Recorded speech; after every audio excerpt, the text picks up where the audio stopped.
Chapter 1. The sky was clear, and the breeze was refreshing. The vast expanse of the sea stretched endlessly before him. This was the environment in which Jerry currently found himself.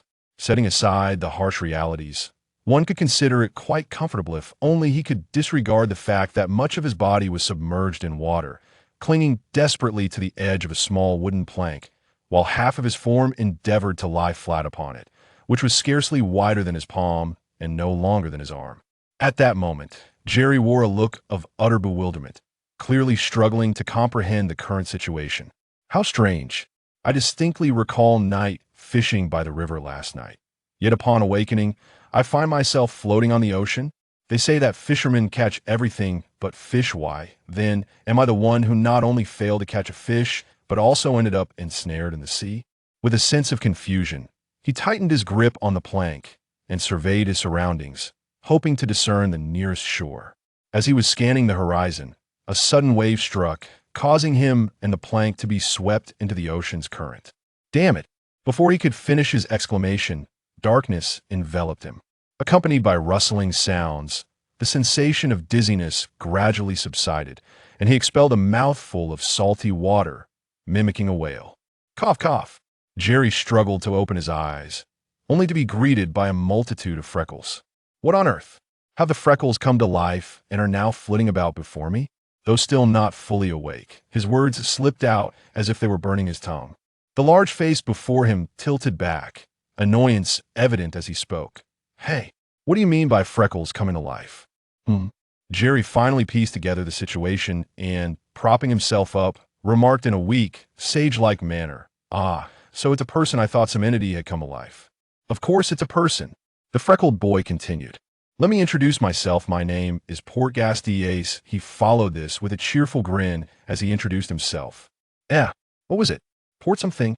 Jerry momentarily struggled to grasp the name, but concurrently, unfamiliar memories surged forth in his mind.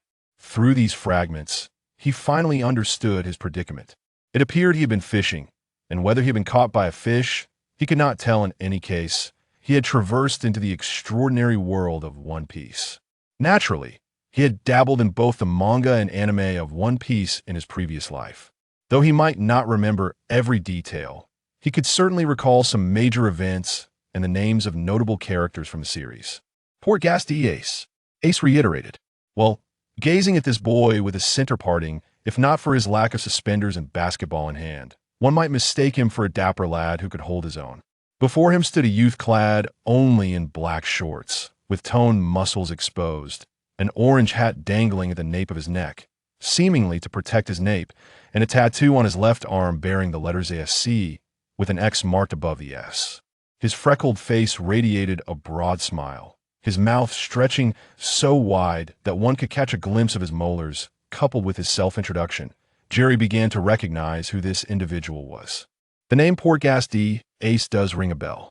Jerry feigned a look of sudden realization. Really? Has my name spread beyond these shores? Where did you hear of my fame, and what was the verdict? Ace's eyes sparkled with excitement and curiosity. I heard it just a minute ago. As for whether it has spread beyond, I couldn't say, Jerry replied with a smile. A minute ago, and yet you say it sounds familiar? Ace squinted, leaning back in a tactical manner. What of it? Do you look down upon a minute? In a minute, some can achieve sage-like moments multiple times. By the way, allow me to introduce myself. My name is Jerry. Jerry's original name was Lee Jerry, and he had chosen the name Jerry after the famous character from the documentary series Tom and Jerry, as he had an affinity for it in his childhood. Jerry gazed out at the vast ocean, where the azure waters shimmered with glistening waves. In the distance, there seemed to be a peculiar current that drew everything nearby toward an island, creating what was evidently a natural, invisible prison in the sea. Turning to observe the area behind him, he noticed a few coconut trees, now barren, standing solitary. Curiosity piqued. Jerry inquired, Where exactly are we? A solitary island in the ocean. I've been here for 6 days. Ace casually responded without turning his head, preoccupied with gathering materials, seemingly intent on constructing a raft or some form of vessel. Jerry moved his body slightly and bantered. 6 days? Your wilderness survival skills are quite commendable. Of course, I grew up in the mountains as a child. Ace recalled his childhood experience of being entrusted to the mountain bandit Dayton by Garb, who provided him with a mere bowl of rice and a cup of water each day, leaving him to fend for himself thus. He had spent his days scavenging in a garbage heap. Ding! A compatible individual for binding has been detected. System binding in progress. Just as Jerry was about to continue his conversation with Ace, a mechanical, synthesized voice suddenly resonated in his mind. Ah, do I have a system as well? I wonder if it's running on an Android system, a Harmony system, or perhaps an Apple system. Having consumed a plethora of media, Jerry was not overly surprised by the emergence of the system voice. System, is there any starter gift package? Ding. System binding successful. Detection indicates the host has surpassed 18 years of age. The 18 restriction has been lifted, and the limiter has been breached. Oh, binding successful, but what now? Insufficient memory? Why is there no response? And why is there a complimentary chicken soup? This wouldn't be a chicken soup system, would it? Detection indicates the host is rather inexperienced. A starter gift package has been awarded. Please check. Simultaneously, a system interface appeared in the depths of Jerry's consciousness. Well, it seems it could potentially be a DOS system. I must see what this system entails.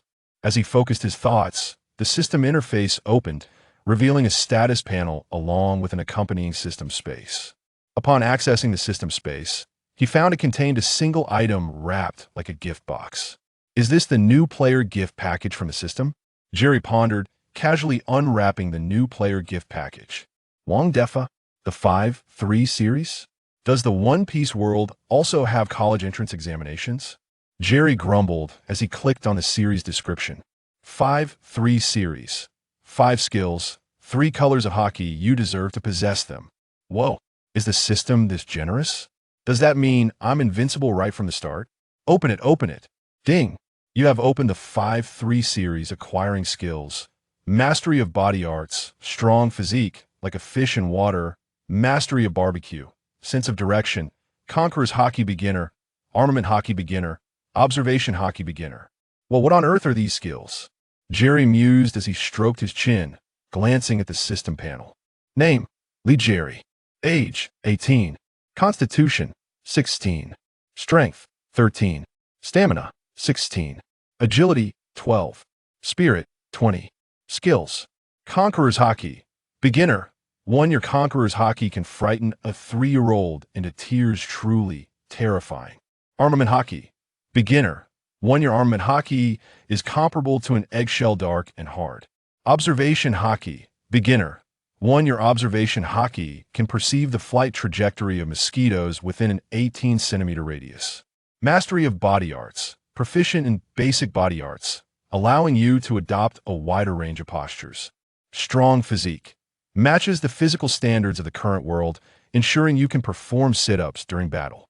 Like a fish in water, immune to seasickness and other adverse conditions at sea, can breathe freely underwater without feeling suffocated, greatly enhancing your perception and affinity toward liquid entities, making it easier to gain initial favor with aquatic creatures. Mastery of barbecue. You could open a barbecue stall now. Sense of direction. Always able to sense which way is south. Status. Limiter breakthrough buff. Comprehensive enhancement of 100. Inventory. Supreme fishing rod. Overall evaluation.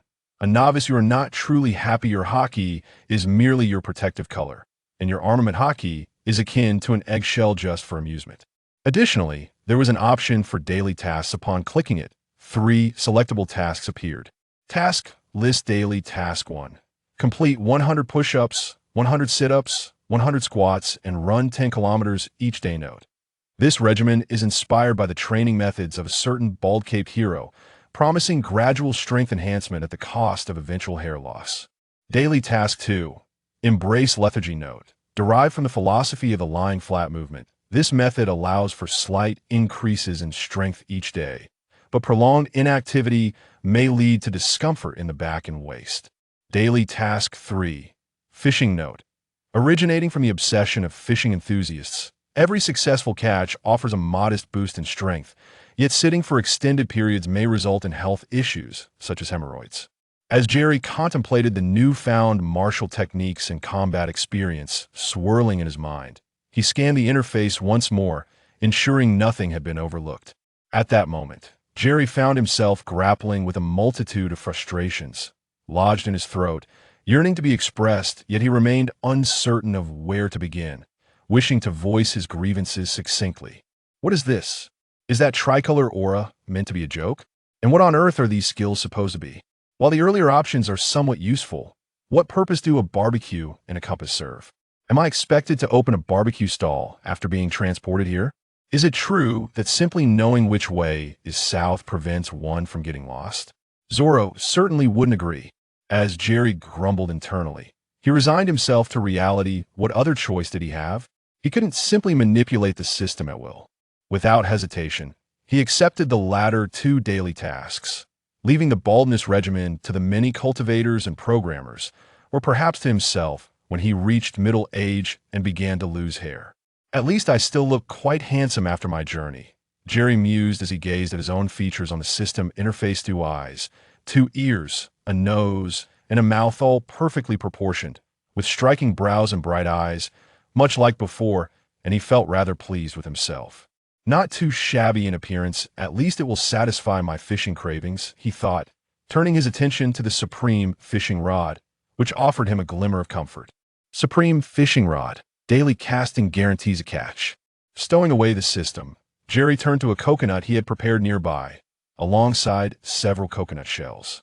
I'm hungry. I'm going to eat this coconut. Would you like to join me? You go ahead. I've already had my fill, Ace replied, busy with his tasks and not turning his head. Do you need help? Jerry quickly finished off the coconut, rising to approach Ace. Perhaps due to the system's enhancement of his physical abilities, Jerry, despite having just awakened, felt only a slight hunger and noticed that he possessed considerably more strength than before. Seeing Ace diligently gathering materials to construct a raft, Jerry recalled his previous life as a competent angler. Although he may not have caught many fish, he had some knowledge of various life skills, including outdoor survival, as a true fisherman knows more than just fishing. Hearing Ace's words, he turned and smiled broadly. Having someone to help is truly wonderful. I've attempted to build a raft several times, but the results were always less than satisfactory. They disintegrated quickly in the water. All right, but it seems you're lacking some materials, so we should gather a few first. While Jerry wasn't an expert in raft construction, he possessed some basic knowledge. Ace understood this as well, so after securing his materials, he turned to venture inland, motioning for Jerry to follow. Let's head into the island to find some materials. Follow me. I've been here for a few days and am somewhat familiar with the area. I've already collected some supplies from certain spots. Lead the way. Moments later, Ace transformed into a guide, leading Jerry to a wooded area not far from the beach. Am I really that foolish? Suddenly, voices emerged from behind a nearby tree. Jerry and Ace exchanged glances before approaching the tree to peek around. Before them stood a young man clad in a green shirt, wearing a mask, leaning against a coconut tree's shade, conversing with a long-dead skeleton. Observing the masked man's foolish demeanor, Jerry cleared his throat and remarked, "He certainly seems rather foolish, especially while talking to himself." "Indeed? So even you think so?" The masked man responded, pondering whether he had truly become so delusional that he was conversing with himself. "Wait, no way." Suddenly, he snapped back to reality, straightening up his shout. "Who's there?" "Well, this person is not only eccentric, but also seems a bit dull. Perhaps he has been alone here for too long and has lost his wits." Watching the startled masked man, Jerry stroked his chin, muttering softly, "Hello, my name is Ace, and this is Jerry. It's a pleasure to meet you. We happened to pass by and heard your voice, so we came to investigate." Ace stepped forward, instinctively introducing themselves. The masked man appeared quite excited, judging by his expression and demeanor. He had likely been on this deserted island for quite some time and was evidently not faring well. Ace approached directly, a warm smile adorning his face, and said, "Though I feel a bit embarrassed, my ship has unfortunately broken down. Could I kindly ask for your assistance in building a new one?" "What? No way," the masked man exclaimed, his face contorted in despair as he clutched his head and yelled. He had initially thought the presence of others signified the arrival of a savior and had already envisioned a blissful life of returning to town, marrying, and having children. "Aha! It seems we are all rather unfortunate souls. The ocean is so vast, yet we have both drifted to this deserted island at the same time, that it appears we truly are in a rather dire predicament. My young friend, come, join me. Jerry, observing the masked man's erratic emotional shifts, from excitement to despair, understood his plight and welcomed him with a smile. Who wants to join you in your misfortune? My ship was wrecked due to a storm, causing it to veer off course. That I fell into the water and was drawn into this island by its strange currents. I have been stuck in this dreadful place for 3 days. The masked man felt slightly offended by Jerry's smile, interpreting it as schadenfreude, and shouted in frustration, "Is that so? Ha ha, it seems we have much in common," Ace replied cheerfully. The masked man, gazing at the beaming faces of the two, felt his displeasure rising as he prepared to interject. "I have been here for 6 days, so I win," Ace declared triumphantly. "Huh?" The masked man's expression shifted to one of shocked. He had thought his 3 days of solitary survival were already quite tragic, only to discover there was someone even more experienced. Jerry, sensing the masked man's tension, decided to ease the atmosphere and build rapport. "All right, before we delve further into this matter, may I ask your name?" "My name? I prefer not to say," the masked man mumbled softly. However, Ace appeared keenly interested in the story, curiously pressing on. "Why not? Do you have some reservations? Or perhaps you are a fugitive? Do share with us." "You are quite the chatterbox. If I don't want to say, then I simply want tea. How about I give you a pen name instead?" Perhaps there was indeed a deeper reason for his reluctance. As the masked man donned a resigned demeanor. "A pen name? You write novels too?" Jerry asked in astonishment.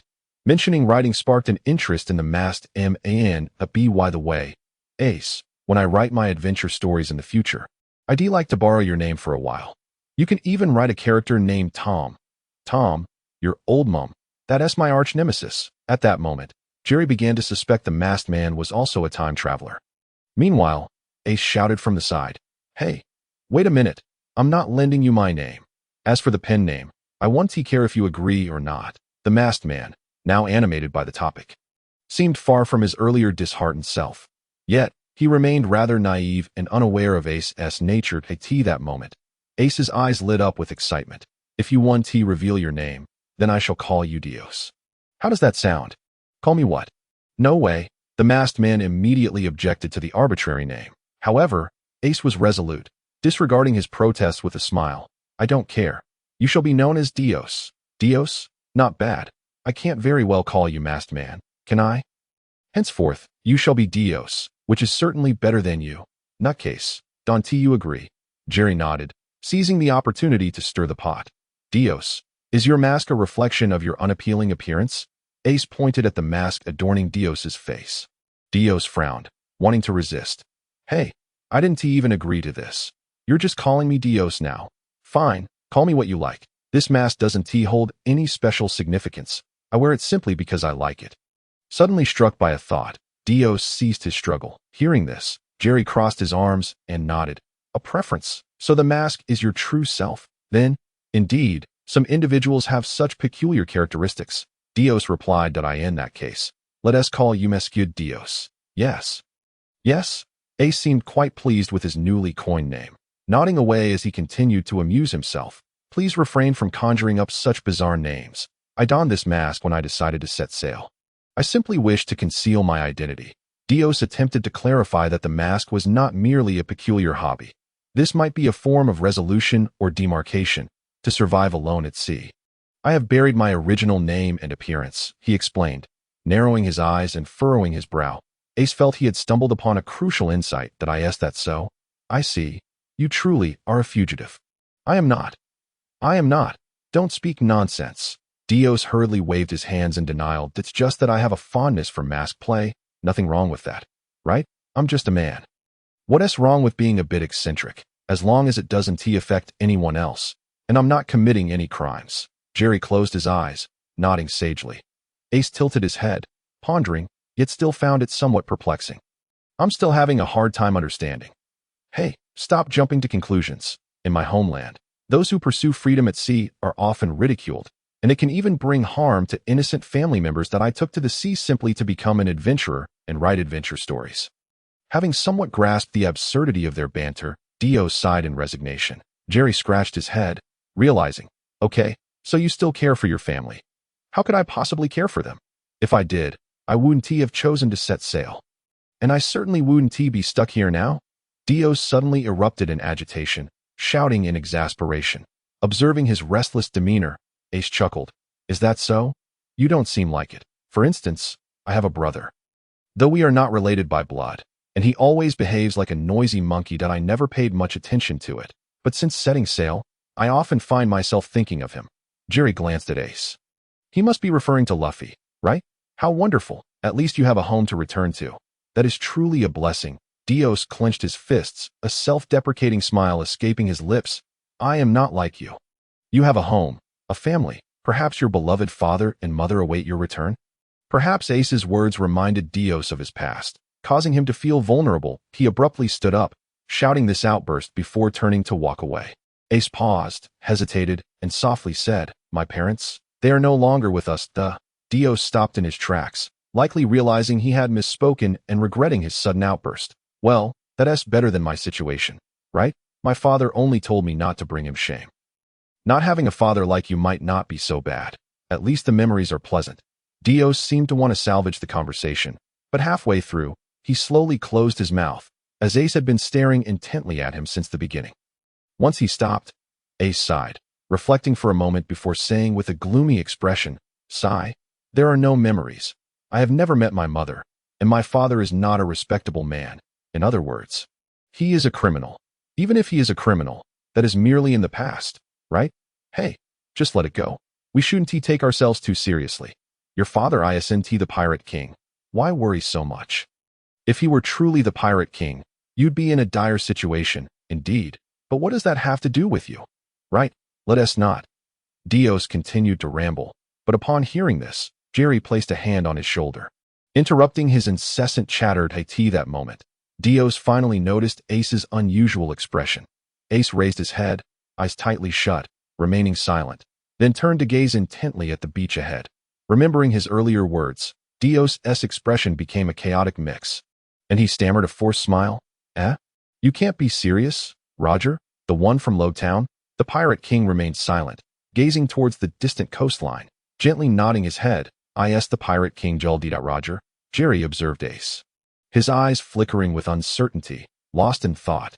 Dias fell into a stunned silence, looking incredulously at Ace, perhaps unable to believe that a chance encounter had led him to the son of the Pirate King. In a town, such a revelation might be dismissed as the ramblings of a lunatic who had escaped from a mental institution. Yet here they were, on a remote island, after a prolonged moment of awkwardness. Ace's expression gradually returned to a state of calm.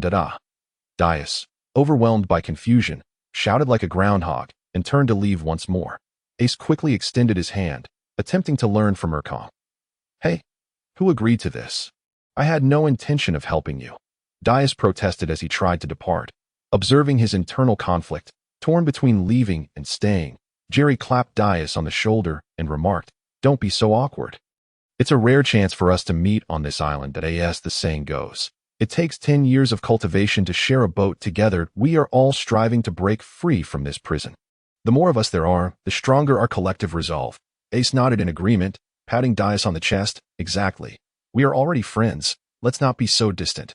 Rest assured, I won't snatch your food during meals. Dias looked at the two before him in disbelief, clearly baffled by how the conversation and atmosphere had shifted so rapidly. Fine, but based on my observations over the past few days, the freshwater on the island shouldn't be an issue. However, food may be scarce, and if we are to build a ship, the materials are somewhat lacking. Coupled with the peculiar ocean currents nearby, even if we managed to construct a vessel, we would struggle to sail it using just our hands or the wind. After a moment of contemplation, Dias agreed to stay and began sharing his intelligence. It seemed that when Dias was in a normal state, he was a person of considerable knowledge and meticulous thought. Hey, follow me. Before Dias could continue, Ace, wearing a smile, pulled them along. Noticing Ace's seemingly secretive demeanor, Jerry inquired curiously, What treasures lie ahead? You'll find out when we arrive, Ace replied, his pace unwavering as he refused to divulge any details. As the trio swiftly navigated the island, they soon arrived at the other side. Upon stepping into the bay, it became evident that they had stumbled upon a natural harbor, surrounded by towering cliffs that partially embraced the beach and the sea. Sunlight streamed through the crevices in the rocks, casting warm beams upon the earth. Jerry and Dias peered inside, discovering numerous shipwrecks strewn across the beach, but the most striking was a colossal warship. Despite the ravages of time and relentless waves, the ship still stood grand and imposing, its ancient deck littered with various weapons of all shapes and sizes. Among them lay a massive sword, cleaved in two, each half thrust into the deck, as if the remnants were telling tales of the fierce battles that had once raged aboard. This ship doesn't appear to belong to ordinary humans. It must be a vessel of the giant race, Jerry speculated, uncertainty lacing his voice. The giants? Does such a race truly exist in this world? Dias exclaimed, his eyes sparkling with excitement, aspiring to be an adventurer. He had only encountered the giants in the pages of the books he had read. In response to his question, Ace, though not entirely understanding, wore a bright smile and replied, "There certainly are, once we set sail. Who knows where we might encounter them?" "Indeed, the giants are real," Jerry affirmed with a nod, presenting himself as someone well-versed in worldly matters. Dias, still in disbelief, asked, "Have you both actually seen the giants?" "Hey, look at you. Aren't you a giant yourself?" "Of course, I've never seen them," Jerry retorted, his expression one of mock disdain. Dias stared in silence at Jerry, about to speak, when Ace chimed in, "Speaking of which, the old man used to tell me stories about the giants. Legend has it that long ago," Ace began, closing his eyes as he struggled to recall the tales from the old man, stumbling through his narration. Dias gazed at the two before him, a flicker of emotion crossing his face, captivated by various adventure tales since childhood, many of which depicted the giants. He had always dreamed of embarking on his own adventures at sea, aspiring to become an adventurer and travel the world. Penning his own tales of exploration, he had long harbored this dream, only to be ridiculed by those around him for years. In the ensuing days, faced with a shortage of food, they worked feverishly to construct their vessel. During this time, Jerry even attempted to fish using an extraordinary rod. Yet, for reasons unknown, each time he cast his line, he either pulled up a tattered sock or a piece of useless clothing. The only consolation was that he did indeed catch something, even if it was hardly substantial. However, the scarcity of food on the island began to take its toll as hunger gradually crept in, draining their bodies and eroding their will. Dias was the first to falter, while Jerry and Ace continued their tireless efforts. Fortunately, after several days of hard work, the ship was nearly complete. Yet, as the saying goes, weather forecasts may be unreliable, but one must still heed them. Boom! A tempest descended suddenly, sweeping away trees and an assortment of unknown objects from the sky. It obliterated the small vessel they had painstakingly constructed, causing Dias to lose the motivation he had clung to until now. "Seriously, how precise can it be?" Jerry exclaimed in disbelief, watching their friendship's small boat shatter before their eyes. The tree's descent was so rapid and unexpected that they barely had time to dodge, neglecting their fragile vessel entirely. Ace, witnessing the chaos, scratched his head in self-deprecation, then broke into a smile, determined to press on. That he encouraged his companions. "Three unfortunate souls. It seems we have a ways to go. But let's give it another shot. We can do this." "Well, it seems we have no choice. Thankfully, practice makes perfect. We should be able to do it more efficiently this time. Let's set up near that cave entrance. At least there's a bit of cover. While it may be thin does not equate to unsafe." Considering this was their only option, Jerry agreed, just as they were about to tidy up and regroup. Dias suddenly erupted in despair. "Again? How could this happen? I can't hold on any longer. Unlike you two, I haven't eaten anything in days." "Huh? What nonsense are you spouting?" Jerry and Ace replied in unison, bewildered. "Isn't it obvious? Those wrecked ships on the beach, the warehouses within them, have all been rummaged through recently. There are only the three of us on this island, and you two are always together. I shouldn't have to explain further." Dias suddenly exploded, grabbing Jerry by the collar and shouting loudly. Without waiting for a response, he forcefully shoved Jerry away and sprinted deeper into the island. This what betrayal feels like," Dias thought to himself as he ran, cursing his own naivety for trusting strangers. However, he had not ventured far when a cascade of rocks tumbled from the cliff, accompanied by a piercing screech. A gigantic monstrous bird appeared seemingly from nowhere, diving rapidly towards Dias. Sensing the rush of wind overhead, Dias instinctively summoned all his strength and rolled aside, narrowly evading the bird's attack. The creature, undeterred by its missed strike, turned and continued its pursuit. forcing Dias to roll towards the side of the colossal ship. Thud. In his panic, Dias collided with a wooden plank, producing a loud sound. With the fierce wind howling, the monstrous bird renewed its chase. And with his strength depleted from hunger, Dias found himself unable to dodge any longer, teetering on the brink of becoming a mere snack for the beast. In that moment, a sudden vision flickered before Dias's eyes. He realized that this island was not devoid of life beyond the three of them. Perhaps those vessels are the very birds soaring before my eyes. Yet, it is now too late to comprehend. Reflecting upon my life of failures and the two individuals I had mistakenly misunderstood in my imagination, a myriad of chaotic thoughts converged into tears of regret that streamed down uncontrollably. Helplessly collapsing onto the ground, Dios resignedly closed his eyes. In the nick of time, a resounding roar echoed as Ace, clutching a massive sword, descended like a celestial being, cleaving through the heavens with the ferocity of a tempest. Aimed directly at the giant bird's head. Boom! Ace's decisive strike caused the colossal avian to topple and slide to the side. Yeah! On the other side, Jerry's shout resonated as he brandished another enormous sword. Charging forth from the flank with all his might against the giant bird. Caw! The creature's abdomen was struck with tremendous force, eliciting a shriek as it opened its beak wide, disgorging a trove of treasures and refuse. Indeed, it is it. Dios, regaining his composure, opened his eyes and murmured as he gazed at the giant bird. The pain only fueled the bird's wrath, and it flapped its wings, preparing to launch another assault. However, Ace stood resolute like a sovereign, undaunted, his entire being radiating an aura of authority, his gaze firmly fixed upon it. In that fleeting moment, it seemed as though an inexhaustible force converged from all directions, bearing down upon the giant bird. The overwhelming power was unmistakable, flooding the atmosphere and rendering the creature quaking in fear, emitting a low moan before it fled in disarray. Is this the aura of a powerful individual? It seems that at present, it can only send ants scurrying. Observing the retreating giant bird, Jerry reflected internally. The light cascaded down, and the sky cleared once more. I have always feasted on the spoils of others. You are not mistaken in your doubts, but our journey should not conclude in such a manner.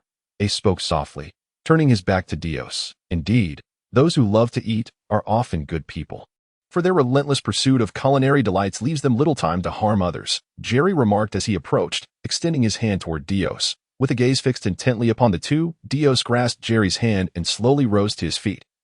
Just as he was about to speak, Ace's stomach emitted a thunderous growl, and he suddenly collapsed to the ground, unable to endure any longer. Despite having concealed it until now, Jerry found himself in a similar predicament. But perhaps due to enhancements from the system, his stamina had increased, and unlike Ace, he was not as restless, allowing him to hold on a bit longer. Observing Dios rushing to aid Ace, Jerry turned and walked towards the boxes disgorged by the giant bird, casually hauling a few over to investigate for food. Upon opening one, Dios's eyes sparkled with gold. He discovered a fruit larger than his palm. The fruit sported an orange peel, resembling a multi-petaled flame that appeared as if it could ignite. It did not resemble ordinary fruit, but Dios did not care at that moment. For one who was ravenously hungry, the sight of anything resembling edible sustenance was enough to overshadow all else. Perhaps if we consume it, we can endure a little longer. Dios turned, cradling the fruit as he approached the two. Is this thing truly from here? A legendary item even dogs refuse to eat. Yet, we are indeed at our limits. There is no other option. If necessary, we can always bark like dogs later. Jerry blinked at the familiar fruit. At that moment, Ace and Dios were engaged in a dispute, both eager to let the other consume more, until Jerry, unable to bear the sight any longer, suggested they divide it equally, thereby resolving this century-old dilemma. It's not poisonous, just a bit unpalatable. Without hesitation, Ace took a hearty bite, continuing to speak as he chewed. Jerry watched him stuff his mouth full, shaking his head in disdain. He dared not chew much, quickly swallowing before his taste buds could register. Dios also shoved the fruit into his mouth, and after biting down, he seemed entranced, devouring it voraciously. I'm so sorry, truly sorry. In that moment of life and death, I regretted doubting you, regretted giving up so easily. Thus, I wish to fight until the last moment, to escape this island with you. Then, I will fulfill my dreams. Dios sobbed as he consumed the fruit, speaking in a jumbled manner. All right, there is no need to dwell on the past. We hold no grudge against you. One should harbor no ill will, but remain vigilant against others, right, Ace? Jerry interrupted Dios, offering him comfort. To consider it from another's perspective is only human. Had I not known you both from the outset? I too would have been cautious, he added. No. A mistake is a mistake. Allow me to sincerely apologize. Please let me assist in the shipbuilding. Dios finished the fruit in one gulp and bowed deeply. Haha. Then let us continue our efforts. Ace's smile was radiant, warming the hearts of those around him. After speaking, it felt as if winter had suddenly thawed, the temperature rising unexpectedly, though it was sunset. The warmth surpassed that of daytime. Wow, Ace, you're on fire, Dios exclaimed, his eyes wide with shock, while Ace looked on in confusion. Glancing around, he finally noticed the change. Flames were quietly consuming him. What is happening? Ace yelled as he rolled towards the beach, while Dios frantically scooped sand to douse the flames, which showed no signs of extinguishing. Ha ha ha. Seeing this spectacle, Jerry could not contain his laughter, unaware that it resembled a classic scene from a tale of old. Hey, Jerry, stop laughing and come help put out the fire, Dios shouted in a flustered panic. Ha ha. I know you're anxious, but hold on. This should be the power of the devil fruit. It won't harm him, Jerry said, struggling to suppress his mirth. Devil fruit? Dios asked, perplexed. Wow. So hot. So hot. Huh. Not hot. At that moment, Ace ceased his cries, scratching his head as he carefully assessed the situation. Indeed, it was not burning. Rising to his feet, Ace pointed towards a dilapidated plank in the distance. Instantly, a surge of crimson flames erupted in the direction of his finger. Boom. The wooden plank shattered upon impact, and simultaneously, the flames on Ace diminished until they vanished entirely. It was evident that Ace bore no signs of burns. Even his attire and accessories remained unscathed. Witnessing this, Dios incredulously turned to Jerry and asked, could it be what we just consumed? It should be correct. This thing is something even dogs refuse to eat, Jerry nodded, his voice growing quieter at that moment. Ace also came to a realization, recalling briefly before stating, my brother, he ate the devil fruit, which means my ability must be fire. As his thoughts surged, flames ignited once more along his arm, and Ace gazed in excitement at the lively flames dancing upon his hand, murmuring to himself, hey, fire, this ability is far more suitable for combat than rubber. Staring in astonishment at Ace, Dios pondered if he too had a share in the fruit and thus possessed this ability. He extended his right hand, gesturing with each finger, but despite his efforts, no flicker of flame appeared. Observing Dios's antics, Jerry nodded in confirmation. Indeed, it seems the devil fruit's powers can only be wielded by the one who takes the first bite. Thus, it appears Ace is truly exceptional. Wait, I ate the devil fruit. Does that mean I've become a landlubber? Ace suddenly realized, and without hesitation, he dashed toward the sea with remarkable speed. Without a moment's pause, he plunged into the waves with the grace of a perfect dive. Ha ha, it's nothing, nothing. The flames were merely an illusion. Before he could finish his words, Ace began to sink downwards.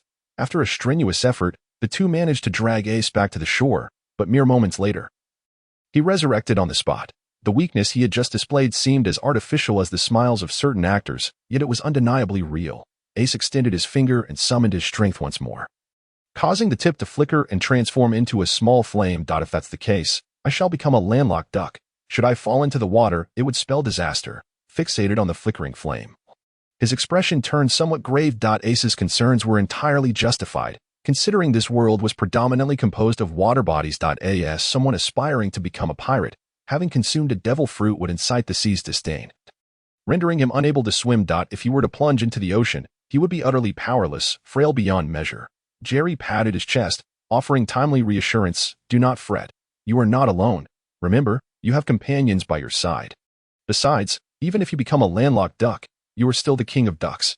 Haha, true enough. At this juncture, Ace chose not to dwell any longer on the matter. Suddenly, Diaz sprang up, as if a spark of inspiration had ignited in his mind. And he shouted, Ace, can you control that flame freely? I suppose so. Though unsure of what he meant, Ace responded affirmatively. Once a devil fruit was consumed, its powers would integrate with the individual, and through training and development, those abilities could continually enhance. Then perhaps we have a means to escape. Fire is a form of energy. Yes, we can indeed leave this ant nest of a hell, Diaz exclaimed joyfully, then retrieved paper and pen from his meager belongings, sketching a design for a vessel. By utilizing flames to propel gears, which in turn would drive the paddles, the ship could gain the power to disregard wind direction and ocean currents. Diaz passionately articulated his vision. Having previously immersed himself in literature, including some knowledge of ship design. Oh, splendid. Next, let us endeavor to construct it.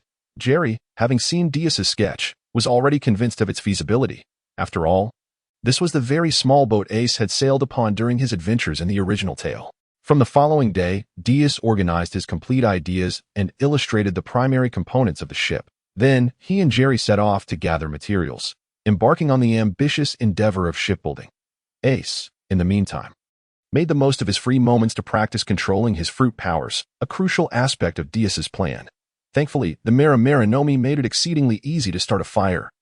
And among the items spewed forth by the giant bird, there remained a few boxes containing some food. Ace's upbringing in the mountains equipped him with the experience to make much of what Jerry grilled quite palatable. Amidst their busy efforts, several days later, the Vanguard, a small sailing vessel named by Diaz, was completed through the collective efforts of the three, symbolizing the boys' hope to break free from their confines, finally materializing under the sun. All right, we're all set. Let us commence a pre-departure feast. Bring out all the food we have here. Ace shouted with excitement. Haha. Finally, I can indulge myself, Jerry agreed, his hand reaching for the food. Hey, that's our supply for the voyage. We can't eat it just yet. Diaz, ever the voice of reason, intervened. Fine, then let us substitute it with this. Water instead of wine. Jerry grabbed 3 bottles filled with fresh water and offered them to the other 2. The trio raised their bottles and clinked them together before downing the contents in one go. In a burst of excitement, Ace leaped onto the stern of the ship, turning back to beckon the others to board swiftly. Once Jerry and Diaz had stowed away the food and water in the small cabin, they took their seats beside Ace. Haha. Set sail, Ace declared, his feet engulfed in blazing flames, propelling the ship forward as if infusing it with life. The vessel gradually accelerating. Pointing ahead, Jerry shouted with fervor, Woohoo! Let us go. Make haste with your farewells. This island, which holds our shared memories, will soon vanish beneath the horizon. At that moment, Ace was extraordinarily jubilant, intensifying the flames beneath him. And the ship surged away from the shore like an arrow loosed from a bow. So fast, there is no way this sea can confine us any longer, just as Diaz was about to cheer for their successful escape. A piercing shriek echoed from above. Caw. The 3 glanced upward, only to see the monstrous bird that had fled earlier had returned. This time, it was not alone in battle, it had summoned its comrades. Ready to attack as a group, countless giant birds screeched as they emerged from the island's labyrinthine ant nest-like caverns, quickly blotting out the sun. What? How can there be so many? Diaz exclaimed, panic-stricken, for they had just left the shore with no route for retreat. Is the cafeteria open yet? Jerry, although a bit anxious, maintained his composure as a seasoned fisherman. Though an amateur, his foundational skills were still intact. Clenching his fists engulfed in flames, Ace was brimming with fighting spirit. Poised for battle. Hey, do you think you've already won just because you're on the sea? Don't be reckless. Ace, if you engage in battle and accidentally fall into the water, it could spell disaster. Diaz attempted to dissuade Ace. But you're still here, right? Ace grinned, seemingly unconcerned, despite the monstrous birds approaching. He remained remarkably calm and formally invited his companions. It's rare to encounter each other on this deserted island. As Jerry mentioned earlier, it's a kind of fate. So, let us sail together. We shall ascend to our pinnacle. To think that he could meet such commendable partners in this desolate place. Let us celebrate our voyage. Ace initially murmured to himself, gradually becoming more exhilarated. Fire fist. He bellowed, resembling a volcanic eruption, shaking the very ground. An unending torrent of flames erupted forth, transforming him into a crimson dragon soaring through the skies. In an instant, he swept away the multitude of monstrous birds. It was as if he was proclaiming to the world, Fire Fist, activate. Ace's full force strike sent the creatures scattering, and even the ant nest hell was ravaged by the shockwave. However, in the aftermath, he lost his balance, and as he launched his attack, it appeared he would plummet into the sea. In that fleeting moment, 2 hands instinctively reached out and grasped him firmly. Pirates, huh? Perhaps they could be arranged. One must do something worthwhile to not regret this journey of life, Jerry reflected. Having only traversed for a few days and tirelessly fought for their escape, he had yet to contemplate what he desired to achieve moving forward. If an invitation from Old Man Carp were to come at this moment, he might very well agree to become a heroic as long as I'm with you. Inspiration should never run dry. Let me accompany you and craft the most thrilling adventure tale, Diaz resolutely declared at the same time. Haha. In that case, I hereby announce, the Spade Pirates are officially established. Let us charge forth, Ace exclaimed with exuberance. As if reaffirming his own resolve. Haha. Though we each hail from different backgrounds and circumstances, We all possess bright futures. Jerry chuckled, sensing the situation had stabilized. With a flourish, he produced a fishing rod, as if performing magic, and cast it into the vast sea. Indeed, we all have bright futures. Ace grinned widely in agreement. At that moment, the Spade Pirates were officially formed. Initially, I merely sought to unearth some treasure and continuously defeat formidable pirates to make a name for myself. However, I realized that merely remaining in the East Blue would not suffice for true renown. Ace maneuvered the flames to propel the ship swiftly onward. He articulated his thoughts, then let us venture to the Grand Line. Is a fish already biting? With such sailing speed, can I truly catch one? I have indeed made significant progress. Jerry was about to respond, but perhaps due to the correctness of today's stance. He had barely cast his line when he felt a tug. A big fish is on the line. As Jerry wielded his fishing rod, a loud, bizarre cry escaped his lips. However, what emerged alongside the hook was not a grand fish, but rather a small, closed box, roughly the length of an elbow, emanating a faint purple glow. Ding! Daily task completed. Rewards acquired. A system notification echoed in his mind. In truth, his previous fishing endeavors had yielded some results. Thanks to the guaranteed returns of the supreme joyous rod, he could at least expect to catch each day. On fortunate days, he might even reel in 2 or 3 items. Yet, he had hardly ever caught a fish. With an assortment of bizarre items surfacing instead, including a succession of foul-smelling, tattered socks and shoes. It is worth noting that this fishing daily task could be repeated ad infinitum. Thus, even if he frequently pulled up useless trinkets, Jerry could still find some solace in the fact that he could complete the system tasks. While growing stronger, he could also regard it as accumulating fishing experience. He firmly believed that someday he would indeed manage to hook a fish.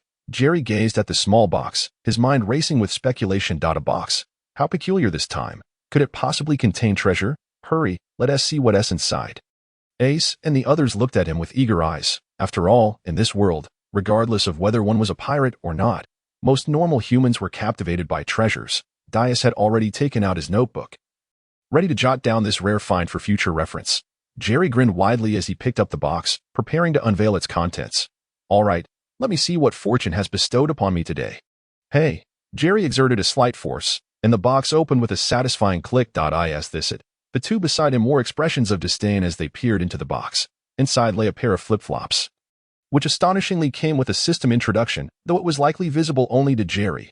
Supreme joyous slippers, the most durable flip-flops, the simplest of ownership, and the most considerate protection. This item. Surely it doesn't come with a built-in fungus of armed color? Jerry was at a loss for words. Despite his distaste, he donned them. After all, having something was better than nothing. The shoes he had been wearing were already beyond repair. The sky stretched endlessly, the sun shone brightly, and the water blended seamlessly with the heavens. On the vast azure sea, a pirate ship was sailing slowly. Though not particularly large, the smooth deck was spacious enough for around 10 people to move about comfortably. At the center of the ship stood a tall mast, with the sail billowing in the wind. The canvas depicted a massive pirate crew emblem, the design resembling a playing card spade symbol. With a skull wearing a hat at its center, the brim of the hat bore a smiling face on one side and a sad one on the other, while flames seemed to be flickering atop the hat. This vessel belonged to the Spade Pirates. After Jerry and his companions escaped from the Ant Nest Hell Island, they sped through the East Sea, encountering several waves of pirates along the way. Some pirate crews opened fire without hesitation upon spotting them, while others attempted to deceive them onto their ships to see if they possessed any treasures. However, all had been effortlessly dealt with. The ship they were currently on was a prize taken after defeating one of those pirate crews. Throughout this journey, Jerry gradually adapted to this new life, becoming accustomed to the battles of piracy.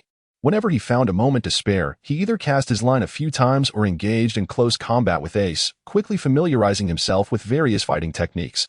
Although Jerry's armed hockey still lacked the durability of a cardboard walnut shell, its unique properties allowed him to make contact with Ace, who had consumed a natural-type fruit and became fire elemental. Ace was initially surprised, as his elemental form was not supposed to be tangible. Yet Jerry could still touch him. After some discussion, they realized this was the power of Hakai.it. Then dawned on Ace why the old man Garp would hit Luffy while he cried out in pain. One could only say that Garp, despite being a mediocre teacher, was right on the mark. While establishing a foundational power system is crucial, he had never explained it even once, given that Jerry fished daily. Even if he hadn't caught any actual fish, he had nonetheless pulled up a plethora of odd items, thus continuously completing his system tasks. Hence, although Ace and the others hadn't witnessed Jerry engaging in any specialized training. His strength indeed increased each day. This was evident from their sparring sessions. Jerry had transitioned from merely taking hits and defending passively to occasionally launching counterattacks and even surprising Ace with a hit or two. Of course, Ace did not have to take Jerry too seriously at this point. It was merely a friendly spar.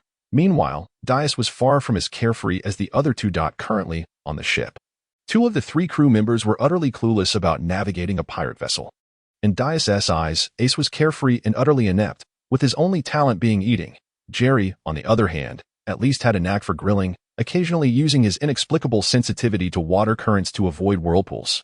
However, most of the time, he was like a salted fish, utterly lethargic, albeit with an unwavering passion for fishing. Under such circumstances, Dias had no choice but to temporarily juggle multiple roles, including navigator and helmsman.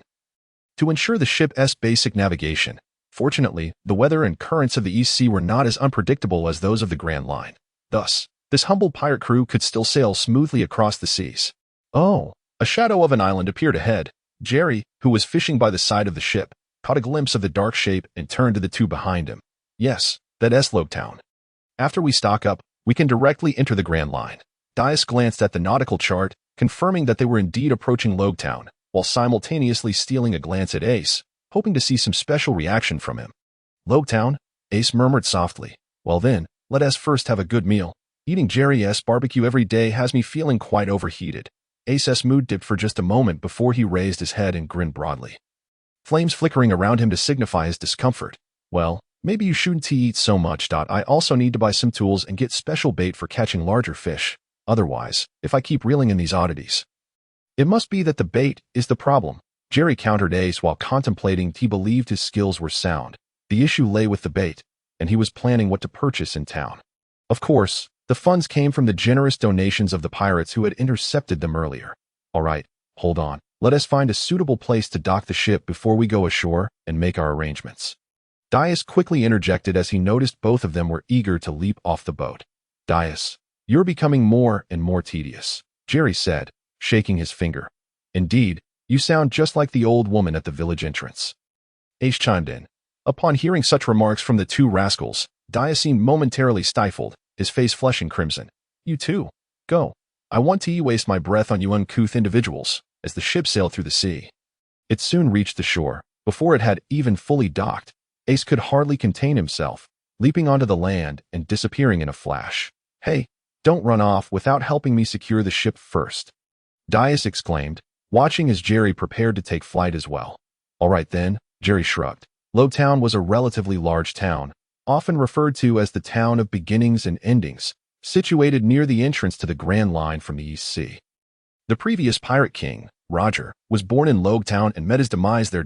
As a crucial transit point, Loguetown was well equipped with various amenities. Numerous merchant ships traveled back and forth, facilitating a constant flow of goods and frequent trade.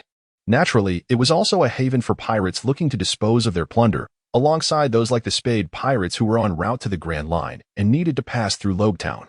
Despite the town being home to one of the most formidable naval forces in the entire East Sea, however, at most, it could merely deter the pirates from causing ruckus openly, while still allowing them to discreetly land and pursue their own endeavors, which would be quite difficult to prevent. At this moment, Jerry was strolling down the street, seemingly oblivious to his surroundings.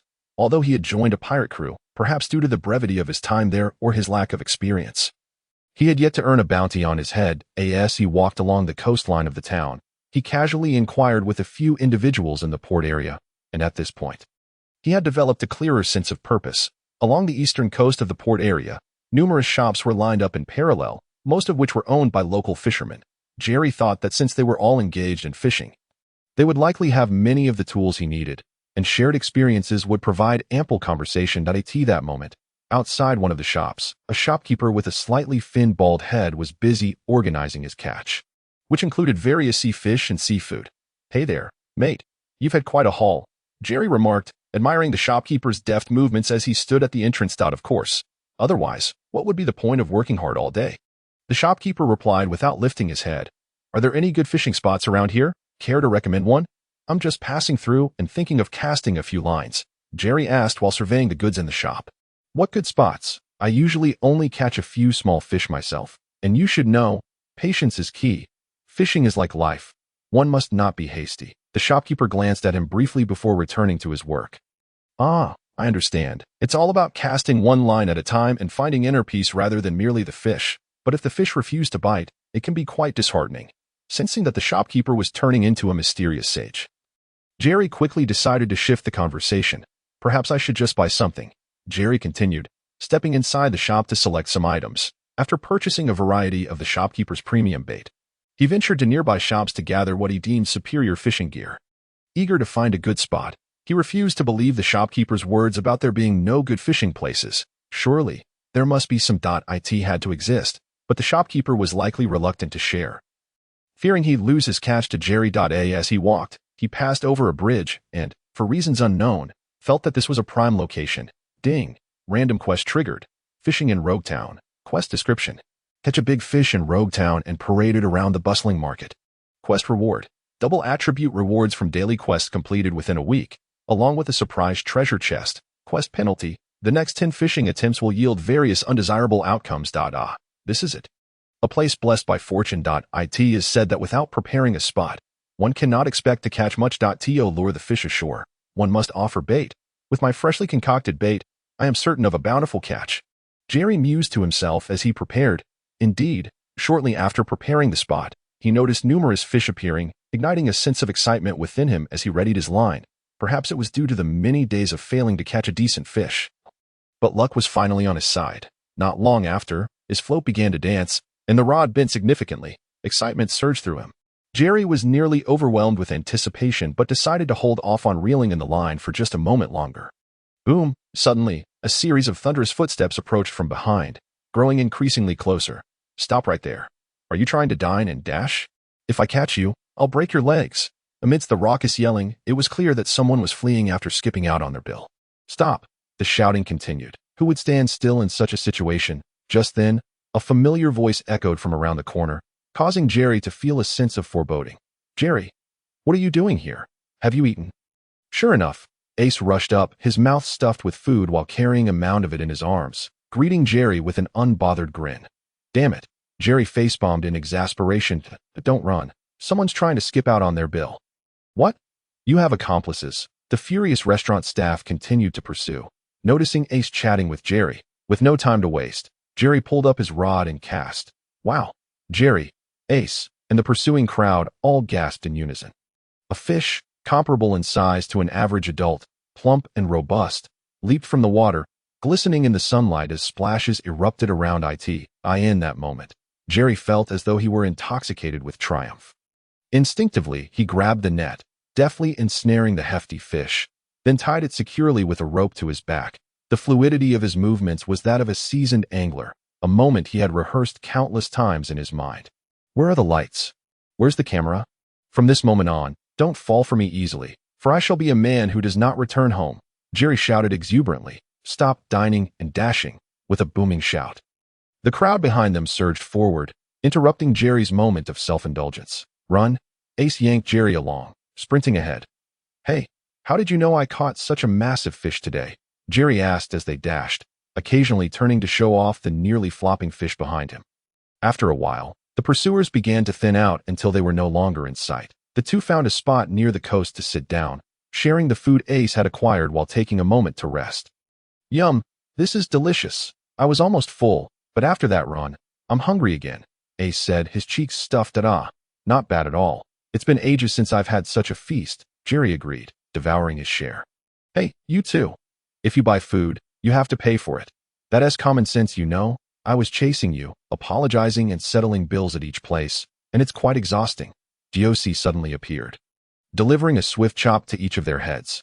Ugh, Ace, with his mouth full, could hardly respond. Hey, Josie, how did you know I caught a big fish today? Jerry turned his head. Who knows what fish you caught? Josie replied, looking exasperated. All right, have we wandered enough? Since it's still early, we should prepare to set sail. It appeared that the items he had purchased earlier had already been sent to the ship, and they could depart after tidying up. Ding! Congratulations! Random quest completed.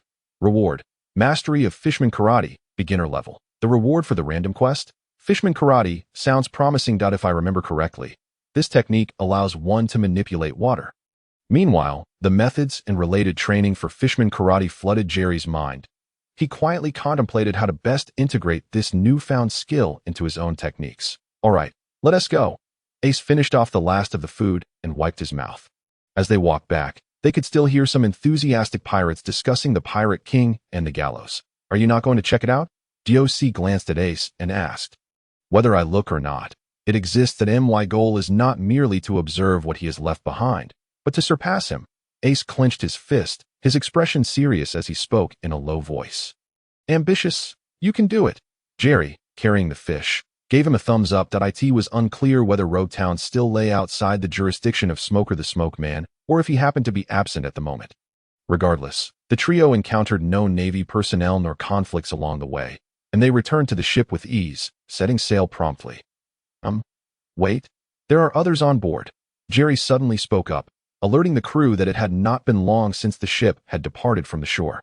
Yet he felt something amiss. Upon hearing his words, Ace and Dias quickly became vigilant, surveying their surroundings in preparation for a potential confrontation. It seems I've been discovered. I apologize for the intrusion. I am merely a collector with no malicious intent. A figure resembling a skeleton emerged slowly from the side of the cabin at the stern, hands raised high. Though he was referred to as a skeleton, it was merely due to the rather unintelligent-looking skull mask adorning his face. Coupled with a wild mane that obscured his true features, and an array of skeletal ornaments draping his form. However, judging by his voice, he seemed to be a robust young man. A collector. Then how did you come to be aboard our vessel? Ace inquired, gazing with suspicion at this oddly dressed individual, yet maintaining his guard. I am an aficionado of pirate memorabilia, with a particular fondness for collecting all manner of skeletal paraphernalia. Naturally, everything related to pirates falls within the realm of my collection. The skeleton man chuckled in a low, lewd tone while briefly introducing his peculiar passion, a collecting obsession. That is indeed rather eccentric, akin to big MOM. You believe there is something of value aboard that piques your interest? Surely it cannot be my freshly caught big fish.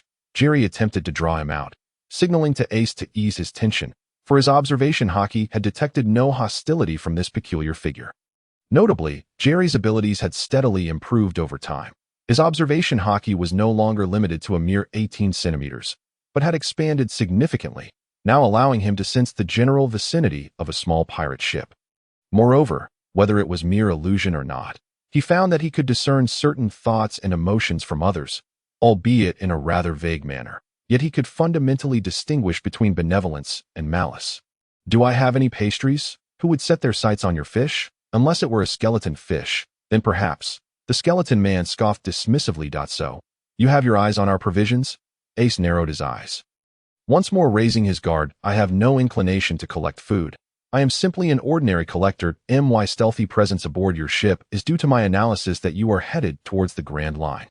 Coincidentally, I also wish to venture there once more. In exchange, I can assist with menial tasks while aboard, and then you may drop me off at the next port after Reverse Mountain. Does that sound agreeable? The skeleton man hurriedly explained, keen to clarify his conditions, sensing that these two individuals were somewhat eccentric in their thought processes. You mean to say you have previously traversed the Grand Line? Jerry caught on to a valuable point. Indeed, to amass my collection, I would often infiltrate various pirate vessels, though I was frequently discovered. Nevertheless, I would lend a hand aboard, striving to leave at the next port.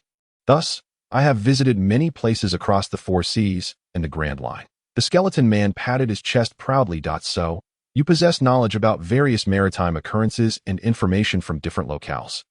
Jerry suddenly realized that this skeleton man was not merely an eccentric collector. Of course, for the sake of my passion, it is imperative that I remain well informed to avoid missing out on opportunities.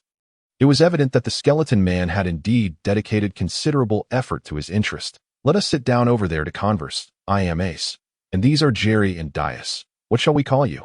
Ace, now more composed, wished to ascertain the situation further, having sensed no hostility, bolstered by his keen instincts.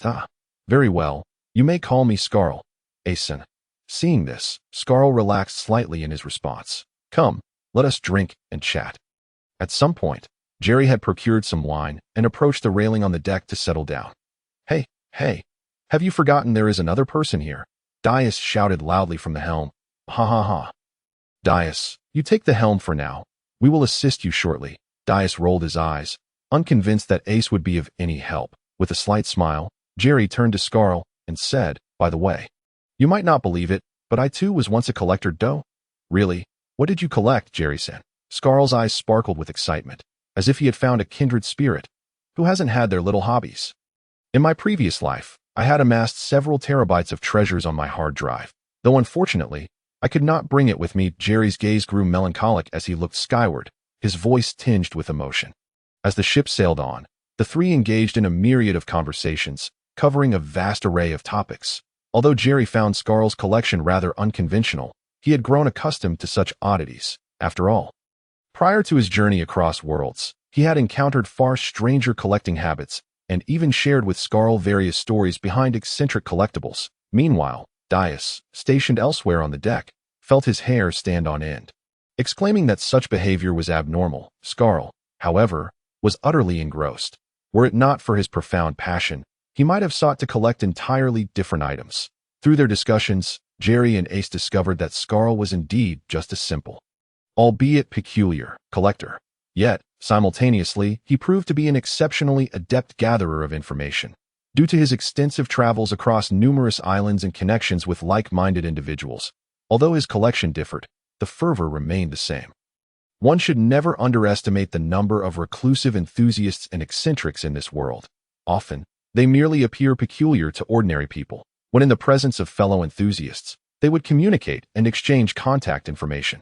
Consequently, Scarl's sources of information were widespread, covering both the four seas and the Grand Line. Regardless of any disturbances, should he wish to learn something, he typically received concrete information swiftly. In light of this, Jerry and Ace immediately encouraged him to fully utilize his strengths. With his talents, he could even become the world's foremost information broker. Furthermore, becoming an information broker would not conflict with his identity as a collector. The opportunities were as abundant as the full moon. A hearty persuasion left Scarl dizzy and exhilarated, his eyes spinning with excitement. This was indeed a path he had never contemplated before, and he thought to give it a try. As he possessed many connections and the tasks required were not vastly different from his previous endeavors. Subsequently, the ship continued its journey, and the Spade Pirates seamlessly entered the Grand Line. On that morning, the weather was average, although sunlight filtered through the clouds, casting small beams of light.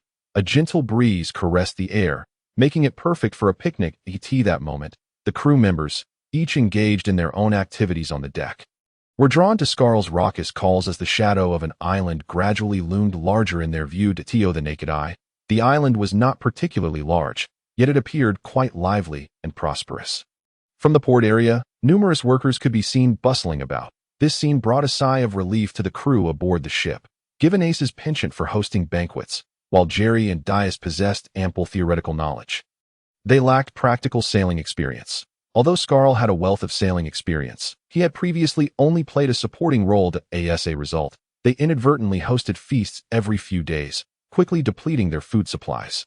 Though Jerry fished daily, he had yet to catch any substantial fish. Due to the scarcity of ingredients, to prevent everyone from going hungry, he resorted to diving into the sea to catch fish directly.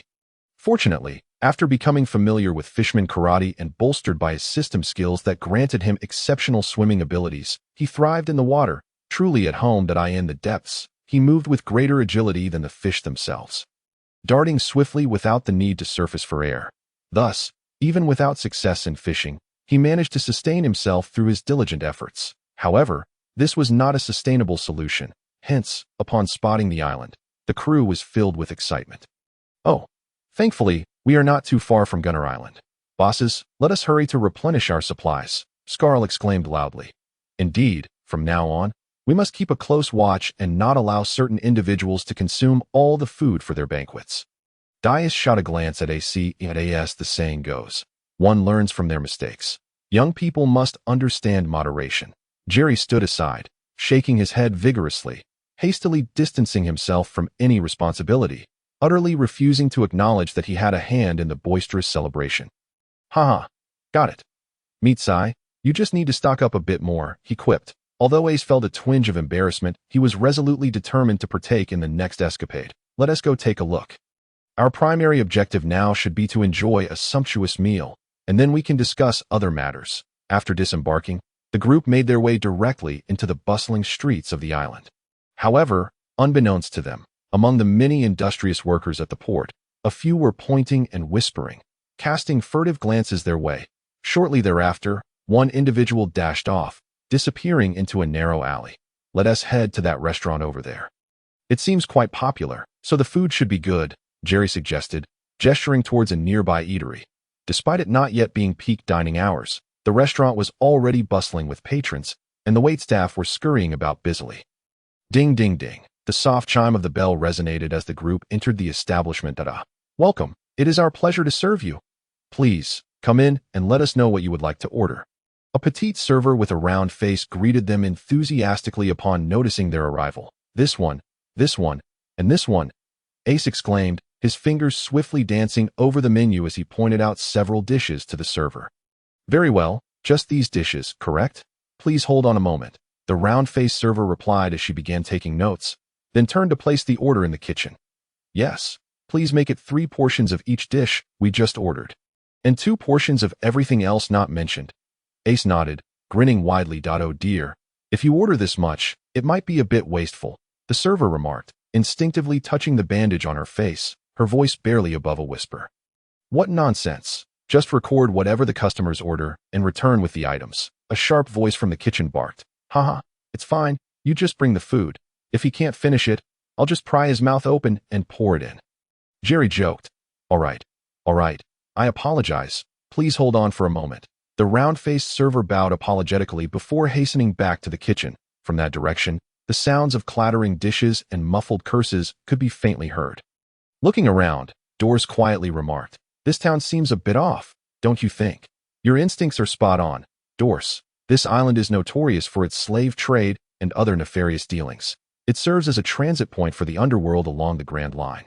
Scarl replied, sharing his insights. This territory belongs to the 7 warlords, which means these enterprises operate under their protection. So, my dear associates, we must tread carefully here, although he had only recently joined their ranks. Scar had begun to grasp their personalities and felt compelled to issue this warning. Don't worry, we're all honest folk, Jerry reassured him, giving Scar a pat on the shoulder. Exactly, Ace chimed in, while absent-mindedly picking his nose. A moment later, an array of dishes arrived at their table, and the group began to feast heartily. Delicious. This is far better than eating fish. In the future, we should definitely stock up on a wider variety of dishes, Ace declared, devouring his meal while turning to Doris. Do you think that's why we were hungry before? Besides, we currently have no chef, so we can only buy pre-prepared or grillable items, Doris retorted, pondering what types of food they should purchase next. Right, let us find someone who can actually cook next time. Ace gulped down his food, envisioning the delightful meals they could enjoy aboard the ship. Wake up, you might end up with someone who only knows how to boil things with water and salt, Jerry interjected, busily snatching food from the table. Ace's speed at eating was astonishing. If Jerry didn't grab some food, there would be nothing left before he even got a chance to taste it. Just you wait, Ace said with his mouth full, undeterred in his speech. I'm full, Jerry exclaimed, surveying the nearly empty plates. Indeed, it is often those unassuming street-side eateries that serve the most exquisite dishes, while the lavish, ostentatious restaurants are a total letdown. Hey, how about those grand restaurants? Ace inquired, his eyes sparkling with curiosity, as talk of food always piqued his interest. I've never dined at one of those grand establishments, Jerry replied, his expression turning glum. Shut up. You haven't even been there, and you're making a fuss about it, Doris scoffed, casually tossing a meat bun at him. Jerry had initially hoped to glean some material for his adventure novel from their conversation, but it seemed that was not to be. Haha, then I'll just step outside for a bit. You all take your time eating. He caught the bun and, seizing the opportunity, made his way outside. Based on the information he had gathered during their walk, he suspected there was a small river not far behind the restaurant, and he intended to take advantage of this moment to cast a line. After all, Doris and the others were still not finished eating, and once they were, they would need to go shopping. Allowing Jerry ample time to indulge in his fishing he strolled leisurely. It wasn't long before he indeed heard the soothing sound of flowing water behind the restaurant. This scenic spot seems promising. Upon reaching the riverbank, Jerry quickly retrieved his fishing gear from his backpack and began to fish with great delight. Ding! Random quest activated. Gannis fishing, quest description. Fish for 2 hours in the small river on Gannis Island and obtain a local specialty. Quest reward.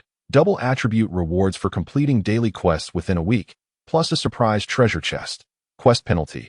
Accumulate 10 instances of stepping on ollie while walking thereafter. The system implying that I won't catch any fish. I refuse to believe that.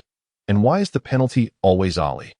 What's with the system's quirks? Jerry grumbled, his gaze fixed intently on the water's surface. After a considerable wait, the bobber began to bob erratically. Here we go. Jerry felt a solid tug and, with a deft flick of his wrist, he pulled up the line. To his surprise, instead of a fish, a large clump of tangled water plants emerged. Just as he was about to toss it back in disdain, he suddenly realized the weight felt unusual. Pulling it back in, he deftly cleared away the surface vegetation, casting the line back into the water. To his astonishment, nestled within the water plants was a somewhat intact box, its locks stained with rust. Did I strike gold? Jerry rubbed his hands together in excitement and eagerly opened the box, revealing it to be filled to the brim with items encased in moisture-resistant packaging. Upon seeing the meticulous wrapping, his anticipation grew. With swift movements, he tore it open, only to be met with a blinding flash of orange and yellow. Jerry found himself momentarily stunned. Simultaneously, a notification from the system chimed in, indicating the quest had been completed. It turned out to be a large box of local carrots, inexplicably wrapped, as if they were treasures or perhaps a prank. So it really was a plant. I should have realized when I caught the water plants. Before Jerry could fully digest this turn of events, he was startled by a cacophony of footsteps approaching from behind. Stop right there, you wretched girl. Do you think you can escape? Just wait until I catch you. I'll break your legs for daring to run. Alongside the footsteps came a shrill voice, laced with curses. Help, help, save me. Then came the desperate cries of a little girl, punctuated by her labored breaths. As the footsteps drew nearer, Jerry swiftly stowed his fishing rod and turned to see a girl, around 10 years of age, running frantically ahead. Hot on her heels was a woman of average appearance, her words sharp and biting, accompanied by a motley crew of burly men of various shapes and sizes. Among this group were some clad in dockworker attire and others in restaurant uniforms. A colorful assortment indeed. Damn it, in broad daylight, under the clear sky, how could I find myself in such a predicament? Although Jerry was unaware of the specifics of the situation, what he witnessed was a tear-streaked face of the girl, desperately fleeing while calling for help. A man of integrity, a fisherman who would never yield. He could forego his angling pursuits. Yet, he believed in standing against injustice, and in this world, he was not one to fear false accusations. Just then, perhaps from exertion, the girl stumbled, teetering on the brink of falling. Jerry rushed forward, extending his hand to gently steady her shoulder. The proximity revealed alarming crimson welts crisscrossing her arms, silent testament to the brutality she had endured. Please, big brother, help me. They brought me here to sell me. The girl clutched Jerry's arm tightly, her eyes brimming with tears, as though grasping at a lifeline, pleading for salvation. Human traffickers? Hearing her cries and observing her injuries ignited a fierce anger within Jerry. His fists tightening, veins bulging. The pursuing group halted before him, one of the men whispering to the woman leading them. Are you the new pirate who arrived on the island today? Do you not know this is the domain of that esteemed individual? Surrender the girl behind you at once. Or, the leading woman raised her chin disdainfully, her gaze dripping with contempt, as if mocking his naivety. While soothing the girl, Jerry sneered. Or what? What will you do? Welcome to the Grand Line, rookie. With an angry huff, the woman gestured to her lackeys. Seize him. This handsome lad might fetch a high price. As her words fell, the group surged forward like a pack of wolves. You rest for a moment. It will be over soon. With a swift motion, Jerry summoned a water sphere using fisherman karate, and it exploded into dozens of water droplets the size of peanuts, flying out with lightning speed. This was his initial development of a group attack technique, utilizing his ability to manipulate water. Each tiny droplet held the force of a bullet, perfect for dealing with common thugs. In an instant, as the woman's hand was just lowering, her men, who had charged forward, began to scream in agony, collapsing in a cacophony of pain. You, stammering, her eyes wide with shock and disbelief, she seemed unable to comprehend the chaos that had just unfolded. Reacting swiftly, she screamed and turned to flee, disappearing into a nearby alley in the blink of an eye. Jerry paid her no mind. His immediate concern was to tend to the girl's injuries and devise a plan for her safety. As he prepared to turn back to speak with her, a sudden alarm blared in his mind, warning him of an impending threat.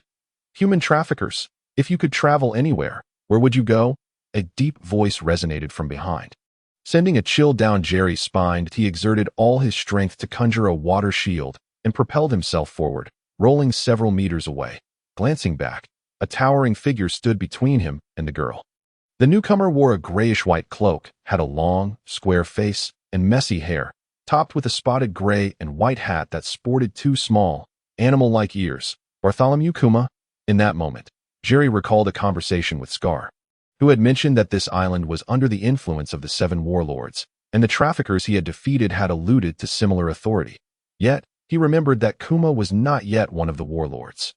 Fisherman karate, gun wave. Jerry formed another water sphere in his hands, larger and more formidable than before. As it coalesced, he launched it at Kuma with cannon-like velocity, though he recognized that Kuma was not an ally of the traffickers. He understood that he had to treat this opponent with the utmost seriousness, for his strength and abilities were no trifling matter. "Human traffickers, repent," Kuma declared solemnly, casually pushing forward, using the power of his devil fruit to compress the air in front of him. Effortlessly intercepting Jerry's water sphere, with a single motion of his palm, the attack rebounded back. "Is that all you can do? I can do that too." As the water sphere hurtled back toward him, Jerry spread his arms, catching it skillfully and drawing a circle in front of him before launching it once more. "Humph!" Kuma let out a low grunt, slapping the returning water sphere aside toward a nearby hill. Boom! The impact resonated like artillery fire as the hill was struck by Jerry's projectile. Meatball shockwave. Amidst the thunderous noise, Kuma teleported in front of Jerry with speeds nearly imperceptible, delivering a crushing blow. "Damn it! Cheater!" Faced with this overwhelming strike, Jerry barely managed to cross his arms, covered in hockey, in defense while attempting to gather moisture behind him to create a cushion. Boom! Boom! As the attack landed, Jerry was sent flying backward. Crashing into a shed, the water cushion he had summoned was crushed upon impact, causing the structure to collapse in a shower of debris. Cough. My leg. Damn it. Taking advantage of the moment, Jerry tried to ease his aching body. Noticing the sudden rise in PM 2.5 levels around him, spitting out a mouthful of saliva, he resolved not to inhale. His mind raced as he contemplated how to navigate the dire situation before him. Clearly, with his current strength, he was no match for the peak Kuma. After all, he was not a formidable foe like Fat Tiger. Even without Blue Fatty by his side, he could not simply bully Kuma at will. In their brief exchange, he had acutely felt the disparity in power. Despite his enhancements from the fisherman karate and his mastery over water manipulation, his skills were still in their infancy. Currently, he could manipulate water within his immediate vicinity, drawing from the ocean, rivers, or even the air around him. However, he had only recently acquired these abilities, and his skill level was not yet intermediate. Once he elevated his skills beyond that threshold, his capabilities would expand significantly, possibly allowing him to control the moisture within a person's body. But that was a matter for the future at present. Even if he layered his haki and utilized some of his nascent skills, he could only withstand a confrontation with Kuma for a short time. That if Kuma decided to take the fight seriously, Jerry knew he would not last long. "You villain! Stop! Don't hurt Big Brother!" A sudden outcry shattered Jerry's train of thought. The little girl, previously stunned by a series of events, finally regained her senses. Upon witnessing her older brother, who had rescued her, being thrown aside, an inexplicable surge of courage welled within her. She dashed forward with her petite legs and clung to the bear's calf. Calling out, the bear crouched down, his voice laced with confusion as he gently inquired, "Little sister, isn't he the trafficker who intended to abduct you?" "What? How did I become a trafficker?" Jerry retorted with dissatisfaction. Rising to his feet, sensing that the bear might have misunderstood the situation, "He's not my big brother. Those people are the real villains. They wanted to sell me, but I escaped, and it was my big brother who defeated the bad guys." The girl glared at the bear, pointing at the still motionless traffickers on the ground. "Is that so? It seems I have misjudged the situation. My apologies, young brother. Are you unhurt?" Having grasped the circumstances, the bear scratched the back of his head, a look of embarrassment washing over his face. Jerry, feeling somewhat dejected, said, "Oh, I'm fine. But do I really look that much like a villain? Then, as if recalling something, he hurriedly approached the girl, squatting down to ask, "Little sister, what is your name? Do these injuries still hurt?"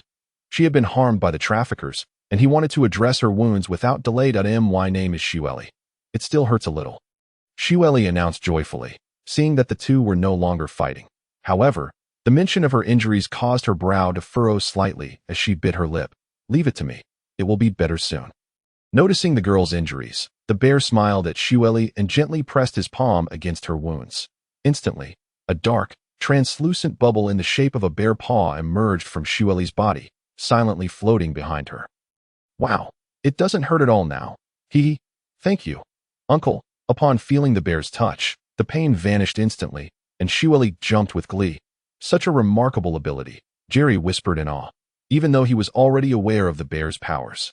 He couldn't help but marvel at its extraordinary nature. Then, the bear seized one of the fallen henchmen from the ground and thrust him against the floating bear paw bubble. "Aya!" The henchman screamed the moment he made contact with the bubble, the pain from Shiweli's injuries instantly transferring to him. Indeed, love does not vanish, it merely shifts. Jerry looked up slowly, gazing at the sky in contemplation. "All right, now let's see how Shiweli plans to proceed." "Shiweli, do you know where your home is?" Jerry, sensing the situation was under control, wished to hear Shiweli's thoughts or if the bear had any plans, knowing that the bear had connections with the revolutionaries and was well informed. "Yes, my home is in the town on Bodishing Island." Shiweli raised her hand high, her eyes sparkling as she spoke loudly. She realized that this was likely her hope of returning home. Bodishing Island. Jerry looked utterly bewildered. His limited reading had not acquainted him with this island. "Little brother, if you don't mind, leave it to me. I know where it is. It's not too far from here, and I can ensure her safe return home." The bear, noticing Jerry's predicament, kindly offered to take on the task. "That would be a tremendous help. Shiweli, what do you think? Is it all right if this tall and strong uncle takes you home?" Jerry sighed in relief upon hearing the bear's willingness to assist, as he had no knowledge of the island that had not been mentioned in the original story, let alone escorting Shiweli home. Although Shiweli was still young and naive, she held trust in her older brother who had selflessly rescued her from the beginning. And the imposing uncle beside her did not seem like a bad person either. After a moment of contemplation, she bowed deeply to express her gratitude to both of them. "Yes, if my big brother thinks it's all right, then I have no objections. Thank you, Uncle. Also, Big Brother hasn't told me your names yet. I want to remember them well." With a hint of nervousness and hope in her eyes, Shiweli looked up at Jerry and the bear. My apologies for forgetting to introduce myself. I'm Jerry," he said, ruffling Shiweli's hair as he softly replied. The bear also smiled warmly, gently stating, "Then I shall escort you home, little sister. My name is Dashiong." "All right then. Thank you, Uncle Dashiong." It was evident that Shiweli was very polite, genuinely grateful to both of them. "You're welcome, little Shiweli." Furthermore, the bear turned to Jerry, his expression serious. "Although you may not be aware, I must inquire if you know of a condition where exposure to sunlight or other natural light causes the skin to develop jade-like scales." Initially responding to Shiweli, the bear then turned, his eyes glimmering as he calmly asked Jerry, "Are you referring to the green jade scales?" Upon hearing the bear's description, Jerry recalled his daughter Bonnie's affliction. He also remembered that this man before him was one of the strongest candidates for the title of the ultimate honest man among the pirates, perpetually living in the shadow of the celestial dragons, manipulated by the plump tiger among the 5 elder stars. "You know of it?" the bear exclaimed, suddenly grasping Jerry's shoulders with fervor, his expression filled with excitement. This was a rare ailment he had traversed the world seeking a cure for. Many had not even heard of its symptoms, let alone its name. You know how it can be treated, or who might be able to cure it?" The bear continued to press, his expression tense. For this was a rare opportunity to meet someone who might hold the answers. "Please, calm down and release me. As far as I know, there are only a few individuals capable of treating this condition. And I'm not entirely certain," Jerry replied, trying to recall any renowned doctors or abilities within this world. He could only be certain of one character from the original story who could undoubtedly cure it. The others were merely possibilities. Realizing his mistake, the bear released Jerry and awkwardly apologized. "Oh, I'm sorry, I got too excited. First and foremost, I can only provide you with leads. Ultimately, the decision of whom to seek for treatment is entirely yours," Jerry said, contemplating the bear's plight, moved by his selflessness for his daughter, willing to forsake everything, including his own identity, even though she was not his biological child. That I understand. Having leads is already a tremendous help. Thank you very much. The bear acknowledged Jerry's understanding and expressed his gratitude in return. That I have roughly 3 potential candidates for you. Let me share them with you. First is the Navy's chief scientist. The man with the world's greatest intellect, Vegapunk, that he possesses extensive knowledge of human anatomy and genetic factors, and he also has a government medical team at his disposal, making him the most likely candidate for a successful treatment. However, since he is affiliated with the government and your identity is oppositional. Next, there's a medical powerhouse on Drum Island, Dr. Karina, a remarkable figure with exceptional medical skills, though her temperament can be a bit eccentric. Additionally, I am uncertain whether the medical infrastructure on Drum Island has been compromised.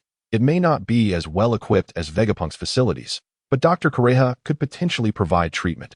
Lastly, there are users of the surgery fruit and the healing fruit. However, this is harder to ascertain, as I'm not sure if this condition requires awakened abilities to address it. Those are the options I've gathered. You can consider them. After sharing the information he had, Jerry took a breath and allowed the bear to contemplate which choice to pursue. All right, I will choose carefully. Thank you so much for providing this information. The bear solemnly expressed his gratitude once more. Falling into deep thought as Jerry organized his thoughts, he gently reminded the bear, just a friendly piece of advice. If you decide to approach Vegapunk, please consider the consequences carefully. Some decisions you think only affect yourself may actually impact those around you. The fate of the great bear was fraught with trials and tribulations, yet there are moments when certain decisions can alter one's destiny. Boom! Just as Jerry was about to utter more words, a resounding crash echoed from the distant town. Simultaneously, several houses crumbled, accompanied by a familiar roar, fire fist. Boom! Well then, Snowy, I entrust you to Big Bear. That noise over there is my captain fighting. I must go and ascertain the situation. Jerry leaped onto a nearby hill, squinting towards the turmoil in the town, where wisps of smoke were rising, and promptly addressed Big Bear. Big Bear bent down to lift Snowy, and said, "Ah, I am truly grateful. Leave Snowy to me, you need assistance over there." Jerry pondered for a moment and smiled. "I believe it is unnecessary. Brother Jerry, will we meet again in the future?" Snowy gazed at Jerry with wide eyes, her gaze shimmering, as if she wished to engrave his visage in her memory. Jerry waved at Snowy, reassuring her, "We shall meet again. Once you return home, behave yourself and be wary of evildoers. Afterward, keep an eye on the newspapers. Perhaps you will frequently see my name in print. Now, I must head over there. Farewell." With that, Jerry darted towards the direction from whence the thunderous sounds emanated. As he ran, he observed numerous civilians cowering with their heads down. Clearly bewildered by the unfolding chaos, unfamiliar with the town's layout, Jerry flitted about like a headless fly, following the sounds of conflict. However, not all paths in the town were unimpeded. As time passed, moments later, flame ring, fire pillar. Before Jerry could reach the site of the battle, Ace's thunderous voice rang out. One could only say that this fellow might relied heavily on his booming shouts, his voice resounding like thunder. This time, as Ace's roar echoed, Jerry, who was nearing the scene, caught sight of a small cloud of explosive smoke rising from the fray. The subsequent tremor was more forceful, causing the ground to shake beneath him. Jerry pressed on, accelerating towards the epicenter of the commotion, appearing at the scene as if he were a renowned detective, always showing up just as the adversaries had finished their smoke break. "What is happening? I arrived to find Chong Wei battling Lai Fu. Has it already concluded?" Jerry observed Ace, disheveled and panting, with several marks of battle adorning his body, yet it was evident he had triumphed. For not far before him lay a shadow, charred and clearly defeated by flames. Ahem, haha. This person claims to be the boss around here, or some member of the 7 warlords. In any case, I have emerged victorious. Upon seeing Jerry, Ace flashed a grin, revealing 8 gleaming teeth, announcing his victory between heavy breaths. "One, is this truly not a dream? Splendid. We are finally free." A multitude of civilians, clad in a variety of colors, began to emerge slowly from the surrounding alleys or homes, their faces a canvas of disbelief, tinged with traces of fear as they gazed upon the fallen figure. Once they confirmed the shadow was indeed vanquished, the crowd erupted in a cacophony of celebration or weeping, while some, still filled with rage, rushed forward to deliver a few kicks that haha. We are not dreaming. This is truly wonderful. Woo-woo. In that fleeting moment. The spectrum of human experience flourished simultaneously. Though Jerry was unaware of the precise events that had transpired, he gleaned from Snowy that this island concealed numerous unsavory secrets, perhaps akin to the dealings of a figure like Mingo. Jerry, have you arrived? What is going on over there? Is there trouble on your end? At that moment, Gios and Scalar emerged from an obscure corner, inquiring as they approached, accompanied by a robust fisherman. Initially, the fisherman bore a wary demeanor. But upon recognizing Gios and the others, he relaxed. My situation is trivial. I merely dealt with a few nefarious traffickers and their lackeys. Jerry waved his hand dismissively, responding to Gios while surveying the jubilant crowd.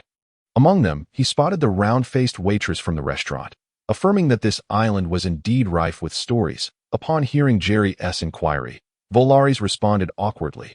Hello. My name is Volaris. I wish to accompany you. I hope for your guidance. Oh, Jerry boss, this island is indeed shrouded in darkness. We were previously treated as prey, Scalar interjected, his voice filled with urgency as he recounted the events leading up to their predicament.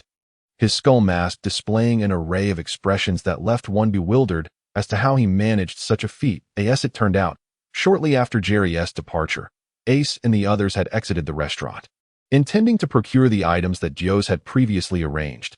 Presumably, having just eaten, Ace was not inclined to wander off alone. The group ambled through the streets, scanning for shops. Soon, a man dressed as a laborer, projecting an air of propriety, approached them, inquiring about their needs, claiming to be a local who could guide them. Upon hearing of a guide, the group readily agreed. The guide led them through several shops, each indeed stocked with the items and food they sought. Subsequently, he suggested they visit a warehouse due to a shortage in the stores, where they could select items directly. Initially, the group perceived nothing amiss. Given their considerable list of purchases, after winding through a series of twists and turns, they entered a dimly lit warehouse. Upon entry, the man swiftly darted aside, and a cage suddenly descended from above. One could not deny that the cage's position was meticulously calculated, perfectly designed to ensnare them. It was then that they realized this was no ordinary warehouse, nor a place for storing goods. Before them lay numerous cages, most containing one or several individuals shackled and restrained. Those imprisoned within either sat or lay in silence, while a select few regarded Ace and his companions with a glimmer of malicious glee.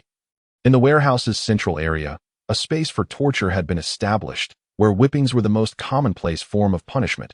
Placed at the center, it was evident that this was designed to serve as a warning to others. At that moment, a battered pufferfish fisherman was being brought forth, his mouth gagged with a cloth, and his limbs shackled, struggling desperately yet futilely against the captors dragging him forward. New prey has arrived? Quite efficient, lad, remarked a man clad in a filthy yellow coat, reclining in a grand chair, his piercing gaze surveying Ace and the others. His eyes brimmed with provocation and arrogance, as if everything was under his dominion. Thank you for the compliment, boss, replied the earlier guide, feigning humility as he bent slightly.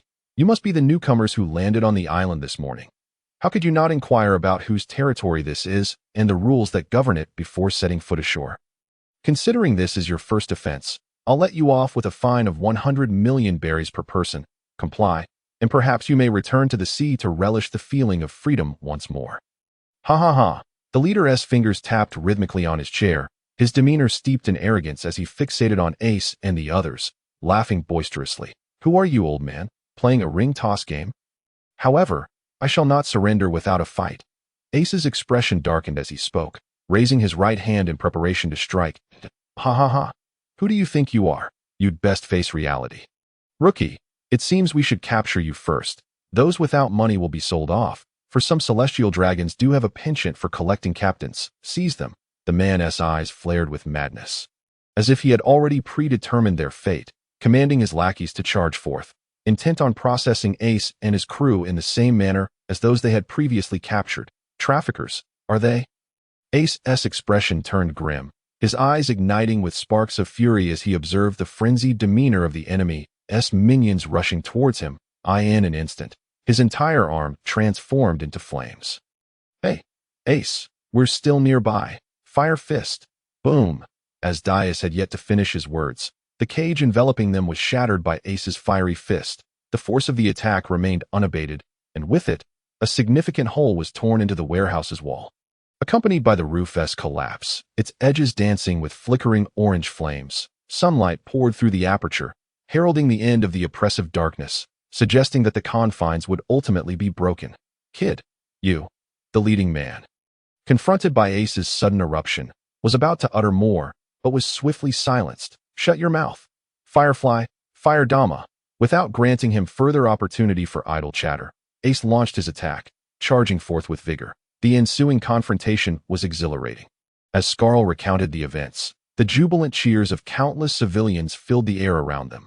Jerry had begun to grasp the situation on this island, which was entangled with the nefarious dealings of the warlord, including the abhorrent trade of slavery. With an emphasis on the latter, it was evident that he reveled in abducting individuals of various races, irrespective of gender, particularly enjoying the sight of novice pirates navigating the Grand Line, lost and unaware, as they unwittingly trespassed upon his territory. This allowed him to seize the opportunity to ensnare these fledgling pirates en masse, relishing in their helplessness as they were toyed with under his dominion. This, it seemed, was the reason for his presence on an island not far from the Grand Line's entrance. Consequently, many of the island's inhabitants had been deceived and captured by him and his crew, while others, blissfully ignorant, were subjugated upon landing here, with some having long been sold into this grim trade. Among these individuals, nearly all had suffered inhuman treatment. Some had attempted to rebel and struggle, yet ultimately faced violent suppression, and upon being recaptured, were subjected to even harsher punishments. Over time, the people of this town had learned to suppress their rage, living in perpetual trepidation of inciting the wrath of this band. For an extended period, they had relinquished all hope. After all, this was the domain of the warlord, a place where the Navy and world government seldom intervened. Thus, when they witnessed the dreamlike spectacle of the tyrant's defeat, their exhilaration knew no bounds. Indeed, you have indirectly or directly saved countless lives, you rascal. That a smile graced Jerry's lips as he approached Ace, giving his shoulder a reassuring pat that, I'm hungry again. Seizing the moment, Ace draped his left arm over Jerry's shoulder, feigning fragility, and playfully rolled his tongue as he spoke. Let us wait a while before we indulge. I reckon this time, you can openly enjoy a free meal. Jerry grinned, supporting Ace while crafting a tantalizing vision of the feast to come to this moment. A multitude of townsfolk began to gather, their whispers and exchanges revealing that most were already aware of the unfolding events. This freckled youth before them had vanquished the previous oppressor, and the news was spreading like wildfire across the island, even reaching those beyond its shores. Following an initial outburst of emotion, hundreds began to converge, encircling Ace and his companions in a tightly packed throng. Among them, a respected middle-aged man with short hair stepped forward, his excitement palpable, eyes brimming with gratitude, clearly wishing to convey his thoughts to Ace and the others. Yet, he hesitated, perhaps fearing they might become the next rulers. Sensing the crowd's anxious sentiment through his observation hockey, Jerry noticed Ace's bewildered expression, utterly at a loss. In a moment of exasperation, Jerry chose to speak on Ace's behalf, raising his voice to reassure the crowd. Fear not. You are liberated. From this moment forth, you are free. As Jerry's emphatic declaration resonated, the crowd erupted once more in joyous cheers that we're free. Thank the heavens. We are free. In that instant, elation swept across the entire island. Expressed their gratitude to the Black Spade Pirates. The townsfolk decided to celebrate with 3 consecutive days of revelry, during which Ace and his crew could feast and frolic to their heart's content, with the town gathering resources to provide all necessary supplies for their upcoming voyage. Overcome with emotion at such a heartfelt decision, tears streamed down Ace's face as he pounded his chest in enthusiastic agreement. Subsequently, the townspeople dispersed, eager to prepare for the exciting days ahead. Will you also stay for 3 more days? Jerry turned to ask Kuma and Shirley, who had been discreetly observing from an alley. No, I would love to stay longer, but I wish to return to my big brother, Shirley replied, her expression conflicted, ultimately shaking her head, clearly reluctant but mindful of her family's worries. I too shall not linger. I am eager to seek out those individuals, Kuma stated, turning to wave goodbye as he moved further away. Farewell. Jerry watched as Shirley sat upon Kuma's shoulder, her lips pursed as she turned to wave back at him. That tyrant Kuma?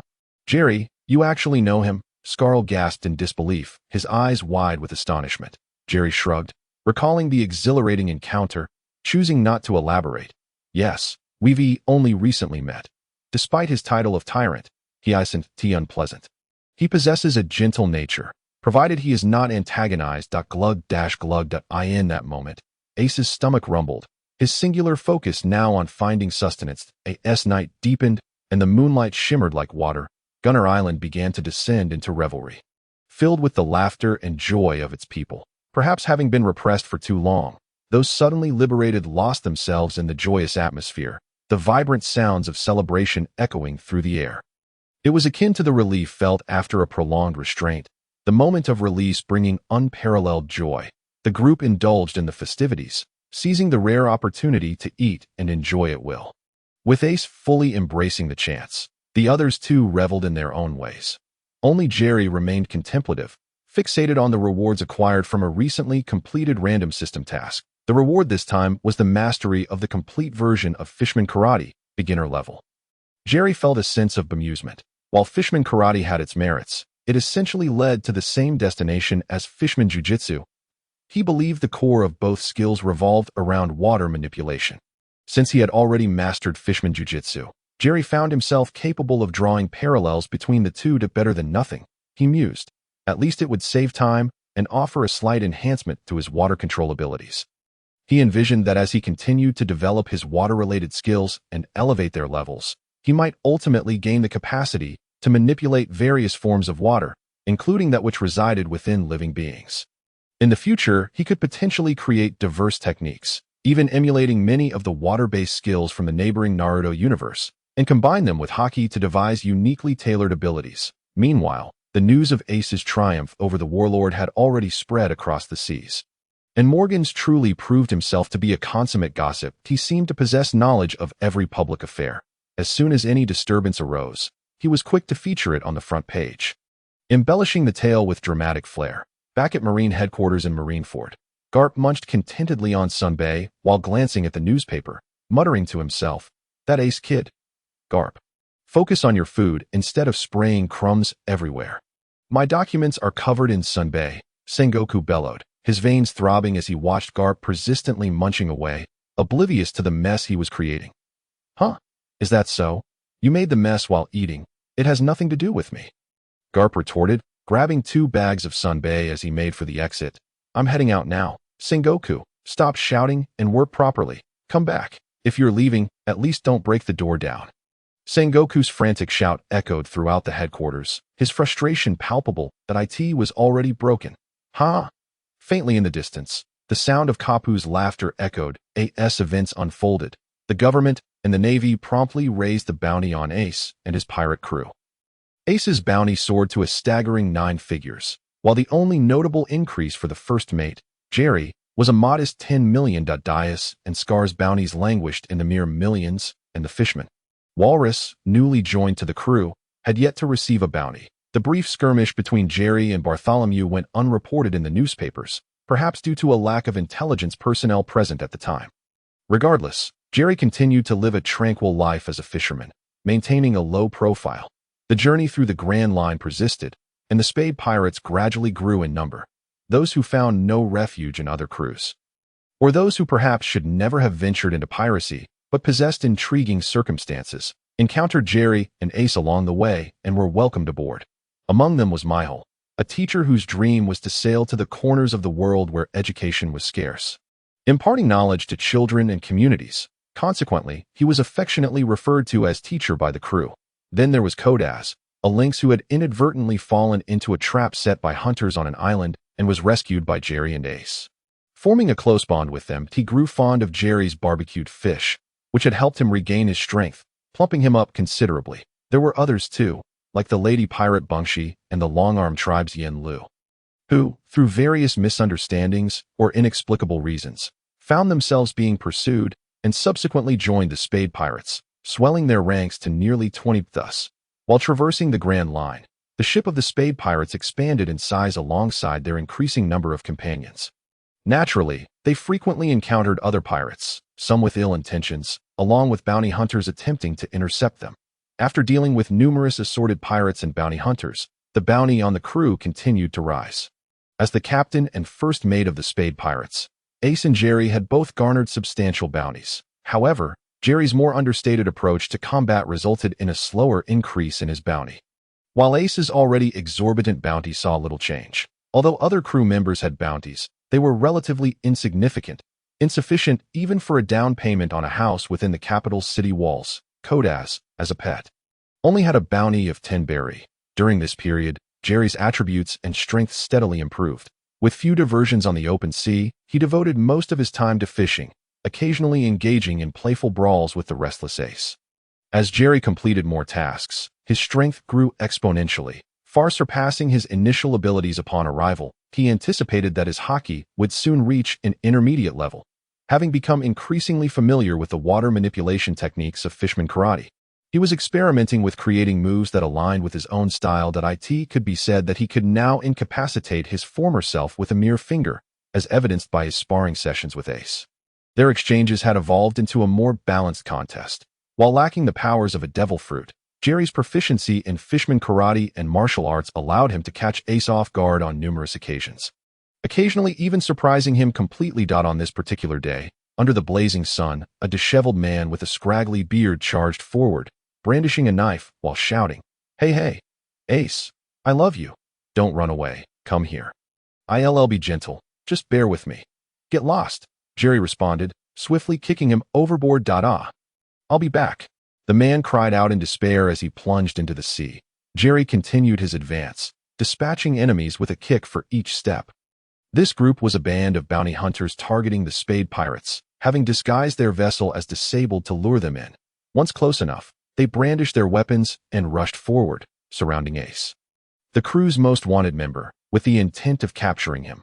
Caught between a throng of attackers, Ace found himself in a precarious position, forced to engage with multiple opponents. Sensing that his crew could handle the situation, Jerry remained unhurried, dispatching foes with ease as he strolled through the chaos. How despicable! To exploit our compassion, you bounty hunters are more treacherous than pirates, Dias exclaimed while fending off adversaries.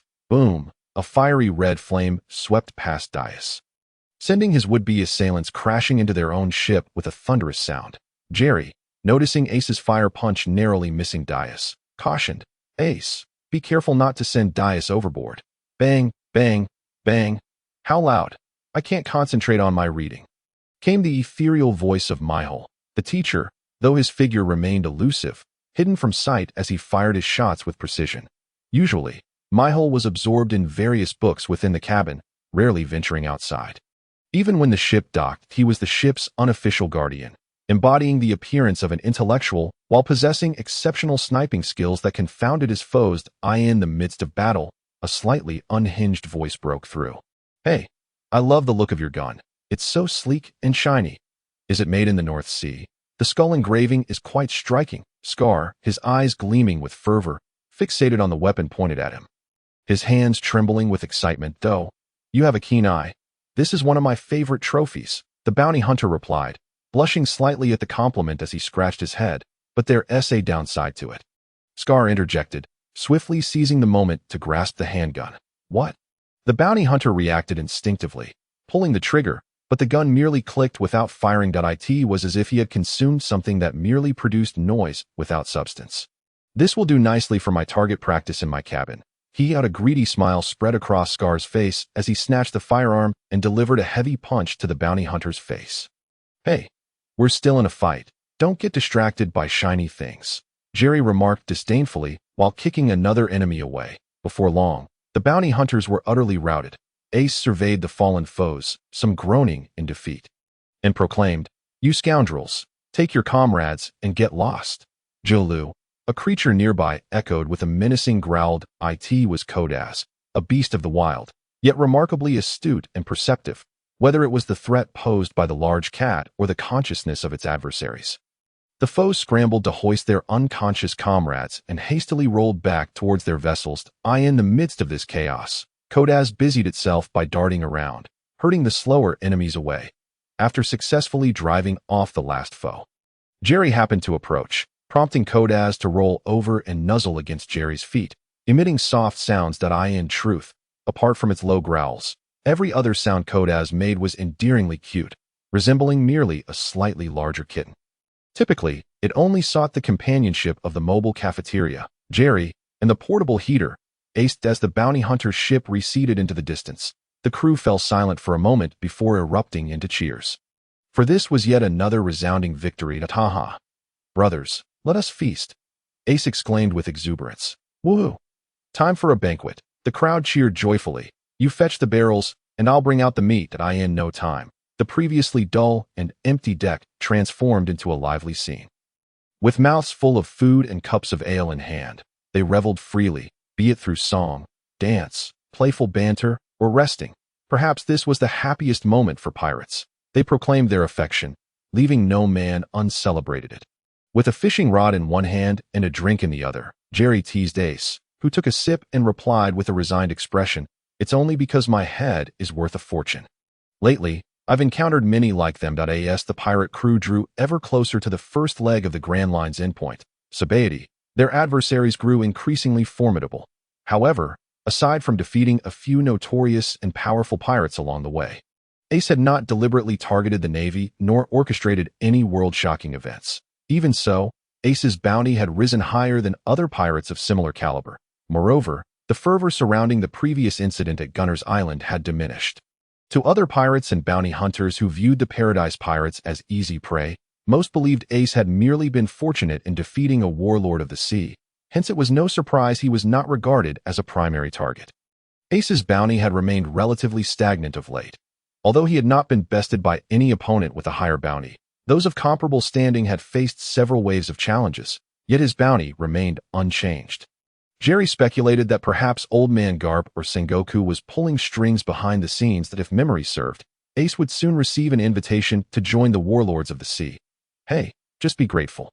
Having someone who cares is better than being alone. A slightly inebriated Scarl, who had appeared beside them, chimed in. Shut it, Jerry retorted, pushing away Scar's wild hair, just as the crew was joyfully exchanging banter. Suddenly, meow-ow, Kodaz emitted a warning. CRY.IT was as if the film had been paused.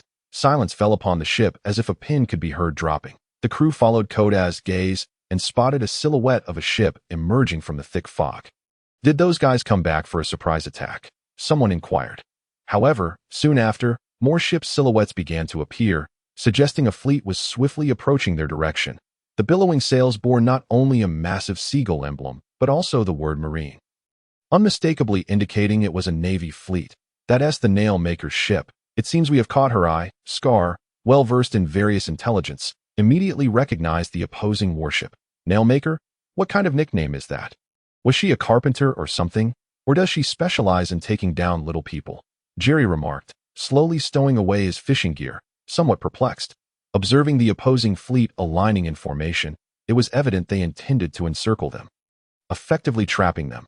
Gio promptly urged the helmsman to increase their distance while shouting to his teacher for confirmation. Teacher, if I'm not mistaken, there's a reef nearby, right?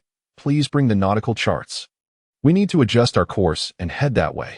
Gio kept a vigilant watch on the enemy fleet while issuing commands. Don't even think about escaping. Your journey ends here. A strange female voice rang out from behind. A young woman with short orange hair, a slender sword at her waist, and clad in a Navy officer's coat stood on the deck, the words justice billowing behind her as she spoke. The woman drew her sword, revealing ghastly burn scars on the back of her hand.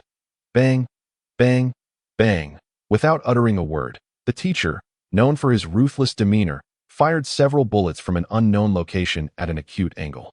Clang, clang, clang. Without hesitation, the woman, wearing a cold smile, swiftly drew her sword, expertly deflecting all the bullets. Impressive swordsmanship. Mihal's voice floated through the air, but that was all. He realized his attack was futile and ceased further remarks.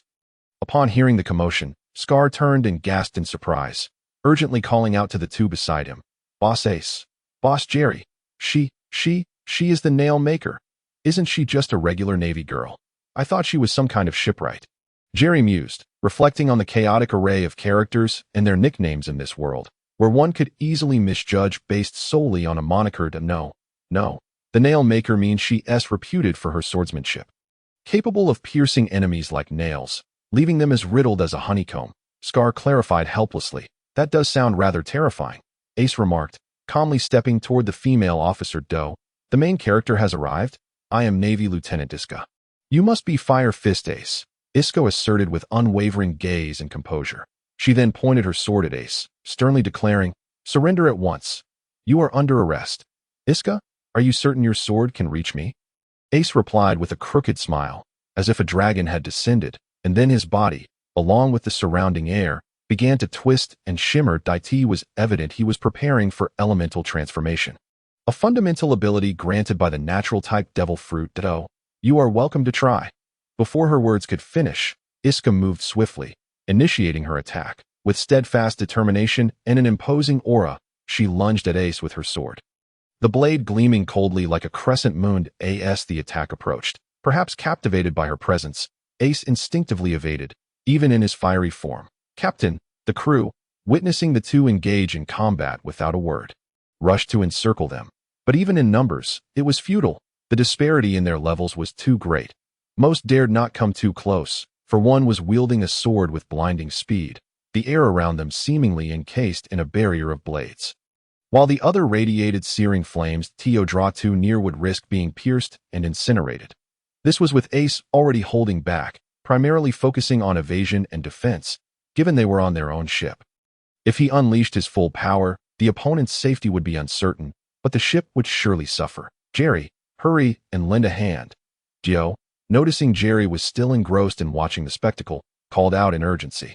Fear not, the nail maker cannot best Ace. Instead of worrying about him, you should keep an eye on your surroundings. Jerry continued to leisurely enjoy the spectacle, casually reminding Dorse. Simultaneously, he remained vigilant regarding the enemy fleet. After all, as a second lieutenant, Iska typically lacked the authority to command a fleet. Thus, Jerry surmised that there must be a naval officer of at least the rank of brigadier general aboard the distant warships. At that moment, Dorse also sensed something amiss with Iska's actions. It was illogical for her to pursue pirates with a fleet only to recklessly infiltrate the enemy camp alone, particularly given that her combat prowess was not overwhelmingly superior. Aside from the classic paid content, few would engage in such reckless behavior, indicating an inevitable deception. Realizing this, Dorse hastily surveyed the movements of the surrounding fleet. He soon discovered that two warships had silently appeared on either side of their own vessel, gradually closing in to surround them. We're doomed, Dorse exclaimed, quickly fleeing and issuing commands to the crew to accelerate the ship. Although he had nearly been distracted by the unfolding battle, Jerry's timely warning proved fortuitous, and they were now perilously close to the reef area. Fire Fist, cease your futile resistance and surrender at once, Iska declared, darting through the chaos while her blade glimmered menacingly. Surrender? You are far from it, Ace retorted, effortlessly fending off the onslaught of sword strikes, even quoting the classic lines of Ryoma Sakamoto. It's about time to end this. The pressure of the battle weighed heavily on Iska, but she silently calculated in her mind. She believed the time was ripe to encircle the pirate crew, barring any unforeseen circumstances. Just as she prepared to exert herself once more, she executed the fisherman jujitsu, water heart, ocean current shoulder throw. Boom! Aya! It turned out that Jerry had spotted an enemy ship approaching the pirate crew from the left, and it seemed nearly impossible for their vessel to outpace it. Thus, he decisively leaped into the sea, targeting the warship, and unleashed the ocean current shoulder throw. Water converged and coalesced into a column, surging from the depths to violently collide with the side of the warship. The thunderous roar resonated from the ship, followed by a cacophony of startled shouts and screams. Meanwhile, another warship that was supposed to join the encirclement began to tilt as it struck a reef, compromising its hull. Navy soldiers aboard, along with various items, tumbled into the sea, shouting in panic. Phew, we finally caught up. They were far too eager to surround us. If only they had paid a bit more attention to those inconspicuous reefs on the surface. This wouldn't have happened, Dorse mused, feeling a sense of relief while also instructing the crew to navigate carefully around the reefs. This area was a naturally formed reef zone, with countless rocks jutting above sea level, where waves collided unpredictably, creating numerous whirlpools and fierce currents. In such conditions, even the most skilled naval soldiers faced grave danger if they fell into the water. Hey, Trying to escape? Ace inquired, observing Iska retreat hastily after their clash. Though he chose not to pursue her. Foolish, who would run away? I'm going to save them. Iska vehemently countered, then without hesitation, plunged into the sea, swimming toward the drowning soldiers, so brave. Jerry remarked quietly as he returned to the ship and witnessed Iska's actions. The crew members without assigned tasks gathered at the ship's edge, eagerly watching the spectacle. Iska swam with all her might towards her struggling subordinates, collecting every floating object along the way to distribute to the soldiers in need. She exerted herself to rescue as many as possible, but the turbulent waves and swift currents proved overwhelming. Even Iska, after a considerable drain on her stamina, found it increasingly challenging to cope, especially considering she was already in a fatigued state from battle. Having given away all the floating planks and barrels to her comrades, she was left with nothing for herself, and as time passed, her strength waned. She was repeatedly engulfed by the waves, only to struggle back to the surface again and again, seemingly nearing her limits. Ace, with a profound gaze, swiftly grabbed a life ring and hurled it toward her. In the midst of her struggles, Iska instinctively grasped the life ring, her gaze lingering on this lifeline. Before she turned to look back toward the pirate crew, "Why are you saving me?" Iska shouted. "Guess," Ace replied with a smile, turning away and leaving, resembling a callous rogue. "Fire fist. Don't think that saving me means I'll let you go. When we meet again, I will definitely capture you." Iska called out as the pirate ship sailed away. That officer isn't too bad, Jerry reflected. Indeed, quite commendable, Ace concurred, noting her willingness to lead from the front in battle and prioritize the rescue of her subordinates in times of peril, indicating she was a capable commander. But still, the thought of being pursued by such a formidable navy is somewhat disheartening, Dorse sighed. That's 1,000 times better than being pursued by that bearded fool who professes his love for you. Jerry joked with a smirk. Ugh, enough with that. Just the thought of it sends shivers down my spine. Not even the flame fruit could keep me warm. Ace exclaimed loudly. Let us not dwell on that. Let us continue our banquet instead. Onward. Oh, the banquet. The crew responded in unison, and soon after, the revelry resumed, albeit with fresh material to fuel their festivities. Strangely, the naval commanders from the enemy fleet had yet to make an appearance. Moreover, it seemed that this naval fleet was not solely intent on pursuing them, but rather stumbled upon them and sought to encircle them as an afterthought. Otherwise, it was unlikely a warship would suffer damage from hitting a reef while in pursuit. Jerry pondered as he gazed at the fleet gradually disappearing into the mist behind them. Forget it, Kodaz, go fetch some meat.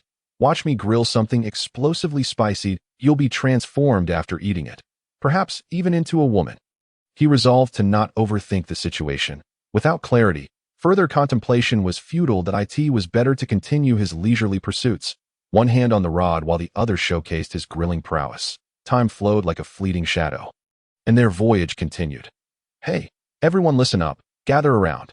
Our next destination is Spade Archipelago, and I need to provide some essential information and insights, Dorse shouted from the deck that afternoon, within the Black Spade Pirates.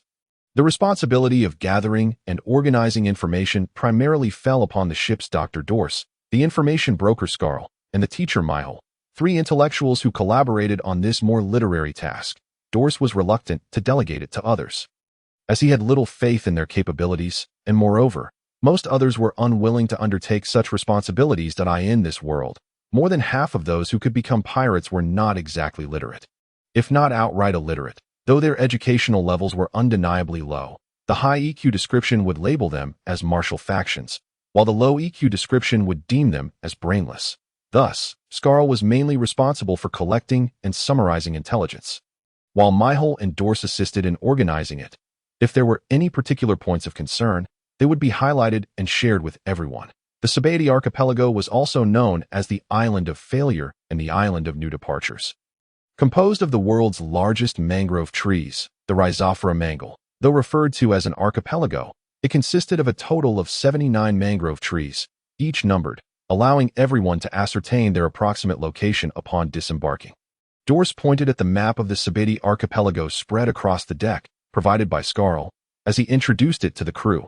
You can generally explore these islands, but be especially wary of islands 1 to 29 and 60 to 69. Islands 1 to 29 are primarily inhabited by human trafficking shops, slave auctions, and other lawless areas that if you tread upon these islands, remain perpetually vigilant, lest you inadvertently become a commodity in one of those shops. Meanwhile, Islands 60 to 69 mainly host naval garrisons and entrances to the world government. Therefore, you should understand that if you wish to avoid being pursued and captured by the Navy, it is prudent not to carelessly venture into this area. Dias tapped the corresponding location on the map with a small stick and continued to elaborate on the relevant matters. Moreover, it is of utmost importance to note that this island serves as one of the operational grounds for the celestial dragons.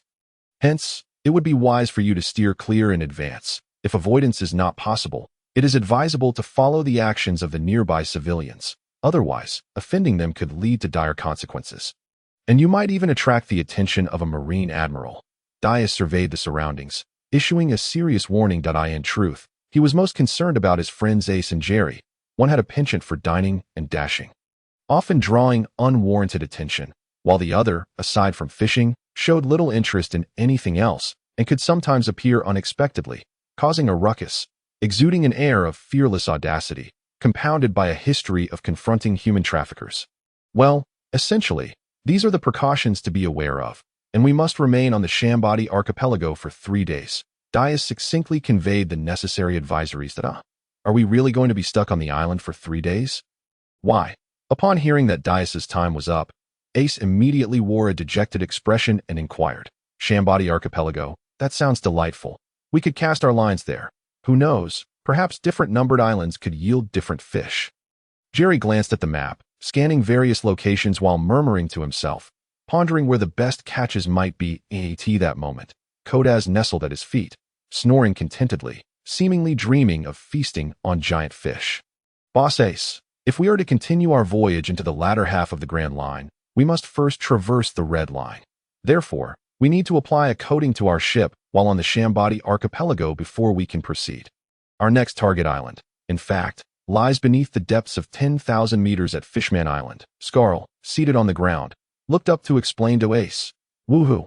Are we finally returning to my homeland? Fishman Wallace exclaimed, brimming with excitement. The other crew members, well acquainted with Shambadi, began to share in the enthusiasm. The midpoint of the Grand Line.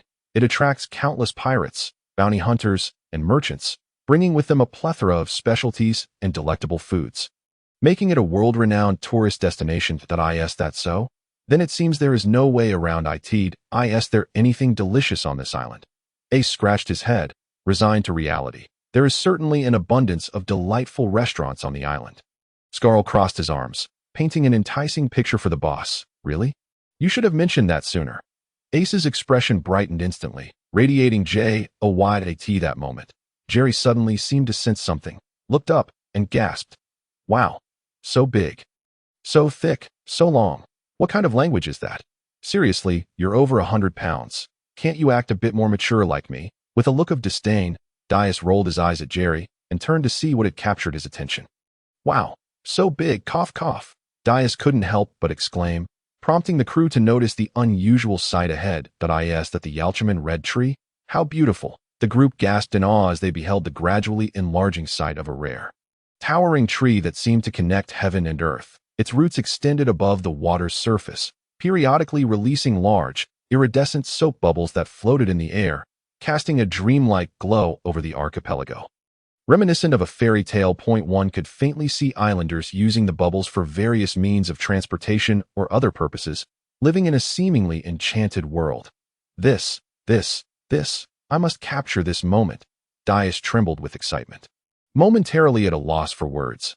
As he was overwhelmed by the indescribable beauty before him, he quickly pulled out his notebook and pen, beginning to write fervently. What is he up to? Let me take a look. Jerry stealthily approached Dias from behind, peeking over curiously. The tree is truly magnificent, and so tall. What on earth? Jerry glanced at the contents of Dias's notebook, his expression peculiar as he began to read aloud. With so many soap bubbles, can you spare me some, so that I can venture towards that dreamlike horizon? Where do you wish to go? Can't we go together? Jerry continued reading, posing questions, leaving Dias momentarily speechless. Upon my return, may I dwell upon that route, in eternal bliss? I believe you would comply, Moa. My Shambadi, yes, it will agree with you, Jerry concluded, nodding seriously. Ah, don't read that aloud. Dias squealed in a dolphin-like pitch, startling Kodaz awake from his dream, who jumped 2 meters high. Haha, what is this? So you're writing, haha. I definitely want more of this adventurous tale. The crew burst into hearty laughter, and at that moment, Dias wished he could flee to Mars. That I apologize. I've misunderstood you all along. Dias, it turns out you're also quite the entertainer. However, I will eagerly await the publication of your novel. Pwah! Slapping Dias on the shoulder, Jerry said with a straight face, but soon couldn't contain his laughter. This is merely a rough draft, a part of the novel's concept. It will eventually transform into a complete narrative that will captivate you all. Keep your eyes peeled.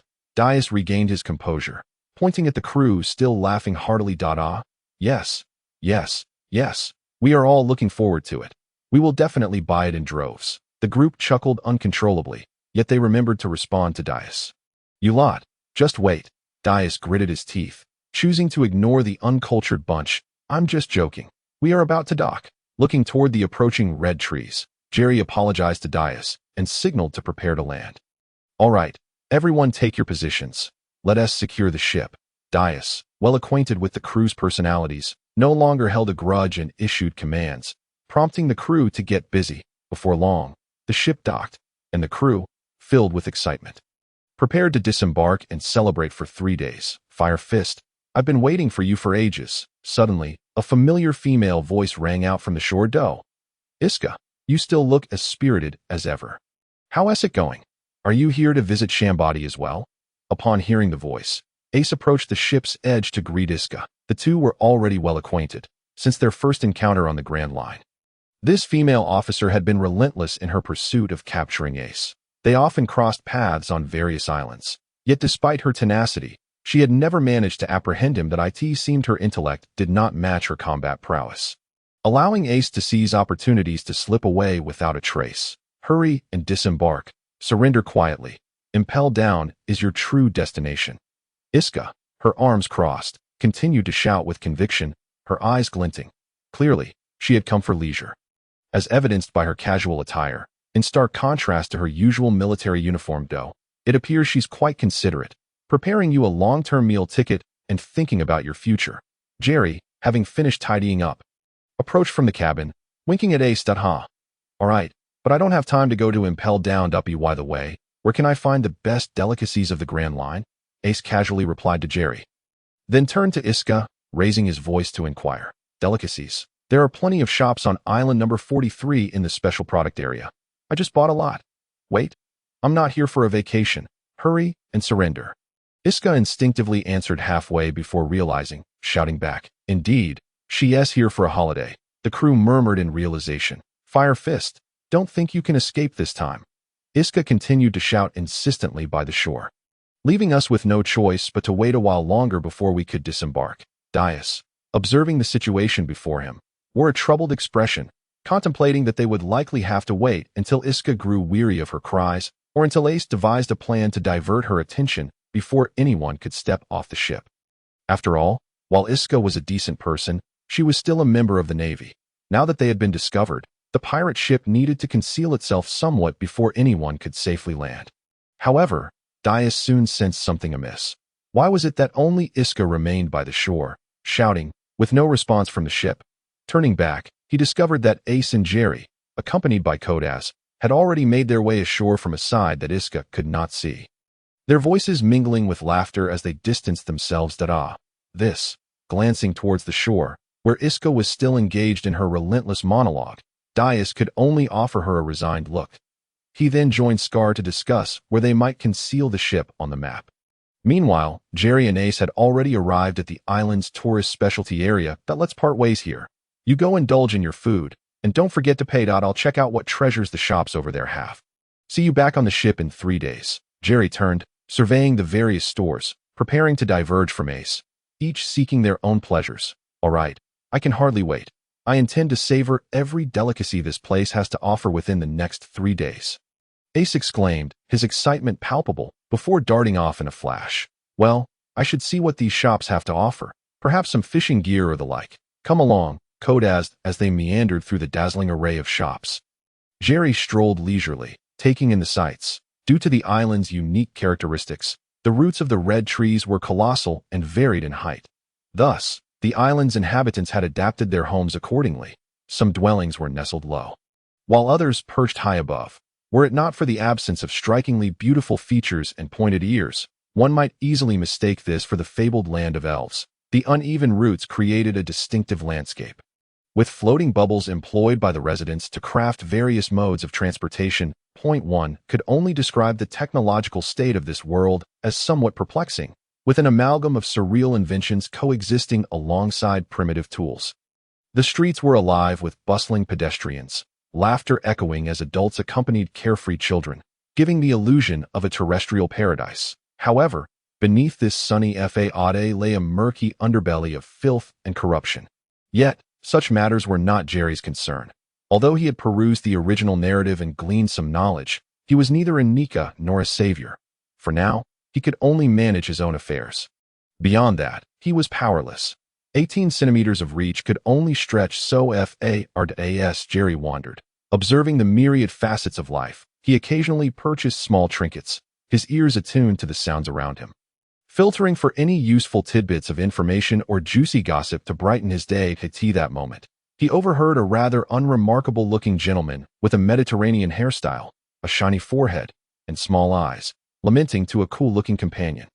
Adorned with long hair, thick lips, and a crooked nose, sigh, "I feel like my girlfriend no longer loves me." "What makes you say that?" the cool guy inquired, glancing at the distressed fellow while casually tossing aside a few strands of hair. "I got a new hairstyle today and asked her if I looked handsome. Oh, you know what she said?"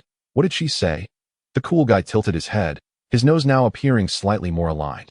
"She told me, I had gotten used to your ugly visage. I didn't expect you to switch to an even uglier one to let us break up," the gentleman exclaimed, his voice thick with sorrow.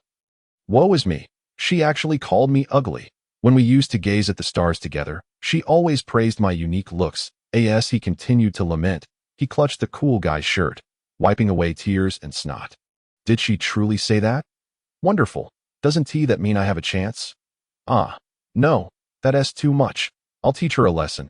I promise to make her scream." The cool guy's lips curled into a smile. But fearing the gentleman would notice, he tilted his head back and vocally supported him. What a comedic spectacle, Jerry mused, chuckling at the gentleman's plight, his lips unable to suppress a grin. Kodaz trotted closely behind Jerry, occasionally frolicking alongside him or rubbing against his legs. As Jerry strolled and contemplated, he ultimately decided to take a general tour of the area to familiarize himself with the locale before choosing where to indulge further. Thus, he continued to wander aimlessly, lost in the vibrant atmosphere. Meanwhile, Dias hummed an unknown tune, pondering how to spend these 3 days pleasantly. Upon returning to the cabin, he realized Ace had inadvertently left his wallet behind. He sighed in exasperation, knowing full well that lacking a wallet would not deter Ace from dining out, as dining and dashing was his usual routine. With no option left, Dias hurriedly set off to find him. Should chaos ensue, unforeseen complications might arise, he resolved to locate Ace before any disturbances occurred, with the restaurant being the most likely place for him to be. On the other hand, Ace was already indulging in his daily exercise of running while stuffing his face with food. Dining and dashing. "If you don't stop, I want to be polite." A horde of chefs and waitstaff chased after him, the fastest among them shouting incessantly. Rumbling, a massive group chased after one, creating a chaotic scene. Onlookers would have thought it was mealtime at the cafeteria, and everyone was rushing to eat. I knew it. Dias appeared behind the crowd, watching those carefree figures dashing under the sunlight, reminiscent of the most splendid moments of youth. "What nonsense," he muttered, rubbing his temples in frustration, trailing behind the crowd, apologizing and offering to pay as he caught up with each one. As Dias busied himself in the throng, the pursuit gradually faded into the distance. "Who?" Dias leaned on his knees, panting, relieved that he had finally managed to settle things without encountering any trouble. By chance, he turned to see a familiar figure, confirming with a glance that it was one of his shipmates. Jerry, enjoying the spectacle from the sidelines? Why not lend a hand? Dias approached the onlooker, teeth gritted in annoyance. Jerry, with a smile, smacked his lips and shrugged. "How was I to know you needed assistance, seeing you sprinting wildly? I thought you were having the time of your life. Get lost. Do you think I could catch up to them if I weren't running? Now I have to keep an eye on Ace." Dias lamented, realizing that what should have been 3 carefree days would instead be spent watching Ace indulge in his culinary adventures. That he turned away, disheartened. Heading that way? Coincidentally, I'm going in the same direction. Jerry trailed behind Dias, moving at a leisurely pace. Delicious. After the chase, Ace reclined on a bench in the amusement park, still devouring the few remaining morsels of food in his hands. The crafty Dias approached from behind and delivered a swift chop to Ace's head. Dining and dashing again. Cough, cough. Almost choked. Ace exclaimed, startled by the sudden attack. Food lodged halfway down his throat, his eyes widening in shock. After a series of contorted movements, tilting his head back, swallowing, and struggling, he finally managed to swallow. Jerry strolled over from the side, observing the finesse of Dias's chop, and couldn't he help but remark, the force was just right. Confusing yet harmless, it would be great if you choked. We'd be rid of one more food thief. Remember, eating requires payment. Dias handed Ace a bottle of water, settling beside him with a disapproving tone. I just strolled around with Kodaz over there, and you've already gorged yourself to satisfaction. You truly are something. After Jerry's teasing, he too took a seat on the other side. Meow. Kodaz mewed softly, nuzzling Ace's leg. Hey, it's not that impressive. I did not intend to avoid payment. It is simply that my wallet seems to have vanished, which is quite perplexing. Moreover, I informed the shopkeeper that I would return to settle the bill after my departure. Ace, with a sheepish smile, scratched the back of his head, still bewildered, as he explained to Dias about his wallet sprouting legs. Then you should keep your wallet safe. If you have no wallet, don't go running around to eat, Dias retorted irritably, tossing Ace's wallet back to him. Why has it slimmed down so much? Ace naturally accepted the wallet, puzzled by its sudden thinness. Of course, that's because it stuck all its flesh onto you. Haha, Jerry chuckled, giving Ace a light pat. Fire fist, you actually hid here. I finally found you, just as the trio was playfully bantering. A female voice suddenly rang out in front of them. They looked up to find Iska approaching them from a few meters away, strolling towards the amusement park's snack booth, although she was still the same person. Iska exuded a less aggressive demeanor today, and there was no urgency in her approach. The midday sun bathed her in warmth, softening her features, though her sharp tongue still lingered. Hi. Good afternoon. Are you on vacation today? Lieutenant, Jerry greeted her with a wave and a smile, sensing her calm aura as she drew nearer. Something like that, Iska replied, lightly tossing her hair back as she came closer. That burn? My apologies. The group's gaze shifted to her hand, where an old scar from a burn was still visible. Dias, quick of tongue but slow of thought, opened his mouth to speak, but fell silent upon noticing Iska's slightly somber expression. It's all right, Iska said, turning her hand inward, gently caressing the scar with her other hand, her gaze distant and pained, as if reluctant to recall the memories associated with it. This happened when I was a child, back in my hometown. That day, pirates invaded. They wreaked havoc, and the entire village was engulfed in flames. My parents and countless villagers were consumed by the fire. Iska's fists clenched tightly, her brow furrowing as she recounted that nightmarish experience slowly. Perhaps it was the mention of key words or some other reason, but Ace's gaze flickered before he looked up at the sky. Jerry stroked his chin, quietly listening alongside Dist IT that time. I was also surrounded by flames and dense smoke, and in my despair, a figure clad in a Navy uniform appeared before me, extending a hand of hope. I remember he was called Major Dolo, who later ascended the ranks to become a rear admiral. It was my admiration for him that drove me to join the Navy. As Iska reached this point in her tale, her expression shifted from cloudy to clear, her gaze growing determined as she continued. Thus, this scar only serves to motivate me forward to prevent more children from suffering as I did. I have resolved to capture every malicious pirate, gently stroking her scar once more. Iska's demeanor brightened, radiating a newfound brilliance. Meow, Kodaz called out, leaping to Jerry's side and lazily basking in the sun. Locking eyes with Ace, Iska said, how about you consider not being a pirate anymore? I can sense that you are not truly bad. Not be a pirate? Then will you support me? Ace replied with a crooked smile, seated on the bench.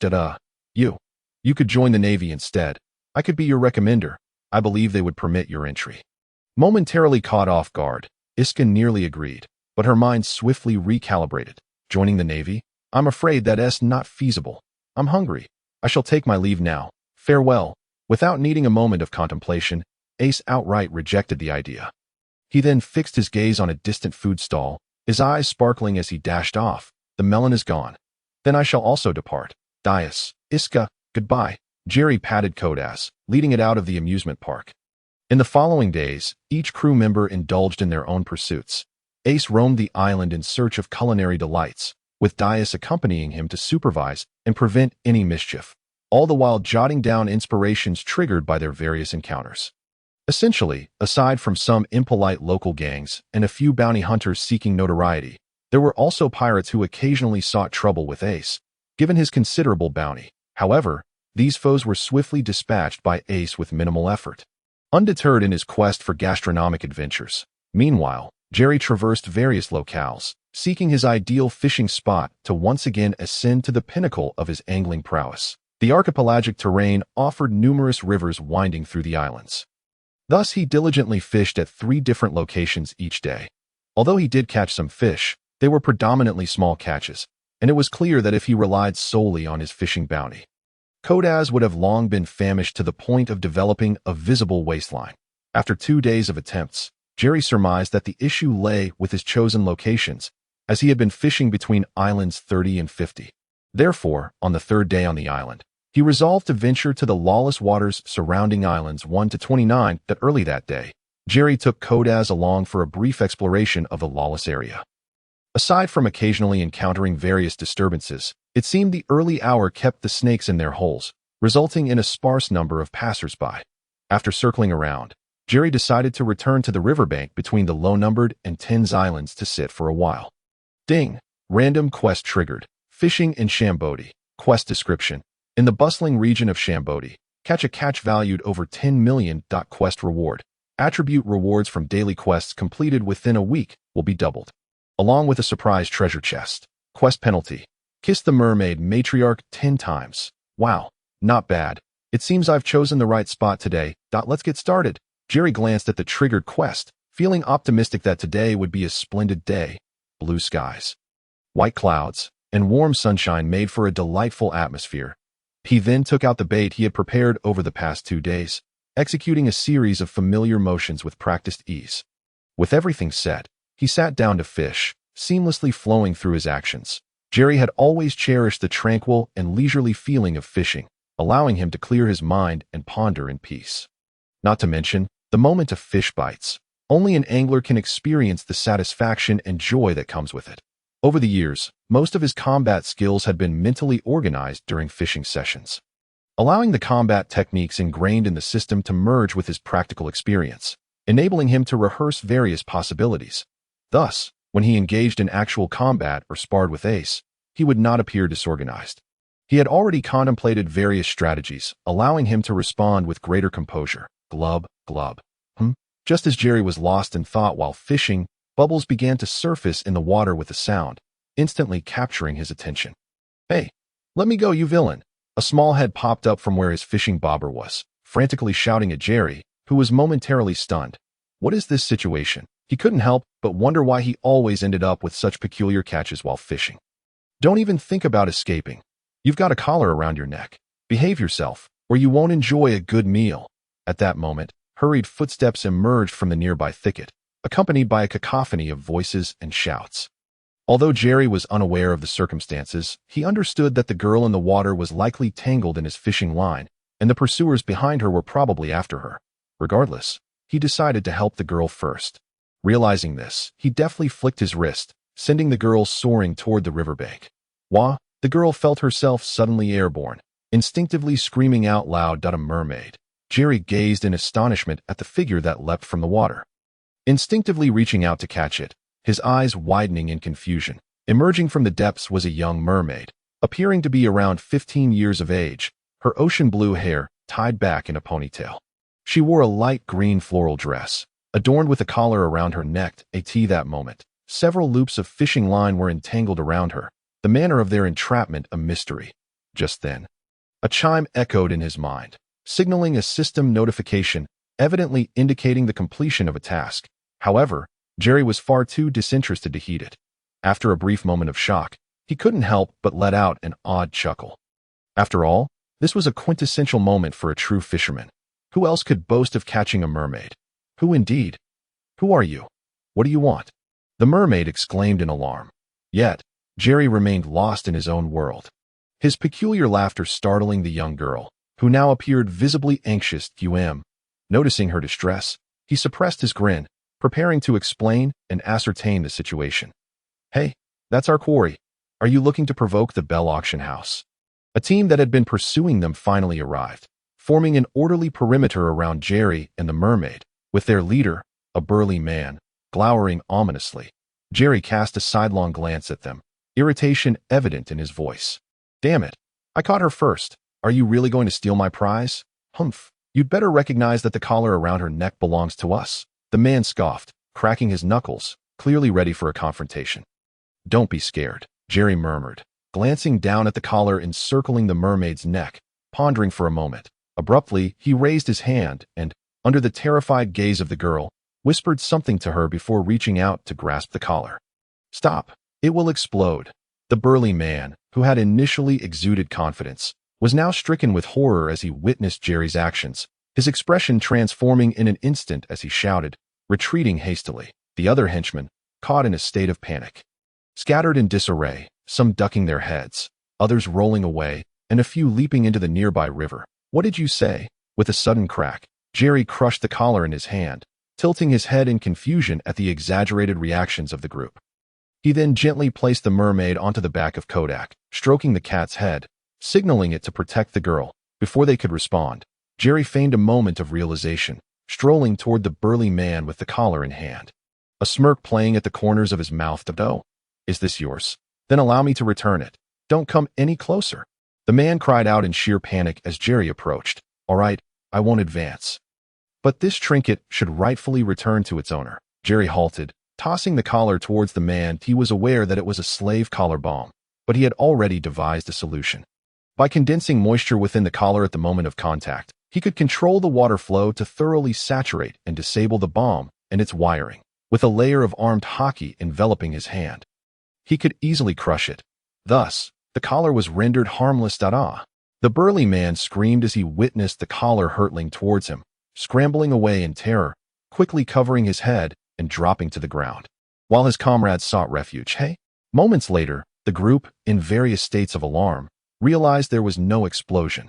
Breathing a sigh of relief, they glared in indignation at Jerry, who stood nonchalantly, a smug grin on his face, as if he were watching a performance. The mermaid, observing the chaos unfolding, stifled a giggle but quickly pressed her lips together, her eyes darting around in fear of drawing attention. After all, she had yet to free herself from the fishing line and was unable to flee. Still perched atop a formidable feline, Jerry noticed her amusement and laughed heartily. Haha, what kind of trick are you all playing? Do it again, my friend says she enjoys watching. Kid, you're asking for trouble. The burly man, now flushed with rage, gritted his teeth, his fury palpable. Get him, take him down. With a single command, his subordinates surged forth with unrelenting speed, their resentment towards Jerry's earlier mockery evident. Humph. Overestimating yourselves. Observing the encirclement once more, Jerry scoffed. An invisible aura emanated from him, expanding in a circular wave that captivated the attention of all present. As the force swept through the crowd, the burly man felt as though he had plunged into an icy abyss. Trembling and collapsing to his knees, unable to recover, simultaneously, the other henchmen were rendered unconscious, their eyes rolling back as they fell to the ground. All right, that's a wrap. Jerry had just unleashed his advanced conqueror's hockey, which had significantly increased in power and control with his level up. Although it had consumed a bit of stamina and hockey, for Jerry, it was a mere trifle. This technique was incredibly effective against weaklings. Jerry glanced at his system interface. Feeling content, he mused that he could hardly be classified as a mere weakling anymore, having traversed half of the Grand Line. Without further ado, he opened a treasure chest obtained from his previous task completion. Ding! Receiving a reward. Acquired Naval 6 Style, Beginner. This skill has some utility, albeit limited. Jerry pondered this as he casually closed the system interface. He then approached the young girl, deftly loosening her bindings, and inquired, "What is your name, young lady? Rest assured, I am no villain. Look, I hardly resemble one of them, do I?" To emphasize his point, he kicked a henchman who lay unconscious beside him.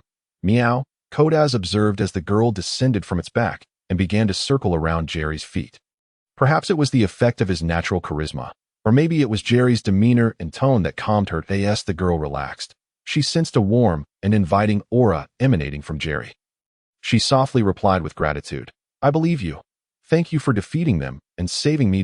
My name is Dora. At last, Jerry heard the mermaid girl's voice in a normal tone, having only previously experienced her screams and panic. "Doria?" he exclaimed, interrupting her in astonishment, thinking perhaps she was a character from a game that had crossed over to, "Sister Doria is my neighbor. Do you know her?"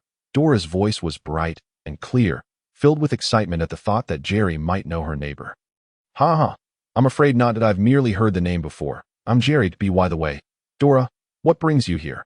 Aren't you all supposed to be living on Fishman Island?" Jerry hastily shifted the topic to mask his embarrassment. Scratching his head as he questioned Dora, "I was taken here by a group of human traffickers," Dora replied, lowering her gaze and fiddling with the hem of her clothing, her voice filled with sorrow. "Indeed, human traffickers again." Jerry clenched his fist, a wave of anger surging within him. In the world he had traversed from, traffickers were universally detested, responsible for ruining lives and shattering countless families, a crime utterly unforgivable. To his dismay, he encountered them again in this new realm. In the pirate world, traffickers were even more rampant. It would be a waste not to punish them for their transgressions during this extraordinary journey. Although Jerry was not a selfless hero with the grand aspirations of saving the world, he still possessed a fundamental sense of morality and justice. "We were just playing on the outskirts of the kingdom when they ambushed us.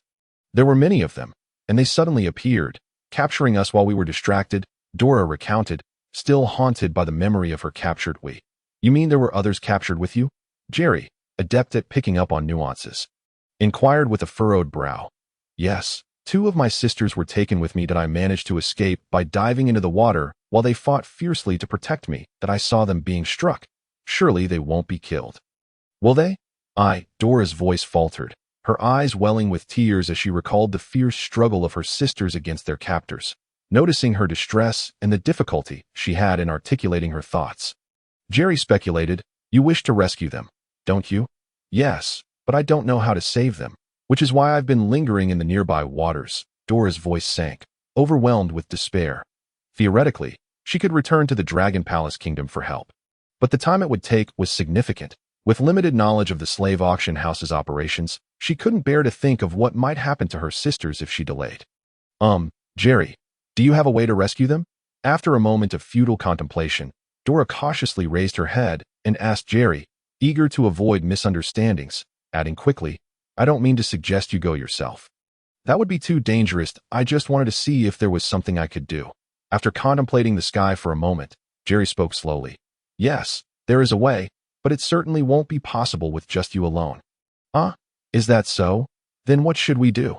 Is there still a way?" Upon hearing Jerry's words, Dora's expression turned despondent, her eyes brimming with tears as she anxiously paced beside him. Seeing this, a glint of determination crossed Jerry's eyes before fading.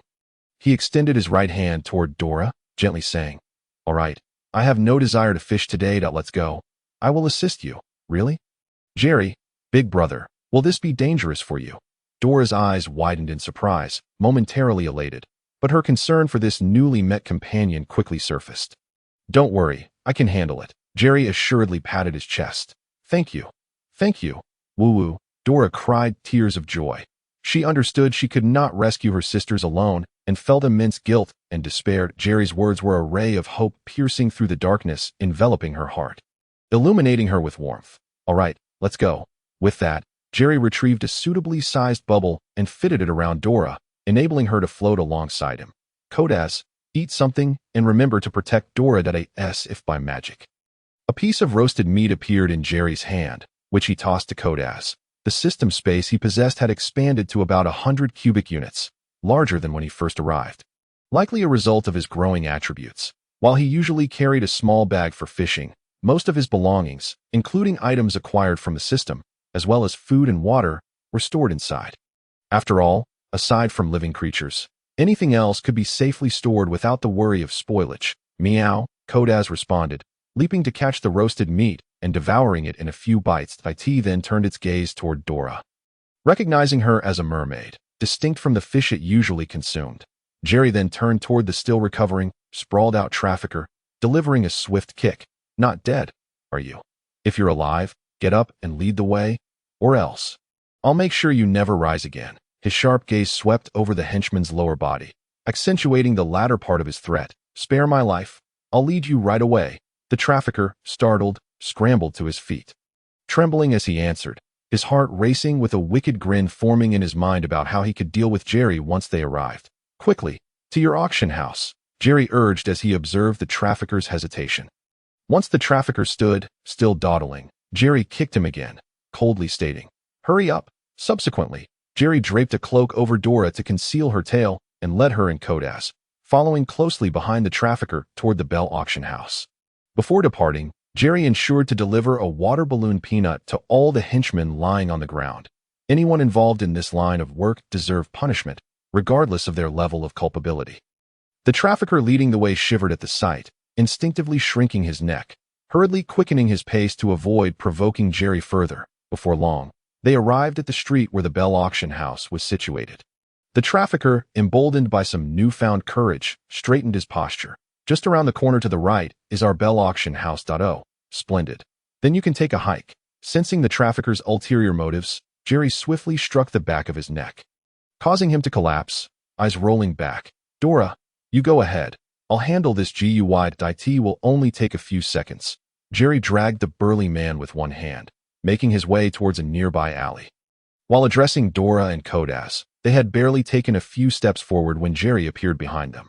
Although Dora felt a twinge of curiosity about his intentions, the thought of the impending rescue operation as they approached the entrance of Bell auction house caused her expression to tighten, anxiety rendering her unable to focus on anything else. This street evidently exuded a more upscale ambience, with several distinct auction houses lining both sides, each showcasing varying styles that complemented one another, all embodying a facade of opulence. Seeing the signs of Bell auction house at the entrance and in the lobby, Jerry confirmed that they had indeed arrived at the correct location, quietly activating his observation hockey. He briefly sensed the situation inside before turning to glance at Dora, whose face had paled slightly from excessive tension. Rest assured, if my senses are accurate, the auction is about to commence, and your sisters should be unharmed. Let us proceed inside, he gently reassured her, patting her on the head. Really? What should we do next? Upon hearing that her sisters were safe, Dora's demeanor visibly relaxed. You will follow my lead if a confrontation arises. Stay back with Kodas. Have no worries, I can handle it, Jerry instructed before confidently stepping into the auction house. Welcome, it is our pleasure to serve you. A female attendant in a professional uniform, who had been stationed at the service desk, immediately donned a professional smile and rose to greet the approaching guests. You seem rather optimistic, Jerry replied, a smirk playing on his lips as he mimicked the arrival of a dragon king. The attendant, taken aback by Jerry's unique demeanor, momentarily faltered. Haha, just a jest. Do respond. Please, is it still permissible to enter the auction that is about to begin? Noticing the attendant's continued daze, Jerry reverted to a more composed expression and inquired with a smile. My apologies, esteemed guest. May I inquire if you are a registered VIP? The attendant, having regained her composure, adjusted her expression in an attempt to maintain a professional facade. Observing her stiff smile, Jerry raised his chin and cast a downward glance, adopting the demeanor of an irked ruffian. Are only VIPs allowed entry? You misunderstand, esteemed guest. If you are not a VIP, you will need to purchase admission tickets here before entering, the attendant said, her mouth twitching slightly as she hastily initiated the ticketing process. Faced with this predicament, and in order to conceal his true intentions, Jerry reluctantly purchased 2 admission tickets, ensuring that his animal-shaped pet remained securely by his side. Fortunately, he had previously acquired a small box of belly during an earlier mission, so he was not short on funds, though he still felt a habitual sting at the expenditure. After all, paying in cash always felt more painful than using a card. Tangible money felt vastly different from plastic dolls and paper figures. Following the auction house's procedure, they passed through security and walked down the expansive entrance corridor, which opened into a theater-like stage for indoor performances. The seating in front of the stage was arranged in a tiered, fan-shaped layout, with the center aligned perfectly with the stage. The entire auction venue, standing at a height of about 10 to 20 meters, was adorned in luxurious decor, exuding an air of sophistication as the event was nearing its commencement and had been heavily promoted. The seats were nearly filled to capacity. Various individuals engaged in conversations, creating a cacophony reminiscent of a bustling market. It wasn't until the auctioneer and several staff members emerged from backstage, wheeling a square object, that the noise gradually subsided. It seemed everyone present was familiar with the auction process, their eager gazes fixated on the covered cube placed at the center of the stage. Make sure to protect yourselves, as the main event is about to unfold, Jerry cautioned, his gaze sternly fixed on the stage before he turned to whisper a few instructions to Dora and Kodaz, then began to make his way towards the stage through the aisle between the seats. Sensing the fervent attention from the audience, the auctioneer raised his voice. Ladies and gentlemen, now, according to protocol, we shall first unveil the highlight of this auction. Please keep your eyes wide open to witness the unparalleled beauty of the mermaids from the deep sea. And do not blink lightly, for in the blink of an eye, you may find yourself entranced in a dream. The auctioneer's voice soared with fervor as he exerted all his efforts to stir the excitement of the guests. As the atmosphere reached a crescendo, he gestured to his staff. Following his cue, the staff members skillfully yanked away the covering cloth. The spotlight immediately converged, revealing a sturdy cage, within which were two mermaids. Following the beam of light, two stunning mermaids, adorned with makeup that had clearly been meticulously applied for the auction, raised their hands instinctively to shield their eyes from the sudden glare. Oh my heavens! I can hardly contain my excitement. The crowd erupted in a frenzy upon witnessing the rare sight of the mermaids, their voices rising to a deafening clamor, with some shouting over the din. The auctioneer, beaming with satisfaction at the audience's reaction, declared, "All right. I believe everyone is prepared to secure their desired treasures. Now, let us escort them back to the backstage." However, before he could finish, a young man with wild eyes and an eccentric grin dashed onto the stage, his laughter echoing as he charged towards the cage containing the mermaids. "Who are you? Someone, stop him!" The auctioneer quickly barked orders to the staff upon spotting the apparent threat. The interloper was none other than the dashing Jerry. His expression merely a facet of his impromptu performance. In the face of the swiftly approaching staff members, Jerry dispatched them with a flurry of strikes, then nonchalantly approached the cage. As the crowd watched in disbelief, the so-called pervert stood before the cage, muttering to himself before reaching out to grasp the bars, bending them with ease as though they were mere twigs. "Ha ha ha ha. They are all mine." His maniacal laughter echoed throughout the venue as he pried open the bars. Jerry's fervent demeanor was impossible to overlook and simultaneously instilled a sense of unease and danger in the auctioneer, who shrieked, "Do you even realize that this auction house is affiliated with Lord Don Quixote Doflamingo of the Seven Warlords? Do you dare to cause a ruckus here? Doflamingo, his name holds no fear for me. Let him come personally." Jerry retorted with an insidious laugh, his performance oscillating between skillful acting and sheer madness, instilling trepidation in the auctioneer and staff alike. Amidst his laughter, he pulled the two mermaids from the cage, discreetly disabling their shackles before tossing them back onto the floor of the cage. "Ha ha ha. This is entertaining. Who are you, little thief, to speak so boldly? Have you consulted my esteemed self, Alan?" The self-identified Alan was a scruffy figure adorned with unkempt facial hair, dressed in a hodgepodge of clothing, two swords at his waist, and a bottle of liquor in hand. Striding towards Jerry, he declared, "Listen up, kid. This place is under my jurisdiction, so you might as well bow down to me." As Alan lunged forward, wielding the bottle and drawing his swords, Jerry maintained his deranged smile, sidestepping Alan's attacks before swiftly delivering a powerful knee strike to his abdomen. Thud. Ugh, caught off guard by the speed of this seemingly dim-witted individual, Alan doubled over in pain, blood spilling from his mouth as he arched his back like a cooked shrimp. "Ha ha ha." It was Alan's voice, urging him to protect the flesh at the nape of his neck.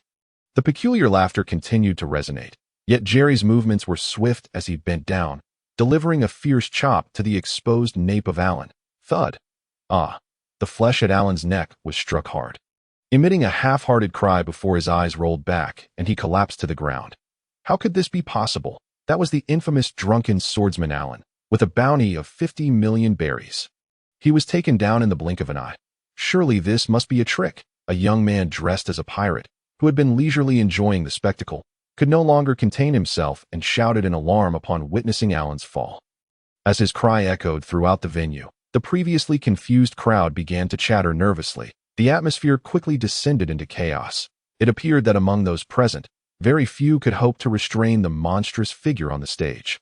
The auctioneer trembled as she cautiously stepped back, realizing that her only option was to seek outside assistance. It should be noted that this auction house operated under the flag of Don Quixote da Flamingo. And typically, no foolhardy pirates or ruffians dared to cause trouble here, to prevent any rebellion from the slaves. The personnel on stage were the highest combatants available within the auction house. Her frantic gaze darted around until, after a moment, she became ecstatic upon spotting a savior amidst the crowd. "Captain Gall, is that you? How splendid to see you here. Please, I implore you to expel this madman." The auctioneer, having regained a modicum of composure, recognized the stalwart figure of Captain Gall seated among the crowd and immediately bowed in greeting, beseeching his aid. Initially, Gall had intended to remain uninvolved in the affairs of these pirate scum, enjoying a pleasant day without interference. However, it seemed they were determined to disrupt his peace. Upon noticing the auctioneer's actions, Gall's gaze deepened, a silent warning conveyed through his glare, having engaged in numerous clandestine dealings with Doflamingo. He had never intended to let Jerry escape the consequences of his disturbance. Yet, he was not prepared to openly reveal his association with Doflamingo just yet, pondering whether to resolve the matter discreetly or make a grand entrance. When the auctioneer inadvertently exposed his identity, "No way. Captain Gall, what is he doing here?" The pirates and other outlaws, upon seeing the throng of individuals rising alongside Captain Gall, sensed impending doom and began to retreat furtively. "Run!" someone in the crowd shouted, plunging the scene into further disarray as the plainclothes Navy personnel surged forward to pursue the fleeing criminals. That on stage, Jerry observed the unfolding chaos, quietly gesturing behind him. He signaled the two mermaid girls to look to the right. Earlier, when approaching the cage, Jerry had discreetly conveyed his identity and intentions to them. At this moment, Dora and Kodaz had stealthily concealed themselves in the shadows behind the right side drapery. Subsequently, Jerry's gaze shifted towards Captain Gall, noting the latter's bright yellow bodysuit, broad chest, taut abdomen, and muscular arms, all accentuated by the lighting, giving him a remarkably robust appearance, crowned by a white cape. As Captain Gall stepped into the spotlight, his gleaming bald head reflected a faint sheen, sparkling under the illumination. Jerry's titanium alloy eyes nearly blinded by the brilliance. His jaw dropped in astonishment, revealing his molars, while his grotesque smile faltered. The bald-headed caped hero? Stunned, Jerry thought he was facing the ultimate boss, frozen in shock as if struck by lightning, involuntarily exclaiming, "How dare you call me bald? You seek death." In the midst of striking a pose and pondering some theatrical lines, Captain Gall's face flushed crimson upon hearing the triggering words that a fiery wrath ignited within him, akin to a lion in fury. As he lunged forward, with a resounding thud, he propelled himself into the air. Appearing directly in front of Jerry, "Heavy hammer, speed," he roared, his fist, the size of a cauldron, descending upon Jerry's face. Yet, though Gall's speed was remarkable, Jerry's reflexes were not to be underestimated. Unfazed by Gall's peculiar attire and appearance, he sensed the oncoming force of the attack and swiftly pivoted, lifting the two mermaid girls before executing a great leap to evade. Boom! Startled, Jerry watched as Gall's punch created a massive hole where he had stood, the edges of the floor trembling, and the stage cracking in a radial pattern. Below the hole, some staff members and slaves gazed up in terror at the gaping void above. Turned out the area beneath the stage served as the auction house's preparation space, where numerous items, including slaves and other goods, awaited transaction. After evading, Jerry gently set down the two girls, instructing them to take cover. Another bald head, this outfit, and using fists. Are you trying to part your hair in the Grand Line? Dramatically patting his chest, Jerry continued his verbal assault with an odd expression. You dare to speak of baldness. Perhaps some past incident related to baldness had left a bitter memory, for Gall's fury erupted like a volcano. Uncontrollable .6 styles, shave. Utilizing the Navy's 6 styles, Gall's speed surged once more, rendering him nearly invisible to the ordinary eye as he instantaneously closed the gap, raising his fist to strike Jerry, unburdened by hesitation. Jerry sidestepped while simultaneously spinning, channeling power into a roundhouse kick aimed at Gall's head. Gall instinctively reached out to block and seize Jerry, preparing to counterattack, but as the gust of wind approached, He realized the intensity of the blow too late. Iron block. Gall crossed his arms before him, but as he activated the iron block, Jerry's kick landed squarely against his arms. Thud. Maintaining his defensive posture. Gall's feet remained planted, yet Jerry's strike sent him sliding backward across the ground for several meters. Though he appeared uninjured, Gall's hands trembled slightly. Iron block won't save you. Before Gall could regain his footing, Jerry pressed the advantage. With a speed akin to a tempest, he dashed forward a few paces before leaping into the air, poised with both feet forward, ready to unleash his attack, closing the distance rapidly. He delivered a fierce kick that knocked Gall's arms apart, rendering him defenseless as his chest lay wide open. Jerry unleashed a flurry of rapid kicks upon Gall's chest, forcing the latter to stumble backward. Yet Jerry's relentless assault followed closely. Puffed. Gall could no longer contain himself, spitting out a mouthful of blood. In the blink of an eye, after delivering over a dozen kicks, Jerry's right foot wound up for a heavy strike against Gall's face. Boom! A figure hurtled through the air, crashing against the wall of the auction house, which immediately crumbled, leaving a gaping hole, with Gall buried beneath the falling debris. That I merely wished to inquire, how would one counter the supreme great flash of the Foshan's shadowless kick?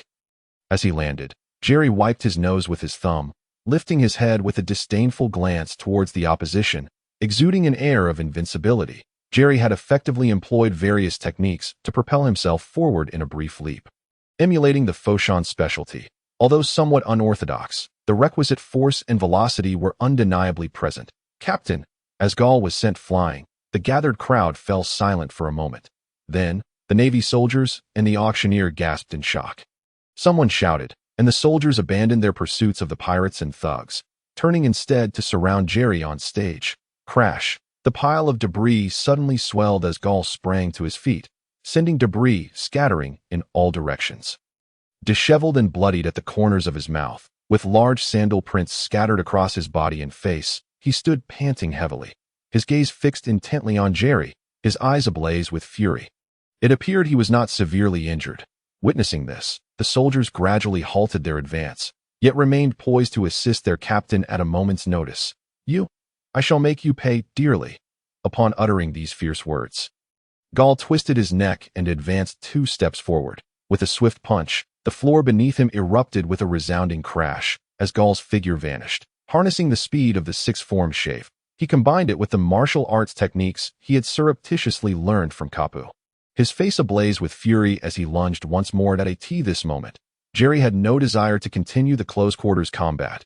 He noticed that Dora and Kodaz had reunited with the 2 mermaid sisters.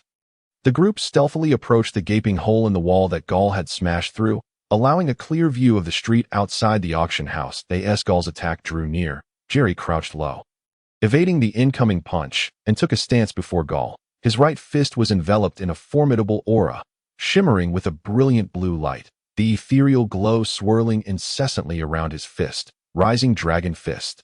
Seizing the moment as Gall leaned forward after throwing his punch, Jerry shouted, channeling power from his feet, spinning around, and delivering a powerful uppercut to Gall's chin. In the wake of Jerry's strike, a majestic azure dragon soared into the air, carrying Gall's figure as it shattered the auction house's roof, climbing high into the sky. Shortly after its ascent, the dragon dissolved into droplets, scattering across the earth like a gentle rain. With a thunderous roar, the roof collapsed, debris and materials plummeting down, sunlight streaming through the newly created aperture. The radiant sunlight illuminated the whole, casting a vibrant rainbow, creating a scene of breathtaking beauty that stirred a sense of longing within the onlookers. The scent of freedom is truly delightful. Jerry beamed as he glanced up at the enchanting sky.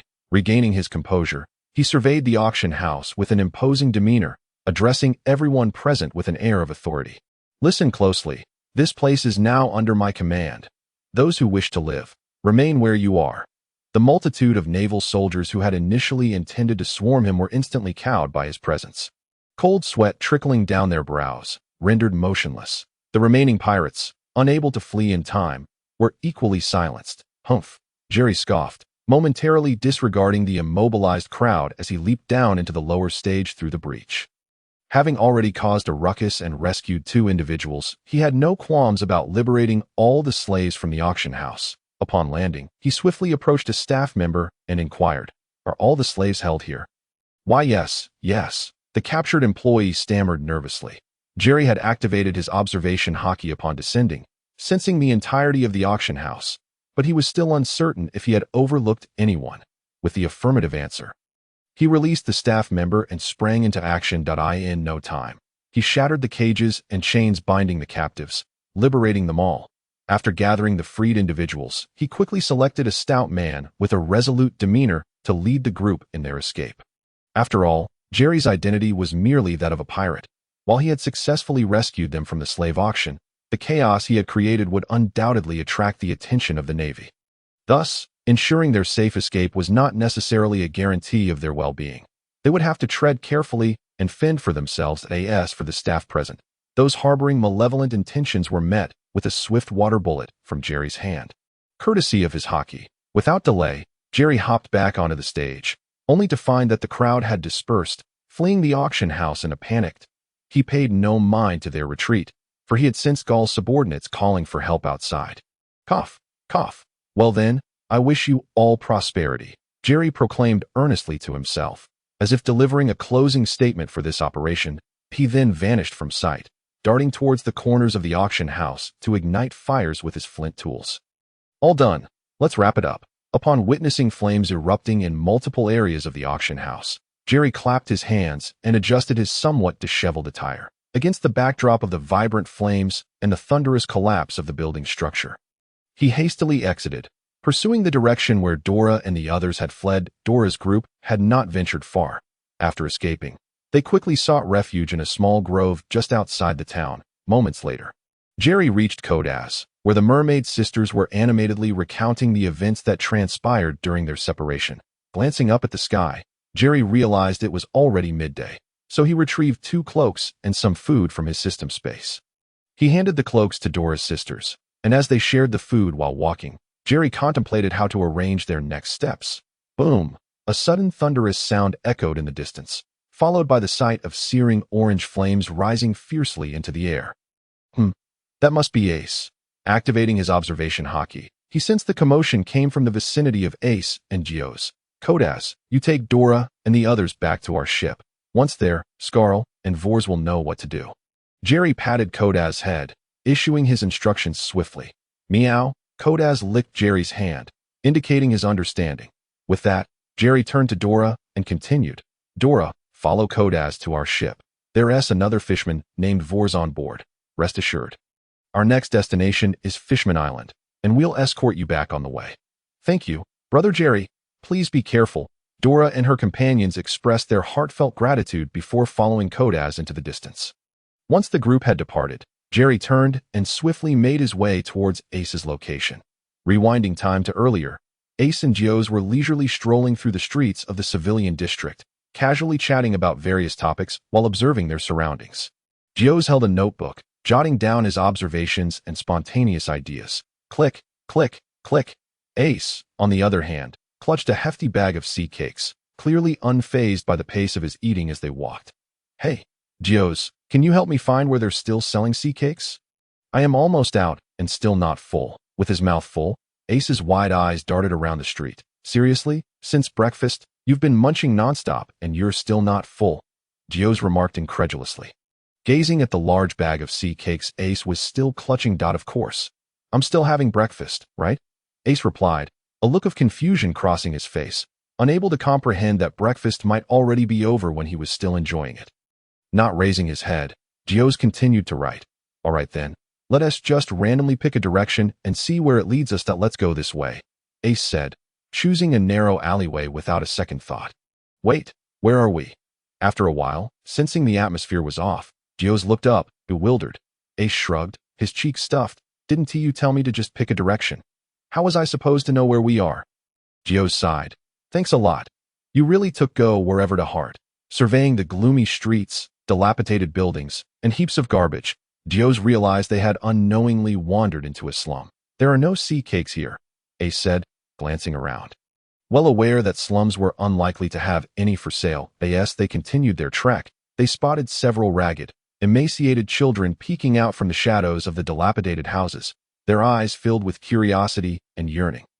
Fixated on the sea cakes in Ace's arms, seeing this, Ace halted and smiled warmly, turning to the children peering curiously from their hideouts. "Do you want some of this? Come on out. It's all right." Perhaps it is the radiance of Ace's smile that is simply too bright, or perhaps he possesses an inexplicable charisma. Upon hearing his words, the children gradually relaxed their expressions, approaching him with light-hearted steps. Ace picked up the bag and distributed the sunbae he held to the children. Soon, all the children turned and dashed back to their homes and alleys, clutching their sunbae at that moment. Ace had none left. Yet he seemed unconcerned, still grinning and waving at the children as they looked back. "Aren't you still hungry?" Dias inquired, his gaze flickering with confusion. "Indeed, but haven't they also not eaten enough?" Ace retorted, turning his head. "That is true," Dias conceded, gazing at Ace's shining eyes, and chose not to say more. "Heh, Fire Fist, to think you'd come here, what a fortunate find for me." Suddenly, a clear voice rang from behind. "No way. You can be found even in this corner?" Dias lamented quietly, as he had hoped to quietly avoid the Navy until afternoon, allowing him to return to the ship and set sail. "Hello." The two turned to see Ace waving. There stood Iska, once again clad in her officer's uniform, clearly presenting herself as a member of the Navy that day. However, she did not appear overly stern. Her lips bore a subtle smile as she approached the two with an unhurried stride. Behind her emerged another tall Navy figure, distinctly not one of her subordinates. This officer, also dressed in uniform, wore a righteous cloak billowing in the wind, his imposing stature radiating an air of authority. He wore a serious expression, his sharp gaze scrutinizing Ace from head to toe. As Iska walked, she stated her purpose to clarify. "Today we are here on official business, and the specifics will be explained by Rear Admiral Dolo." As the distance between them closed, the man began to open the file he held, introducing himself. "I am Rear Admiral Dolo, and you must be Fire Fist Ace, correct?" "Ah, yes, I am Ace. What brings you here?" Seeing that the other party did not seem inclined to engage in battle, Ace responded politely. "Please take a look at this document," Rear Admiral Dolo stated expressionlessly, handing Ace the file. "An invitation from the 7 warlords of the sea?" Dias exclaimed upon seeing the document. The 7 warlords of the sea is regarded as another formidable force in the world today, aside from the Navy and the 4 emperors, ostensibly affiliated with the world government. They are, in reality, composed of 7 pirates who possess sufficient strength, fame, and influence. Although Ace's strength is commendable, he may still lack in notoriety and influence. Why, then, would he receive such an invitation? Dias's immediate reaction was disbelief. Yet the formally stamped document presented by the Rear Admiral left no room for doubt. Ace. Dias looked at Ace with excitement. If he accepted, the entire Spade Pirates crew would be granted amnesty and no longer pursued. "Fire Fist, this is perfect for you, isn't it? If you comply with the terms of this document, you can continue as a pirate without the Navy hounding you."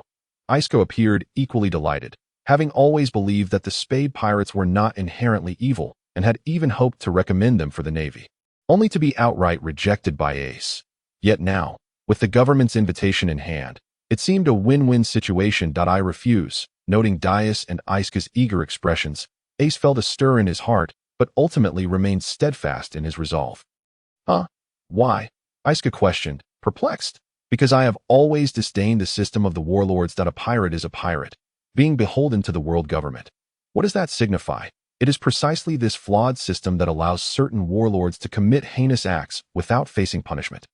Ace articulated his viewpoint with clarity. "Is that so?" Iska opened her mouth, but ultimately could not find the words. Clap, clap, clap. Rear Admiral Dolo applauded with a smile. "Not bad. Coincidentally, I also have little regard for this ridiculous system." He endorsed Ace's sentiment, then suddenly snatched the document from Ace's hand and swiftly tore it into shreds. Before the others could react, Rear Admiral Dolo launched his attack, swinging his massive fist toward Ace with great force. The sudden turn of events unfolded too swiftly, and the attack arrived with blinding speed, reaching Ace in the blink of an eye. Instinctively grabbing Dias, Ace jumped backward, assuming a defensive stance. "Rear Admiral, are we not still in negotiations?" Iska asked, bewildered by how the situation escalated so rapidly. "Negotiations? They have concluded. You just rejected me to my face, allowing me to arrest you." "Fire Fist Ace, under the authority of the Navy," Rear Admiral Dolo replied without turning back to Iska. then addressed Ace while casually shedding his officer's coat. Once the coat was off, it became apparent that his muscular arms were equipped with two jet-like nozzles. He crossed his arms and pressed a switch, raising the dark gun barrels to aim at Ace. "Come, let us see whether your fire fist is mightier or if my flames are stronger." "Ha!" Rear Admiral Dolo's expression turned wild as the orange-red flames erupted from the gun muzzles. Dancing with fervor, the flames sprayed forth, swirling from his rapidly rotating arms, engulfing the surrounding slums in a fiery inferno. The sudden, merciless flames trapped the innocent children inside their homes, leaving them helpless and crying in terror. "Hey, what are you doing? Are you insane?" As the flames roared to life around him, Ace's fury surged like a tidal wave, glaring at Dolo as he shouted, "What nonsense are you spouting? I am encircling you to ensure that you evil pirates have nowhere to flee." "Ha ha! I advise you to cease your futile struggles," Dolo replied, his eyes wild with intensity, laughing maniacally. Realizing communication had broken down, Ace ceased to speak further, turning and sprinting toward a house engulfed in crackling flames. Determined to rescue the children before settling the score with Dolo at the same time, Dias dashed toward another direction, seeking a way to extinguish the flames. However, Dolo was no fool. He would not miss any opportunity to attack the pirates. With a swift motion, he aimed his jet-like nozzles at Ace, unleashing a torrent of flames. Sensing the searing attack approaching rapidly from behind, Ace halted, pivoting to face Dolo with his arms spread wide.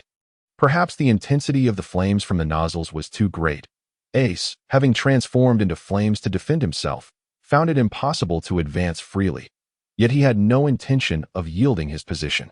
Otherwise, the house behind him, along with the children inside, would be subjected to a devastating fiery impact, with catastrophic consequences. "Rear Admiral, please stop. There are children inside." As the situation escalated, Iska shouted from the side, attempting to halt Dolo's reckless actions. "Lieutenant Iska, please mind your position. To capture these wicked pirates. I have sealed off the surrounding area. Is there a problem with that?" Dolo replied, maintaining his aggressive stance without flinching. "With your actions, can you still call yourself a member of the Navy?" As Dolo continued his relentless assault, Ace found himself incapacitated. With a fierce roar, Dias lunged at Dolo from the side, throwing a punch with all his might. Yet, Dias, being exceedingly feeble, found his efforts utterly futile. As Dolo simply lifted a leg and sent him crashing to the ground, coughing a couple of times, Dias refused to give up, clinging tenaciously to Dolo's waist. Ignoring the peril, he sought to hinder Dolo's fiery onslaught. Yet his actions only served to infuriate the adversary further. With a glint of cold malice in his eyes, Dolo maintained his fiery breath with one hand, while delivering heavy elbow strikes to Dias with the other. Attempting to shake off the persistent nuisance, this scene stirred memories within Iska, provoking recollections of her homeland and the nightmares of that fateful day. After a moment of internal struggle, as if having made a resolute decision, she gazed at the dilapidated houses engulfed in flames, their structures teetering on the brink of collapse. Without hesitation, Iska dashed forward, determined to rescue the innocent children who were still crying out desperately. As she approached the flames, she wielded her sword with fervor, striving to carve out a path to safety. "Quick, come this way." Extending her hand, scarred and singed by the flames, Iska seemed to have cast aside her fears. Shouting to the children engulfed in the searing heat that moment, Dias, having endured several punishing blows from Dolo, felt blood trickling from the corner of his mouth, yet he remained silent, gritting his teeth. "Let go! Accursed pirate!" But Dolo was unwilling to engage further, letting out a furious roar as he delivered a heavy strike to Dias's back. Pooh! Unable to withstand the assault any longer, Dias fell to the ground, blood spilling forth. "Humph! Presumptuous fool!" Dolo scoffed disdainfully, turning his attention to his arm, only to realize that his flamethrower had ceased to emit even a spark. "Cough! Cough! You think you've won?" Dias murmured from the ground. Clutching two connectors he had painstakingly pried from Dolo's flamethrower, linking the weapon to its fuel source, Fire Fist. Ace, who had been positioned at a distance, unexpectedly appeared before Dolo, delivering a close-range fire fist aimed directly at Dolo's chest. Boom! The fiery fist erupted, engulfing Dolo's upper body in a blaze reminiscent of hellfire. "Dias, hold on. I'll get you back for treatment." As Ace witnessed the fire fist strike Dolo head-on, he no longer hesitated and quickly knelt to assist Dias. Ugh! But just then, Dias heard Ace's cry. Upon looking up, he saw Ace seized by Dalo and hurled to the ground. "You think that feeble flame of yours can harm me? A foolish dream," Dalo sneered. His hands enveloped in a dark sheen, signifying the application of his haki. Observing Dalo's arrogant demeanor, Ace spat out a mouthful of dust. "Legs? Haki? Oh, since you are aware of haki, you should understand that your abilities hold little sway over me. Surrender and accept the judgment of justice," Dalo declared, casting a scornful glance at Ace before advancing with a haki-infused punch. "Justice? You, a scoundrel who harms children, dare speak of such a term? Do you even deserve a key? How many do you deserve?" Ace retorted sharply, rolling to the side to evade. With a resounding crash, Dalo coldly replied, "Humph. Harming children. It is all due to the existence of you vile pirates. If there were no pirates in this world, no child would suffer harm. Everything I do is in the name of eradicating you. And in the pursuit of capturing pirates, extreme measures are unavoidable. It is all your fault." The twisted rhetoric spewing from Dalo left the onlookers astonished, momentarily at a loss for words. After rescuing all the children, Iska returned to the battlefield. Upon hearing Dalo's proclamations, she trembled as if her very soul had been stripped away. Incredulity etched across her face. "Dalo, that fire years ago in my homeland, was it also?" "Indeed. All for the purpose of capturing pirates, for the sake of justice," Dalo asserted, casting a sidelong glance at Iska, his expression one of righteous indignation. As disbelief gripped her, Iska shook her head vigorously, confusion filling her gaze as she struggled to speak. "But, at that time, you still came to my aid, purely coincidental." Dalo's words pierced Iska's heart like an arrow, leaving her feeling icy and numb. "So, my homeland, my parents," her eyes dulled, devoid of light, as her voice became a whisper filled with despair. "Lieutenant Iska, for the sake of eliminating evil and upholding justice, the sacrifice of a few civilians is entirely justifiable." Dalo's cold visage belied the cruelty of his words, which echoed in Iska's mind like a haunting melody. She felt the world spin around her, her legs buckling beneath her as she collapsed to the ground, her shoulders trembling slightly. "Cough, cough, you speak utter nonsense, twisting the truth." At that moment, Dias, struggling to rise, took several deep breaths before vehemently countering Dalo. "For you, they are merely inconsequential civilians, but to others, they are beloved family." "Scoundrel, perish!" Fueled by fury, Ace ceased to evade and charged forward, delivering a thunderous blow. In response, Dalo disdainfully retorted, "Humph." A mayfly shaking a tree. Bang! A shockwave erupted from the collision of their fists, both figures involuntarily staggering back. Dalo's face contorted in disbelief. "Haki? How could you possibly?" It dawned on him that Ace's punch had not been imbued with flames. Rather, it had been cloaked in a layer of pitch-black haki just prior to impact. Caught off guard, Dalo was astonished, realizing that had Ace relied solely on his fruit abilities, he would have posed no threat without the opportunity to charge his attacks. In truth, Ace had never previously utilized haki. But during the past 6 months of sailing, he had engaged in close combat with Jerry, who often employed haki in their battles. Through osmosis, coupled with Ace's innate talent and formidable strength, he had instinctively activated it in his fury. "Humph, who knows?" Ace dismissed Dalo's surprise, closing the distance once more to strike. Having grown up sparring with his brothers, Sabo and Luffy, Ace had honed his skills through daily training and combat. Aside from his fruit abilities, Ace's unarmed combat skills were exceptionally potent. What if you can use haki? You will never defeat me," Dalo bellowed, veins bulging on his forehead as he stepped forward to engage. Bang, bang, bang. In no time, the two engaged in a relentless exchange of blows, neither willing to yield. Meanwhile, Jerry's swift approach finally materialized at the edge of the street. After assessing the scene, he darted toward Dias, having recovered somewhat. Dias was able to move slowly. Given his background in medicine. As the ship's doctor, he always carried a few emergency medications to in the blink of an eye. Jerry reached Dias's side, helping him to his feet. "Are you all right?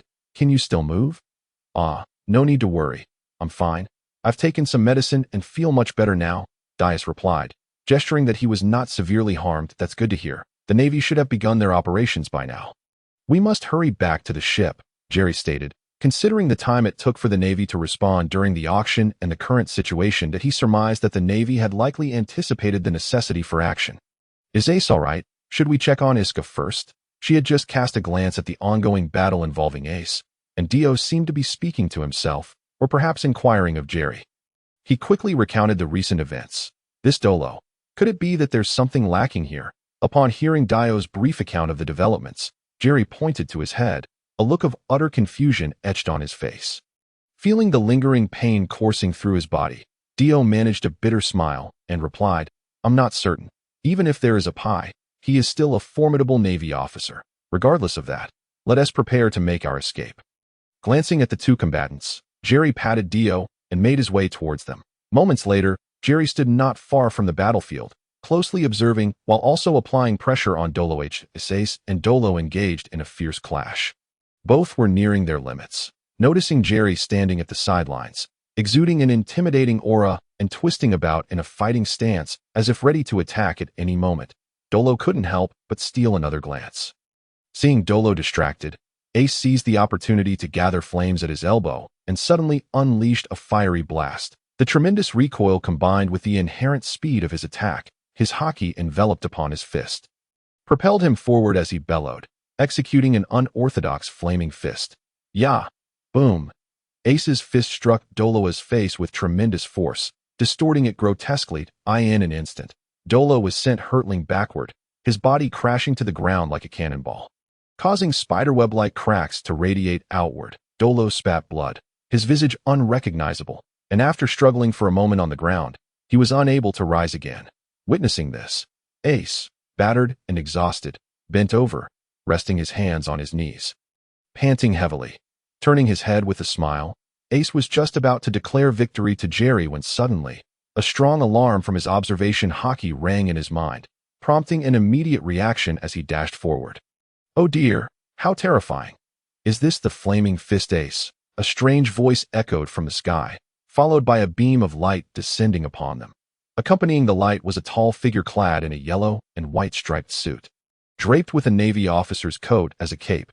By the time the newcomer appeared, he was already hovering directly above Ace, striking a classic pose reminiscent of a hook, with a powerful gust of wind. His right foot launched toward Ace in a swift kick accompanied by a piercing whistle. Rising dragon fist. In that critical moment, Jerry summoned all his strength to leap forward, seemingly inspired by Ace's fervor as he shouted into the air. Boom! The collision of their fists and feet held firm for an instant before a blue water dragon erupted from the point of impact. The kick that was meant to land had been thwarted head-on by Jerry's intervention. Perhaps caught off guard by the unexpected resistance to his stealthy assault, the intensity of his kick was merely intended to incapacitate a defenseless opponent. Caught unawares, the assailant was sent flying by Jerry's powerful punch. Jerry absorbed the weight of the attack intended for Ace, hurtling him from the sky down to the ground. Oh my!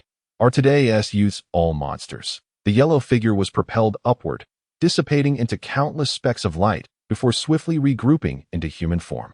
And as he did so, a strangely relaxed yet peculiar voice emerged. Yellow flash? With a thud, Jerry landed, standing beside Ace, gazing at the slowly materializing figure in the sky.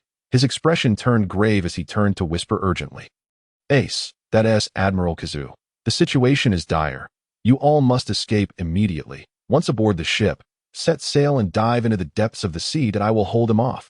Do not worry about me. I will catch up with the team afterward. Cough, cough. Jerry, you must catch up, or we won't make it into the new world. Hearing Jerry's unusually serious tone, Ace, panting, refrained from further questions, trusting his companion's judgment. At that moment, the flames ignited by Dolo had begun to extinguish, leaving behind a scene of devastation and dilapidated buildings that occasionally crackled, as if lamenting the merciless fire. Without hesitation, Ace reunited with Dio and approached the still-dazed Iska sitting on the ground. After a period of recuperation, Iska's expression gradually returned to calm, though it remained uncertain whether the scars within her heart could ever heal. Come aboard my ship, Ace approached. He extended his left hand towards Iska, softly inviting her. Observing Iska slowly lift her gaze, a flicker of light returned to her eyes. Ace continued, step aboard first. If you don't like it, you can choose not to be a pirate and instead become a bounty hunter. Viewing me as your target, that's also acceptable. You really are a fool. Whether I am Navy or a bounty hunter, I shouldn't be hand in hand with a pirate, right? Gazing at Ace, Iska seemed to have regained her strength. Pushing herself off the ground to stand, resuming her usual derision towards Ace. Ah, true enough. Then let us hurry and escape. Unfazed, Ace chuckled, and the trio swiftly made their way towards the coast, leaving the previous spot behind. Thinking of escaping. At that moment, Kizaru had reformed and, seeing Ace and company sprinting away, aimed to intercept them. Yada mirror, he placed his hands before his chest, gathering a mirror-like light, then fired a beam towards Ace and the others. Water mirror, reflect, but Jerry was not about to let Kizaru pursue them unimpeded. He suddenly reappeared in the path of the beam, his hands moving in a Tai Chi-like manner as he swiftly collected moisture from the air. Forming a gleaming mirrored AT the moment the mirror appeared, it redirected the beam from the Yada mirror, completely thwarting Kizaru's intent to chase. Seeing the beam reflected away, Kizaru raised an eyebrow, yet remained unfazed. Casually remarking, "Oh, it seems my little brother is quite familiar with my abilities. Thank you for the compliment. Admiral Kizaru, Tio, stop you. I have indeed racked my brains. If I end up bald because of this, would it count as work-related injury?" Kizaru spoke slowly, and Jerry took the opportunity to mimic his pace, also slowing his speech. Jerry was well aware that with his current strength, he posed no genuine threat to Kizaru. His objective was merely to buy time for Ace and the others to escape, and had no delusions of defeating Kizaru. By the way, I hadn't heard that the infamous Flaming Fist Ace had such a formidable little brother hidden by his side. Uncertain of Kizaru's thoughts, but noting that he did not seem in a hurry to pursue Ace, Jerry feigned surprise. "Oh, how flattering. I'm just an inconspicuous little person. Besides, didn't our captain just refuse a warlord? No need for you to take action, Admiral." Patting his chest and pretending to be startled, Jerry seized the moment to inquire. From the beginning until now, he had been unable to comprehend how, out of nowhere, Kizaru had appeared. This was no laughing matter. Today, 2 celestial dragons heard rumors of a mermaid auction and wanted to come and purchase her. But before they arrived, news broke that the auction house had been destroyed, and the mermaid had escaped. Sigh. I happened to be on vacation on the island when they called me here. So, you must be the one who demolished the auction house. So terrifying. Responding leisurely, Kizaru pouted and made a strange noise. "Oh, so that's what happened. If you wanted to see, you could have, but I want to keep you for a meal. Let us all go our separate ways, shall we?" Having pieced together the situation, Jerry's mouth twitched as he scratched his head, chuckling awkwardly in an attempt to deflect you certainly have a way with words. Although being summoned to work during my vacation is rather uncomfortable, I still need to showcase some performance. With a face full of a worker's demeanor, Kizaru interrupted Jerry's daydreams. Upon hearing this, Jerry was instantly bewildered and cautiously asked, "So, your target today isn't Ace, but rather me?" "Bingo. You got it right. I can reward you with a pork chop meal." The yellow ape extended his right hand, clenched his fist, and then opened his palm, signifying a correct answer. "Well then, shall I smear some blood on my body and face, take a few photos, and send them back to you for a report?" Estimating that Ace and the others had already fled far away, Jerry rambled nonsensically, brainstorming his escape plan. "You are indeed humorous, my friend, which pleases me greatly, but I cannot do that. It would jeopardize my year-end bonus." Although tempted, the yellow ape ultimately declined that in that case, I shall be troubled to death. "Is there a celestial dragon over there?" Jerry feigned rubbing his temples before widening his eyes to point behind the yellow ape, exclaiming in astonishment, How could a celestial dragon be here?" The yellow ape, trusting the situation, felt compelled to ensure the safety of the celestial dragon due to his duties. However, upon turning around, he saw nothing but a few birds perched in the trees. There was no celestial dragon in sight. Seeing that the yellow ape had fallen for his ruse so easily, Jerry seized the opportunity to bolt away, now understanding that the yellow ape's target was him. He felt a sense of relief as he fled. "Oh dear, have I been deceived?" The yellow ape, realizing the trick, muttered to himself in a leisurely manner. Without even calling out for Digga, he transformed into light, dispersing into myriad luminous orbs. The moment the orbs appeared, they swiftly darted toward Jerry's direction of escape. Speed is power. Have you ever been kicked at the speed of light, my friend? Accompanied by the yellow ape's voice echoing behind him was his signature move, the lightspeed kick. Yet Jerry had been vigilant about the pursuit, already preparing a countermeasure. As he sensed the pressure approaching from behind, he too launched his own attack, Shadow Shift. In an instant, a replica of Jerry appeared in place.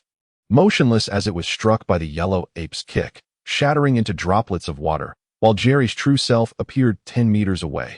This was one of Jerry's developed skills, wherein he gathered water vapor closely around himself, rapidly condensing it into a water mass to propel himself away, combined with his own explosive power, allowing for swift repositioning. The duplicate was merely his mischievous whim, aiming to create the illusion of a substitution technique. Not at all, Uncle Yellow Ape, I haven't been kicked yet. Having evaded the strike, Jerry began to chatter again. Quick on the draw, aren't you, my friend? The Yellow Ape, however, appeared unfazed by Jerry's banter, continuing in his characteristic tone.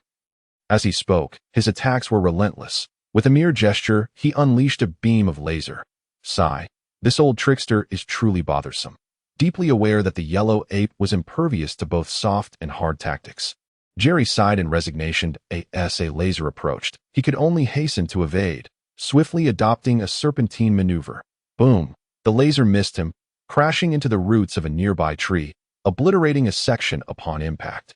Jerry dashed forward, occasionally taking S-shaped routes, at times veering at sharp angles, appearing as though he were fleeing in chaos that in reality. He maintained his observation hockey, not only sensing the Yellow Ape's attacks, but scanning the vicinity for other presences. Intentionally avoiding populated areas, he made his way toward his destination. Though Jerry exerted himself to evade, the Yellow Ape was no slouch. Despite his playful demeanor towards the chase, the speed of his movements and attacks was extraordinary. With most of his fruit-based techniques resulting in area-of-effect explosions, for a time, Jerry managed to dodge, but after being pursued for a considerable distance, he found himself increasingly beleaguered. Noting that he was nearing the coastline, Jerry evaded another attack and utilized the newly learned Marine 6 styles. Moonwalk, soaring into the air, charging toward the Yellow Ape like a gale d'eau. Are you starting to counterattack? Seeing his opponent advance rather than retreat, the Yellow Ape's eyes widened, and he pouted. Jerry's moonwalk was not merely the original version of stepping through the air. After his habitual modifications, he exerted force at the moment of his leap, simultaneously condensing a thin layer of water beneath his feet, enhancing his power and significantly increasing his speed and distance. Gun wave. Continuous. As he ascended, Jerry unleashed a barrage of wave attacks, each jet of water in his hands equating to the force of a cannonball. However, for the Yellow Ape, it posed little challenge. He effortlessly twisted his form to evade, the attacks merely serving as a minor distraction that in an instant, Jerry closed the gap, enveloping his arm in hockey before engaging in close combat with the Yellow Ape. After slightly adjusting his position, a brilliant azure glow enveloped his fist. This time, beneath the azure brilliance, something else seemed to flow. The Yellow Ape, initially leisurely countering, mistook it for another of Jerry's rising dragon punches, but sensed something amiss in that fleeting moment. His expression froze, and even his perpetually pouting mouth regained a semblance of normalcy. Dragon fist, Jerry roared, and beneath the dazzling light of his fist, a fiery red aura pulsated, accompanied by a strikingly beautiful light purple dragon that surged forth. Lightspeed kick. Faced with Jerry's sudden enhancement, the Yellow Ape, now slightly more serious, enveloped his own form with hockey and unleashed a powerful kick aimed at the rising dragon's head. Boom! The twin attacks collided in an instant, producing a deafening sound as a tempest of explosive force erupted, sending shockwaves rippling through the air, rapidly expanding outward from the two combatants. Following the clash, both figures were propelled backward at great speed. The Yellow Ape was forced upward into the island sky by Jerry's punch, while Jerry himself plummeted toward the ocean like a meteor. This backward trajectory was meticulously calculated by Jerry from the outset. His escape plan had been to buy time for Ace and the others to flee, and then find a way to enter the sea. Once submerged, even the Yellow Ape would be unable to contend with him, for his speed and agility in the water surpassed that of ordinary fish, akin to a mermaid. Meanwhile, the Yellow Ape once again transformed into his elemental form, the myriad of light points dissipating and recoalescing. Observing Jerry soaring towards the ocean, empowered by the force of his own attack, he realized he had been outmaneuvered yet again. After this direct confrontation, the Yellow Ape could no longer maintain his pristine condition. Although he appeared uninjured, his attire was somewhat disheveled. This young man is rather cunning. Even in his current state, The yellow ape continued to muse in his characteristic slow tone before transforming into a flash of yellow light and resuming his pursuit. Rumble! With a textbook example of an entry into the water, a massive splash erupted. Jerry dove head first into the ocean, instantly feeling no tremors in his hands, no strain in his waist, and no pain in his legs. It was as if he had returned home. Moments later, the water's surface calmed, and Jerry emerged, peering at the yellow ape who was pursuing him from above, concealing his injured right hand beneath him. He waved with his left hand, calling out loudly, "Thank you, Admiral Yellow Ape, for escorting me here. Please, do stay. My friend, isn't that rather ungracious? You've been deceiving this old man all day." The yellow ape pouted again, sarcastically expressing his dissatisfaction with Jerry. "That I was left with no choice. I can't win in a fight, and if I could, I would still fear being taken advantage of," immune to the yellow ape's peculiar tone. Jerry spread his hands in a gesture of innocence to eight-faced Jewel. With the situation escalating, the yellow ape ceased his banter, forming his hands into a delicate gesture before crossing them before his shoulders. Instantly, countless points of light materialized, shooting downward with astonishing speed, akin to stars plummeting from the sky. "I in the depths of the ocean, I fear you not." Gun wave, torrential rain, upon witnessing the famed technique of the yellow ape. Jerry found himself backed by the boundless sea, with tumultuous waters churning beneath him. The surface of the ocean erupted with countless water orbs, surging forth with the ferocity of a tempest. Boom! Boom! In an instant, the myriad attacks from both sides collided in midair, resulting in explosive bursts. The yellow ape's moves shimmered with brilliance, embodying both speed and power. However, his strategy involved dispersing his attacks into countless beams, which naturally diminished the potency of each individual light point, compounded by the uncertainty of the force he was exerting at that moment. Jerry, submerged in the ocean, relied on the infinite resources of the sea, effortlessly manipulating the water to his advantage. The seawater inherently countered the abilities of devil fruit users, rendering even such a formidable assault less effective. Nevertheless, under the confluence of various factors, Jerry managed to maintain an unbeaten stance in this fierce exchange for the time being. To onlookers, the chaos of explosions and flashes suggested a stalemate, yet in reality, Jerry was being relentlessly pressured, with the light points encroaching ever closer. It seemed he may have spoken too soon. On the surface of the sea, he still harbored a modicum of fear towards his opponent. With a sigh, he resolved not to engage further. It was nearly time to retreat. Amid the cacophony of explosions, Jerry sensed the Spade Pirates in the distance, beginning their descent into the depths of the ocean, while numerous warships emerged in the surrounding waters. The naval fleet was bombarding many pirate vessels, including the Spade Pirates, leaving only those like Ace and his crew, who had preemptively coated their ships, an opportunity to dive and evade. Those without such protection were doomed to disintegrate amidst the sudden onslaught of cannon fire. "Uncle Yellow Ape, I shall no longer accompany you in this surf. Farewell." Without awaiting a response, Jerry pivoted and dove beneath the waves, disappearing from the ocean's surface. After all, if he lingered any longer, the encroaching attack was about to reach him. Once submerged, taking advantage of the pirate ship's shallow descent, Jerry swiftly navigated through the water. Soon catching up with his crew, amidst the excited gazes of his comrades, he darted into the bubble and re-emerged on the deck. "Wow, Boss Jerry, you truly are remarkable. Keeping a low profile, are we?" Without a sound, "You managed to contend with an admiral and bought us ample time." Upon Jerry's safe return, Scarl rushed over, embracing him tightly and shouting in his ear, "Ahem, let us keep it low-key. I did sustain some injuries during that delay." After a couple of coughs, Jerry gently pushed Scarl away. He was not like the character Tychus from StarCraft, not particularly fond of overly affectionate displays among men. Meow. The sound of a familiar voice broke the moment.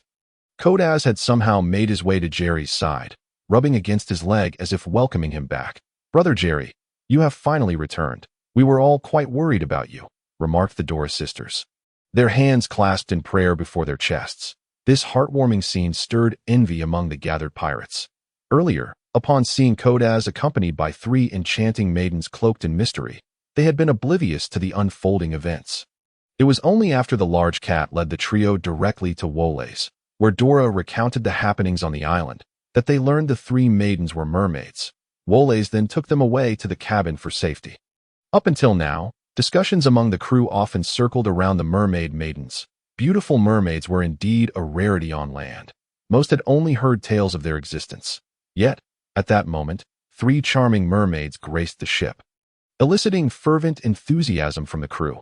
Fortunately, the members of the Spade Pirates were predominantly good-hearted individuals. They merely observed the 3 maidens with great interest and attempted to engage them in conversation, but were soon dispersed by Wole's "Hello, I'm perfectly fine, quite robust indeed. Seeing that you all have arrived safely puts my mind at ease." Turning to the trio, Jerry raised his left arm, flexing his muscles in jest.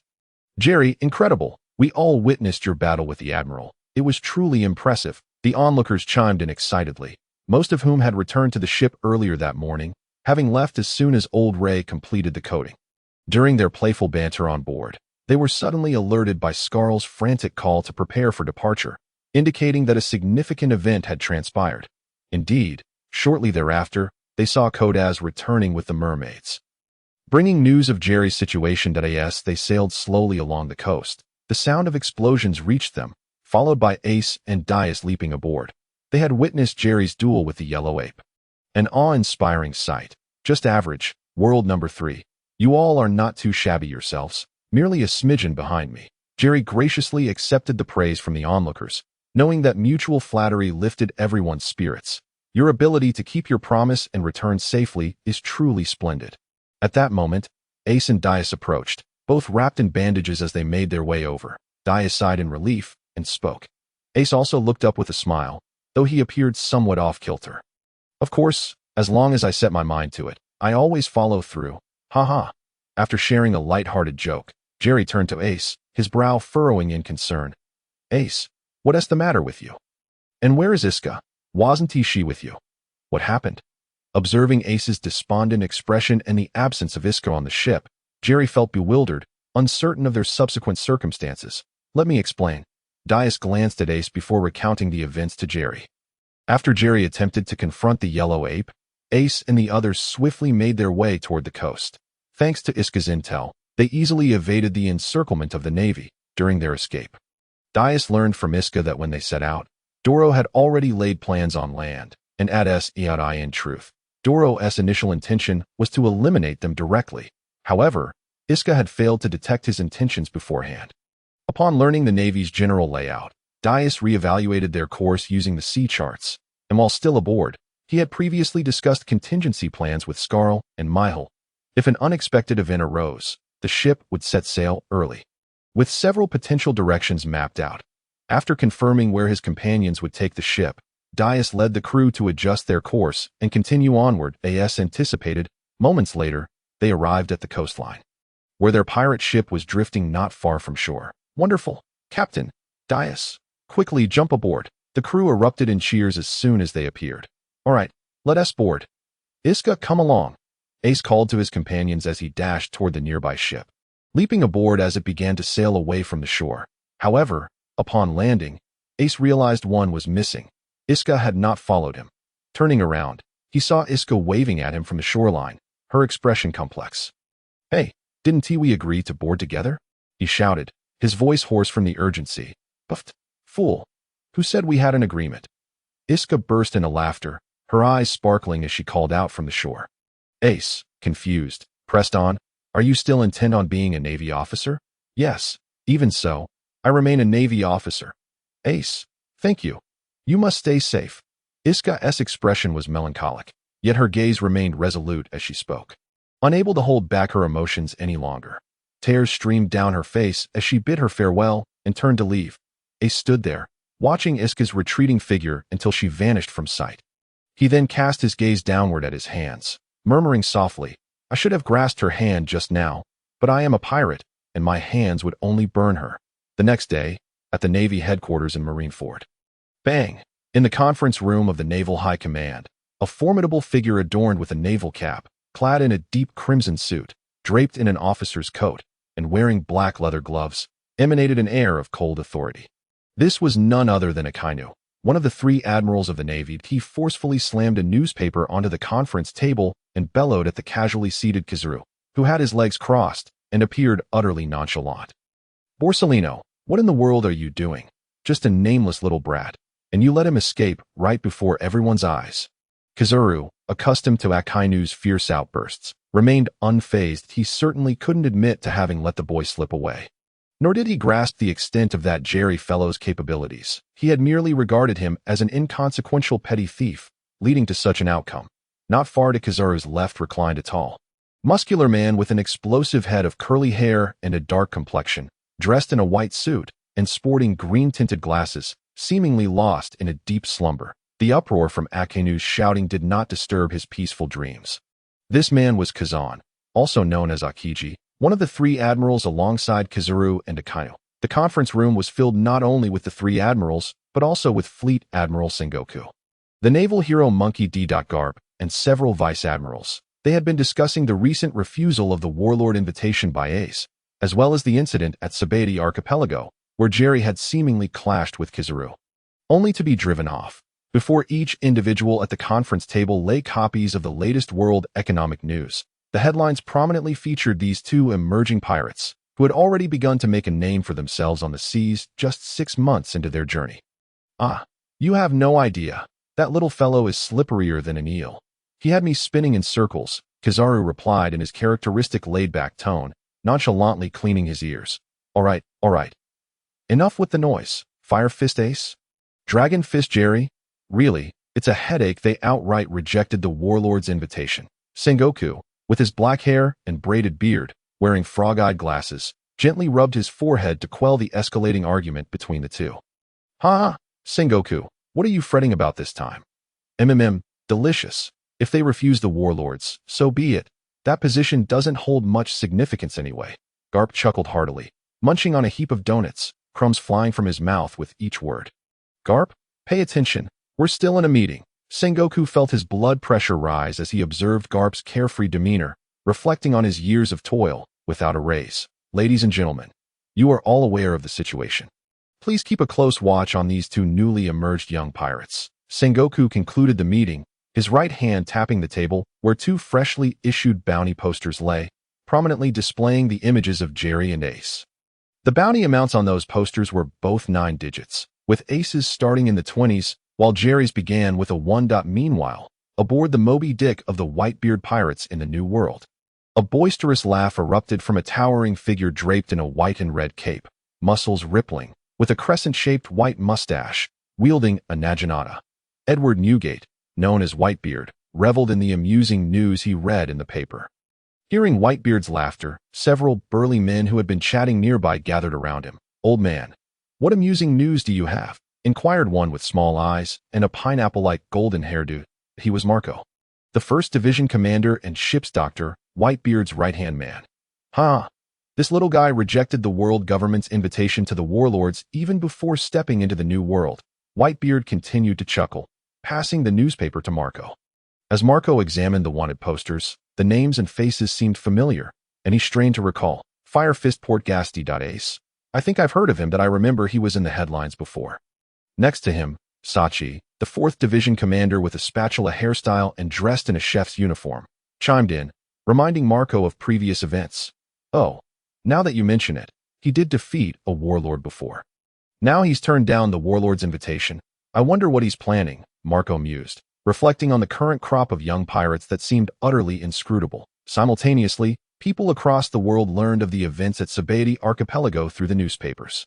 While the common folk lamented the emergence of another powerful pirate, bounty hunters and others in similar circles focused on Ace. After all, he was the one who defeated a warlord and then declined the world government's summons, relinquishing his status as a warlord at AS for Jerry's incident and bounty. Most paid little heed, viewing him merely as a fortunate pirate who had managed to escape after being chased away by an admiral.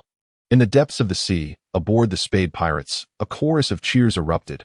"Woohoo! We've finally reached Fishman Island." The crew jubilantly celebrated as they docked their ship. "Mermaid CF, here we come," with local guidance.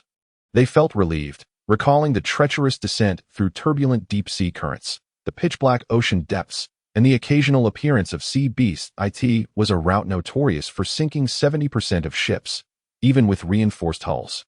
Caution was paramount, indeed, but now that we've safely arrived, let us hurry and dive in.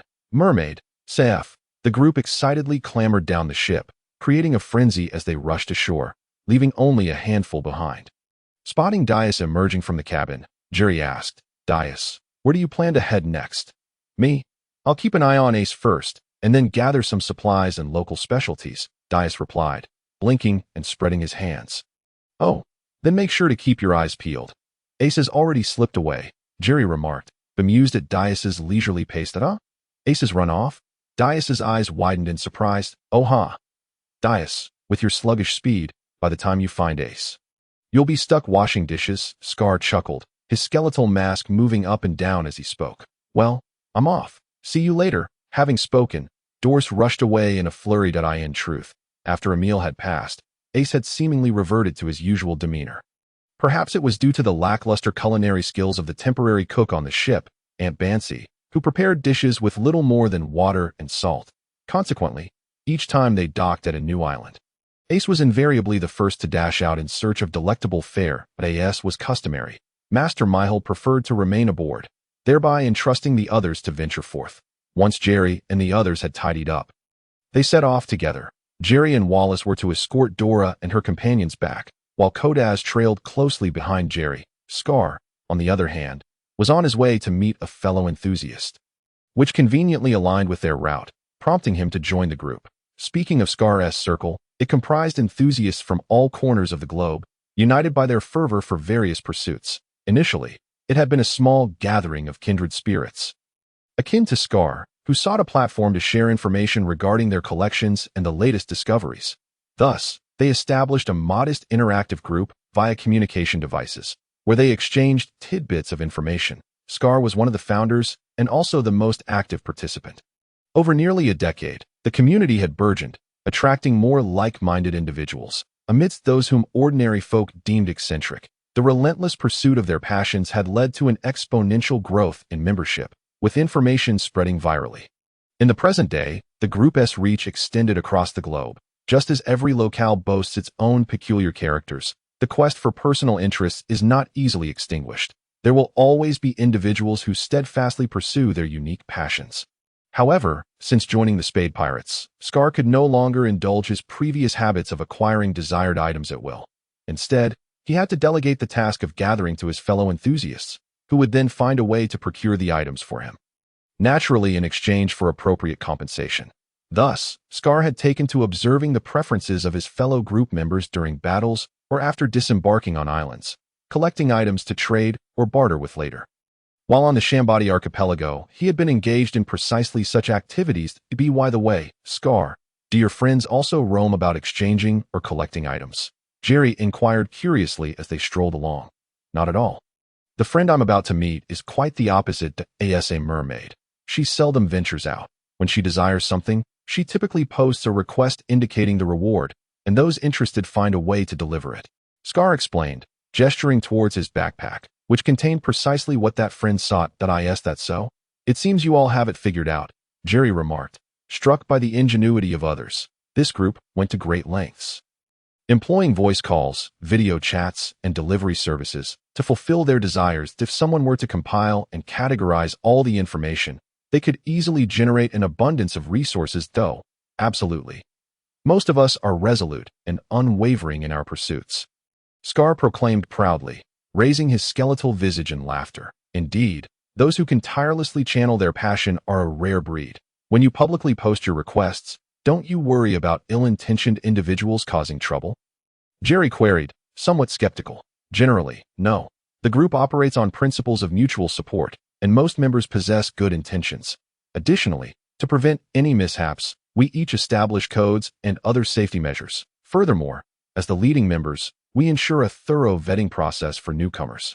Supervising is necessary, Scar elucidated, before turning his attention to the surroundings. Upon returning to Fishman Island, Dora and her fellow mermaids were brimming with excitement, chattering animatedly as they walked.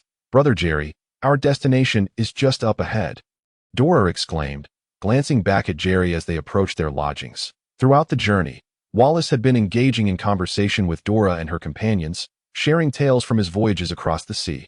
"Well, I'll stop here. I have some matters to attend to. Farewell, everyone." As they neared their destination, he bid them goodbye and departed. "All right, Brother Wallace, take care of your business." "Thank you, Farewell. The sisters bid Wallace farewell before turning to Jerry and Scar. Brother Jerry, Brother Scar, where is that friend you mentioned? Do you need us to help locate her? Jenny said yes, on the third floor of Coral apartment. She mentioned that you all would recognize her. Or else she wouldn't have chosen this place to meet, Scar recalled, noting that he had mentioned Dora and her companions during his prior conversation with Jenny. That it was precisely because of their acquaintance that Jenny had opted for a meeting in the apartment area, as she usually preferred the mermaid CF though. Is it Sister Jenny? I know where that is. Follow me, Dora exclaimed, her hand raised in delight at the prospect of leading the way upon hearing it was someone she knew. It appeared that Dora was quite knowledgeable. Then let us proceed, Jerry smiled, glancing at Scar, who nodded in agreement. Once they entered the vicinity of Coral apartment, Dora's two companions excused themselves, heading back home to inform their families of their whereabouts. Knock, knock, Dora announced as they reached Jenny's door on the third floor, tapping lightly and calling out, Sister Jenny, it's me, Dora. Are you home? I brought your friends. Bang. I'm coming. A sound of something crashing to the floor was heard from within, followed by a response. The door swung open swiftly to reveal a slightly plump mermaid with tousled curls that suggested she had just awakened, displaying a groggy demeanor. Dora, and you must be Scar. But who is this? Is this Big Cat? Rubbing her eyes, Jenny greeted Dora before glancing at Scar's skeletal mask, likely having recognized his nature from their group discussions. Without waiting for further introductions, Scar swiftly chimed in, introducing himself in a rap-like manner. Oh haha. You must be Jenny. Pleased to meet you. I'm Scar, this is my boss Jerry, and this is Kodaz. Don't mind them. But he rubbed his hands together eagerly, a mischievous grin spreading across his face. Hee, I've brought what you wanted. Now, where's my payment? Eek. Hurry and show me. I can hardly wait. Jenny's eyes sparkled with anticipation as she grinned widely, her excitement palpable. Hey. Can you both not be so absurd? You hardly seem to be conducting a serious transaction, Jerry interjected, somewhat exasperated at the antics of the two eccentric individuals, especially with a young girl present. Ahem. All right then, Jenny, here's the adventure book series you requested. And where's my skull badge and short dagger? Scar, noticing the bewildered expression on Dora's face, cleared his throat and unzipped his backpack, producing the books he had carefully preserved against moisture, considering the challenges of maintaining paper items on Fishman Island. Fantastic. Your items are right here. Just a moment. Despite her slightly plump figure, Jenny bounded with excitement upon seeing the package Scar presented. She turned around and rummaged through a pile of snacks on the carpet, retrieving a small bag. Here. Yours. Jenny handed the small bag to Scar. Woohoo. That's awesome. Upon obtaining the bag, Scar immediately tore it open, gazing with rapture at the short dagger and the emblem within. The dagger was of a retractable type, easily wielded, while the emblem bore an ominous skull insignia, the significance of which remained a mystery, perhaps linked to a pirate crew. After unwrapping the collection of books, Jenny, with a dazed expression, was about to open the first volume when she suddenly composed herself and exclaimed to the group with rapid speech. I wish to dive into reading immediately. If you have no other business, I shan't keep you any longer. Dora, you too, hurry home. With that, she bid them farewell. Enjoy yourselves. Noticing Scar had already retreated into his own world and Dora's eyes widened in newfound curiosity, Jerry waved goodbye to them. I shan't see you off. Farewell. With a resounding bang, Jenny shut the door behind them. The faint cheer of hooray, echoing from within it was evident that Jenny was not adept in social interactions.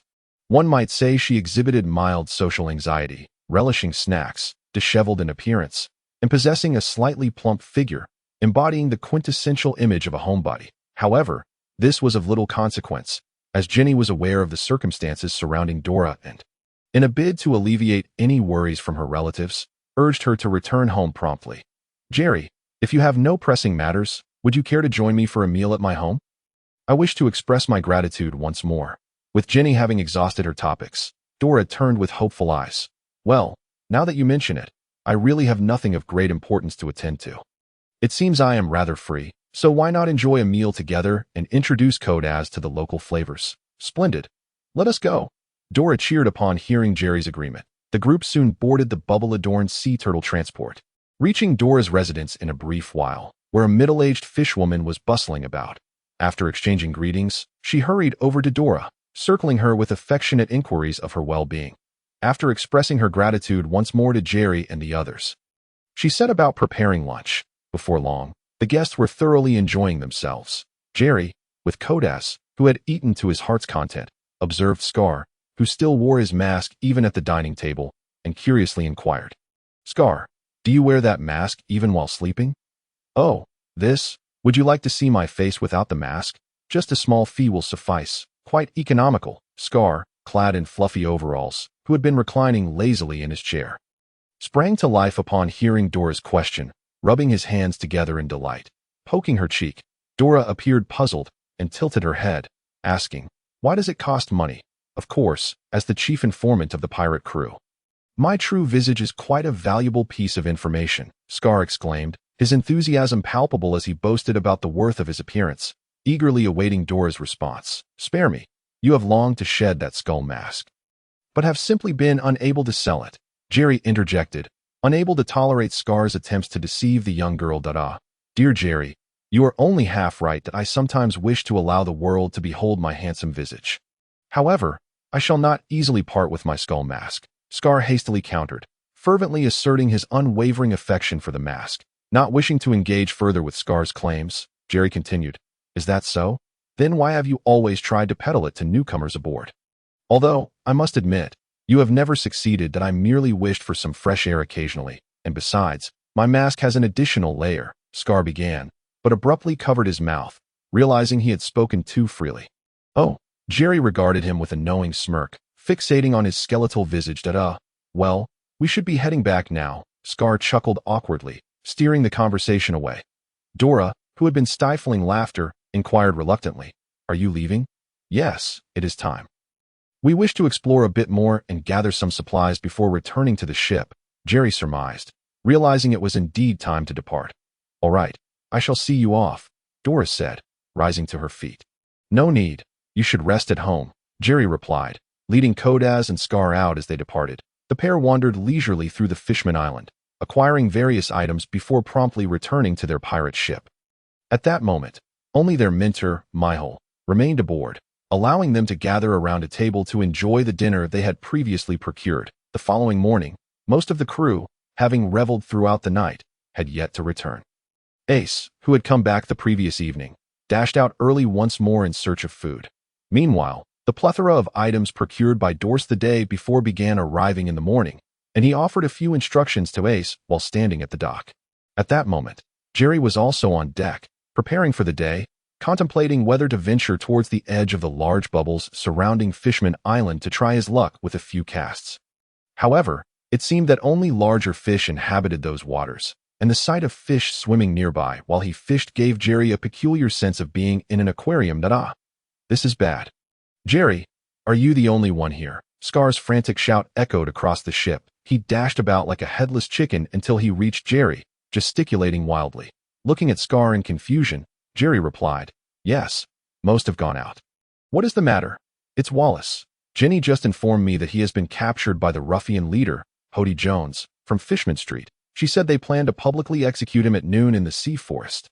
Scar panted, hastily relaying the news. "Hody Jones? That brainless villain." Jerry recalled the name of the ruffian leader, albeit vaguely. "What do you mean brainless?" Scar replied, momentarily taken aback by Jerry's remark. Shaking his head, Jerry continued, "Never mind that. What is the current situation?" Scar then succinctly recounted the events. "It all began yesterday. After parting ways with you, Wallace, eager to return, decided to visit Fishman Street, where he had many friends and relatives. However, since becoming a pirate, he had lost touch with them for a long time. Shortly after arriving, Wallace quickly reconnected with some of his old friends.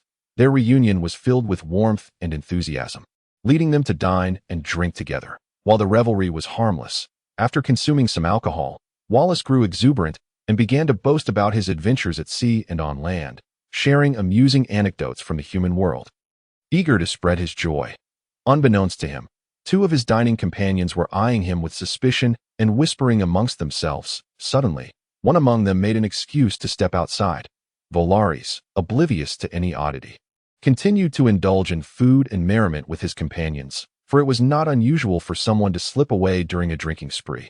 However, before long, he spotted the childhood friend who had ventured out. now accompanied by a throng of fishmen, charging directly towards him. Before he could comprehend the unfolding situation, the surging crowd overwhelmed him, knocking him unconscious and binding him tightly. When Volaris regained consciousness, he found himself confined in a dimly lit room. Encircling him were a group of individuals, notably the cadre of the yet-to-be-established new fisherman pirates, led by Hody Jones. After what they deemed a harsh interrogation, which was, in truth, merely harsh without any semblance of actual questioning, they had summarily condemned Volaris based solely on the reports from Hody Jones and his cohort. As the rulers of Fishman Street, having grown up in its brutal environment, they harbored an intense hatred for humans, influenced by those around them who perpetually expressed disdain.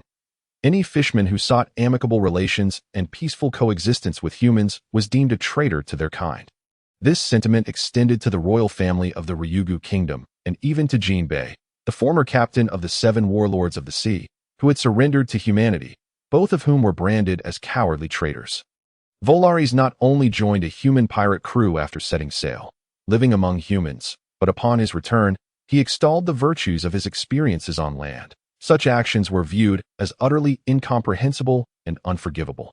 For the fishmen of Fishman Street, who had long harbored animosity towards humans, Volaris's behavior constituted a capital offense. Moreover, having learned that Volaris was part of a well-known pirate crew, they saw an opportunity to bolster their own reputation by publicly executing him in the sea forest, thus expanding their influence. After hearing the full account of events, Jerry found himself utterly speechless, unable to fathom the situation.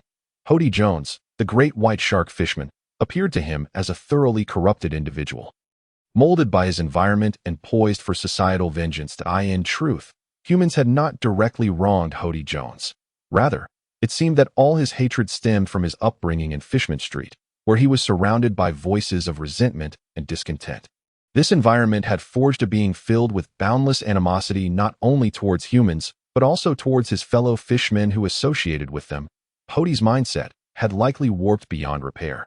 As everything associated with humanity had become tainted in his eyes, his hatred was not limited to specific individuals or events. It encompassed an entire race, exhibiting a loathing for humans that overshadowed all of Fishman Island. In contrast to Arlong, who was still exerting his influence in Cocoa Village of the East Sea, Hody was akin to a hidden dragon awaiting its moment. Although Hody claimed to fight for the resurgence of his race, seeking to rebel against humanity and subjugate them, many of his actions inflicted harm upon his own kin and homeland, while he outwardly professed hatred for humans in moments of discord with his own desires. He would not hesitate to destroy his own kind and homeland. Jerry, the boss, summarized the situation succinctly. The urgent task was to rescue Volaris from the sea forest, after swiftly relaying what he knew to Jerry. Scar began to pace anxiously. "Jerry, brother, Scar, something's amiss." At that moment, a figure raced towards the port, calling out loudly as they approached the ship. Upon reaching the deck, panting heavily, Dora was the source of Jerry's speculation regarding Volaris. "Dora, what's wrong?" "Volaris, Dora stammered between breaths, confirming Jerry's suspicions that "I am already aware of Volaris' situation. I will head over first." Upon learning that Dora had come for the same reason, Jerry nodded and turned to Scar, instructing him, "Scar, you should inform Ace and the other crew members. Gather them to come along. You plan to go alone first? Is that wise?" Scar expressed uncertainty and concern regarding Jerry's decision. "Do not fret. I will assess the situation first, and you can follow shortly. Trust me, I shall lead the charge." Jerry reassured Scar with a confident smile as he patted him on the shoulder. "All right, I will go notify them now. Just don't act impulsively. Remember to wait for us before taking action," Scar reiterated before turning to find Michael in the cabin. Observing this, Jerry turned to the young girl and inquired about the route. "Dora, you arrived just in time. Which direction is the sea forest?" "Brother Jerry, I can lead you there directly. I know the quickest way, though it's difficult to describe." With their plan in place, Dora suggested, "Do we need to go through the sea?" Suddenly recalling something, Jerry asked her. Hearing his question, Dora quickly clarified, "Yes, the sea forest lies in the northeastern direction of Fishman Street, and to reach it, we can either swim directly through the sea or use bubble transportation." "In that case, let us swim directly there. You lead the way." Realizing that it might not be convenient for Ace and the others to join them immediately, Jerry decided to prioritize assessing the situation himself. After stating this, he and Dora swiftly made their way outside the port, quickly passing through the outermost layer of bubbles and entering the ocean. Dora, guide me. I'll follow your lead. As they darted through the water, Jerry turned to Dora and spoke. Brother Jerry, are you sure you don't need a bubble? Is it all right to swim like this? Dora was astonished to find that Jerry's swimming speed matched her own. It is well known that the merfolk are renowned for their swiftness in water, comparable to certain Do not worry about me. Just lead at your fastest pace. As they swam, Jerry increased his speed, circling around Dora with a smile, demonstrating his own renown for speed. All right, I understand. Dora nodded, accelerating towards the direction of the sea forest. With both of them moving at an astonishing pace, it wasn't long before the lush underwater forest came into view. Bathed in the sunlight filtering through the eave tree, the forest was adorned with beautiful corals, and schools of fish were foraging nearby. Most of the area was enveloped in an enormous bubble. And in the distance, a colossal ship, comparable in size to half of Fishman Island, could be seen.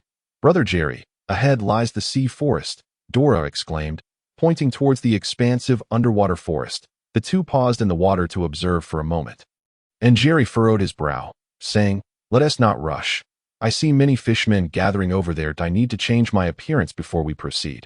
You should also conceal yourself, or perhaps return now.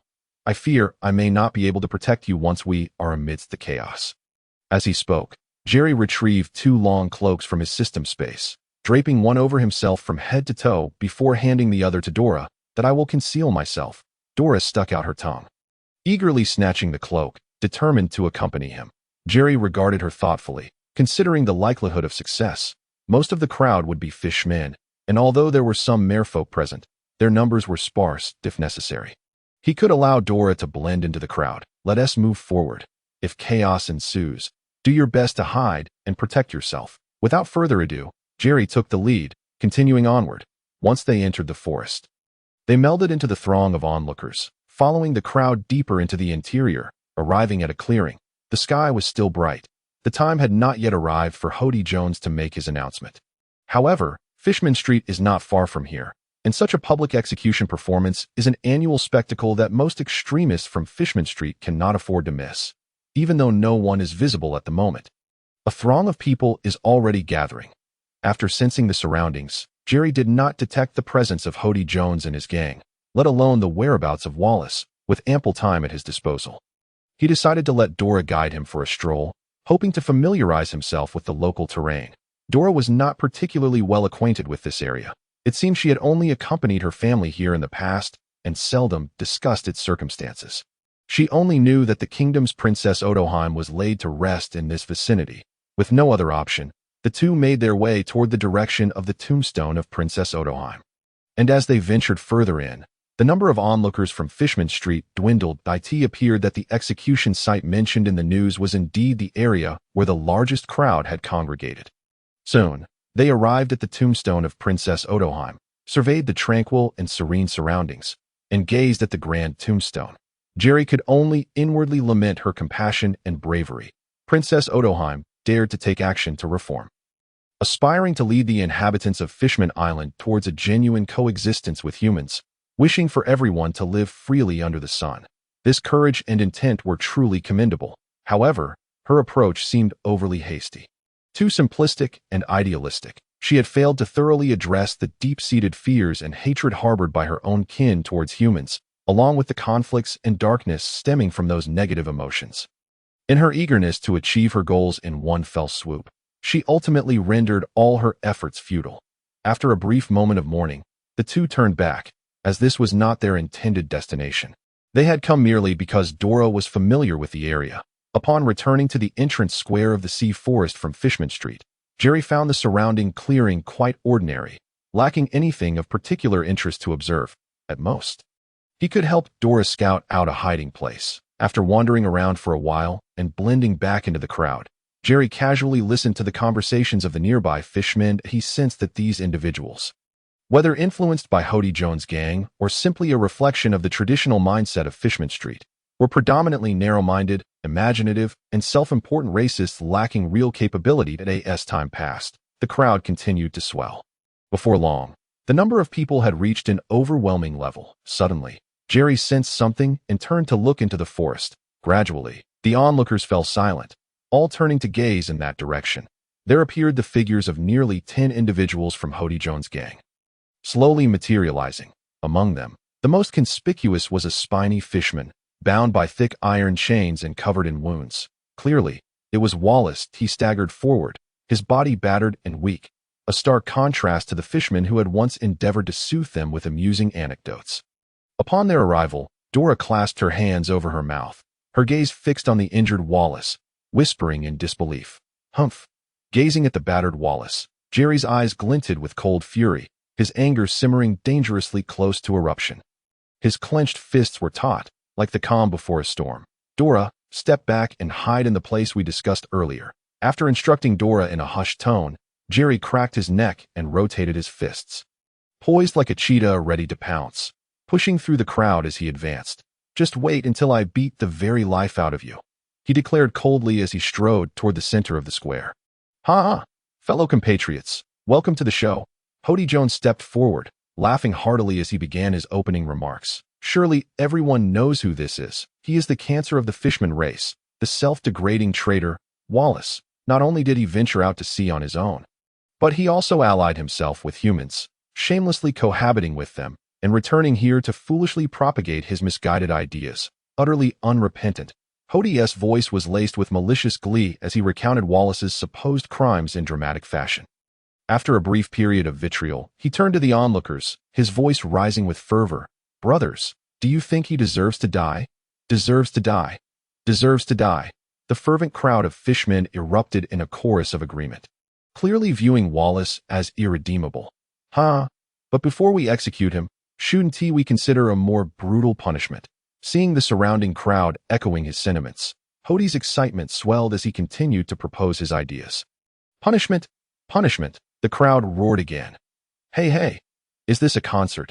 A voice interrupted from the tumult, incongruous amidst the fervor. Jerry forcefully pushed aside several fishmen blocking his path and stepped into the center of the arena.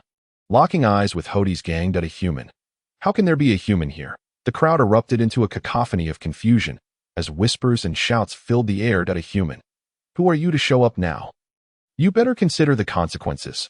Hody's expression shifted from confusion to disdain as he laughed derisively at Jerry, his gaze cold and dismissive that he owed him. Humans were insignificant beings, unworthy of his attention.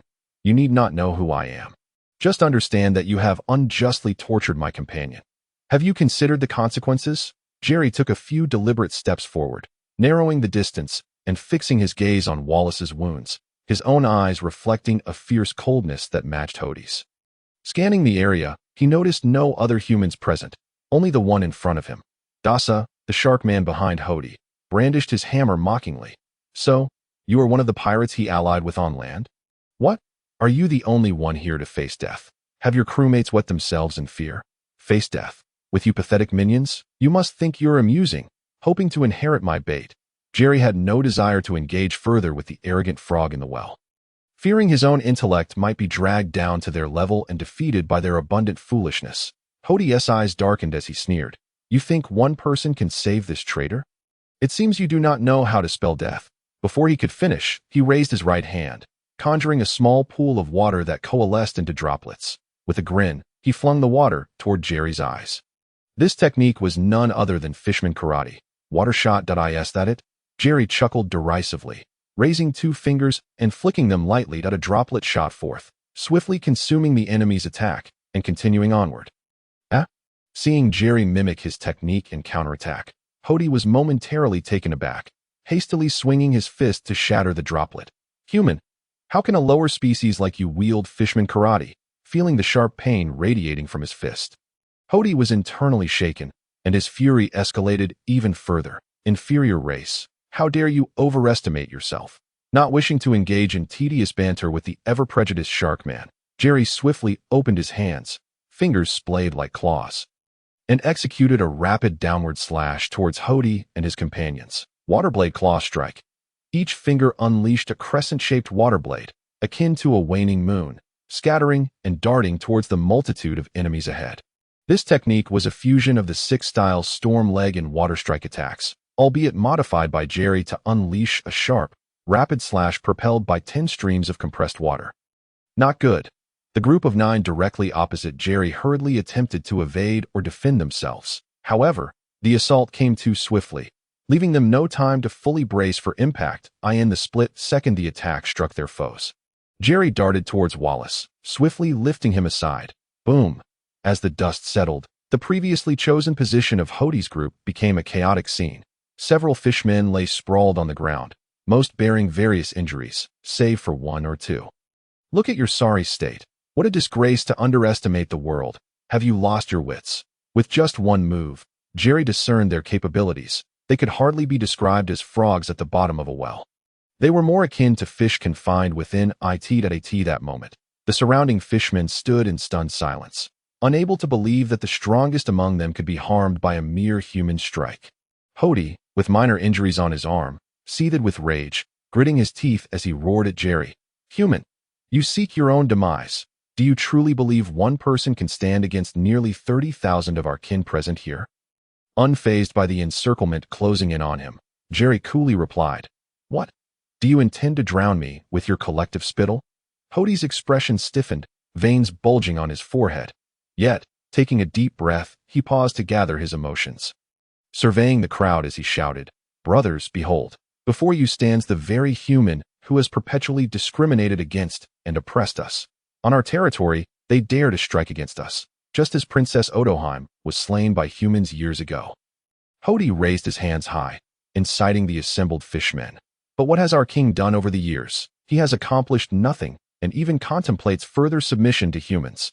If the king possesses such shamelessness, why should we not rise against him and take control ourselves? Whether fueled by anger or the moment's fervor, he inadvertently revealed the rebellious thoughts that had long simmered within him. If we desire a peaceful and happy life, to live freely under the sun, we must resist humans, subjugate them, and eradicate them. Humans are the racial enemies of all fishmen. Kill him. Hode's fervor intensified, resembling an enraged beast, unleashing a primal roar. Kill him. Kill. Upon hearing their leader's call, the nearly 30,000 fishmen from the street erupted in unison. Those closest surged towards Jerry like a swarm, while those further away followed suit, swept along by the tide. After severing the chains binding Wallace, Jerry cast a piercing gaze around him. Get lost. Faced with the tidal wave of enemies numbering in the tens of thousands, he merely emitted a dismissive snort, exuding an undeniable aura of dominance and authority. His presence swelled with each surge of his intent, akin to an invisible storm sweeping away all obstacles in its path, utterly unbeatable. Instantaneously, the entire valley seemed enveloped by an unseen force, as if the chaos had been muted. The previously clamorous crowd fell silent in an instant. Then, centered around Jerry, the fishmen appeared to be under the influence of some mysterious power, toppling like a line of dominoes, one after another, in an unending cascade. What is happening? What did he do? Hode's group had barely managed to support one another to stand when a wave of overwhelming and chilling energy swept over them, causing their hearts to race with dread. Under the pressure of this aura, the little strength they had just regained felt instantly siphoned away, rendering their bodies weak once more, barely able to stand. Aside from Hode's group, only a few thousand fishmen, positioned far enough from Jerry, managed to escape unscathed. Though not directly knocked unconscious, they tremblingly lost their combat effectiveness in the short term. Hode and his companions, possessing relatively robust physiques, were spared the same fate as the lesser fishmen. Yet, they had never witnessed such a breathtaking display, let alone the manifestation of conqueror's hockey. For them, it was entirely beyond comprehension.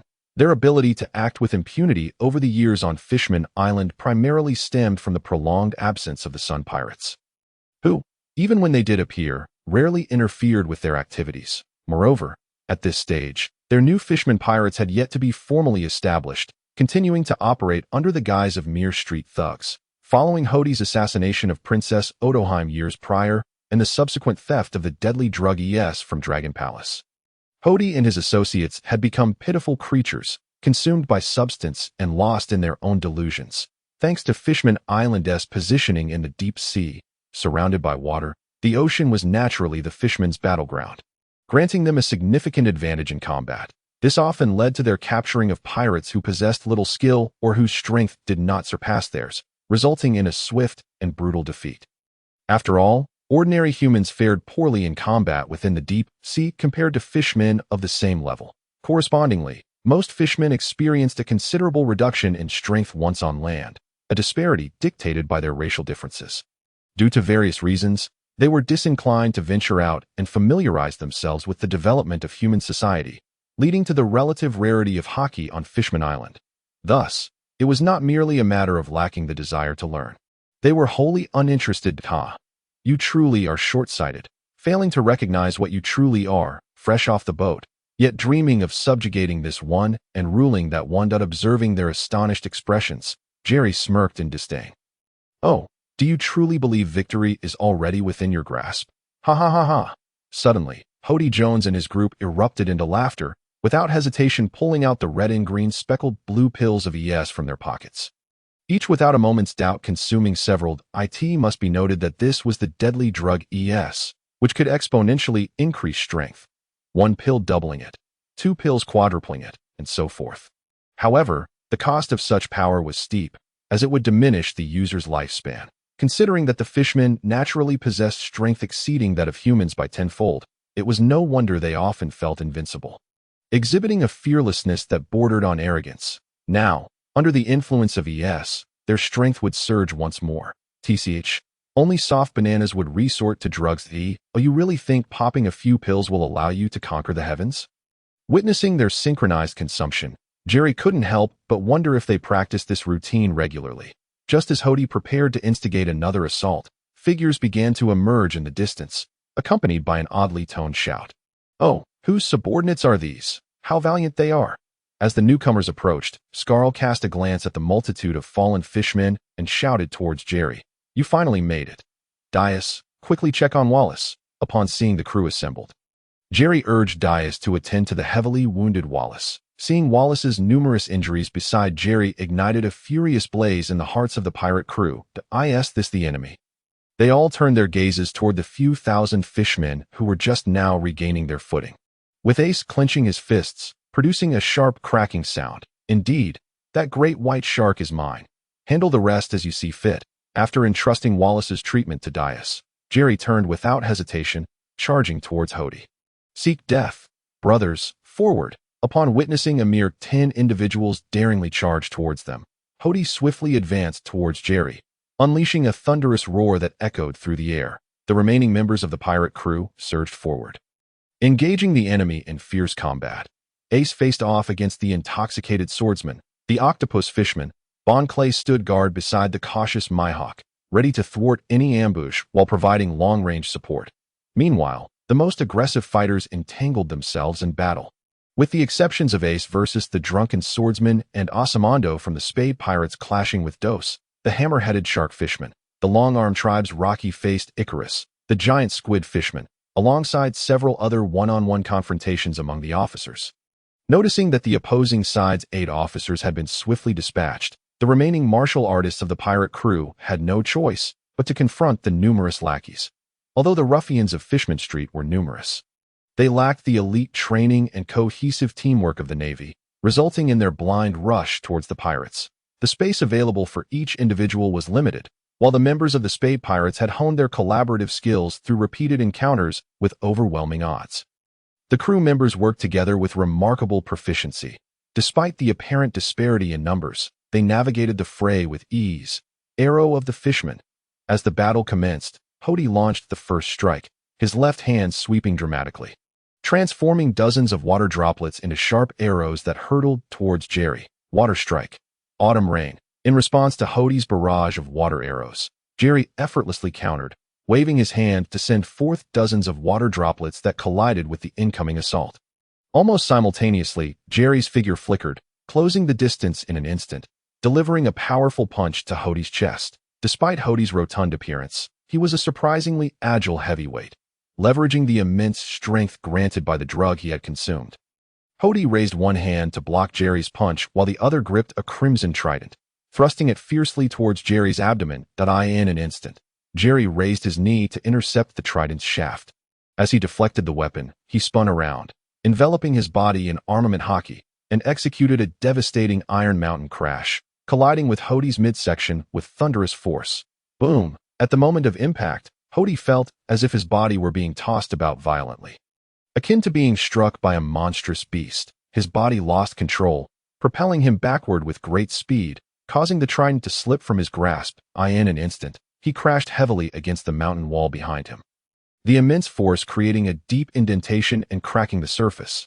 Although Hody's strength and speed had been enhanced by the drug, his expertise lay in wielding long-handled weapons with sweeping strikes. Even in hand-to-hand combat, he preferred to gradually gain the upper hand through a series of exchanges. However, facing Jerry's unpredictable and intricate close-quarters techniques, Hody found himself somewhat flustered. Jerry's methods of attack were both cunning and versatile, as if his entire being were a weapon, making it difficult for Hody to defend himself effectively in such a short span of time. Within mere exchanges, Hody felt overwhelmed, struggling to contend with the fluid and comprehensive nature of the assault. On the other side, Ace confronted the de facto second-in-command of Fishman Street, the drunken swordsman, Bon Clay. Bon Clay had previously demonstrated his ability to withstand Jerry's claw strike barrage with his 8-sword style. The blue-ringed octopus fishman, Bon Clay, typically wielded skewers and a flask, appearing like a drunken swordsman, while infiltrating Fishman Street as an assassin. Owing to his numerous tentacles, he employed an 8-sword style, heralded as the pinnacle of Fishman Island swordsmanship. Moreover, he could leverage his racial traits to launch toxic attacks, rendering his combat style both cunning and lethal. While Bon Clay brandished multiple weapons simultaneously, Ace, elementalized into flames, calmly declared, "Then take my strike." Unbeknownst to Bon Clay, he had yet to grasp the true significance of the distorted air surrounding his opponent. In an instant, 8 blades slashed towards Ace's body like flashes of lightning. Is that all you've got? Bon Clay, surveying the enemy he had just assaulted with his chaotic strikes, felt a surge of pride in his swordsmanship. He scoffed at his opponent's perceived weakness, smirking disdainfully as he turned to assist others. "Where do you think you're going? Afraid of becoming octopus balls?" Ace gazed at the octopus in bewilderment, utterly perplexed by his thought process. After being attacked and sustaining no apparent harm, Bon Clay assumed the battle was over. As Ace nonchalantly spoke, Bon Clay's eyes widened in disbelief, his expression one of incredulity as he exclaimed, "Impossible! I clearly struck you. Haven't you heard of the Logia-type devil fruit? Fire Fist." In response to his opponent's reaction, Ace calmly retorted before launching his punch. Sword shield. Facing the sudden onslaught of flames, Bon Clay reacted swiftly, raising all 8 swords simultaneously, then slicing forward with a formidable blade light. So hot, the flames surged forth like a tidal wave, infiltrating every nook and cranny. Despite Bon Clay's best defensive efforts, he could not fully withstand the attack. As he was pushed back, the flames pierced through his blade light, scorching his flesh and filling the air with the unmistakable scent of grilled octopus. Blade storm. Enraged by the searing pain, Bon Clay darted forward like a flash of lightning, his 8 swords gleaming menacingly as he swung them with incredible speed, creating a howling wind. "Useless. You won't be able to hit me like that." As Bon Clay, seemingly possessed, raged against him, Ace, feeling the gusts of wind, decided not to remain a passive target. He swiftly evaded and counterattacked. "How's that? Weren't you so confident just now? Come on, retaliate." Bon Clay, while unleashing a flurry of sword strikes, continued to taunt. "This was your request." Ace adeptly dodged another of Bon Clay's strikes, then propelled himself upward with a powerful push, flipping backward as he did so. As he leaped, Ace spread his arms wide, palms open towards the front, and rapidly concentrated energy. Firefly. Fire Dharma. Ace's hands suddenly emitted a brilliant green glow, which then dispersed into countless glowing orbs resembling fireflies, floating gracefully around his adversary. "Is this your counterattack? Moving so slowly, do you aim to amuse me?" Seeing Ace retreat while countless fireflies drifted nearby, Bon Clay briefly gathered his strength before launching himself forward once more. Wielding his numerous weapons, Bon Clay surged ahead like an arrow released from the bow. 8-sword style, rapid flashes, divine fire, unknown fire. After releasing the fireflies, Ace spread his arms wide, his palms clenched, transforming into blazing flames, propelling himself forward like a bullet at astonishing speed, directly colliding with Bon Clay. In an instant, the two figures moved so swiftly that they were nearly indistinguishable, closing the distance in a heartbeat. while the surrounding fireflies transformed from leisurely drifting to rapid streaks of light. Boom, boom, boom. The violent clash between the two produced sounds akin to thunder, the shockwaves reverberating through the ongoing battles nearby. As smoke enveloped the area. Once it cleared, a charred octopus lay incapacitated within a deep crater. Surrounded by 8 scattered weapons, its body blackened and motionless. Ace cast a glance at the smoking, perfectly cooked octopus before moving on to assist his comrades in the distance. Hody, having been slammed into the mountainside by Jerry, keenly sensed the chaos Ace had created. Seizing the opportunity, he darted out with astonishing speed, simultaneously pulling a large handful of yes from his pocket and unhesitatingly stuffing it into his mouth. Human, I will make you pay. Due to excessive consumption of the potent drug, Hody underwent a profound transformation, his ebony locks swiftly turning to silvery white, his eyes morphing into a striking combination of red irises and white pupils. His physique grew more robust, exuding an air of madness and ferocity. It was evident that he had resolved to gamble everything, resorting to drug use at the perilous cost of his own lifespan. In a desperate bid to unleash his body's latent potential for a fleeting surge of power, Hody unleashed a thunderous roar, a force erupting beneath his feet with a resounding boom, as if a bomb had detonated.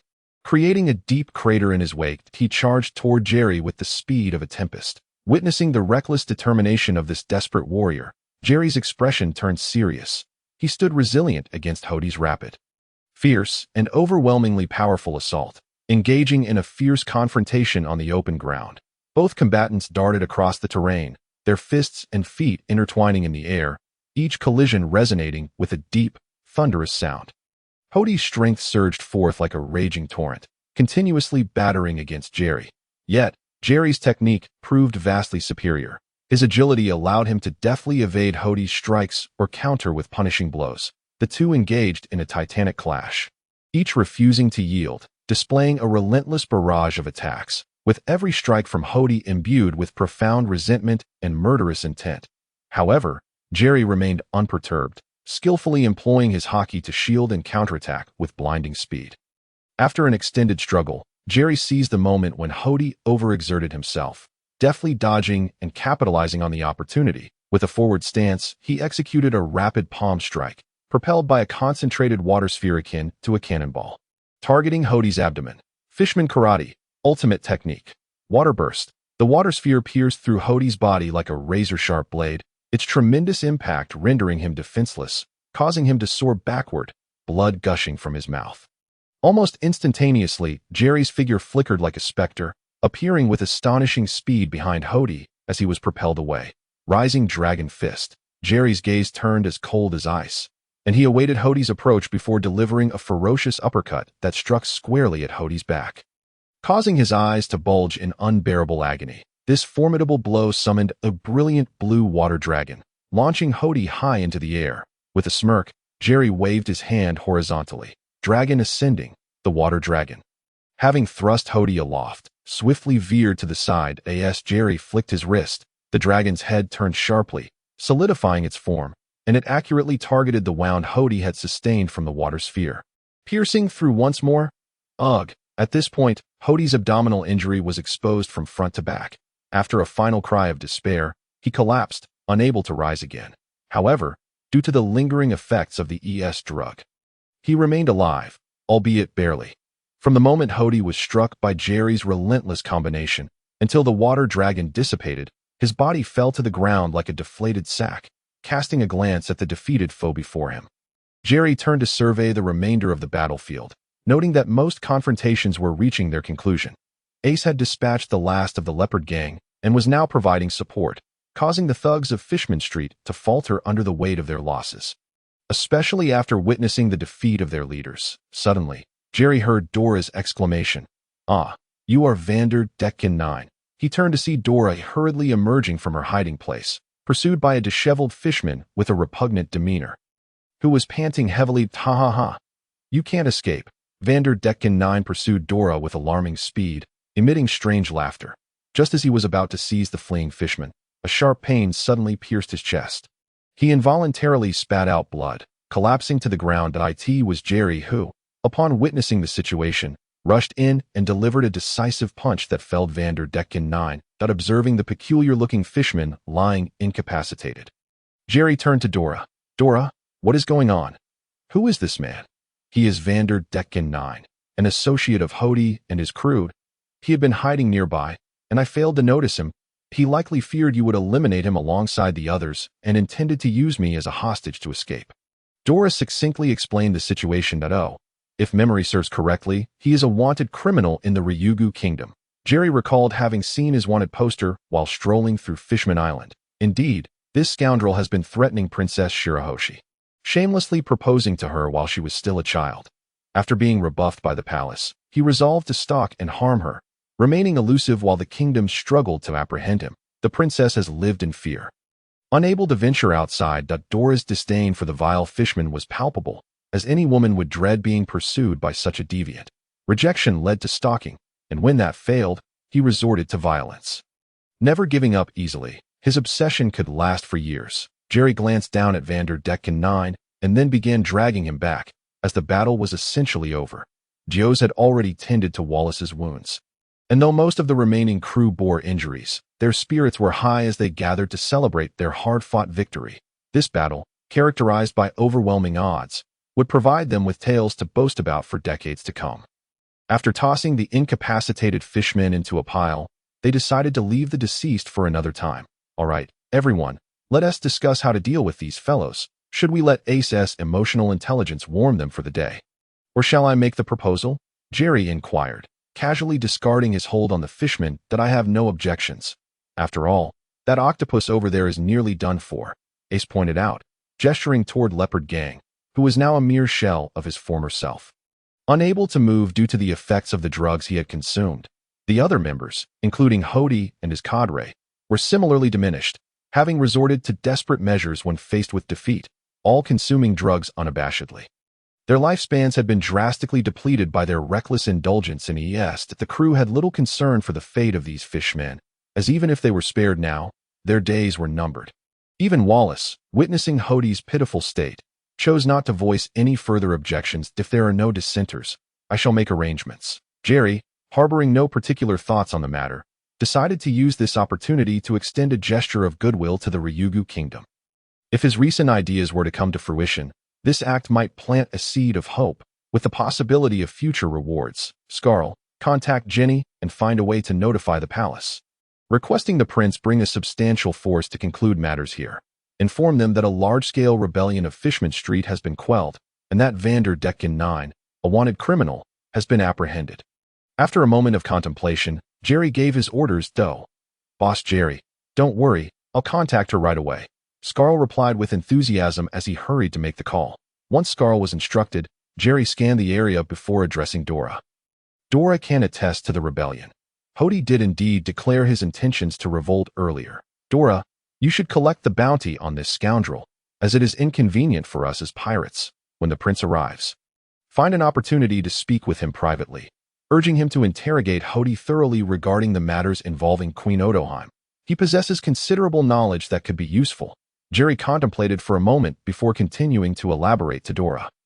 Although Hody had not let slip any secrets, the others remained unaware of the current situation, which was solely for Jerry to disclose. The victor holds such privileges. Subsequently, Jerry refrained from causing further disturbances, instead opting to await the arrival of the kingdom's main forces before returning to the port with his companions. After observing his comrades exchanging pleasantries, Jerry sauntered over to the now heavily bandaged Wallace. "How are you holding up?" he inquired gently. Noticing Wallace's vacant stare fixed ahead, his eyes brimming with confusion, as if unsure of his next steps. "That I'm managing," Wallace replied softly after a moment's pause, his tone tinged with melancholy. "It's just a bit overwhelming that I never anticipated that after years away, Fishman Street would have transformed to this extent, and my friends would be so changed." Hearing Jerry's voice, Wallace took a moment to gather himself before reflecting. Life is akin to a meal. One inevitably encounters the occasional mishap leading to discomfort. Yet, one must recognize that such discomfort is merely transient. Once you persevere through it, you will realize that experience was nothing more than a fleeting nuisance. Look ahead. Things will improve.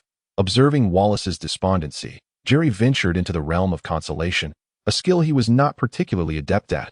With the arrival of the Ryugu Kingdom's forces, only Dora remained behind, adhering to Jerry's instructions as she approached the leading prince. Shark starred at AS for the members of the Spade Pirates. Upon confirming the presence of the military, they stealthily slipped away from another direction. Upon Jerry and the others returned to the pirate ship, they were greeted by the sight of Kodaz and Dora's two sisters watching over the vessel, seemingly contacted by either Scalar or Ginny. After exchanging pleasantries, the crew took a moment to regroup, as their previous injuries had only been superficially tended to in the Sea of Trees, now aboard their ship. It was imperative for the ship's doctor, Dias, to attend to each of them anew. The few who had sustained only surface wounds were tasked with preparing provisions and beverages, for it was evident that a grand feast was in order to celebrate their recent triumph. What better way to replenish their energies than by reveling in merriment, boasting amongst one another, and indulging in the joys of life? Without such festivities, the pirates would feel as though a significant portion of life's pleasures had been stripped away. With even the slightest reason, they could justify a celebratory banquet. In the absence of one, they would simply fabricate a reason, a principle that the Spade Pirates had always embraced in the following 2 days. The crew frequented the Mermaid Safe during the day or strolled about the island, returning to the ship each evening for raucous feasts. On that particular morning, Dias held the latest bounty notices in hand. Engaging in brief discussions with Ace, Jerry, and the others, before Ace stepped onto the deck, clapped his hands, and declared with fervor, "All right, today we shall depart Fishman Island, for it is likely the Navy is hot on our heels. We, the Spade Pirates, shall officially set our sights on the New World." A chorus of enthusiastic responses erupted from the crew. "Before we do," Ace continued, taking several steps forward while gazing towards the harbor, where a flag soared high, fluttering in the wind. It was none other than the Jolly Roger of the legendary Edward Newgate, the Whitebeard, a figure of immense power in the pirate world, following the onset of the great pirate era initiated by Pirate King Roger. Countless pirates from all corners of the globe set sail in search of the fabled treasure known as One Piece. Those ambitious pirates, seeking to traverse the Grand Line, would inevitably pass through Fishman Island en route to the New World. In truth, most pirates were ruthless and merciless, driven solely by greed and devoid of moral compass. As a result, many of them inflicted varying degrees of harm upon this nation and its people during their passage through Fishman Island. Particularly, the merfolk's rare beauty and unique attributes attracted the avarice of land-dwelling nobles, prompting a surge in the slave trade and frequent abductions of merfolk. Thus, while the citizens of this nation struggled for survival amidst such turmoil, Whitebeard raised his pirate flag here, proclaiming to the world, "Fishman Island is now my territory." From that point onward, pirates dared not openly infringe upon Fishman Island, effectively safeguarding its inhabitants. Gazing intently at the flag, Ace murmured to himself, "Is this the pinnacle of the pirate world? Do you aspire to surpass him?" Observing Ace's introspective demeanor, Jerry approached with a smile. "Indeed, the emperors of the sea, we shall undoubtedly surpass him. From this moment forth, our target is Whitebeard." With renewed determination, Ace raised his voice in declaration. "Haha, let us hoist our flag above theirs. After all, our style surpasses theirs." Upon hearing Ace's proclamation, Jerry, embodying the essence of a charismatic leader, proudly lifted his chin, gracefully leaping into the air towards Whitebeard's Jolly Roger. "Hey, you too." Dias raised a hand in an attempt to intervene, reluctant to make unnecessary enemies. "Dias, remember, our crew was founded with the intent to surpass and ascend to new heights." Ace interjected resolutely before Dias could elaborate further. Before long, Jerry produced a spare flag of the Spade Pirates. He soared through the air, swiftly placing their pirate flag above that of Whitebeard's, then gracefully flipped back to the deck, landing with poise. "All right then, we must prepare ourselves to confront Whitebeard's crew, a formidable assembly of over a dozen captains and countless elite pirates, amounting to tens of thousands." With the situation at hand, Dias opted against further lamentations, merely outlining the impending enemy threat. "Everyone, if you feel a lack of fighting spirit or fear regarding the upcoming voyage, you are welcome to disembark here. I shall not hold it against you." Scanning the crew, Ace spoke with warmth. The surrounding crew members gazed up at the flag in the sky. Though their expressions varied, none wished to retreat at this moment. "Then let us prepare to set sail." After a brief pause, witnessing the crew's tranquil demeanor, Ace turned to Dias. Shortly thereafter, Ace approached Scalar, saying, Scaler, once we reach the new world, I have a request to make of you, Doe. What is it, Boss Ace? Scaler inquired with curiosity. Tilting his head, let us discuss it over there, Ace suggested, patting Scaler's back and signaling towards a secluded corner for a private conversation. What? You want to meet that man? Seriously? Scaler exclaimed in surprise, suddenly bouncing up in astonishment. Observing the two engaged in hushed yet animated discourse, Jerry shrugged, turning his gaze towards Dias, who still appeared somewhat anxious, opting to remain silent. Originally lost in thought, Dias sensed Jerry's gaze and turned to ask, "What are you looking at?" "Looking at the doctor," Jerry replied with a smile, causing Dias to snap back to reality. Reminding himself he was merely a doctor, there was no need for overthinking. Get lost. Dias retorted after regaining his composure, glaring at Jerry. By the way, aren't you going to bid farewell to Dora and the others? Suddenly recalling something, Dias inquired once more. There's no need. We were merely passing acquaintances. Besides, if anything arises, we can always communicate via the snail phone.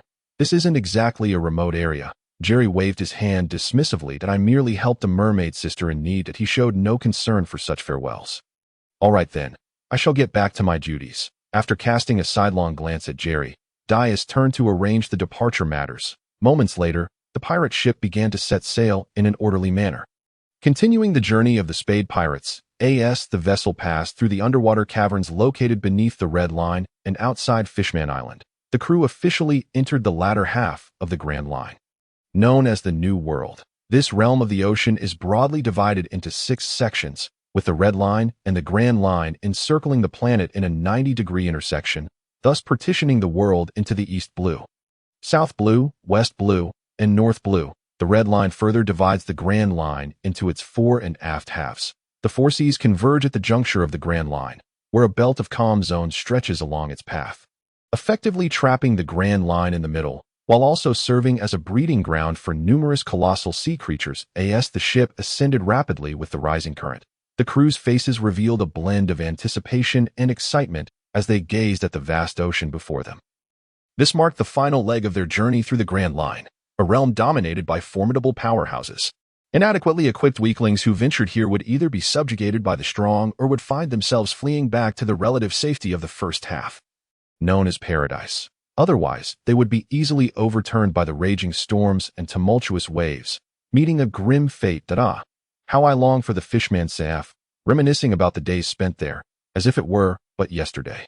As the ship broke the surface of the sea, the calm waters reflected a serene facade, prompting one of the twin brothers of the pirate crew, Saba, to wear a nostalgic expression. Indeed, it feels just like yesterday. The other twin, Bali, closed his eyes in blissful reverie. You two certainly have a way with words. After all, your last visit there was merely yesterday, Jerry interjected, engaged in his tasks aboard the ship. Moments later, while casting a fishing line, Jerry sensed something obscure flash through the water. Turning his gaze towards the ocean and straining his eyes, he found nothing amiss. The sea lay tranquil, as though it had all been a mere figment of his imagination. Was there something? After employing his observation hockey, he still perceived nothing, shaking his head and deciding to dismiss it for the time being. Subsequently, the crew dispersed, some laboring while others engaged in idle chatter. On the surface, it appeared as though their voyage in the newly arrived New World resembled that of paradise, yet everyone understood that this was likely only due to their lack of deeper exploration thus far. Earlier, Dias and his companions had already imparted some preliminary knowledge about the New World to them. The weather, winds, and ocean currents in the New World differ significantly from those in paradise, while retaining some familiar elements. The navigational challenges of the New World escalated to a higher level. It was not uncommon to encounter islands with extreme seasonal variations, and the natural changes above the ocean were far more intense and unpredictable. One moment, the weather might be clear and pleasant, only for a fierce hurricane to arise the next. Thunderstorms, torrential rain, hail, or even sudden underwater volcanic eruptions could also occur without warning, leading to whirlpools and turbulent currents. Through collective effort, the Spade Pirates navigated the New World without incident. Occasionally, they encountered derelict pirate ships drifting at sea, often devoid of crew. Such occurrences typically signified that the pirates had recently ventured into the New World, only to fall victim to natural disasters or to encounter enemies far beyond their capabilities, resulting in a fierce clash. They might also come across vessels still inhabited, but most of these were up to no good. Resorting to the familiar tactic of feigning distress before launching an ambush, in such cases, the crew would not hesitate to subdue their adversaries or toss them overboard. Apart from these scenarios, there were also pirates in disarray. Desperately attempting to flee back towards the Red Line, the Spade Pirates continued their journey. They defeated numerous formidable foes along the way, thereby enhancing their reputation. Over time, the powerful pirates who had established themselves in the New World began to hear whispers of a new pirate crew making significant strides since their arrival. The New World had now become entirely the domain of the Four Emperors, with most of its islands falling under their control. Not long ago, following Shanks' ascension to the rank of Emperor, the balance of power in the New World was re-established. Presently, the strongest among the Four Emperors comprised the Whitebeard pirates led by Edward Newgate, the red-haired pirates commanded by Shanks, the Beast pirates under Kaido, and the Big Mom pirates headed by Charlotte Limlin. These four figures, like maritime sovereigns, ruled over the latter half of the Grand Line, standing alongside the 7 warlords of the sea and the marine headquarters as the 3 dominant forces of the Grand Line. Typically, whether driven by ambition or dreams, pirates entering the New World had only 2 paths available to them: either to submit to the Four Emperors, accepting their protection and becoming part of their fleets, or to directly challenge the emperors and their respective factions in an attempt to usurp them. Clearly, Ace had no intention of bowing down. Yet, he was not simply focused on challenging them for the sake of replacing them. Having borne the burden of being the son of the pirate king, Roger, for years, Ace sought to escape the shadow cast by his father's infamous reputation. He did not wish to live his life under Roger's legacy, as he had long been aware that the common folk generally despised Roger and everything associated with him. All along, Ace had yearned to prove himself, to break free from Roger's influence, and to discover his own purpose and meaning in life. The only method he could conceive was to ascend to the pinnacle of power and achieve renown across the world. Thus, he aspired to surpass Roger and everyone else. In his heart, he believed that only in doing so could he truly live authentically. Under the clear skies, the fresh air mingled beautifully with the blue heavens and white clouds, creating a refreshing ambience. Aboard the Moby Dick of the Whitebeard pirates, Whitebeard gazed at a newspaper that seemed diminutive in his hands. Erupting into a thunderous laugh, "Gurara, is it finally time for him to arrive? That little rascal." "Oh, Dad, who is coming?" inquired the curious, blonde-haired crewmate, tilting his head at that amusing little brat who previously rejected the warlords and hoisted their flag above ours on Fishman Island. Whitebeard waved his hand, feeling a twinge of anticipation at the emergence of such a newcomer. "Really, Dad? It seems that little guy has set his sights on us," Sachi, carrying a platter, chimed in as he approached. Having overheard their conversation, "Gurara, then let us await his challenge," Whitebeard proclaimed with a hearty laugh, his tone brimming with bravado. "Perhaps it has been too long since a worthy challenger appeared since Crocodile became a warlord." Meanwhile, the Spade Pirates were sailing steadily across the seas of the New World, yet aboard their ship, a few unfamiliar faces among the crew had emerged. These were evidently the captives from Ace's latest victorious battle. Seeking information, Ace had suggested binding them and leaving them on deck for questioning. The pirate leader, with a sorrowful expression, pleaded for mercy, exclaiming, "Fire Fist, spare us. We only wish to return to paradise. We have no desire to be your enemies." "You really know how to joke. Was it not you who charged straight at us and initiated the battle?" Jerry, fishing at the ship's side, turned disdainfully to retort at the pirates' mindless claims. They had encountered numerous pirates of this ilk before and were no longer easily swayed by their deceitful words. "Well then, since you claim to be heading back, I have a question." Ace raised a finger, flames dancing at its tip as he grinned and inquired, "Dada?" "Yes, please, I will speak freely. I promise." The pirate leader, sweating profusely as he beheld the flames, nodded vigorously in a frantic manner. "Do you know about the Four Emperor Shanks? Do you possess any information regarding his whereabouts?" Pointing his finger at the pirate captain, Ace slowly inquired about the information he sought. When it came to the Four Emperors, particularly Shanks and his crew, they were undoubtedly the most dazzling group upon the seas in recent years. Relatively youthful, yet immensely powerful, Shanks had once engaged in a prolonged duel with the world's foremost swordsman, Dracul Mihawk. While he still possessed both arms, for reasons unknown, Shanks suddenly lost one of his arms. However, he did not fade into obscurity. His crew continued to forge ahead, soon becoming one of the 4 emperors of the New World. Additionally, there were whispers suggesting that Shanks had once been a member of the pirate king Roger's crew, having journeyed with Roger to the fabled final island, Raftel. Thus, it was inferred that his formidable strength stemmed from his time with Roger's crew, allowing him to navigate the New World with such prowess. Unlike the other 3 emperors, who maintained relatively stable bases of operations, Shanks' crew was known for their unpredictable whereabouts, despite possessing considerable intelligence from Scarl. They primarily followed the routes outlined by him. Yet, even with several potential locations identified, they had yet to ascertain Shanks' exact position. Hence, they sought to uncover more precise information from the returning pirates. "Ah, I know. Upon realizing the inquiry, the pirate captain secretly sighed in relief, grateful it was not about the contact information for his hometown sweetheart, Mariejois. Observing that Ace seemed genuinely informed, he felt the heat of Ace's fiery finger dance before his eyes, prompting him to continue.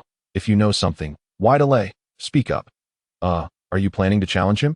If I tell you, will you promise to let us go?"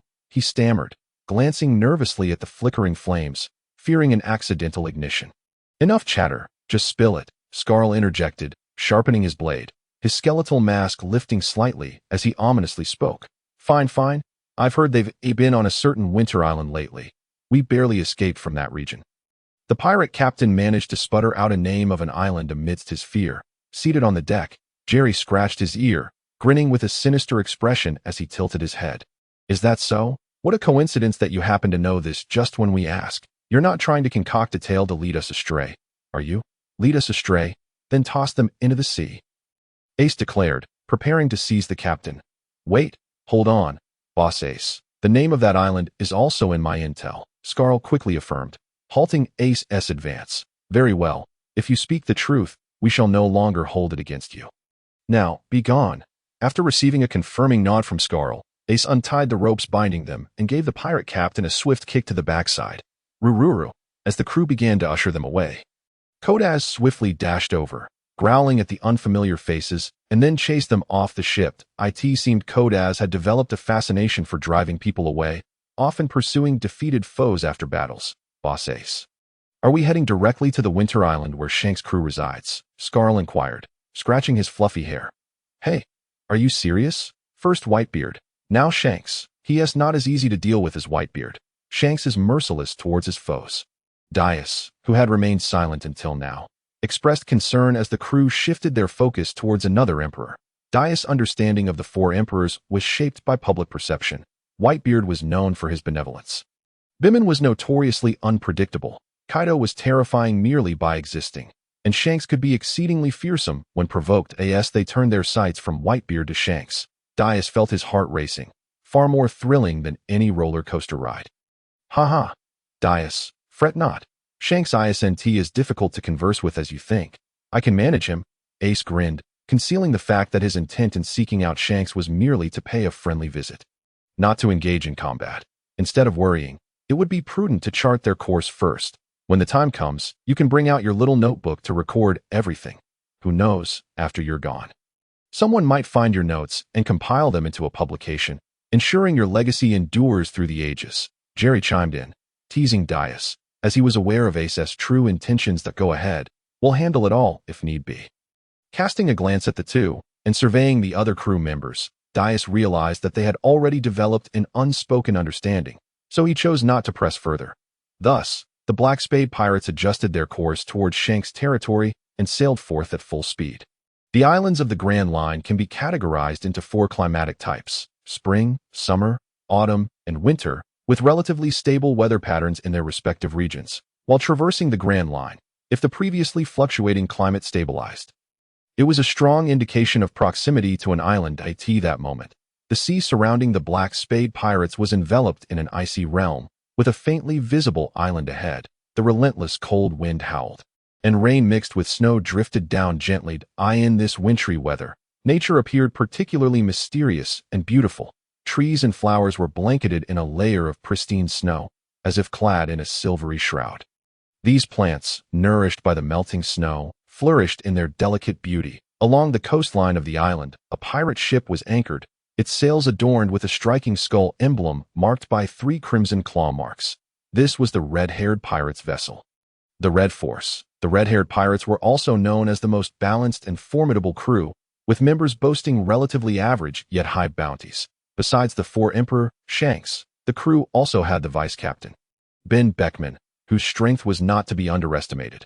Furthermore, numerous officers possessed formidable prowess. Upon sighting the still vessel, Ace knew he had arrived at the correct destination. "That I'll go say hello," he declared, adjusting his cloak and slinging a bag of liquor over his shoulder.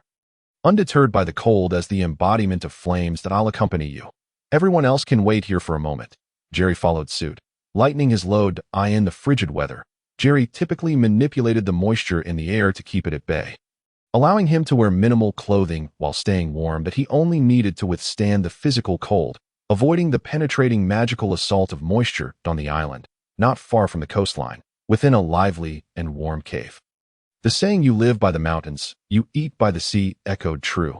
This was not merely a pragmatic adaptation, but a testament to nature's way of survival, a gourmand and chef. Master Rucky was busy preparing today's catch.it is known that the finest ingredients often require the simplest of culinary techniques. After 2 hours of diligent work, Master Rucky had nearly assembled a delightful array of dishes for the feast. Meanwhile, the other members of the red-haired pirates had gathered, eagerly boasting to one another, anticipating the start of dinner. In such frigid weather, this naturally formed cave provided not only shelter from the wind and rain, but also an opportunity to indulge in hearty feasting and drinking, a unique pleasure for all. The temperature seemed to rise slightly, and the commotion outside hinted at something amiss. "Get lost, you ravenous harbinger. We're about to start the feast," Shanks retorted playfully, turning to Ben Beckman, who was leisurely blowing smoke rings. "Come on, brothers, hurry up, the banquet is about to begin." Moments later, Shanks rose to his feet, proclaiming loudly that dinner was about to be served. My apologies. It appears I have inadvertently interrupted your festive gathering." At that moment, 2 figures emerged at the cave's entrance, becoming clear in an instant. They were 2 young men clad in relatively light attire. The vibrant atmosphere that once filled the cavern instantly turned cold. All eyes turned towards the unexpected visitors, uncertain whether they were foes or friends. My word. Are these young men not afraid of the chill? Shanks, having noticed them the instant they appeared, instinctively made a quip before adopting a serious demeanor. "Captain, they just mentioned they wanted to greet you before barging in." A figure emerged from outside the cave, the apprentice crew member originally assigned to keep watch. Fire Fist and Dragon Fist, is it?" "Gentlemen, what brings you here?" Beckman inquired, his expression impassive. Glancing back at the 2 Dace and Jerry stood motionless at the cave's entrance, and as soon as they were addressed, Ace hurriedly shook his head and turned to Shanks, saying, "It's nothing much, really, just wanted to come over and say hello." "Say hello to me?" Shanks's expression darkened, his imposing aura flickering momentarily. For a pirate, a greeting does not necessarily imply friendliness. It could very well be a prelude to conflict. Yet, as his casually released conqueror's haki swept across the room, it fell upon the 2 like water upon the ocean, eliciting no reaction from them whatsoever. "Please, do not misunderstand. I am Portgas D.Ace, and this is Jerry. I merely wish to extend my greetings, and I hope you can overlook my lack of formality." Perceiving a potential misunderstanding, Ace quickly introduced himself, doffing his hat and executing a gentlemanly bow. "Yes, that's it." After casually surveying the cave's interior and scanning the expressions of those present, Jerry nodded, seemingly in sync with Ace's performance. Faced with this sudden display of etiquette, Shanks appeared utterly perplexed, struggling to comprehend the situation. What does that mean?" Well, that is to say, I, the handsome one."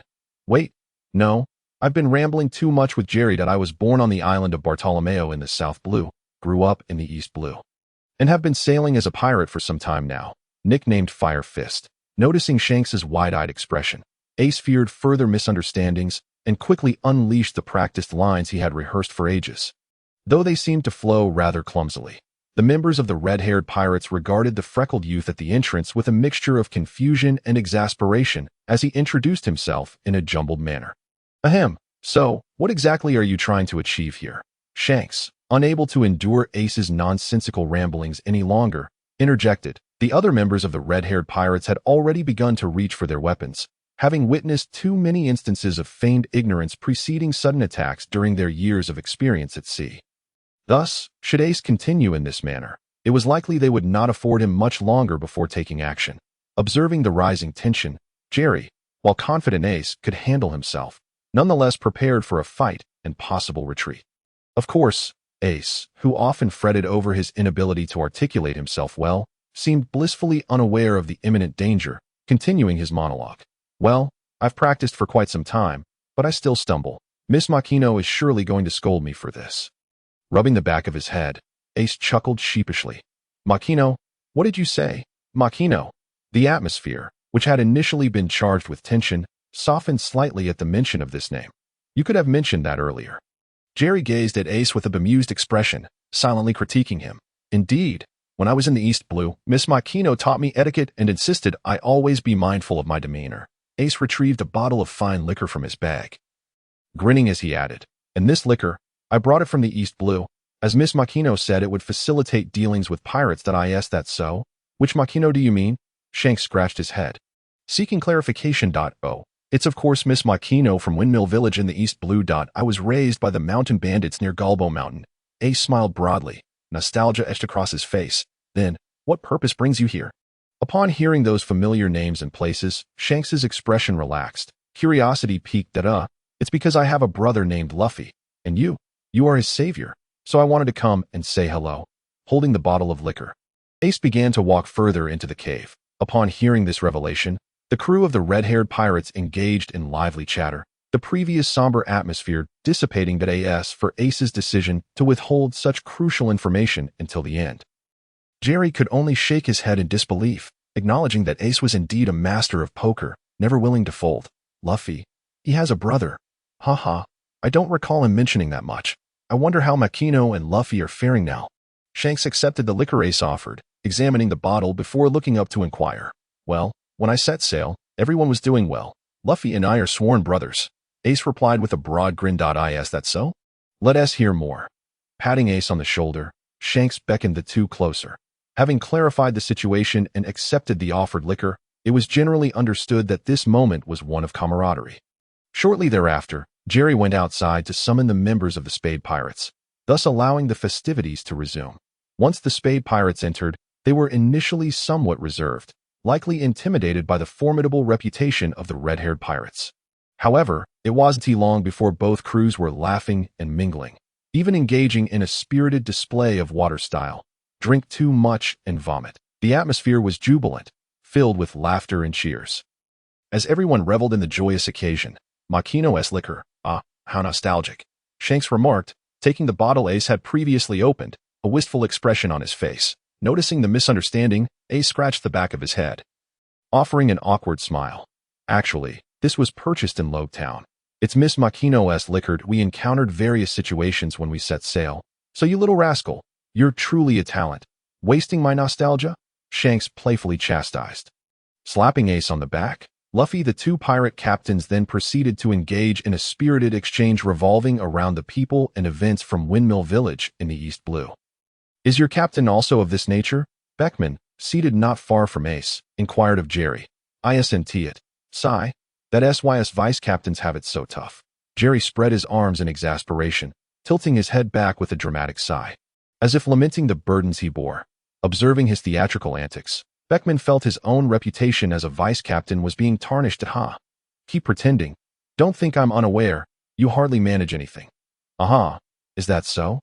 My apologies. I thought keeping an eye on the sea was quite sufficient. Chuckling lightly, Jerry continued unabashed, clearly unperturbed. I have no interest in becoming the pirate king. My ambition is to defeat the 4 emperors.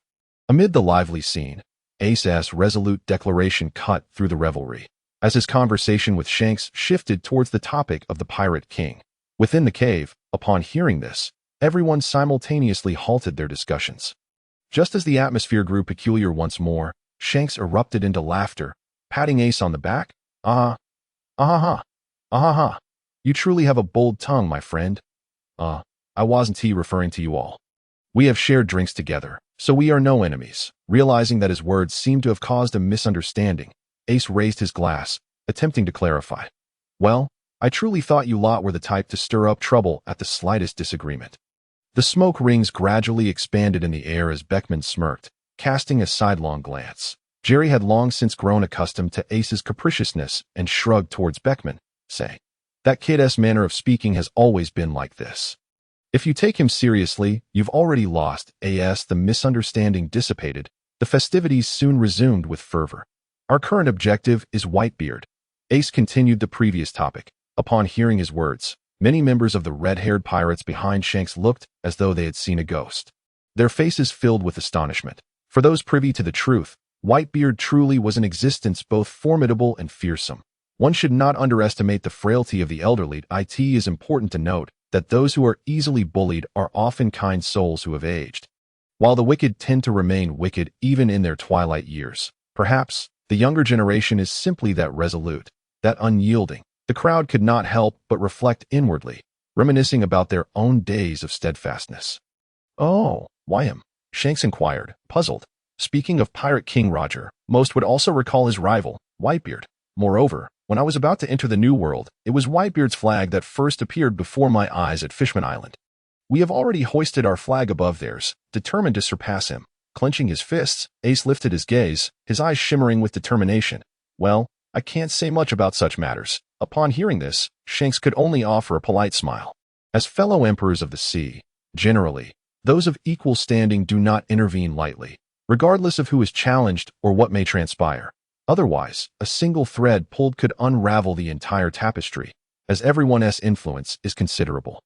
Misunderstandings could lead to conflicts that are far from trivial. The Marines, naturally, would relish seeing the four emperors clash. However, as the sovereigns of the New World, the four great emperors strive to maintain a level of restraint, avoiding interference and ensuring their own peace.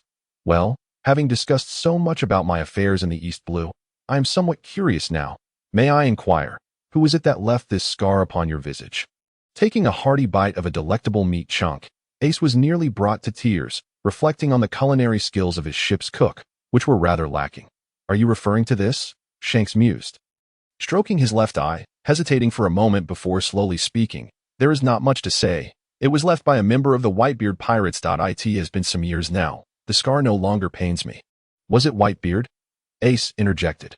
Anticipating the misunderstanding, Shanks continued, "No, it was merely a crew member from the Whitebeard Pirates. No way. Is it truly the case that a random crew member from the Whitebeard Pirates is so formidable?"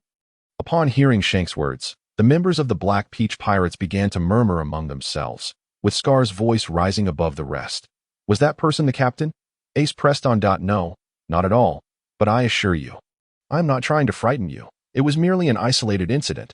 Shanks waved his hand, speaking in a calm tone. The revelry resumed, filled with laughter and clinking glasses as the drinks dwindled. Watching the Black Peach Pirates gradually fade beyond the horizon, Shanks and Beckman stood on the beach, gazing at the snowflakes falling once more. He spoke of his origins from the South Blue, inadvertently revealing the true name of Captain Roger, concealed by the world government. "Is this an illusion?" Shanks pondered, stroking his chin thoughtfully, staring into the distance. After a long while, he voiced, "This young man seems to be rather hasty. If his goal is not the Pirate King, then what exactly does he aspire to achieve?" Upon hearing his words, Beckman, pinching the cigarette but between his fingers, removed it from his mouth, reflecting briefly before replying. Indeed, putting aside his fanciful notion of defeating Whitebeard, even if he succeeded, what lies beyond that? "I initially thought the one who rejected the 7 warlords would be quite a figure, but he appears to be nothing more than an ordinary newcomer, perhaps constrained by some inner shackles." Currently overestimating his own abilities, hearing his companion's assessment, Shanks nodded in agreement. "Moreover, he does not strike me as an ordinary pirate. How should I put it? He resembles a warrior, intent on breaking and overturning something." With a faint smile, Beckman remained noncommittal. "However, regarding their first mate, I engaged in extensive conversation with him, yet I still could not discern his true nature." Upon hearing such a remark from the renowned Beckman of their crew, Shanks' eyes widened in astonishment. No way. Is this your form of flattery? For a newcomer you just met, don't you usually have a few disparaging comments to make? Oh dear, how peculiar. I wonder if today's sun has risen from the west." As Shanks spoke, he raised his hand to shield his eyes, scanning the surroundings. "Get lost. Beckman regarded the leaping red-haired figure before him, unwilling to engage further, turning away to offer him a view of his back. The sun shone brightly, as if the entire world were enveloped in warm rays. On the deck of the Spade Pirates, as they sailed further from Winter Island, the weather grew warmer, prompting everyone to shed their winter coats in favor of summer attire. Oh ha ha! I never expected that within the red-haired pirates, someone would possess such exquisite collectibles. Thankfully, he was willing to trade with me, Scarl chuckled, raising high a pocket watch adorned with skull motifs. The intricate design sparkling under the sunlight, captivating him entirely. Indeed, it is fortunate that Captain Ace has some connections with them. The gathering was lively, and we savored delicious food that we hadn't encountered in quite a while. The other crew members also reflected on their recent encounter with the red-haired pirates and the pleasant weather. However, someone nearly let slip a secret, quickly covering their mouth. Currently, the makeshift cook aboard the ship is the rather reluctant Aunt Bancy, who, despite her lack of culinary skills and unwillingness to cook, begrudgingly did so to ensure everyone had something warm to eat. While Jerry is adept at grilling meat, the crew's appetite is considerable. And during their voyage, there isn't an abundance of firewood available. Moreover, the smoke from grilling could easily attract pirates or the Navy. It wouldn't do to have Ace come over every meal to ignite a fire for him, only for Jerry to slowly grill beside it. Thus, Aunt Bancy has predominantly taken on the cooking duties during their travels. Though her food is not particularly palatable, at least it is edible enough to stave off starvation. With an unspoken agreement among everyone not to voice their distaste directly. Who could argue otherwise? Kodas even befriended a monkey. Wasn't he it named Mangshita? Jerry scratched his head, reminiscing. Meow. Now then, our next goal is to challenge the pinnacle. Let us all be prepared. During these days, Ace has not been idle. He has spent most of his time aboard the ship researching and practicing the abilities of the flame fruit. Observing how the crew seemed to grow more spirited after their encounter with the red-haired pirates, he too felt a surge of excitement. Perhaps Ace has come to understand his own path, or perhaps something within him has always been chasing and pressing upon him, compelling him to refrain from lingering. Once he sets his sights on a goal, he will forge ahead without hesitation. The sunlight continued to pour down, warming hearts, yet it seemed that something had quietly begun to shift. What is this feeling? As Jerry was reeling in a catch, he sensed something brewing within the ocean ahead. Moreover, the moisture in the air felt as though it had been ignited by something, growing rather restless. Yet he was not entirely certain. Having never traversed this particular sea before, where is Dios? Turning to glance, he found no trace of Dias, likely busy organizing his tails or other materials within the cabin. Scarl, come, let us search for Dias. With that, Jerry seized the fluffy-headed skeleton face and pulled him along toward the cabin. Hey, Boss Jerry, what's going on? Scarl inquired, perplexed, as they walked. However, observing Jerry's grave expression, he sensed something amiss. He pondered that recently, no one had dared to take a knife to the small fish he had painstakingly caught. And surely Kodas had not stolen it. Though uncertain of the exact nature of the issue, it seemed likely to be an emergency. Jerry too was unclear about the peculiar sensation he felt. Hence his desire to consult one of the few intellectuals aboard. Before long, they entered the cabin's main hall, where Dias and Mihal were each engrossed in their books. Mihal is here as well.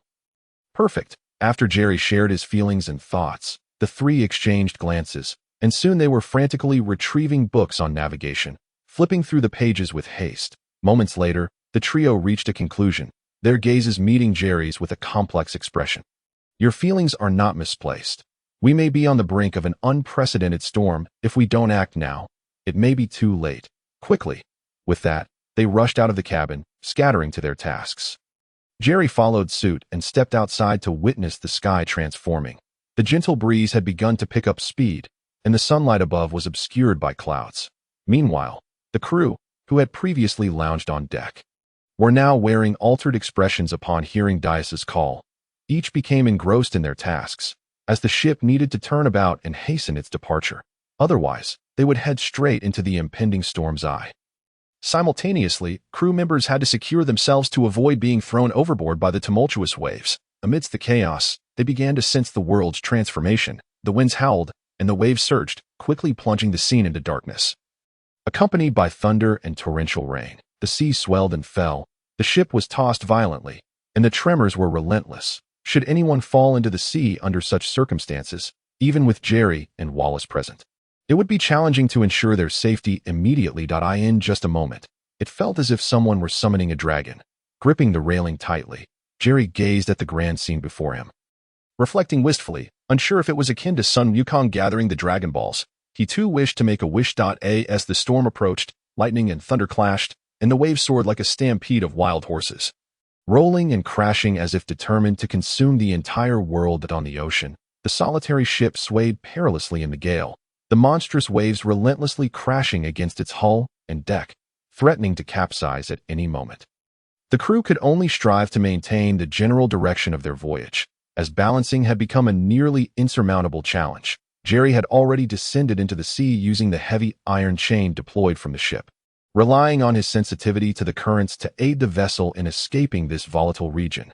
Yet, it seemed that their resistance was futile against nature's wrath, which roared angrily. The storm raged like a colossal beast, with waves surging like lions and tigers, displaying an unstoppable force. The ship, pushed by the waves, became akin to a runaway horse, unrestrained and careening toward an unknown destination. The sky was a brilliant blue, dotted with fluffy clouds. The sunny weather always brought a sense of joy and vitality, as if the world brimmed with hope. In Wano country, at Jioli, numerous villagers busied themselves, expressing gratitude for nature's bounty. That morning, the villagers of Bienli village had suddenly heard someone shout that food was available, and they rushed out with the agility of snakes from their dens, racing toward the shore. After all, they had endured famine for quite some time, often going hungry, and had not filled their bellies in ages. Upon hearing of a free breakfast, they wasted no time in darting out, knowing that if they delayed, little might be left. Thus, when they arrived at the shoreline, they beheld a pirate ship awkwardly docked. Many pirates lay sprawled across the deck, incapacitated, most likely stabilized only by the restraints tied to the ship. Otherwise, judging by the scene, many would have likely been thrown overboard by now. To prevent the pirates from awakening and causing harm, the villagers quickly procured ropes to bind them, then surged into the cabin and kitchen to search for food. This pirate ship was indeed the vessel of the Spade Pirate crew, having weathered the most ferocious storm since setting sail. Some crew members had already succumbed to the tumult, while others, after enduring until the storm abated, had collapsed from exhaustion. Meanwhile, Jerry, who had been casually lounging on the deck, awoke as the villagers boarded to bind the pirates, sensing that the intruders posed little threat and had no intention of violence. He chose to observe the situation unfold. Amidst the villagers' chattering and commotion, he discerned that they were indeed within the borders of Wano country. Hey, don't fight. There's enough for everyone. Yes, no need to rush. This ship has plenty of food reserves. Let us take our time.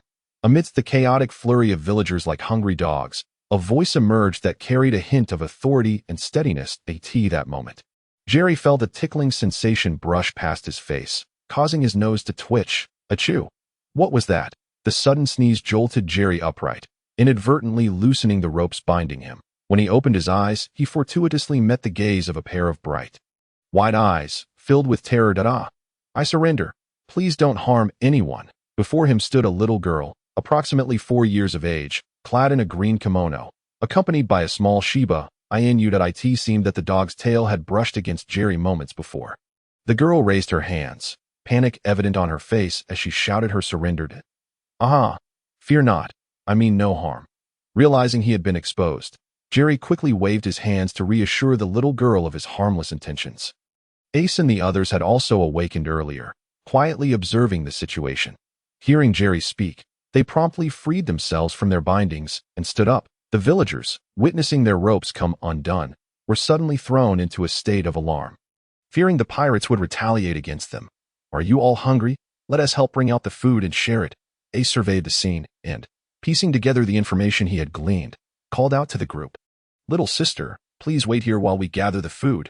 Jerry smiled down at the little girl, softly assuring her before turning to assist with the preparations. Moments later, they had brought all the food reserves from the ship to an open area on the beach. While the villagers remained bewildered, unsure of the pirates' intentions. Let us have a feast together? Oh, as the food was laid out, Ace clapped his hands and declared the banquet open. The members of the pirate crew responded enthusiastically, soon inviting the bewildered villagers with beaming smiles. Seeing this, the villagers could hardly miss the pirates' goodwill. Moreover, their hunger had reached its peak, and they no longer hesitated, gratefully joining this unprecedented feast. Come, little sister, come eat more. You look so thin. Meow. As Jerry noticed the little girl standing beside him, he greeted her with a smile, while Kodes hurried over, softly calling at his feet. Xiaoyu, come here quickly. Look at how hungry this child is. Come and have something to eat first. Among the crowd, others were also beckoning the little girl to come over. Gurgle? Don't call out. At that moment, the green-clad girl, Xiaoyu's stomach also growled audibly. Upon hearing it, she immediately shouted at her belly, and then looked up at Jerry and Ace, sincerely expressing her gratitude. Thank you so much, big brothers. I'll go get some food right away. With that, she swiftly trotted over with her short legs. At the banquet, food was diminishing at a visible pace, rapidly entering everyone's stomachs. This food had just been replenished by the pirate crew a few days ago, so there was still a considerable amount. However, it was evident that the villagers had been hungry for quite some time, and now that they had the opportunity to indulge, they transformed into voracious eaters. Excuse me, are you the village chief? I would like to inquire about something. Seeing one of the villagers who held considerable authority among the crowd, Jerry approached him with some food in hand. Hello. Thank you for your generosity. I apologize. We have been suffering from famine for far too long, and it must be quite a sight for you. It's fine. We have plenty of food ourselves. You young fellows must be from overseas. Feel free to ask anything. Otherwise, it would be a shame to eat so much of your food without giving anything in return. The villagers, including the chief, were not only unafraid of the unfamiliar pirates, but were also grateful for their willingness to share a bounty of food. They were eager to see if there was anything they could assist with. Observing the village chief's open demeanor, Jerry continued, Then, might I trouble you to tell us about the overall situation of this country and its surroundings? Certainly, we are in Wano country, the chief said, narrowing his eyes slightly. Isn't that the homeland of Misaka? Jerry tilted his head, asking upon seeing the chief's reminiscent expression, Itsuta. As the banquet continued, Jerry and his companions had managed to gather information about their current location and circumstances. So, we are currently near the coast of Kasa village in Wano country's Kiri region. The current shogun is Kaido, who is effectively ruled by the 4 emperors. This is troubling. Another 4 emperor. Should we hasten the repairs on our ship and depart at once? Dias slowly summarized the information collected, glancing around at the others to gauge their opinions. Humph, how could we turn a blind eye? Even a child as small as Xiaoyu must endure hunger while the rulers feast on lavish spreads. This is utterly inhumane. Ace clenched his fists, his eyes glinting coldly as he spoke resolutely. I knew that would be your response. What about the rest of you? What's your take? Dias looked up, exasperated, toward the sky. Let's give it a try. If we go, we should strike at the core and confront Kaido directly. If we can defeat him, this country will surely return to its rightful state. Look over there. After responding to Dias, Jerry gestured for them to turn their heads. There, a group of men, women, and children were joyfully singing and dancing, with Xiaoyu and other children playing merrily nearby. Her Shiba Inu was happily entangled with Kodes. Witnessing the villagers' joy from a simple meal, everyone deeply felt the country's grotesque reality. In the days that followed, the pirate crew, under the guidance of the villagers, gathered materials from various places to repair their ship. The pirate ship, battered by the storm, had numerous damages, yet everyone worked methodically and cooperatively on the repairs. Jerry even hunted some beasts deemed toxic by the villagers, attempting to cook them for the crew. After discovering that some experienced diarrhea, while others felt slightly unwell, Dias explained that these animals had likely consumed contaminated water from the factories in this country for an extended period. Although they appeared fine, their meat was indeed tainted. Each crew member had varying levels of resistance to toxins, resulting in different reactions after consumption. For Jerry, it seemed manageable. He found that by direct contact, he could control the moisture within the meat to expel the internal toxins. He was able to completely eliminate shallow toxins and filter out most of the deeper ones. The game meat he processed was entirely non-toxic. Even those with slight toxicity would cause ordinary villagers to suffer from diarrhea, but merely lead to some flatulence among the pirates. Thus the food issue was temporarily resolved. During this time, Jerry and Ace grew quite familiar with the little girl, Xiaoyu. While waiting for the ship repairs, Jerry would share fascinating tales of the outside world with Xiaoyu while fishing, even adapting some fairy tales from his past life to entertain her. For some unknown reason, Ace developed a keen interest in the art of straw hat weaving practiced in Kasa village, and he would often join Xiaoyu in learning the craft. As the crew fervently repaired the ship, time slipped by unnoticed, with no skilled shipwright among them. The The repairs were primarily supervised by the temporary foreman Dias and Mihal, who at least possessed some theoretical knowledge. One fateful day, amidst the usual tranquility, urgent shouts suddenly pierced the air. Not good. A group of people just arrived in the village and abducted many children from their homes. They claim they will take them away for some experiments. Quickly, hide the children. A large number of villagers rushed out of Casa village, their faces filled with panic. As they approached, they shouted loudly. Instantly, the children who had been playing near the pirate ship scrambled to find hiding spots. Hey, what is going on over there? Is that a pirate ship? There are still villagers and children. Get them. Don't let any escape. Soon, a group of fierce-looking individuals stormed into the village, spotting the people and the ship by the shore, and began to shout chaotically. Are those members of Kaido's pirate crew? They don't seem like locals from Wano. Well, there's no choice. Let's go. The repair work that had been nearing completion came to an abrupt halt as the crew debated anxiously, while the group pursuing the villagers was rapidly closing in. Soon, a brief clash ensued, and it became evident that the members of the Black Spade pirate crew faced no difficulty in dealing with such lowly adversaries.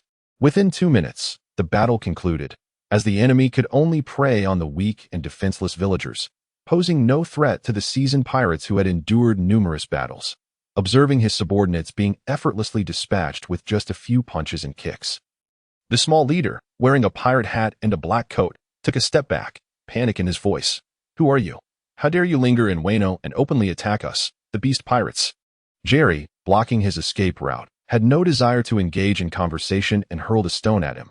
Thud, the small leader, caught off guard, was struck squarely on the back of his head, resulting in a sizable bump. After swaying for a moment, he collapsed to the ground. Hey, don't play dead. If you don't get up, I'll dig a hole and toss you in. Seeing him feign unconsciousness, Jerry, aware of his own strength, knew that one blow wouldn't have knocked him out. So he approached and gave a firm kick to his backside. Letting out a wail, the small leader, now acutely aware of the menacing gazes surrounding him, was instantly frightened by the time Jerry kicked him. The rest of the Black Spade pirates had already gathered around. Noticing he had stopped pretending, Ace stepped forward and said, "All right, tell us where you took those children, We were only responsible for capturing them." After gathering them, someone from above came to take charge. Feeling the oppressive presence of the men flanking him, the small leader broke into a cold sweat, becoming notably more subdued. Surely, you must be aware of their whereabouts after they took the children. Correct? Observing the familiar interrogation sequence, Scar took out his tools and sharpened his knife while inquiring. Well, I'm not entirely certain, but I have seen them heading towards Ghost Island on several occasions. Trembling slightly under the terrifying atmosphere created by Scar, the small leader replied hesitantly. Ghost Island? Ace's face was filled with confusion, clearly indicating that he was not particularly sensitive to geographical names. Yes, that area is the stronghold of Kaido and many other formidable figures. The small leader had learned to connect the dots. After interrogating the enemy, the group exchanged glances. It was evident that while ignorance might have been bliss, knowing this information compelled them to act. Even if their opponent was one of the 4 emperors, the first to speak was Captain Ace, for whom the concept of retreat was utterly foreign. Did everyone hear that? Our ship is almost ready for repairs. We were planning to seek out Kaido anyway. Given this information, we should set sail immediately and launch an assault on Ghost Island. All right, but this time it's not merely a battle. We also need to rescue those children they have captured. Observing his fearless demeanor and noticing that no one else voiced dissent, Dias refrained from further pessimistic remarks and merely reminded them of their objective. Indeed, it is best to prepare in advance. Although typically such preparations yield little benefit, Jerry stroked his chin in agreement with Dias's caution. Despite the past suggesting that no amount of pre-battle strategy mattered, the group of martial artists tended to act recklessly once the fighting commenced. Subsequently, they discussed their roles and began to lower the ship into the water, preparing for departure. Jerry knew that given their current strength, defeating Kaido was likely impossible. However, he recalled that if the timeline remained consistent. In the original story, Ace and Kaido had consistently missed encounters during this period. Additionally, when they were outside Wano, the intelligence gathered by Scar indicated that Kaido was still away on a campaign. Weighing all factors, Jerry concluded that it would be prudent to investigate. Even if they were unable to defeat him, escaping shouldn't pose much of a challenge. The coastal side of Cap Village was not far from Ghost Island. At least they wouldn't need to take any convoluted routes, as the two locations were separated merely by a strait. Dias and the others had previously collaborated with the villagers to sketch a rough map, and they were currently comparing it with their intended route. That IT should be correct. It appears we have arrived ahead. The crew on the ship gazed forward at the island, whose grotesque and horned silhouette grew larger in their line of sight. Moments later, they had landed ashore. They discovered that the coastline of Ghost Island already had some figures waiting there for quite some time. This was due to patrolling personnel having spotted unfamiliar ships at sea and issuing an early warning. This is the territory of the Spade Pirates. Who are you to dare invade this place? A burly man with horns on his head and a thick beard bellowed, his large foot stomping as he confronted the unfamiliar pirate ship before him. What? Are you the only ones here? We didn't come here to meet you insignificant lackeys. Ace, stretching his limbs at the bow of the ship, transformed into flames and leaped down, his figure a blur as he charged forward, radiating an unstoppable aura. Witnessing their captain lead the charge, the members of the Spade Pirates felt no fear and followed Ace into the fray, in the very first minute of their encounter. The two sides clashed in close combat, whether it was due to the traditional trope of rescuing individuals dictating that the lower-tier enemies must engage first before the mid-tier could join the fray. The current situation saw the Spade Pirates advancing relentlessly from the coastline into the heart of the island's central structures, yet they encountered scant resistance, despite the enemy's overwhelming numerical advantage and continuous reinforcements. They were swiftly routed by the Spade Pirates' ferocious assault, collapsing like a dam bursting. Wasn't this supposed to be their stronghold? The surroundings indeed suggested as much. Dias, blending in with the team while directing their advance, analyzed where the captured children might be held. Jerry, acting as a temporary bodyguard and guide beside Dias, continuously activated his observation hockey, sensing the strength of the enemies while simultaneously searching for their intended rescue targets.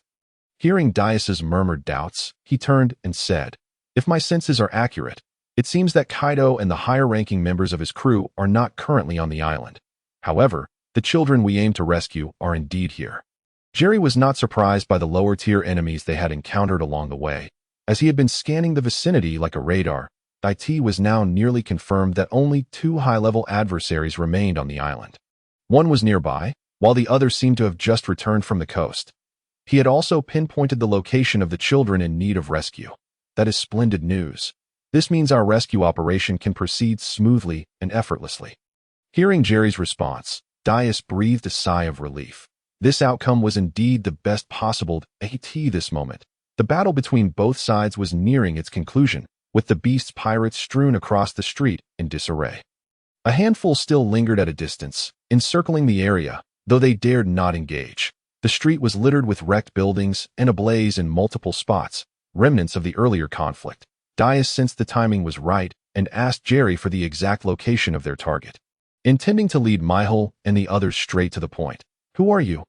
"Pirates who barged in from outside. You've caused enough destruction here. Haven to you." Suddenly, a woman's voice echoed from the rooftop around the corner.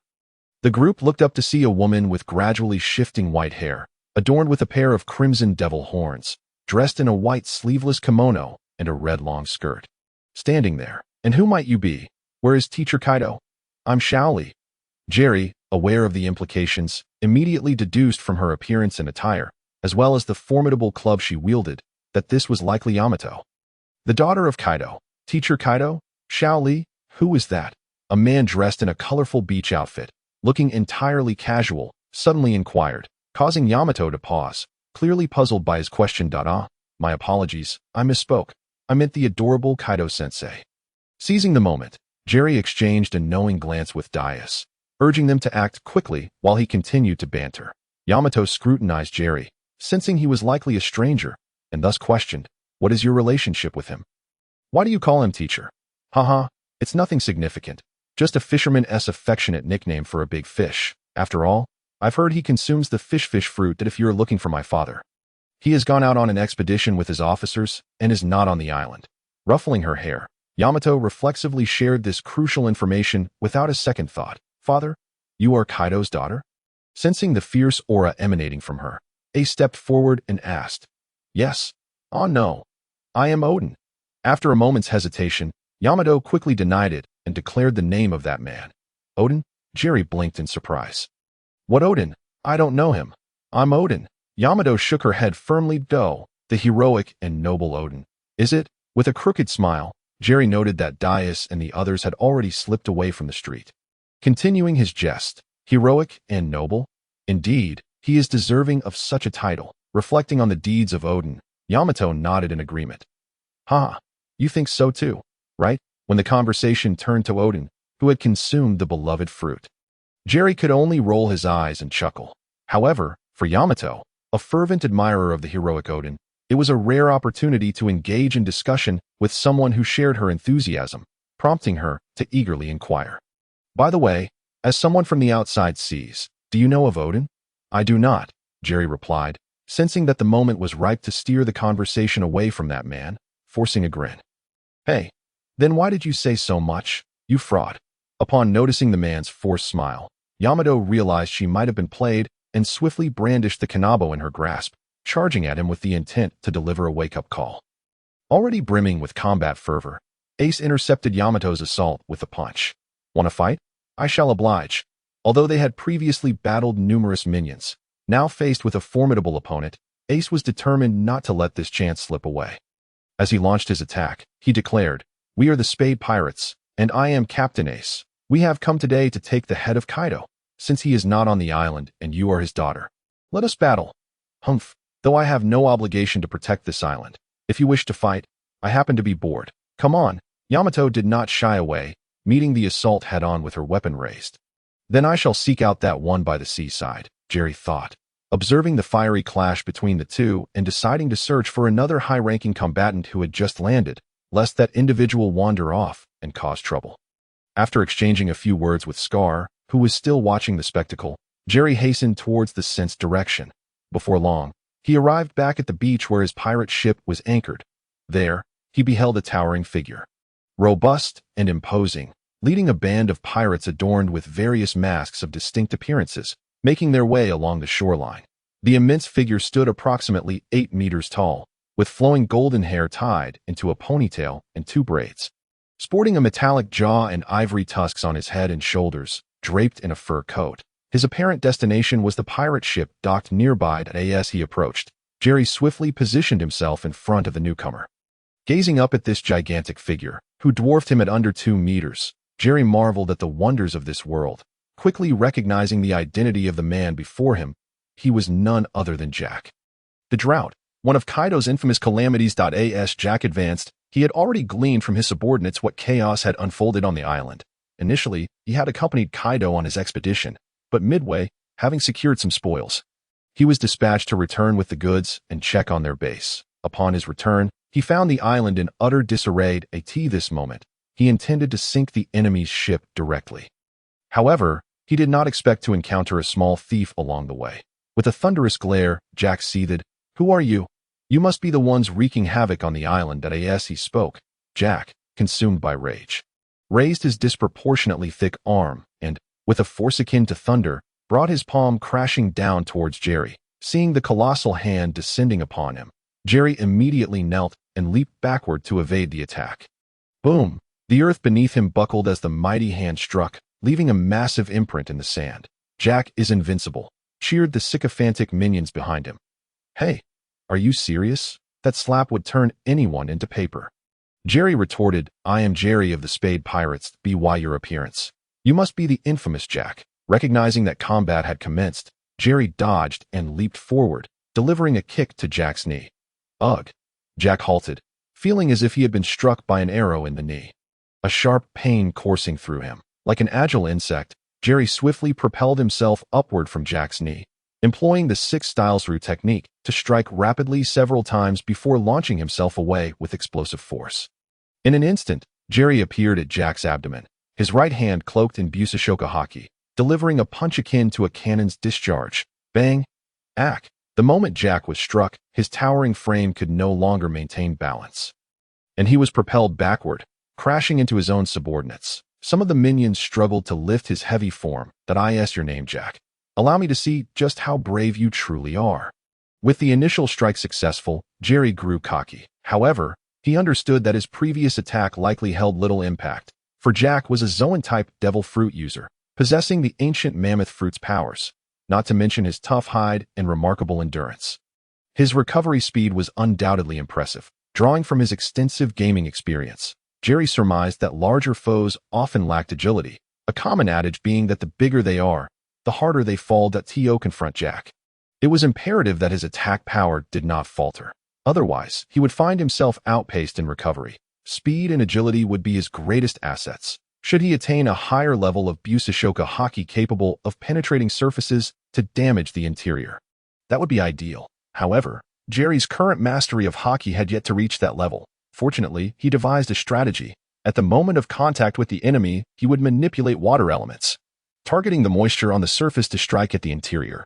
Thanks to his continuous enhancement of abilities, Jerry had begun to wield his unparalleled water control to manipulate the moisture on the surface of his adversaries. Feeling the blow inflict internal damage and hearing the taunts from Jerry, Jack's fury ignited. With a clenched jaw, he sprang to his feet, swiftly drawing two scythe-like long swords concealed within the ivory decorations on his person. With a mighty roar, he transformed into a bizarre half-human, half-beast form, a manifestation of his Zoan powers. Charging forward with the speed of a tempest, he closed the distance in the blink of an eye, swinging his swords with blinding speed, making their trajectory nearly impossible to discern.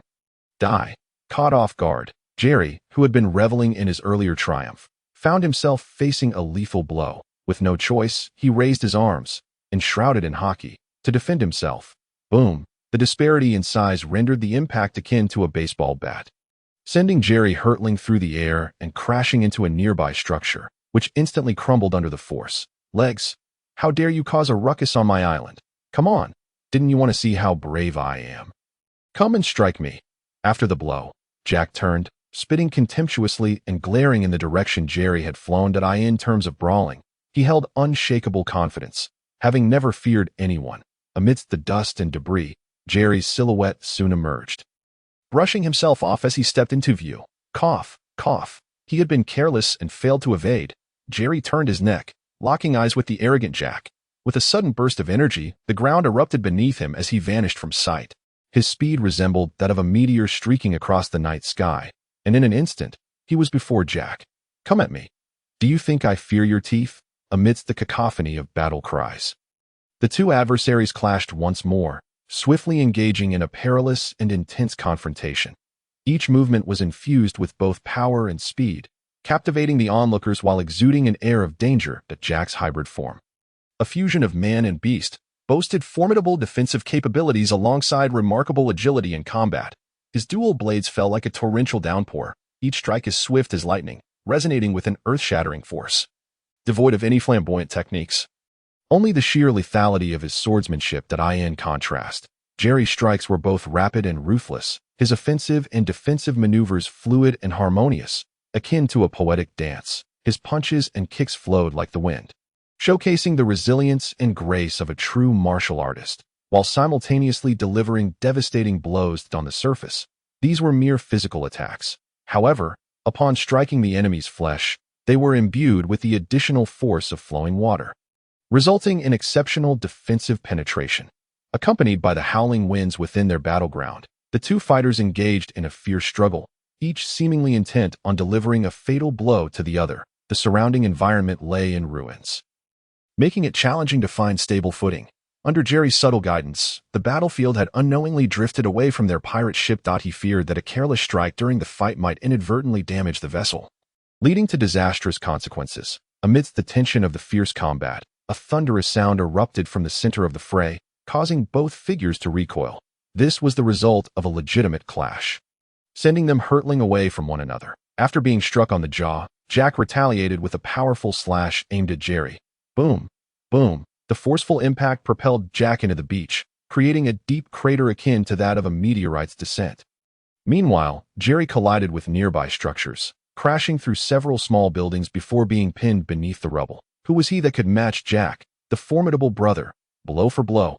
I have no idea. All they knew was that upon landing on the island, they had stormed in, and none of their comrades could withstand the onslaught. The clamor of their battle attracted an increasing number of members from the Beast's pirates, their apprehension palpable as they dared not approach this level of combat, instead cheering for their brother Jack from a safe distance. Yet, As the fight reached a stalemate, with both sides sustaining injuries, murmurs of concern began to spread among them. After all, Jack, as a direct subordinate of Kaido, was known to be an unstoppable force. Lying on the ground, Jack regained his breath and rose to his feet, shaking his head vigorously before glaring menacingly ahead. His once metallic jaw lay shattered, blood trickling from the corner of his mouth, revealing serrated, sharp teeth as he gasped for air.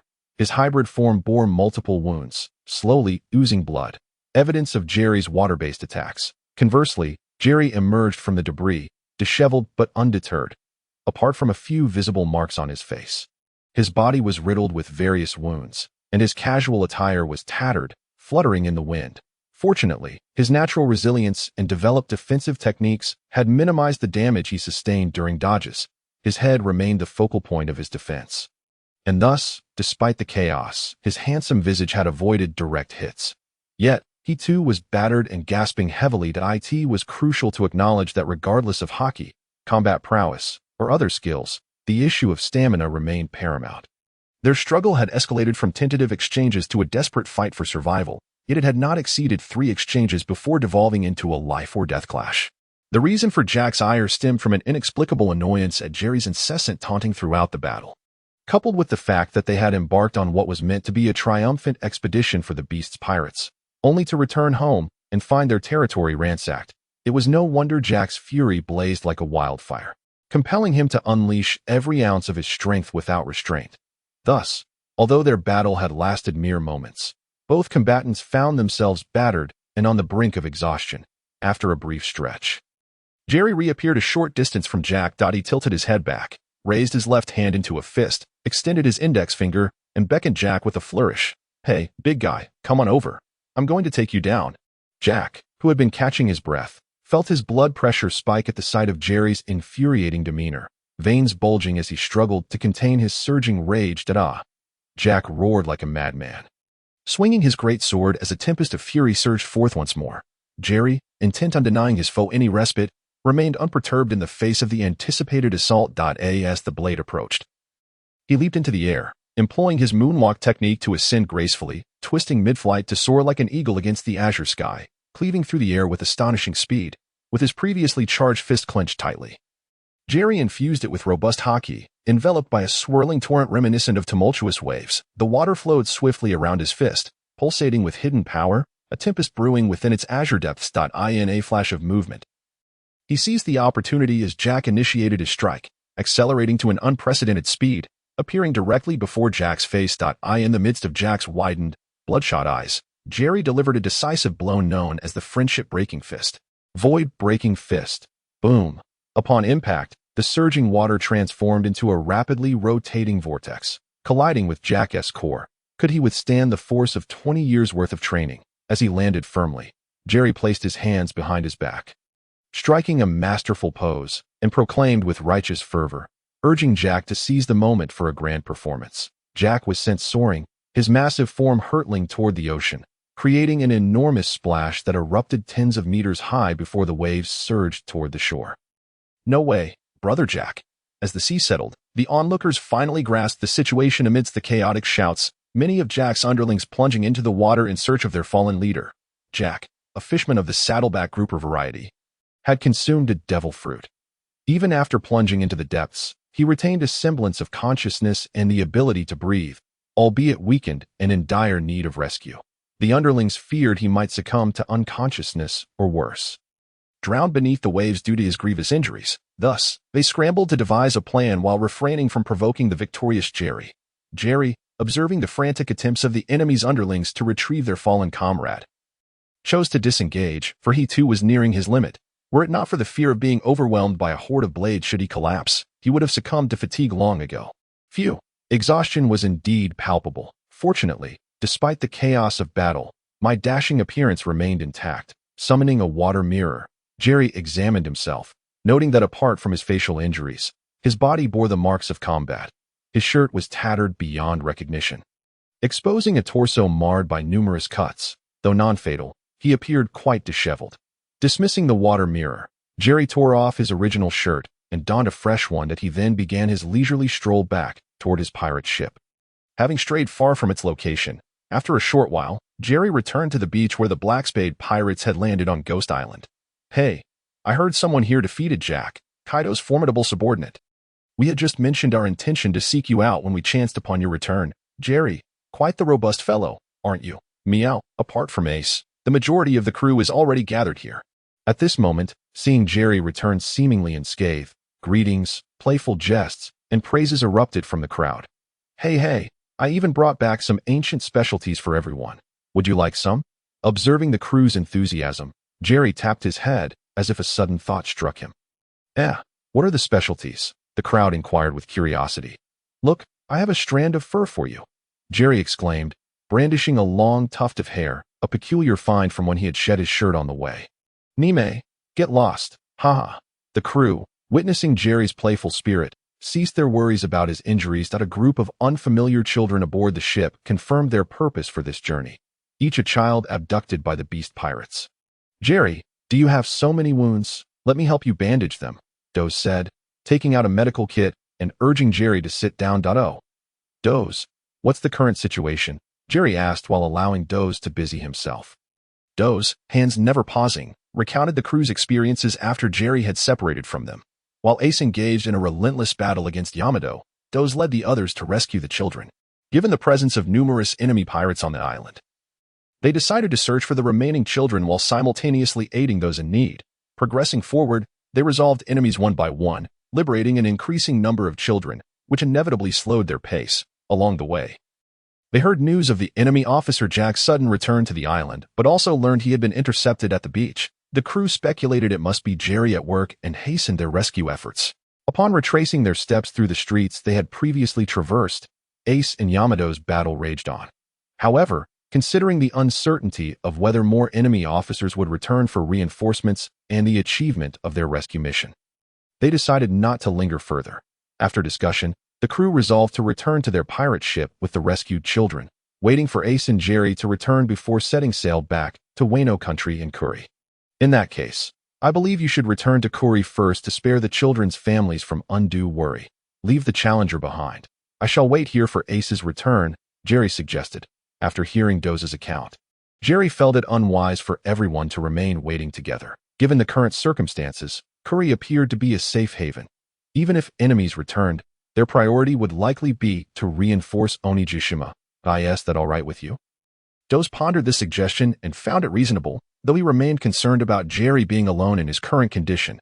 "Rest assured, you can always place your trust in your brother Jerry," Jerry declared with a smile, lifting his chin and firmly patting his bandaged chest, only to see the bandage stain crimson.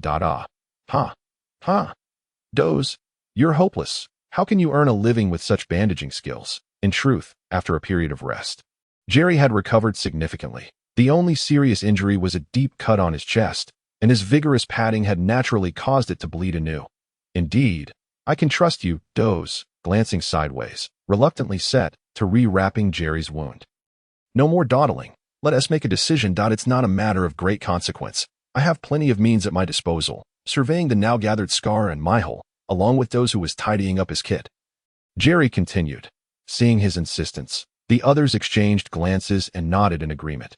Once a decision was made, the crew busied themselves, and soon the ship was departing from the shore. The once bustling coastline was left with only Jerry and the Challenger. Meanwhile, Ace found himself alone with Yamato, the skirmish having ceased in a newfound camaraderie. Noticing Yamato's lingering disdain and hostility towards Kaido, Ace began to temper his approach. Although he casually smashed Kaido's dragon statue on the island, neither seemed to mind. They engaged in a myriad of conversations, Yamato fond of speaking of Odin while Ace preferred topics about Luffy. Despite the disparate subjects, their dialogue was animated. Were it not for Yamato's unwavering faith in the prophecy that had circulated for over a decade in Wano, she would have eagerly set sail with Ace. The two even managed to procure a few bottles of wine. Toasting to the belief that they would meet again. As they chatted, they strolled to the beach, where they found Jerry lazily reclining against the Challenger, a fishing rod secured beside him, exuding an air of contentment. "Oh, have you transitioned from fighting to idle chatter?" Jerry remarked, hands clasped behind his head. Enveloped in a languid atmosphere. "Are you the only one here?" Ace inquired, glancing around. "Obviously, I sent them back to Kuri first. Then let us return as well," Ace replied, preparing to board the ship. Yamato, is that a handcuff bomb you're wearing? Do you need my assistance in removing it? Jerry glanced at the broken chain of handcuffs adorning Yamato's wrist. No, not yet. I still wish to wait a few more years, shaking her head. Yamato felt a twinge of temptation but remained steadfast in her belief in the prophecy left by Odin. She considered how long she had already waited, reasoning that a few more years were inconsequential. Observing her conviction, Ace parted his lips but chose to remain silent. So be it, Yamato. Farewell. All right, Ace, and you too, Deceiver. Farewell. Goodbye, transformed Odin. After exchanging farewells, Ace leapt onto the small boat, carrying Jerry back toward Curry. Behind them lay the remnants of Onigashima, its ruins a testament to the chaos that would surely provoke Kaido's fury upon his return. The following day, at the coast of Kabuto village, Brother Jerry, Brother Ace, take me with you to the sea, little Tama implored, watching as the crew prepared to depart. Tama, you're only about 4 years old. Wait until you grow a bit more. And when we become a stronger pirate crew, we will return for you, Ace promised with a grin. Tama, you aren't ready to endure the tumultuous waves of the sea just yet. Remember the secret treasure I left for you? Within that cave lies an abundance of frozen food. Apart from your master, do not divulge this to anyone else, all right? Those are wholesome, uncontaminated provisions you can trust, Jerry advised gently, ruffling the hair of the lively, kind-hearted little girl. This was his secret creation from his stay, not out of desire to keep it hidden from the villagers, but rather to prevent gossip that might arise if word got out about the plentiful food reserves in a nation plagued by famine. He entrusted this knowledge to Tama, for despite her tender age, she displayed remarkable maturity and discernment. Furthermore, her master, Tengu Mountain Reizo, was the former shogun, Kazuki Sukiyaki, likely better suited to manage these resources. All right, then when you return next time, can you take me along and let me be your companion? Upon hearing the remarks from both individuals, Xiaoyu recognized her own immaturity. Yet, she persisted, harboring aspirations of joining others on the high seas in the future.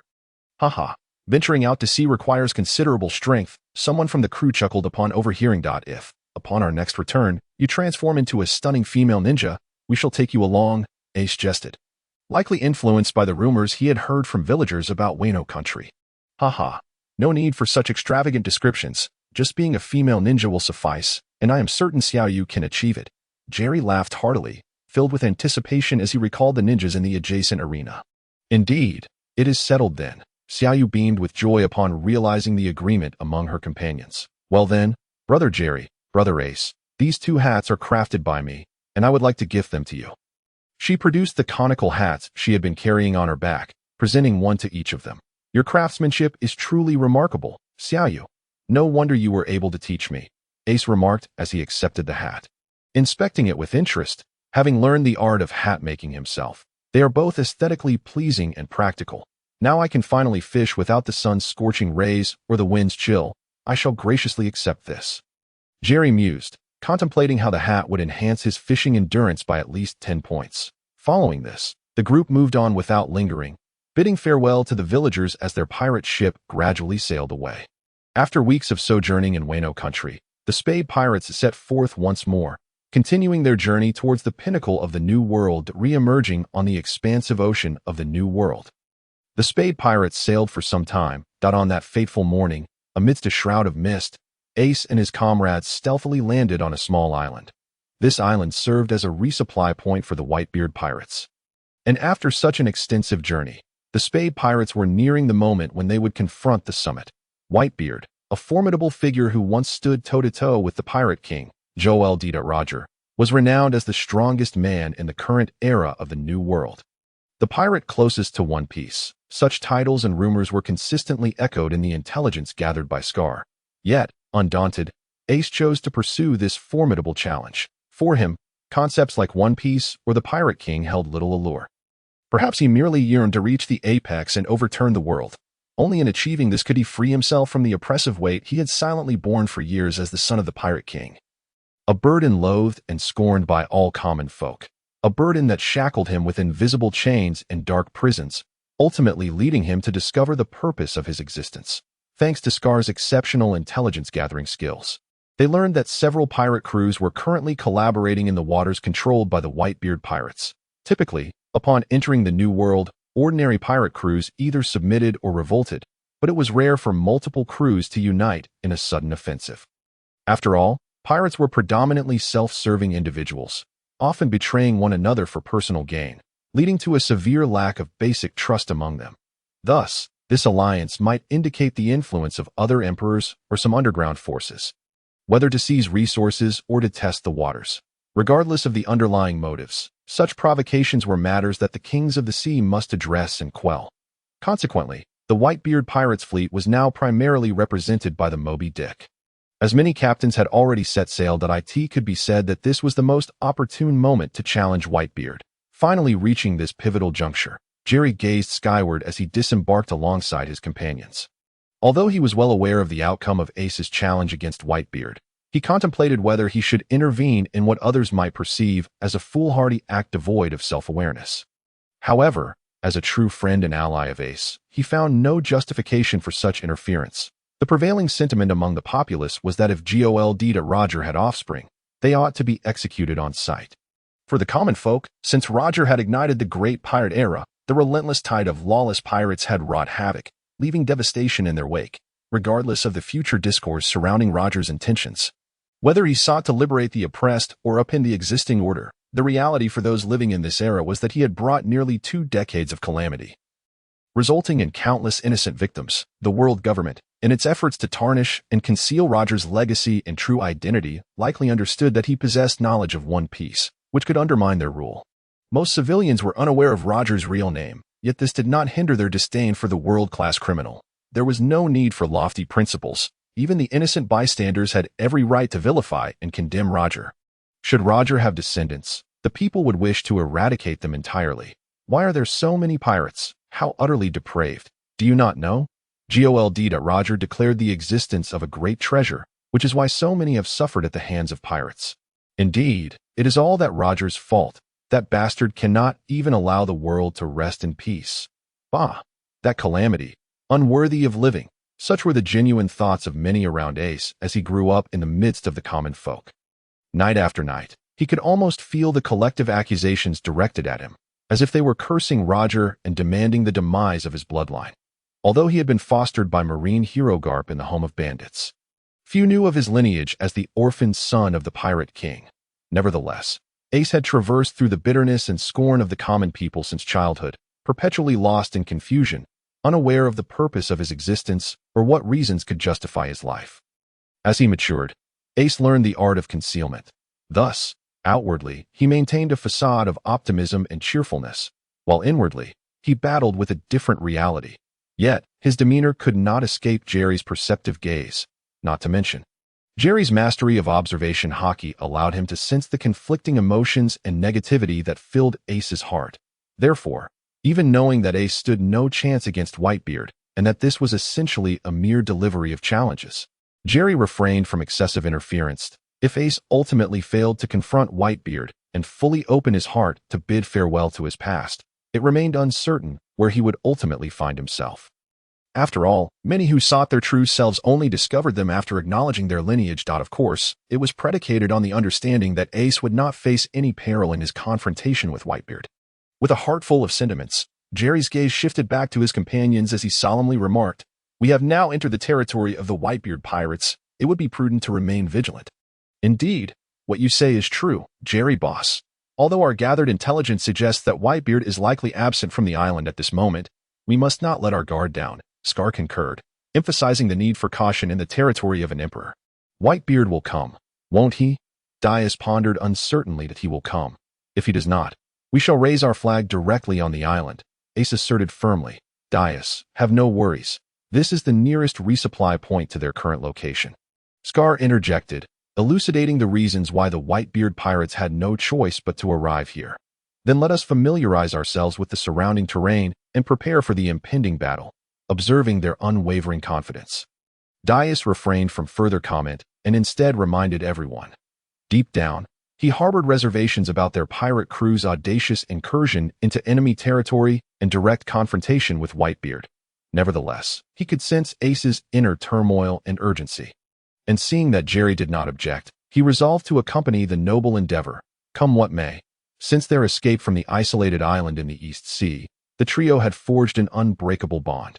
Establishing a mutual understanding, they held an unwavering trust in each other, fully prepared to face the abyss together, even when aware of the peril that lay ahead. Let us scout the area first. If we are exposed, we must be well prepared, Dias began, but his words were interrupted. Let the battle commence, Ace interjected, perhaps driven by the proximity to his initial grand objective. His eagerness evident as he longed for a fierce confrontation. With a resounding boom, a colossal wave erupted from the sea not far behind them. A hefty figure, resembling a blue giant, descended from the sky, landing before them in an instant. This blue behemoth sported wild eyebrows and sideburns, a coarse black beard adorning his chin, sharp eyes glinting with intensity, and a robust physique characterized by two prominent fangs protruding from his lower jaw, clad in a bathrobe and wooden sandals. Are we to engage in battle? I shall join you. Upon recognizing his iconic appearance and feeling the formidable aura emanating from him, the crew instinctively took a step back. Jimbe? Exclaimed Scar in shock. His skeletal mask agape. Humph, so, there are fishmen present? Jimbe's gaze swept over the crowd, settling on Volaris. Captain, Volaris stammered, momentarily at a loss upon witnessing Jimbe's unexpected appearance and his evident stance against them. But Jimbe's feelings toward Ace and his crew were decidedly complex. While they had caused a ruckus on Fishman Island due to Volaris, they had also directly or indirectly aided it. Thanks to Jerry's post-battle arrangements, the kingdom not only uncovered the true culprit behind the assassination of Princess Otoheim, but also rescued Princess Shirahoshi, who had long been threatened and forced into hiding within the hard-shell tower. A commendable feat indeed. However, Whitebeard's kindness was undeniably greater, having protected the island and its people for so many years. Thus, the citizens of Fishman Island should be forever grateful. Consequently, Jimbe had developed a profound camaraderie with the Whitebeard pirates, frequently assisting in discreet, yet meaningful ways to repay the debt of gratitude. He had taken note of Ace when he rejected the 7 warlords of the sea. Later, when the Spade Pirates wreaked havoc on Fishman Island, although Jimbe was not present, he remained vigilant, promptly returning upon hearing the news of Ace's actions before leaving the island. Realizing their target was none other than Whitebeard, the benefactor of Fishman Island. Thus, after Ace and his crew departed from Fishman Island, Jimbe had been covertly tracking them across the seas, nearly discovered by Jerry while fishing, which prompted him to exercise greater caution as he lay hidden in the depths of the ocean.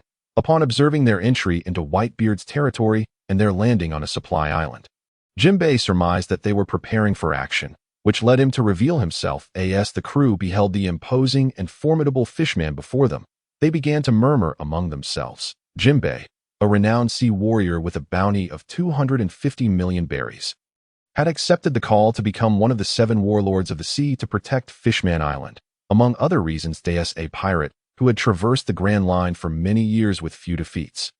His reputation was formidable and his strength unmatched. With a gaze laden with complexity, he surveyed the Spade Pirates and declared, "You are the ones who caused the turmoil on Fishman Island, defeating the denizens of Fishman Street. Are you not? Logically, I should express my gratitude. However, Whitebeard has rendered immense kindness to both me and Fishman Island. Your intentions are evidently directed toward him, so while I am not a member of the Whitebeard Pirates, out of a sense of duty, you must first pass through me. Is that so? You intend to be the vanguard for Whitebeard?" Ace, unfazed by the obstacle before him, stepped forward, cracking his knuckles. Jimbe appraised Ace, sensing the fierce battle spirit radiating from him, and inquired, "Are you the one who refused to join the 7 warlords of the sea?" 7 warlords? I know not of what you speak. You, the towering figure, have come to obstruct our path, have you not? Ace replied nonchalantly, flames beginning to flicker around him. Indeed, if you wish to trouble Whitebeard, you must first defeat me. With both parties ready for combat, Jimbe assumed a fighting stance, declaring his readiness to engage Ace. Then so be it. Whitebeard has long been my target. Let us battle. Fire fist, fishman karate, tangling seaweed fist. In the charged atmosphere, both combatants unleashed their formidable techniques simultaneously. Have we begun? Everyone, retreat. The crew of the Spade Pirates, witnessing the imminent clash between the two, hurriedly stepped back, clearing a vast area capable of withstanding the ensuing shockwaves. This location was a broad stretch of sandy beach not far from the coastline, bordered by dense, lush forests leading inland. As the battle commenced, Ace erupted in a blaze of flames, the fire dancing like a wild spirit, freely swirling in the natural world, its intense heat dispersing the heavy mist surrounding them. Ace, akin to a fire dragon, twisted and turned in combat, incinerating all in his path. Yet, his opponent, Jimbe, adeptly countered with a myriad of water manipulation techniques. The two exchanged blows with remarkable ferocity, their immense prowess evident in every strike. As if water and fire were locked in an eternal struggle, neither yielding to the other. "Hey, your attacks resemble those of Jerry," Ace remarked, finding Jimbe's water techniques not particularly challenging, likening them to his sparring sessions with Jerry. "Is that so? It appears your companion, Dragon Fist, has formidable skills in fisherman karate as well, but I assure you, I possess more than just these," Jimbe retorted, unfazed by Ace's observation. He was well aware of the prowess of the fisherman karate master accompanying Ace, and he knew that defeating him would require more than mere water techniques. With a shift in tactics, Jimbe no longer limited himself to ordinary punches and kicks imbued with water. He infused his attacks with haki, enhancing both his offensive and defensive capabilities, allowing him to strike directly at Ace, who was elemental in nature. Similarly, Ace incorporated haki into his melee combat. Since utilizing haki in Spade Archipelago, his techniques were no longer confined to flames as the primary element. He had developed several powerful strikes that combined fierce flames with haki. In that moment, the battle between the two became clearer to the spectators. Previously, the clash had been a contest of water against fire, with flames soaring and steam rising as the water evaporated, creating a mist that enveloped the area around them.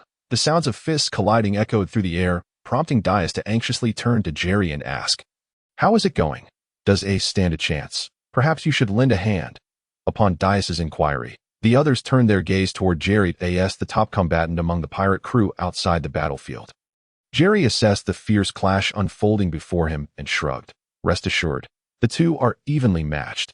Neither will fall easily in this direct confrontation. Both sides fought for their convictions, and Ace would not wish for anyone to intervene. However, we can still do something, like roasting a shark and eating it right before Jimbe's eyes."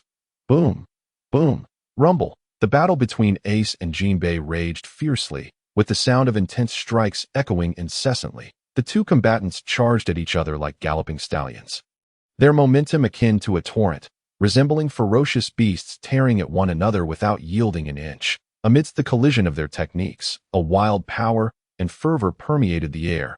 Each confrontation resonated like thunder, captivating the hearts of onlookers. Observing the two, who had been embroiled in their vigorous clash for half a day, the members of the Spade Pirates decided to temporarily set their plans aside.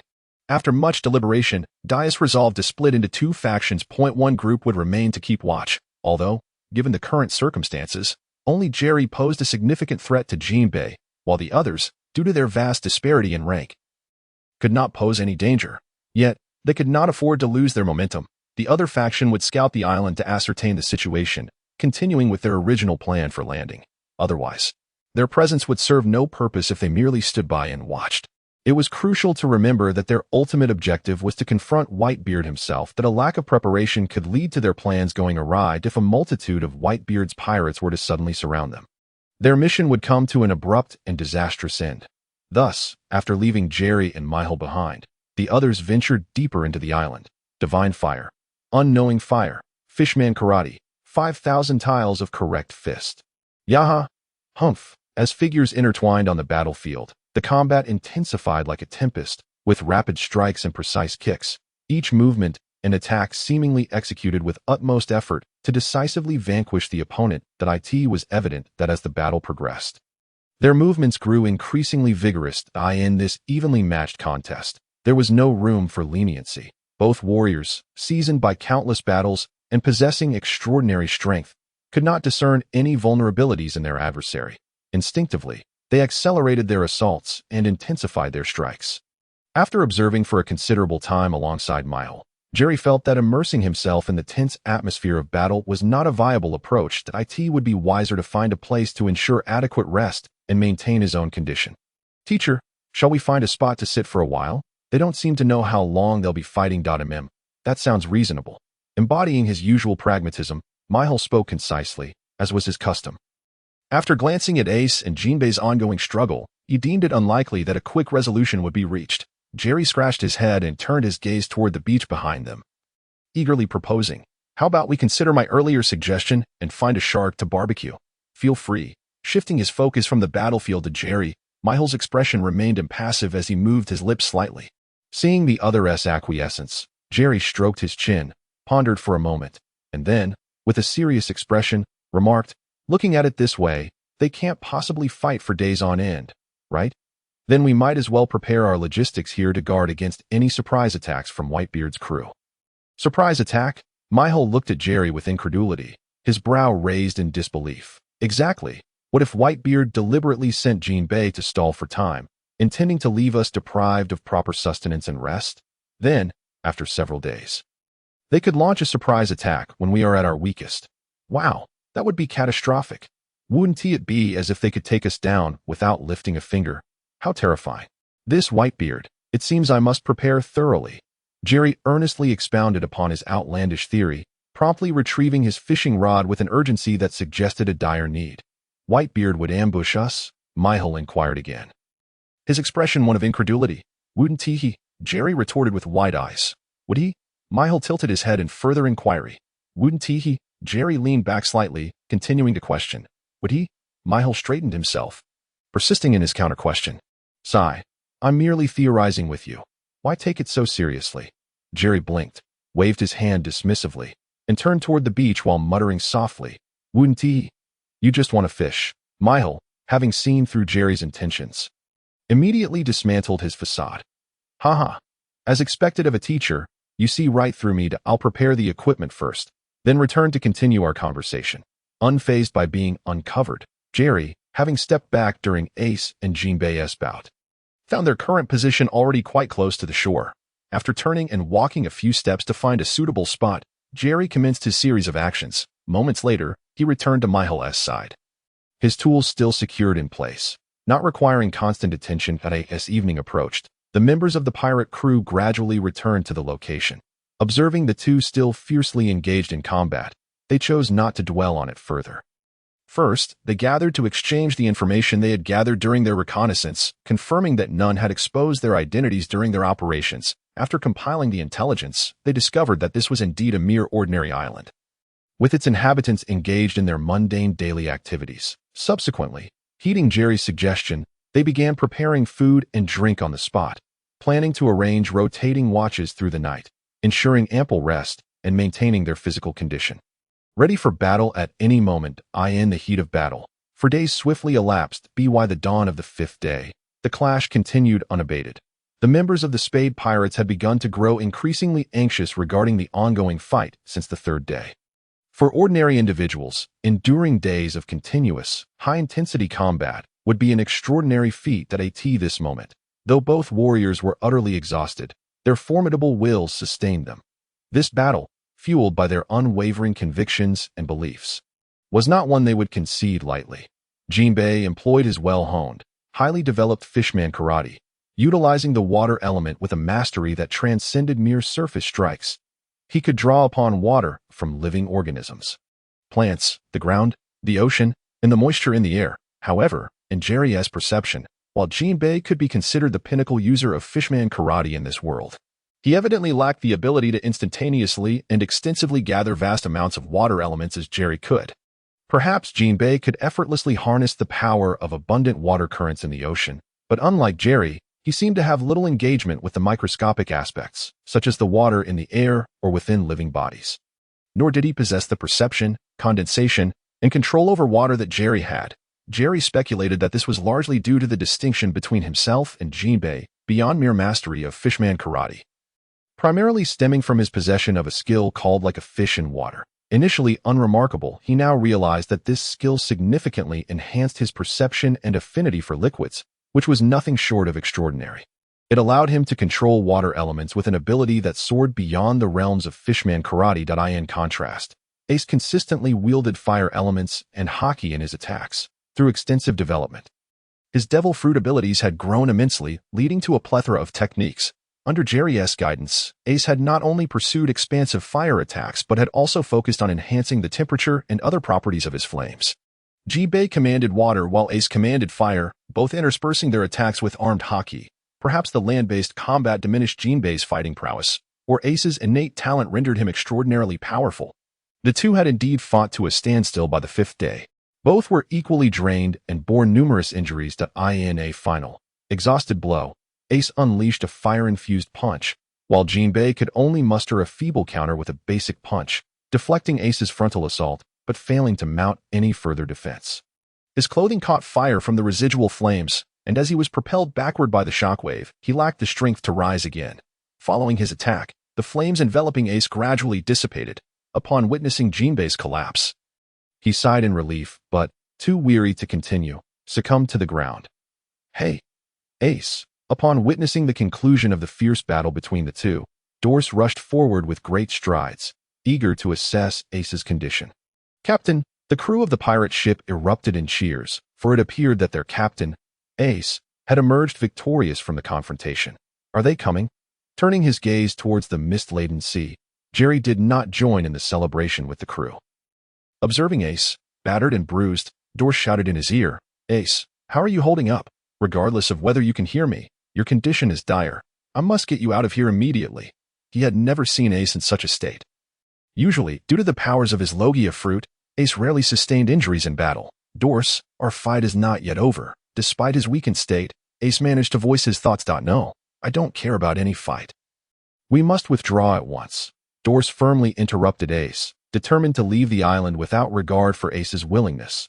Just as Dorse attempted to lift Ace, he sensed an unusual presence from the side. Turning to look, he discovered an enormous ship looming nearby. The vessel boasted multiple masts, its sails billowing in the wind, as the bow approached the shore silently, reminiscent of a great whale. Dorse's pupils constricted. He understood that their intended target had arrived. "You little brats, do you wish to claim my head here?" A tall figure stood resolutely at the prow of the ship, commanding attention even before nearing the shore.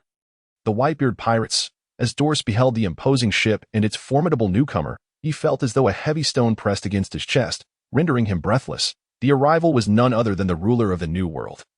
"The world's strongest man, Whitebeard. Come, I stand right here." With that declaration, he leaped into the air, positioning himself protectively in front of Ace. Gripping his naginata, Kanjiunki, tightly, an invisible aura emanated from him, surging forth like a tangible wave. Sweeping towards the members of the Spade Pirates, if time had been momentarily suspended, the crew halted, letting out pained groans, some even collapsing to their knees. This was the conqueror's haki belonging to the Emperor. Whitebeard. Simultaneously, numerous figures emerged from the Moby Dick, the flagship of the Whitebeard pirates. They swiftly scattered upon landing, intent on encircling the disheveled Spade Pirates. Jerry, who had sensed the approaching danger and warned everyone, found himself powerless in this situation. His haki could not compare to Whitebeard's superior strength, and he feared that any reckless actions could result in a collision of their conqueror's haki, compounding their troubles. Fortunately, the crew had not succumbed to unconsciousness. They retained a degree of mobility, likely because Whitebeard had not unleashed his full power. After releasing his formidable pressure, Whitebeard raised his long blade and swiftly executed several strikes, unleashing waves of slashing attacks towards the Spade Pirates. In that moment, Ace, who had been on the verge of losing consciousness and utterly exhausted, was jolted back to awareness by the intensity of Whitebeard's presence and the cries of his comrades. Before him, a series of slashes flew towards his companions, and an inexplicable surge of strength propelled Ace to his feet. He forcefully shoved Dorse towards his comrades, quickly spreading his arms wide. Flame wall. Boom! A massive wall of fire erupted behind him, encircling and isolating both Ace and Whitebeard, while simultaneously blocking the oncoming attacks directed at his crew. Shakily, Ace shook his head vigorously and, with a hoarse scream, declared, "You are my target. I came here to claim your head." "Oh, is that so? Just you alone? Huh. Arrogant little brat." Noticing Ace's defiance, Whitebeard paused his attacks, a smirk curling at the corner of his mouth as he calmly responded, "Captain, Ace, what are you doing? Hurry, get out of there." The Spade Pirates shouted, hoping for Ace's return amidst the flickering flames. "You all, get out of here. That's an order from the captain. Flee." Ace's desperate roar echoed from within the flame wall. "Ace, Captain, don't be ridiculous. We either leave together or not at all." Even upon hearing Ace's command, the crew of the Spade Pirates showed no intention of abandoning their captain so easily. "What? Weren't you all eager to defeat me? Are you afraid? Are you fleeing?" Confused by Ace's intentions, Whitebeard inquired. In response, Ace's resolute expression and unwavering tone declared, "Spare my comrades, and I shall not flee. Gura, you audacious little brat truly dares to face me." Initially disappointed that this anticipated confrontation might end in flight, Whitebeard burst into laughter, a glimmer of admiration in his gaze. Unbeknownst to Ace, his comrades had already been surrounded by the Whitebeard pirates. Jerry, who had intended to help clear a path for his allies to board the ship, found himself targeted by the fierce Marco, the Phoenix, who was a second-in-command of the Whitebeard pirates and a top-tier fighter. Having set foot on this island with Whitebeard, Marco immediately noticed Jerry among the crowd. Although the closed-off nature of Wano country had rendered news scarce, he was well aware of Jerry's triumph over Jack through whispers of rumor. Thus, he felt compelled to take action against Jerry, knowing that allowing him to roam freely could lead to unforeseen consequences. Sensing Marco's sudden approach, Jerry realized he could no longer remain hidden. He quickly dodged out of the crowd.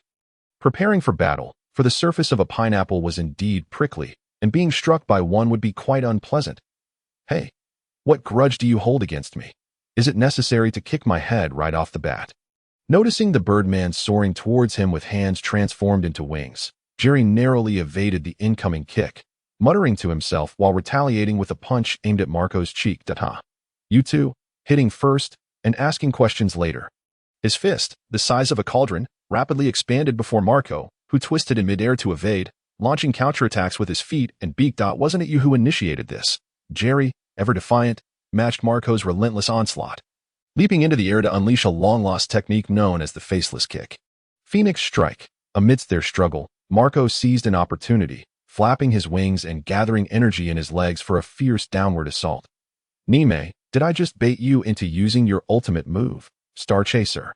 After missing his kick, Jerry swiftly pivoted, unable to dodge in time, and with the sunlight illuminating his right foot, he unleashed a dazzling counter-strike. Bang! Amidst the cacophony of a violent collision, the two combatants were hurled through the air, only to converge upon one another once more in a fierce exchange. At the moment Marco unleashed his attack, his feet transformed into talons, propelling him forward with the swiftness of a tempest. His strikes as rapid as thunder. Sensing the gust of wind approaching, Jerry remained vigilant. He sidestepped the onslaught and retaliated with hands imbued with overwhelming force, each punch delivered with the ferocity of a storm. Their aerial dance, filled with acrobatic maneuvers, reverberated with the sound of thunder with each clash. Beyond their close-quarters combat, both adversaries interspersed their assaults with long-range techniques. Whenever they briefly separated after a flurry of strikes, Jerry would unleash a barrage of water projectiles or sharp slashes. Correspondingly, Marco would release plumes of his signature azure flames, unique to the phoenix within him. This rendered their battlefield increasingly chaotic, as bystanders could only perceive two silhouettes darting about in a blur of movement.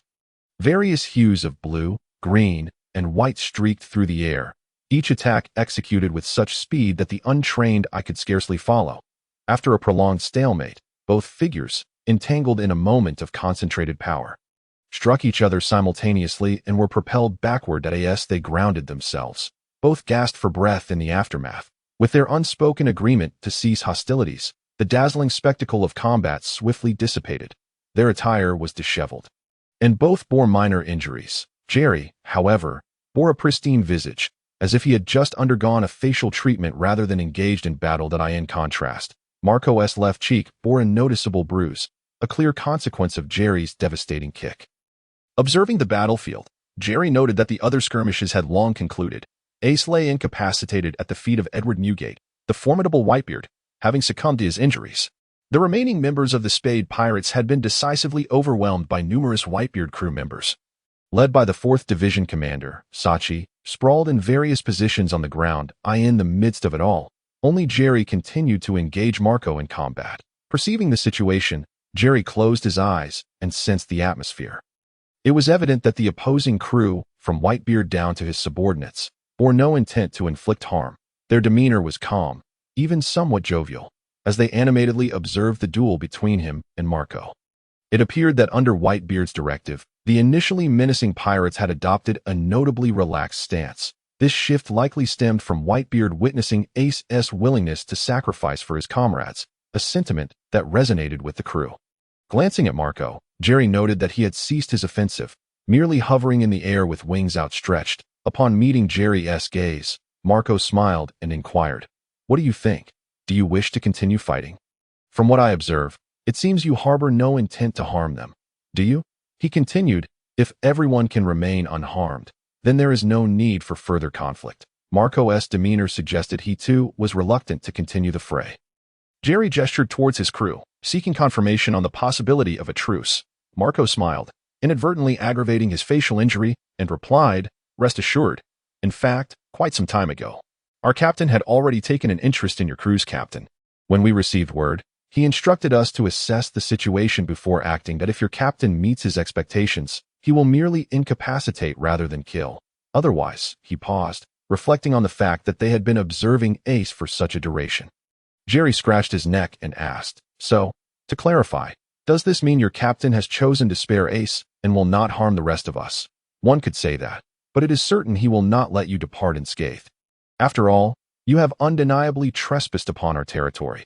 Marco was uncertain how Whitebeard intended to address the current situation, but the general direction seemed clear. With Marco's affirmation, Jerry cast a glance at his crew, now under vigilant watch, and felt a temporary sense of relief. Given the decision not to kill, it seemed that their capture would only entail forced labor as a means of penance. Moreover, based on his recollections, Ace and his companions had ultimately faced no dire consequences under Whitebeard's authority.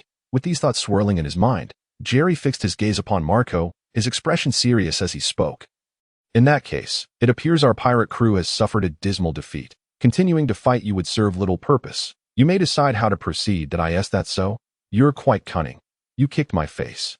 And now you wish to retreat before I can retaliate?" Marco teased, touching the bruise on his cheek with a smirk. He continued, "You should accompany me.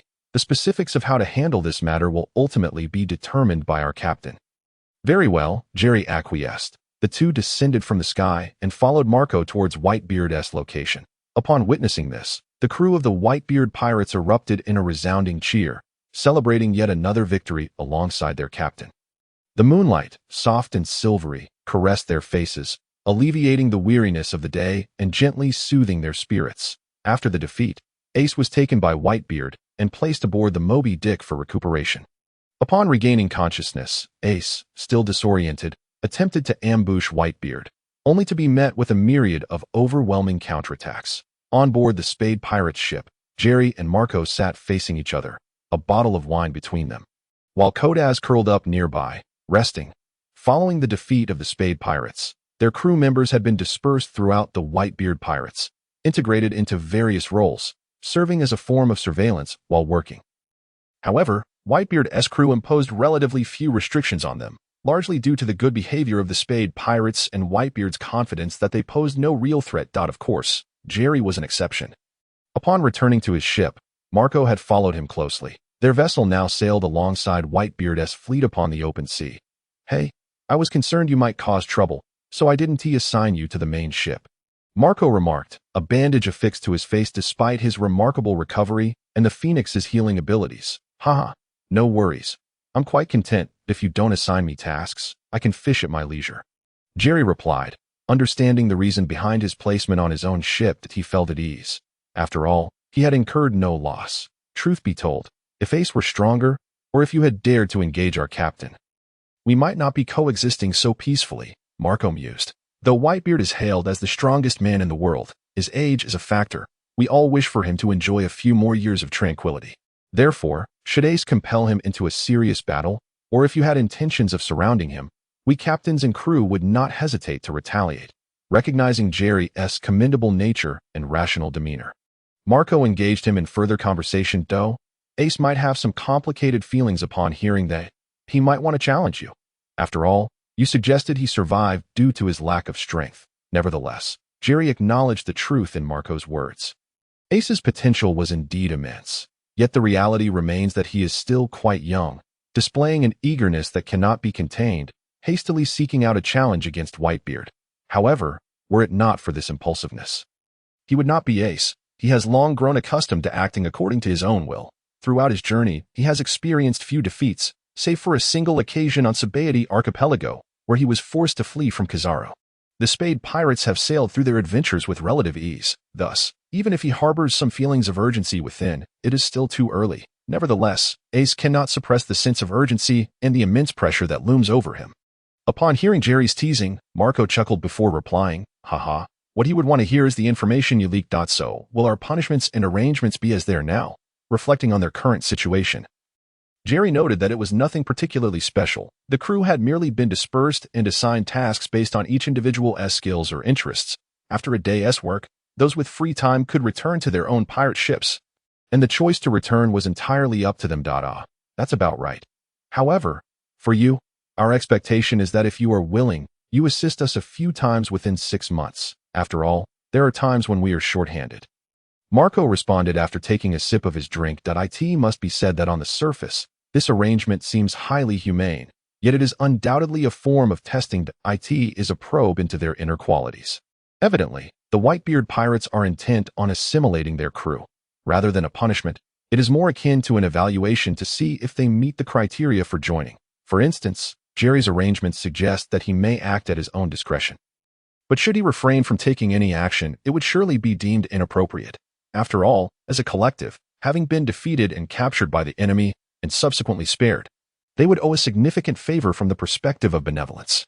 Indeed, the Whitebeard pirates are a crew that values righteousness, and Ace, having been raised under the tutelage of Makino, also holds this principle in high regard. Contemplating these thoughts, Jerry lifted the bottle, took a swig, and declared, "All right, if you need assistance, I shall lend a hand. I usually fish here and await your summons. Naturally, if ever faced with insurmountable odds, I shall make my escape. Rest assured, we will not lead you astray."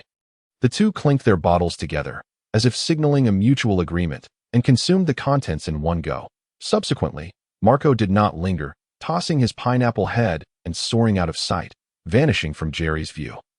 Jerry gazed at the night sky, sighing, perhaps in 6 months, it will be time for parting, for he surely would not pause his journey here. As the moon reached its zenith, the crew members gradually returned to the ship to rest. Dias and Scalar had also returned, bringing news with them. Upon boarding Whitebeard's ship, Dias was promptly assigned to the logistics medical department, aligning perfectly with his expertise, and he seized the opportunity to reacquaint himself with the long-forgotten medical knowledge. It is noteworthy that this world remains relatively insular, particularly regarding the flow of specialized knowledge, which is exceedingly slow. Some areas still employ primitive medical practices. As a large crew of over 10,000. The Whitebeard pirates are undoubtedly well equipped in all aspects, including medical care, which is of world-class standard. Therefore, feeling the inadequacy of his own knowledge, Dias resolved to seize this opportunity to improve himself amidst his studies. He had also caught wind of some news regarding Ace. After all, that young man had awakened and subsequently sought to challenge Whitebeard, only to be naturally reprimanded, with Dias being the one to treat him afterward. Scalar, on the other hand, was assigned to the intelligence department, a field that suited him. However, due to his unique identity, he was currently unable to access core intelligence, only tasked with assisting in the organization of materials. Michael was fortunate enough to engage in his beloved profession, continuing as a teacher to educate the many illiterate pirates within the Whitebeard crew. The remaining pirates were similarly assigned to relevant teams based on their individual circumstances and skill levels. Such arrangements were relatively easy for everyone to adapt to. After all, each plug could only fit into its designated socket. They were not expected to simultaneously occupy multiple roles, which was already quite generous. The sun shone brightly, a gentle breeze brushed past, and the water shimmered, as though the world had transformed into a warm embrace. Several days had passed since the Spade Pirates were dispersed and assigned to their respective jobs. Everyone gradually acclimated to this role reversal, even gathering each evening to fervently discuss their daily experiences. Conversations flowed, recounting who had sparred with whom and the results, or who had met which lovely nurse. Sensing that spring had arrived early for them, Scalar, known for his fervent collection of pirate memorabilia, not just skulls, was particularly busy during these tranquil days, often darting about at every opportunity. Among them, Scalar thrived the most, as his distinctive skull attire and extroverted personality left a lasting impression on many within the Whitebeard crew. Once he had become somewhat acquainted with the crew, he would frequently devise ways to trade for items of interest. Simultaneously, the information he gathered would seamlessly integrate into his own intelligence collection. Moreover, among the crew members, Dias had the most interaction with Ace, thanks to his role as the ship's doctor. Now, he found himself surrounded daily by the numerous beautiful nurses of the Whitebeard pirates, eliciting envy and curiosity from others, who often inquired about any romantic developments, though Dias vehemently denied any such claims. Ace, on the other hand, remained steadfast in his original ambition to defeat Whitebeard. whenever he was fully conscious. He was either plotting an ambush against Whitebeard or en route to do so. The outcome was invariably failure, often resulting in him being tossed into the sea, only to be fished out and thrown back onto the deck. Thus Dias found himself continually tending to Ace's injuries, and the aftermath that As for Jerry. He was contentedly perched at the edge of the ship, fishing by day and engaging in casual banter with the crew by night. Kodas typically ventured out during the day, seemingly spending most of his time around the kitchen and storage areas, reportedly assisting in catching mice in exchange for food, perhaps due to the recent return from their expedition. Marco had yet to seek out Jerry, let alone require his assistance. One midday, the fleet gradually docked at a Whitebeard pirate stronghold, with Jerry leisurely basking in the sun while fishing, when suddenly, a notification chimed. Random task triggered, worth 1,000 pounds. Task description: countless treasures are hidden within the seas of the New World. It is a matter of whether fate favors you. Go forth and catch something worth 1,000 pounds. Task reward: double attribute rewards for daily tasks completed within a week, plus a surprise treasure chest. Task penalty: perform a public display of eating noodles while standing on your head. Huh, what on earth? Don't I usually catch various things? Glancing at the system's nonsensical description, Jerry fell into contemplation. Whatever, let's just see what else I might catch. With expectations stirring within him, he pondered whether there were any unique fish species in Whitebeard's waters. Surely it couldn't be SpongeBob or Squidward, right? He had heard no tales of their guest appearances in the world of One Piece. As Jerry idly swung his legs, he allowed his imagination to wander. Before he knew it, he had sat from noon into the afternoon. Sitting on the ship's railing, Jerry began to yawn lazily, as though he could doze off at any moment. That very moment. Bubbles erupted at the spot where his fishing bobber floated, accompanied by a rapid, gurgling sound. Instantly jolted awake from his drowsiness, Jerry focused intently on the increasingly vigorous response on the water's surface. A grin spreading from ear to ear.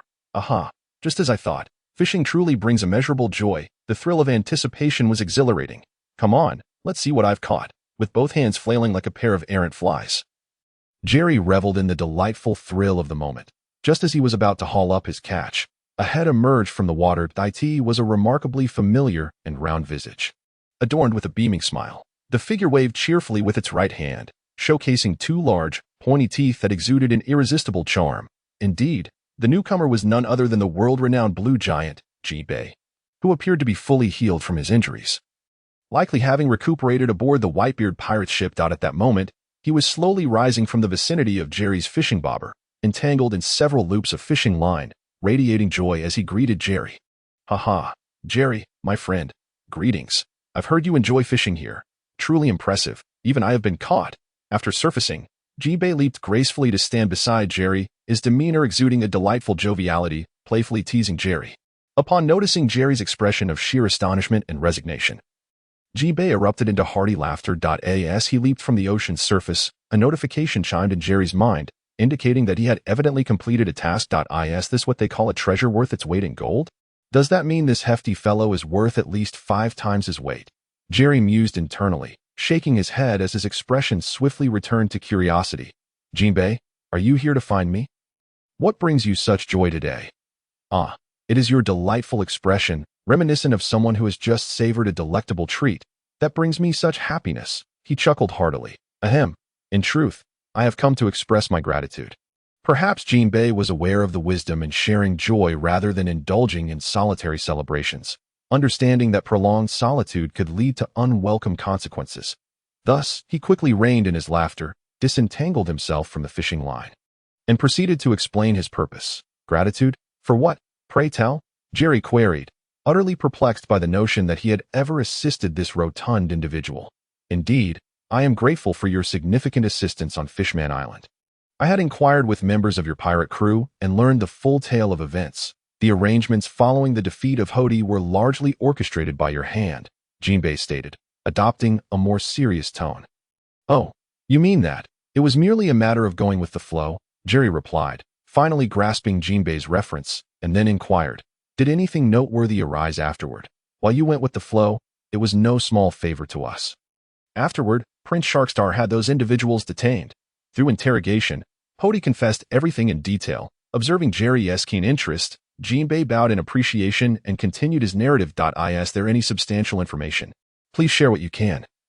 Jerry urged, eager to glean details from Jimbe's apparent wealth of knowledge. Indeed, Hody admitted to being the true culprit behind the assassination of Princess Odoheim years ago, framing an innocent human in the process. Additionally, he disclosed his intentions of rebellion. Jimbe elaborated, noticing Jerry's eagerness to listen. However, Jerry interrupted him abruptly. Stop. Let us refrain from discussing his rebellious intentions. It isn't something anyone wishes to hear. Did he really confess that so easily? Is this not a truth he has concealed for years? Ahem. Jimbe suddenly recalled another matter on that note. I must also thank you for apprehending Vander Decken 9. Princess Shirahoshi can now roam freely outside the Noah's Arkansas. Really? Is this connected in some way? Jerry scratched his head in confusion. Indeed, Hody's ease in confessing was influenced by Princess Shirahoshi. Shortly after the incident, she learned through her pet, Megalo, that Hody was responsible for the assassination of Princess Odoheim. Yet, honoring Odoheim's last wish, she chose not to harbor any resentment toward the perpetrator. Thus, she kept the secret to herself. Upon hearing that the culprits had been captured, she revealed the truth, prompting Hody to confess entirely. After sharing this, Jimbe's thoughts were momentarily unsettled, filled with reflection. Initially, Princess Shirahoshi had been reluctant to speak out, but after hearing Hody repeatedly blame humanity and slander Princess Odoheim, her anger swelled, and she bravely decided to stand up for the truth. Well, that seems rather fortuitous. Jerry nodded in agreement. Jimbe continued. The kingdom will find an opportunity to officially disclose these truths to the public. In any case, I must extend my gratitude to you, not only for restoring the truth to Fishman Island, but also for rescuing Princess Shirahoshi. Should you ever require assistance from myself or Fishman Island, do not hesitate to ask. We shall do our utmost to help. Jimbe's visit was indeed born of the goodwill from Fishman Island, a testament to his clear distinction between gratitude and grievance. Once adversaries due to differing stances, they now found common ground for camaraderie. It was but a small effort. However, should there be benefits, I shall not be shy about accepting them.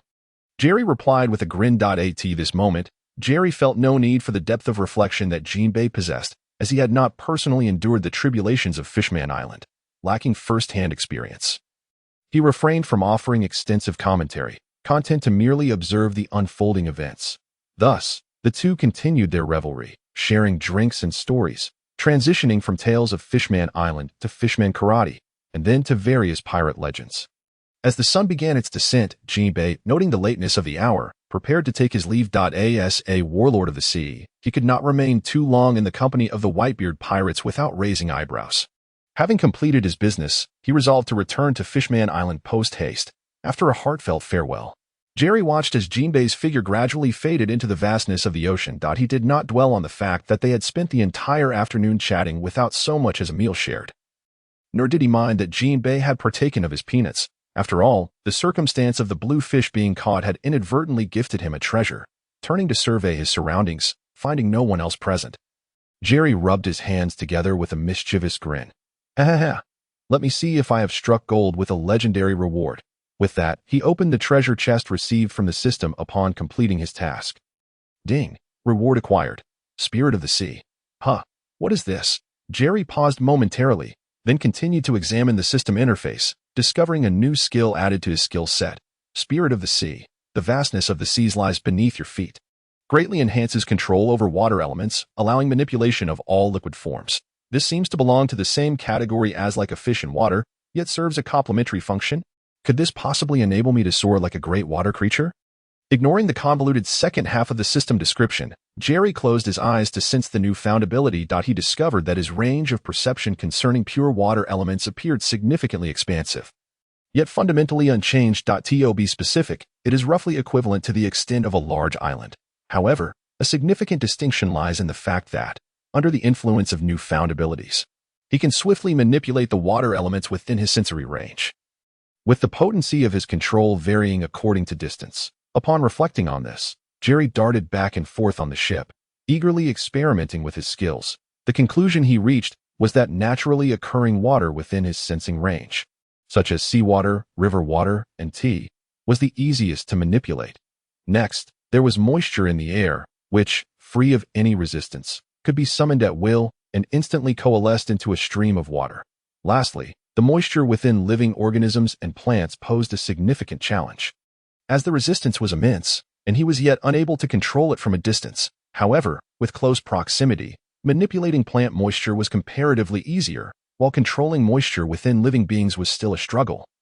Fraught with obstacles. After initial tests, Jerry sensed that the difficulty and range of manipulation were primarily influenced by the environment surrounding the water elements and his mental fortitude. Although he had scanned his own mental attributes and found no signs of mental instability, it seemed undeniably connected. Even at this nascent stage, it represented a tremendous advancement for Jerry. Previously, he could only command a radius of a few dozen meters, a rather limited range with minimal volume.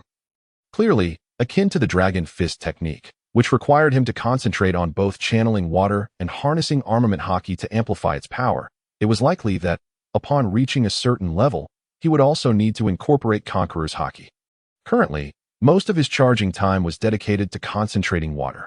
Now, with the addition of his skill enhancement, and without concern for consumption, he found himself capable of instantaneously executing many techniques that in terms of condensation speed. Jerry estimated that, outside of desert regions, he could conjure several water vortices in an instant. He could even summon small rivers from thin air, although the energy expenditure would correspondingly increase. Clenching his fist, Jerry closed his eyes and envisioned a bright future in a world where water was abundant. The ability to wield it freely was indeed a formidable skill. With a joyful heart, Jerry stood at the ship's edge, facing the vast sea, and raised his arms skyward. "Come, let us dance." As he elevated his hands, two whirlpools emerged on the sea's surface ahead. Subsequently, two robust water dragons surged upward from the whirlpools, with rhythmic motions of his arms. The water dragons danced in the air, mirroring his cadence. "Woo! Lift off!" With a loud shout, Jerry swung his hands upward in a grand finale, prompting the two water dragons to turn in unison and merge into a colossal water dragon that shot straight into the sky. Upon disintegration, it scattered into countless droplets that fell, glimmering like stars against the backdrop of the setting sun. "Jerry, what on earth are you doing?" Upon returning to the ship, Dias was greeted by Jerry's exuberant shouts and witnessed the considerable commotion on the sea. "Oh, it's nothing much. Are you eager to join the dance as well? It seems you've returned a bit early today, tired of the blissful embrace of a lavish dinner, perhaps," noticing the items Dias was carrying. Jerry grinned mischievously. "Dance, you big-headed fool. Someone just returned from an expedition, bringing back some local specialties that I figured you couldn't possibly eat barbecue all day, so I brought some back for us to share." After casting a sidelong glance at him, Dias tossed the bag in his hand over. "Hey, Boss Dias, you're back too." A sound emerged from the bow of the ship, and both turned to see a flamboyant hip-hop skeleton jumping aboard. It was Scarl, who also carried a bag of items, swaggering over and saying, "I just saw Boss Jerry with a silver smile. I hope I didn't interrupt anything." "Hee, of course not. On the contrary, your timing is perfect." With a quirky smile, Jerry began unwrapping the packaging in his hands, eyeing the contents of Scar's bag. "Are those the same? Let us eat together?" "Oh, let us get started. I've been starving." "Dias, come on. I'm coming." What they were about to enjoy were the local delicacies brought back by the crew of the Whitebeard pirates from various places in the New World. Most of it came from islands protected under Whitebeard's banner, contributing their culinary offerings. The flavors were delightful. By the way, how have you two fared over there? Are you adjusting well?" With his mouth full of assorted food, Jerry turned to inquire. "Well, I've primarily been learning, communicating, and gaining knowledge, while also assisting with the injured. Speaking of which, the medical team here is quite impressive. After all, they need to ensure the treatment of so many people, including Whitebeards." Dias savored the sticky food slowly, continuing, "Whitebeard is starting to age, though he remains as formidable as ever. As long as the nurses don't age, right? Keep it up, Dias." Hearing this, Jerry chuckled, giving Dias a fist bump for encouragement. Preferring not to comment extensively on the man with the strongest title, "Boss Jerry, let me tell you, over the past few days, I've collected a variety of treasures." Immediately, Scarl, with a goofy grin, began recounting his recent exploits. "Not bad at all, Scarl. Have you even replaced your beloved pistol? It seems that although your companions are busy, they're all doing well." Glancing at Scar's sidearm, which had been upgraded, Jerry continued, "Since everyone is faring well, let us raise a toast." "Sure. Cheers." As the group laughed and chatted, the sun quietly set and the moon rose. Thus, the crew of the Spade Pirates gradually adapted to their current way of life amidst their dispersal. Meanwhile, Ace persisted in his relentless challenges against Whitebeard. In the beginning, he hardly distinguished day from night. Whenever he was awake, he was preoccupied with various strategies, whether to confront him head-on or to seize a moment for a surprise attack. After some time, perhaps realizing that his crew was safe, or perhaps influenced by Dias's words of wisdom, or maybe even recognizing that Whitebeard, whom he challenged daily, merely defeated him without killing him, Ace transitioned from his initial state of embarrassment and frustration to a gradual calm. Realigning his perspective, whether he acknowledged it or not, it was they who initiated the conflict, and subsequently, Whitebeard spared their lives. From a pirate's code of honor, Ace felt that his current behavior contradicted his principles, and persisting in this manner held no meaningful purpose. Therefore, Ace enlisted Sachi as a mediator and sought out Whitebeard to express his sentiments.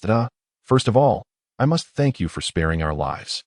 But I have yet to concede that I will forever be defeated by you, and also for providing us with food. In short, I will remember this kindness and will certainly repay it in the future. To eat, one must first work. This is a lesson I've known since childhood, although I currently have no idea what I can contribute. Gazing at Whitebeard's back, Ace's expression grew complex as he scratched his head, organizing his thoughts and speaking slowly. Hey, are you suggesting that you wish to join us and become one of Dad's sons? Sachi, overhearing, blurted out. No, I just don't want to become a scoundrel devoid of honor. I will repay your kindness, so allow me to work. Realizing the misunderstanding, Ace hurriedly crossed his hands in denial. Is that so? Then what can you do? Cook or tend the fire. That wouldn't even cover your meal expenses. Would it? See if there's anything I can do for you. Facing Sachi's probing question, Ace felt like he had become a useless individual, fearing that Sachi would assign him some bizarre tasks. Ace quickly added, I want to accomplish something that will make you owe me a favor. So what comes next? If we owe you a favor, what do you wish to do? Sachi inquired with curiosity. If you owe me a favor, then I can continue to challenge Whitebeard openly. Ace's peculiar logic was both absurd and reasonable. Upon hearing this, Sachi was left speechless, unable to respond. You're turning the world upside down. This peculiar notion of having to work, eat, and even challenge the boss simultaneously instantly captivated all of Saki's brain cells, nearly opening the door to a new world for him. Gulalalala, little rascal. Is this what you wish to express? I agree. The originally turned away Whitebeard now laughed heartily as he turned around, casting a glance at Ace, who wore an expression of sheer nonchalance, finding no fault in it. Hee, if you also approve, then it's settled. Upon hearing Whitebeard's words, Ace grinned widely. Hey. Settle what? Old man, don't agree so casually. It complicates things for us. And you, Ace, you've challenged him dozens of times, suffering defeat each time. When will you learn to stop?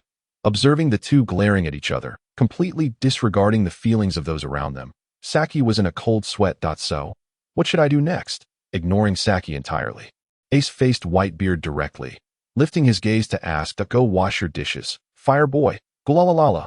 Whitebeard chuckled upon glancing at the smug little rascal, proceeding to walk toward the cabin, his voice carried by the wind. I'll give you something big to do another day. All right. I look forward to it. Watching Whitebeard gradually walk away, Ace clenched his fist and then opened his palm, reflecting, well, at least this matter is settled. Settled my foot. Saki appeared utterly disheartened beside him. Recognizing that things had reached this point, Saki could no longer intervene, but then he solemnly addressed Ace, even if the old man has agreed, we still need to establish a proper agreement. Otherwise, we, as captains, won't easily concede. All right, go ahead. If you wish to challenge the old man, you must adhere to the established rules of challenge. Firstly, it must be above board, and only after the old man's explicit consent can you proceed. Moreover, even if you perish during the challenge, you must not utter a word of grievance. Lastly, you cannot challenge indefinitely. There must be limits on both the conditions and the number of attempts. After pondering for a moment, Saki articulated what he could currently think of, but before he could finish, he was interrupted. Saki, starting today, this little rascal is officially our guest. Will you entertain him, or should we have Teach do it? Remember to brief Teach. As Whitebeard walked along the path, he suddenly seemed to recall something, turning back to say this to Saki before entering the cabin. Understood, old MNSOAs. For now, let's leave it at that. We can discuss the details later. After responding, Saki ceased further conversation with Ace, as he still needed to confer with Marco and the others. Rest assured, do I seem like someone who acts recklessly? Ace patted his chest. Yes, Saki couldn't be bothered to entertain him. As time flowed by like a shooting star across the night sky, fleeting and ephemeral, several months passed in the blink of an eye. The members of the Blackbeard Pirates busied themselves, each thriving in their own right. They dispersed within the Whitebeard Pirates, experiencing a life starkly different from before. Even Kodas became quite popular, especially during the colder weather. Various young ladies would cling to him, unable to resist, for he was warmer than any warm-hearted man. During this time, Jerry assisted the Whitebeard Pirates in several endeavors, of course, with Ace also pitching in. The difference lay in that Jerry only worked when there was a task at hand and when Marco called upon him. Otherwise, he lounged on the ship, sunbathing and leisurely fishing. Ace, on the other hand, was required to work daily, helping Saki with washing dishes and lighting fires for cooking, transforming into a high emotional intelligence individual to brighten his day. Throughout this period, the members of the Whitebeard Pirates often found themselves discussing Ace over tea and meals. He had single-handedly enabled Whitebeard to lead a life of ease, filled with eating, sleeping, and challenging. Ace thought he was frequently sent flying but never gave up, his resolve unwavering, the sheer courage to challenge the four emperors. Whitebeard was not something everyone possessed, let alone challenging him dozens of times. As the challenges progressed, whispers began circulating, quietly reaching everyone's ears that it was said that should Ace fail in his challenges 100 times, he would join the Whitebeard Pirates. When did this rumor start? Why was I unaware of it? When the oblivious Ace was questioned by Doflamingo, he was left bewildered and sought out Saki for clarification. Oh, you mean that? It was brought up during a drinking session amongst the captains and then spread from there. But honestly, it's not surprising, is it? Do you think just anyone can challenge our old man 100 times? If you challenge 100 times and still cannot win, you can't keep at it indefinitely, right? Or do you plan to delay your challenge until decades later when he is too old to fight back? Saki replied candidly, shrugging. But I never said I wanted to join you. I'm merely helping out. Ace's rebuttal felt somewhat feeble. Do you think merely helping out allows you to challenge the old man endlessly? Enough of this chatter. Come over and help me light the fire. Do you still want to eat tonight? Or why not just join our 4th division? You light the fire, and I'll cook. It's a perfect match. You're ugly, yet your ambitions are quite grand. As the two exchanged banter, Saki and Ace resumed their tasks. As time passed, living within the Whitebeard Pirates had subtly shifted Ace's mindset. Initially, he struggled to comprehend why everyone referred to Whitebeard as Old Man upon joining, thinking it merely a rule of this pirate crew. Unlike the Big Mom Pirates, which was established through blood ties, with Big Mom at its core surrounded by nearly 40 biological daughters and sons. Ruling over vast territories and numerous subordinates, it felt more like a large organization existing to fulfill Big Mom's various whims. As time gently flowed, Ace began to grasp that this was a family-like structure, where everyone supported one another, though there were no blood ties, and relationships were varied. Whitebeard indeed regarded everyone as his juniors, his offspring. Here, Whitebeard provided a home for these homeless wanderers, a sanctuary where they could seek refuge from the storms of life. Correspondingly, the captains of the pirate crew genuinely viewed Whitebeard as their elder, their father, continuously nurturing this large family. Ace felt a twinge of envy at this, yet his past experiences and the taint of his own bloodline constantly constrained his restless heart.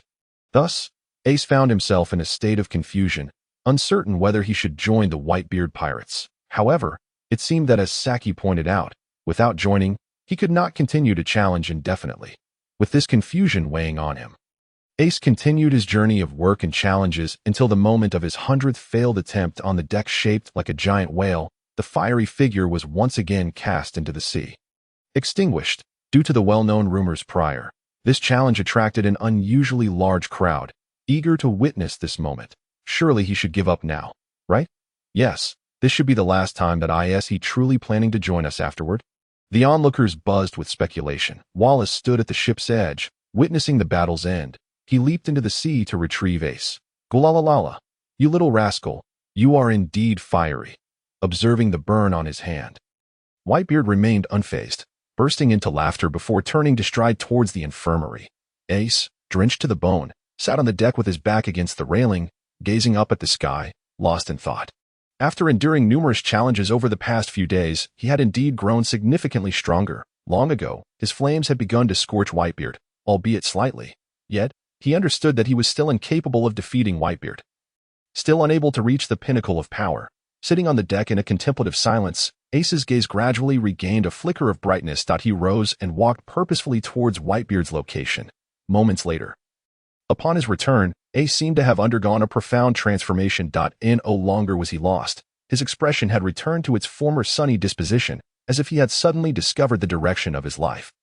Allowing the overcast skies in his heart to no longer obscure his vision, the night was cool as water, the darkness poetic, and the moonlight spilled across the tranquil sea, casting a subtle veil of melancholy over the evening.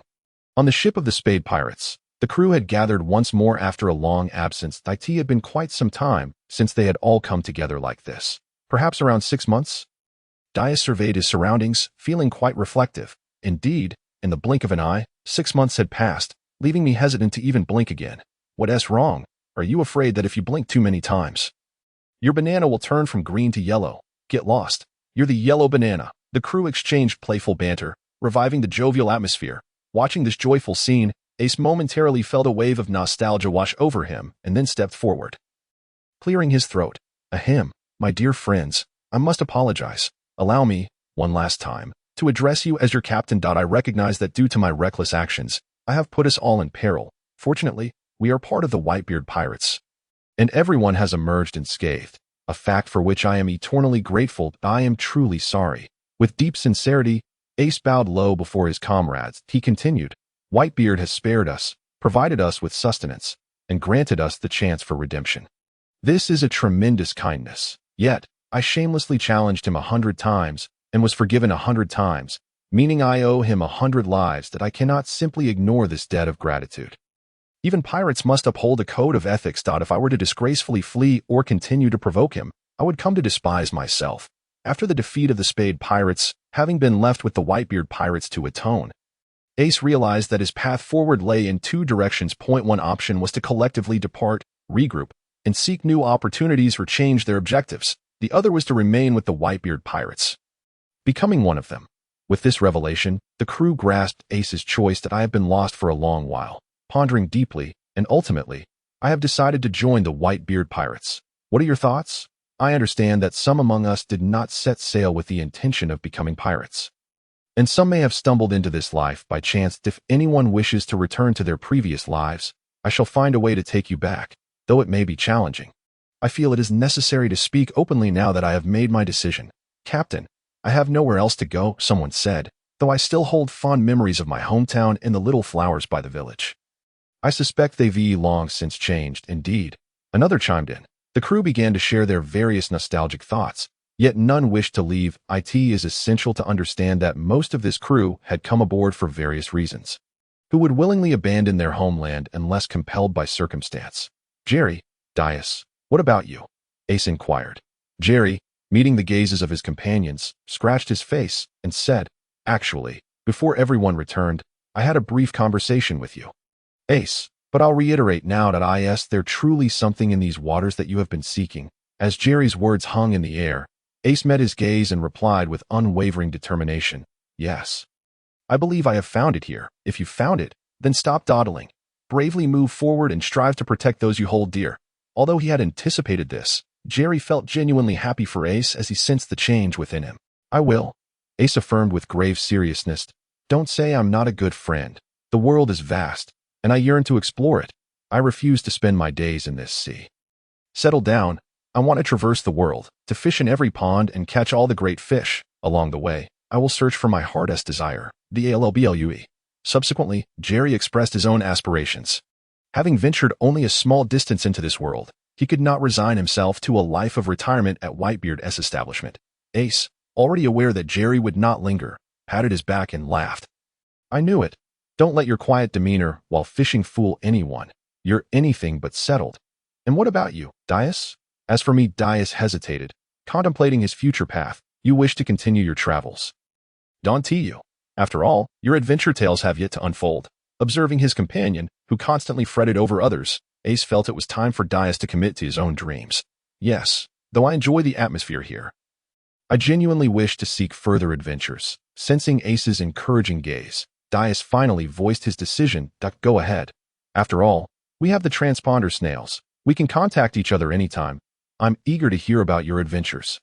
The crew buzzed with chatter, yet the majority opted to follow Ace and join the Whitebeard Pirates. "Scarl, what about you?" "Oh, haha, Ace. while I can also fulfill my role as a master of information here. I truly wish to accompany Jerry on a journey around the world. This way, I can indulge both my love for information and my hobbies. Scarl animatedly shared the conclusion he had reached earlier that day with Ace and the others. Meow.it was uncertain whether Kodaz understood the current situation, but it nuzzled against Ace before curling up at Jerry's feet. Ha ha ha. Ace, it seems Kodaz wishes to accompany me to savor all the great fish. That sounds wonderful.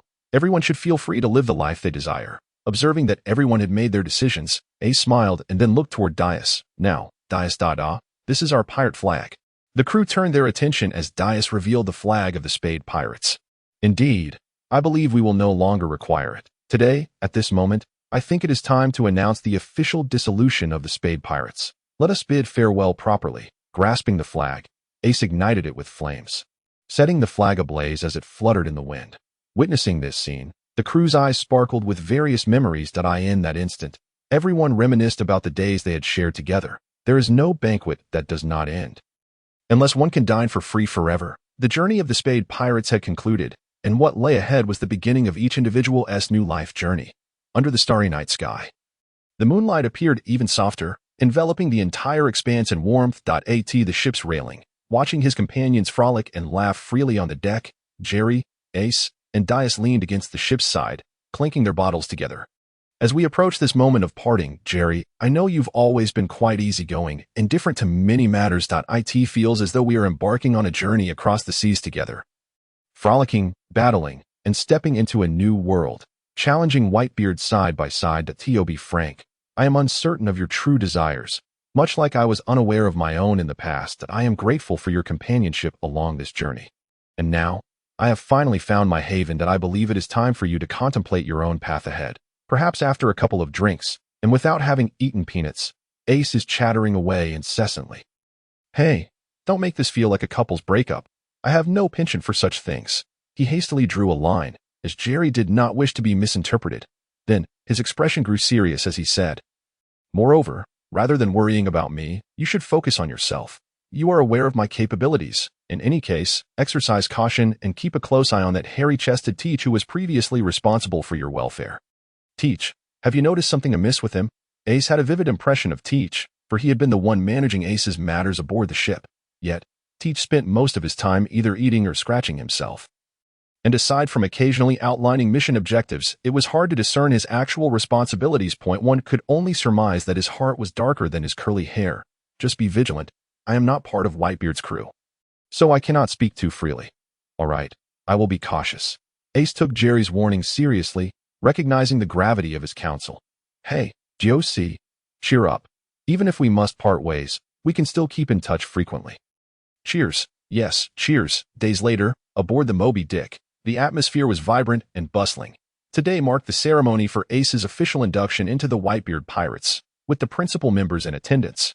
The former Spade Pirates were also present, quietly awaiting the proceedings. After nearly half a year of challenges, Ace had become a well-known figure within the Whitebeard Pirates. The initial curiosity had transformed into acceptance and well wishes. On the deck, a long table was adorned with bottles of wine and glasses for the ceremony's needs. Footsteps echoed as Ace slowly entered the venue. He had removed his long-worn hat, knife, and jewelry. Upon his entrance, Izu, the captain of the 16th Division, began to preside over the ceremony. This was the Oath Cup ceremony, which, at the request of both Whitebeard and Ace, was kept simple. Even so, the captains wished for a formal celebration, as it was a rare connection between two individuals with no blood ties, embarking on a journey together as family for the rest of their lives. Regardless of their status as pirates, this was a momentous occasion in the truest sense. This moment, following tradition, Ace accepted the cup of wine from Whitebeard and drank deeply from it. He then proceeded to toast each of the pirate captains present. Ultimately returning to Whitebeard, the two solemnly clinked their cups and pledged their oaths. Moments later, urged on by the captains, Ace clasped his fists together and slowly spoke. Having drifted through life, I lament not having encountered a true leader. If you do not reject me, I wish to honor you as my adoptive father.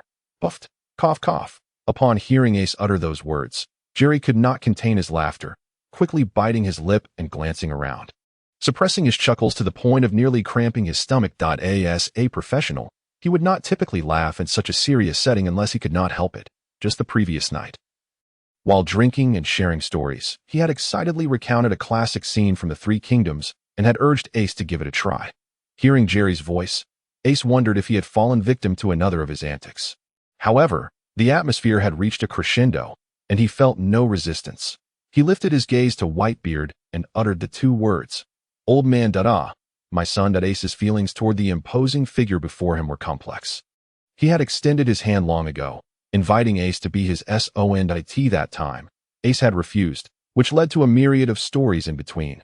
Now, after a long and arduous journey of the heart, he willingly called him father. Congratulations, the two have now officially become father and son. With Izu's announcement, the hall erupted into whistles, applause, and cheers that filled the AIRAS. The ceremony concluded successfully. The captains, who had lined up on either side, began excitedly conversing with one another.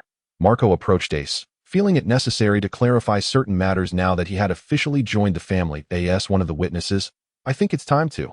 Let me speak first." Ace interrupted, turning to Whitebeard with a slight smile. He then revealed the tattoo on his arm, which bore the letters ASC'd, "I am Portgasti.Ace, a name bestowed upon me by my great mother. My tattoo symbolizes my brothers and family. This moment, I have drunk from the cup of your adoptive son. Therefore," with that, Ace turned his back to Whitebeard and continued, "My back shall bear your mark." Old man. Now that he had recognized what he sought and acknowledged Whitebeard, Ace would not waver. He intended to etch the indelible tattoo of the Whitebeard Pirates upon his back, proclaiming to the world that he would uphold Whitebeard's creed. "Gololalala, then carry my name across these seas, doing as you please." Whitebeard boomed with laughter. Ace had truly mastered the art of the occasion, deftly navigating the moment. Observing the jubilant Whitebeard and the captains who had transitioned from astonishment to exuberance, Jerry could not help but feel a sense of nostalgia. Following this, a grand pirate feast ensued.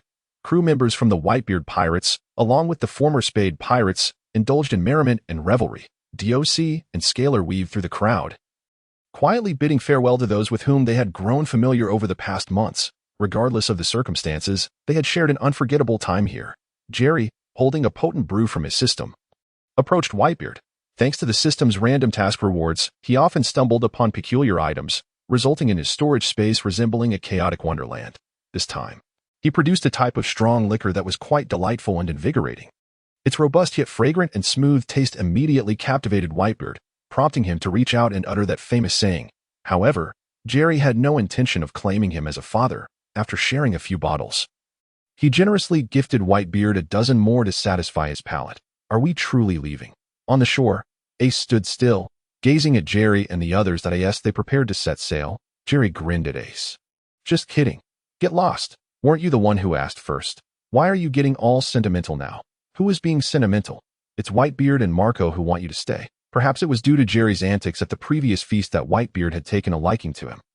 Coupled with Marco's long-standing good rapport with Jerry, the two often shared casual banter. "Hey, then go back and thank them for me. Tell them they have excellent taste."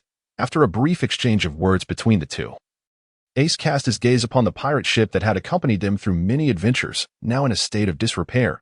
During their journey to Fishman Island, the shipwright had advised them on the necessity of maintenance. However, in their haste to traverse the seas, particularly upon entering the New World, they had pressed forward without pause. Along the way, they had endured numerous tempests and even found themselves washed ashore in Wano. Although the Whitebeard Pirates had provided some professional assistance during their time together, the ship was in dire need of substantial repairs, if not a complete overhaul. Yet, the busy individuals around them seemed unfazed. According to Jerry, with his current abilities, even a mere plank of wood would suffice for him and Doss to navigate the New World. If it were solely up to Jerry, he would require no more than that. His vessel was more nimble than Ace's and Mihawk's modest crafts. The courage Jerry possessed stemmed not only from Shizuru, but also from the advancements he had made in his abilities during these days. A year had elapsed since their departure from the deserted island in East Blue. Compared to the past, Jerry's skills and attributes had grown significantly without his notice. Name: Jerry. Age: 18, 19. Physique: 1011 strength, 851 stamina, 1038 agility, 779 spirit, 131 skills. Conqueror's Haki: Advanced. Level 1. Your Conqueror's Haki can now begin to coalesce, influencing reality. Armament Haki: Advanced. Level 2. Your Armament Haki possesses penetrating attributes, allowing it to infiltrate effortlessly. Observation Haki, Advanced. Level 2. Your observation Haki enables you to perceive the thoughts and emotions of other beings with clarity.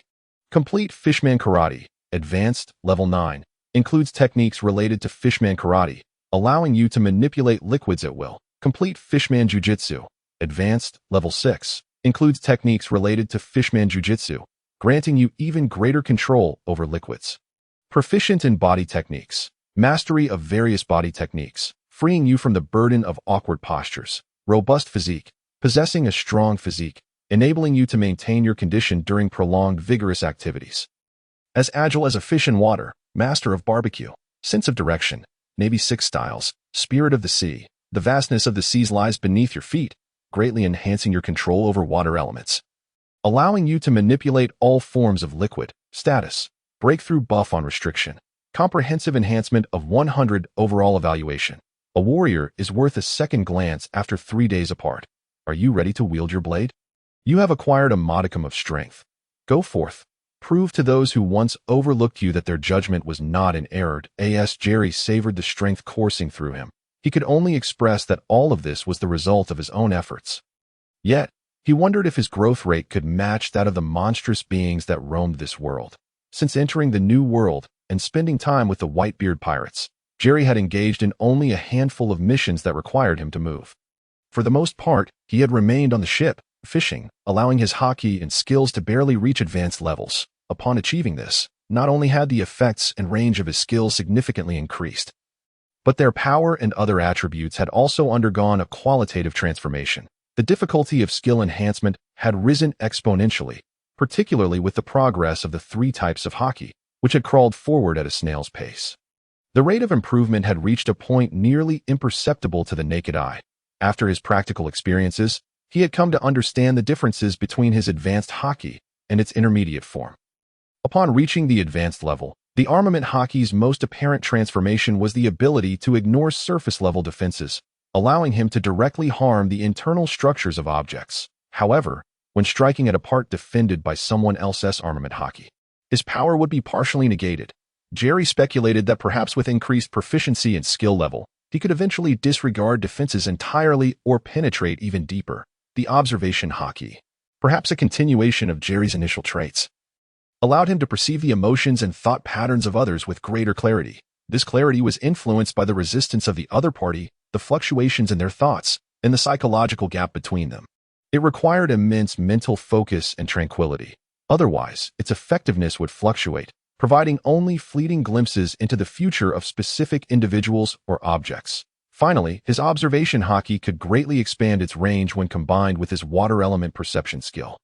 As is well known, observation haki is an active skill that requires the user to consciously employ and maintain it for its effects to manifest. In contrast, Jerry's water element perception exists in a passive state, functioning without his conscious effort to sustain it, though he could choose to control its activation. The Conqueror's haki, compared to its intermediate form, had further expanded in range and control, allowing him to compress the density of haki in certain areas, thereby influencing reality through sheer force of spirit.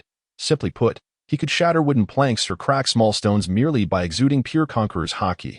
Aside from its decorative use, it had little practical application.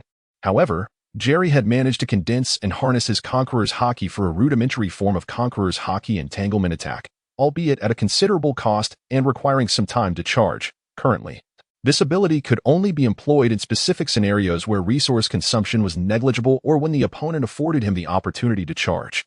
Yet, Jerry was confident that as his proficiency and level rose, he would eventually be able to incorporate Conqueror's haki entanglement into every technique he employed. At that point, he would not need to regard anyone, be they the likes of Kaido, Shanks, or any of the admirals. This vast ocean would become his playground to traverse at will. Ha ha ha ha. Lost in his excitement, Jerry could no longer contain his laughter. The members of the former Black Spade Pirates had gradually arrived at the shore, preparing to bid farewell to those setting sail. As they chatted, they noticed Jerry suddenly bursting into laughter, slapping his thigh, and sweating profusely. Has Jerry had another episode? His companions remarked, accustomed to such outbursts. Are you out of your mind? Dawes couldn't help but scoff. Ace looked utterly bewildered. Oh, Jerry boss, wake up. It's time to get to work. Approaching Jerry, Scarl waved his hand in front of his eyes. Meow. Kodaz circled around Jerry's feet, calling out playfully to clearing his throat. Jerry responded, I just thought of something amusing. If we're ready, we shall set sail. Interrupted by their antics. Jerry wiped the sweat from his brow and spoke earnestly. Everyone, take care of yourselves. Let's part ways amicably. Take care. Bon voyage. With solemn farewells exchanged, the three stepped onto the dilapidated pirate ship, embarking on a new journey. As they diverged paths, a profound sense of reflection washed over them. Having weathered storms together, they smiled at the future. Ultimately, companions must part ways. Much like childhood friends often find themselves unable to compete against the whims of fate. Days later, on the vast seas of the New World, with no village in sight and no shop nearby, under the azure sky, the gentle sea breeze brought a sense of comfort and relaxation. Jerry, have you settled on a new name for the pirate crew? Doss inquired, recalling that he had noted a change in their material. Jerry, leisurely seated by the side of the ship with his fishing rod in hand, was momentarily taken aback by the question, and without thinking, he blurted out, how about we call ourselves the Black Spade Pirates? Why that name? What does it signify? Upon hearing the name he suddenly uttered. Dias and Scalar exchanged puzzled glances. Faced with their inquiries, Jerry initiated a brainstorming session, his mind whirring with frenetic energy. Have you ever heard of Shirai Kuriko? No. Who is she? Oh, it's fortunate you haven't, Jerry mused, thinking it would be astonishing if they had. She's merely a spokesperson for computer components. What on earth, what relevance does that have? Fixating on Jerry's rapidly darting eyes, Dias pressed for clarity. No. Then what are you talking about? Dias imitated Jerry's usual tone, attempting to counter magic with magic. Jerry blinked, sensing he might have a point to make. Well, let me put it this way, we originally belonged to the Spade Pirates, and the black in our name signifies our legacy. Then Ace traveled a great distance to find a father, becoming someone else's son. Surely that's not unrelated to Kuriko. You can actually stretch that connection. Stretch what? I'm being serious here. Moreover, look up. Look at what? The sun. It has spots too. Thus, this name symbolizes our lofty aspirations. We yearn to soar alongside the sun. With the two casting skeptical glances, Jerry exhaled a sigh of relief after articulating his impromptu reasoning. Scalar, astonished by Jerry's sudden ability to fabricate such a narrative, exclaimed, Wow, Boss Jerry, you truly have a way with words. You even managed to make it sound somewhat plausible, though it bore semblance to sense. Dias felt something was amiss with the explanation. Haha, no objections then? It's settled. You are now the Black Spot Pirates. Observing their momentary silence, Jerry burst into laughter, seizing the moment. Meow, stirred by their heated debate, the previously resting Kodaz at Jerry's feet raised his head in approval. Subsequently, the trio delved into a new discussion at that moment. Dias stretched lazily, and abruptly, they all ceased their usual banter as they felt the previously refreshing breeze had escalated into a roaring gale. Oh, did someone just blow their top? No, I assent it because someone wished for fair winds at departure, and now it's smooth sailing. You still have the time to banter? Get to work. Observing his companions leisurely chit-chatting, Dias shouted and rushed towards the mast with Scalar to stow the sails. If one were to describe their state post-departure, it would be a carefree drift, aimlessly wandering with no particular destination in mind. They simply chose a direction indicated by a compass, with Jerry skillfully navigating the currents. Given Jerry's adept control over the ocean's flow, sailing at a normal pace posed little challenge, as the energy expended was quickly replenished. Thus, they could be said to be operating without a helmsman. Unless they recruited more crew, there was no need to waste manpower with so few members. Jerry sensed the natural changes, standing at the bow, manipulating the water near the vessel to steer clear of whirlpools and opposing currents. However, while Jerry could command the water, he was powerless against the wind. The wind grew increasingly fierce, and the waves surged higher. Suddenly, some of the recently repaired planks, perhaps due to aging nails succumbing to the strain, were ripped from the vessel by the sudden onslaught of the tempest, soaring into the sky. Seriously? Another storm?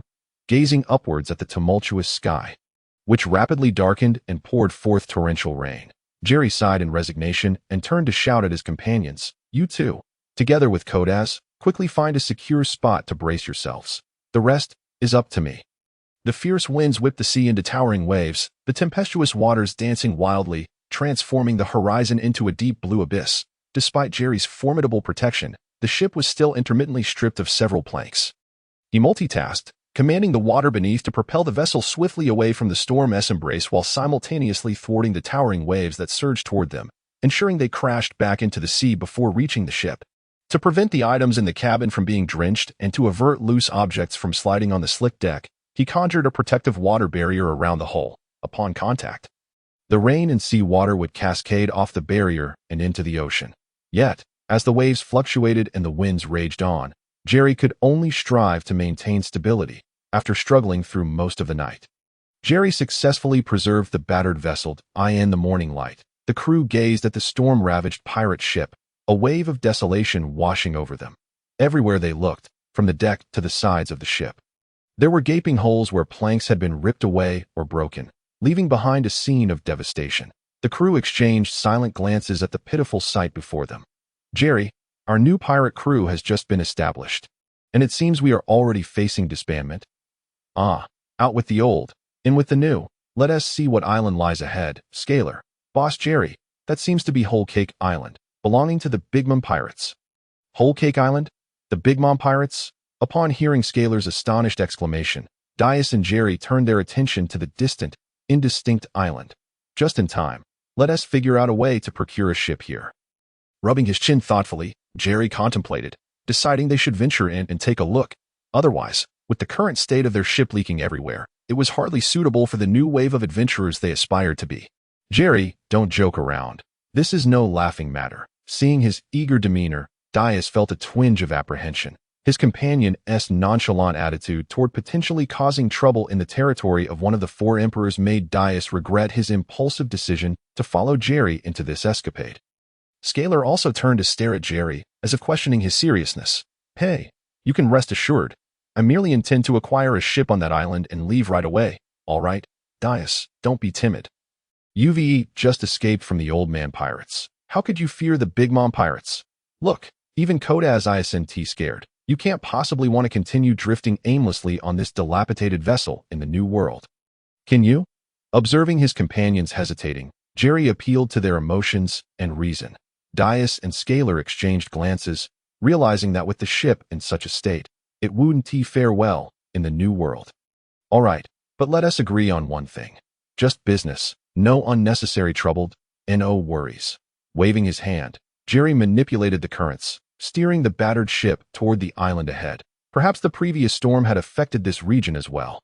Or perhaps the patrol ships that should have been monitoring the outskirts of Whole Cake Island had been summoned elsewhere, for none appeared to intercept their tattered vessel. The trio managed to land stealthily in an inconspicuous corner. Now striding confidently down the street, many of the buildings here resembled edible delights, even exuding enticing aromas. "I remember that Big Mom has a penchant for sweets. There must be plenty of dessert shops in her territory, and they should taste delightful." Gazing upon this unprecedented island, the creative spirit within Dias surged forth, overpowering his earlier anxieties as he began jotting down ideas while walking. Scaler, however, remained silent, lost in thought. "Let us find something to eat first. We can handle business after we've filled our bellies." Observing that everyone seemed engrossed in their own affairs, Jerry proposed that, upon hearing no objections, he casually led the way into a quaint dessert shop situated by the street.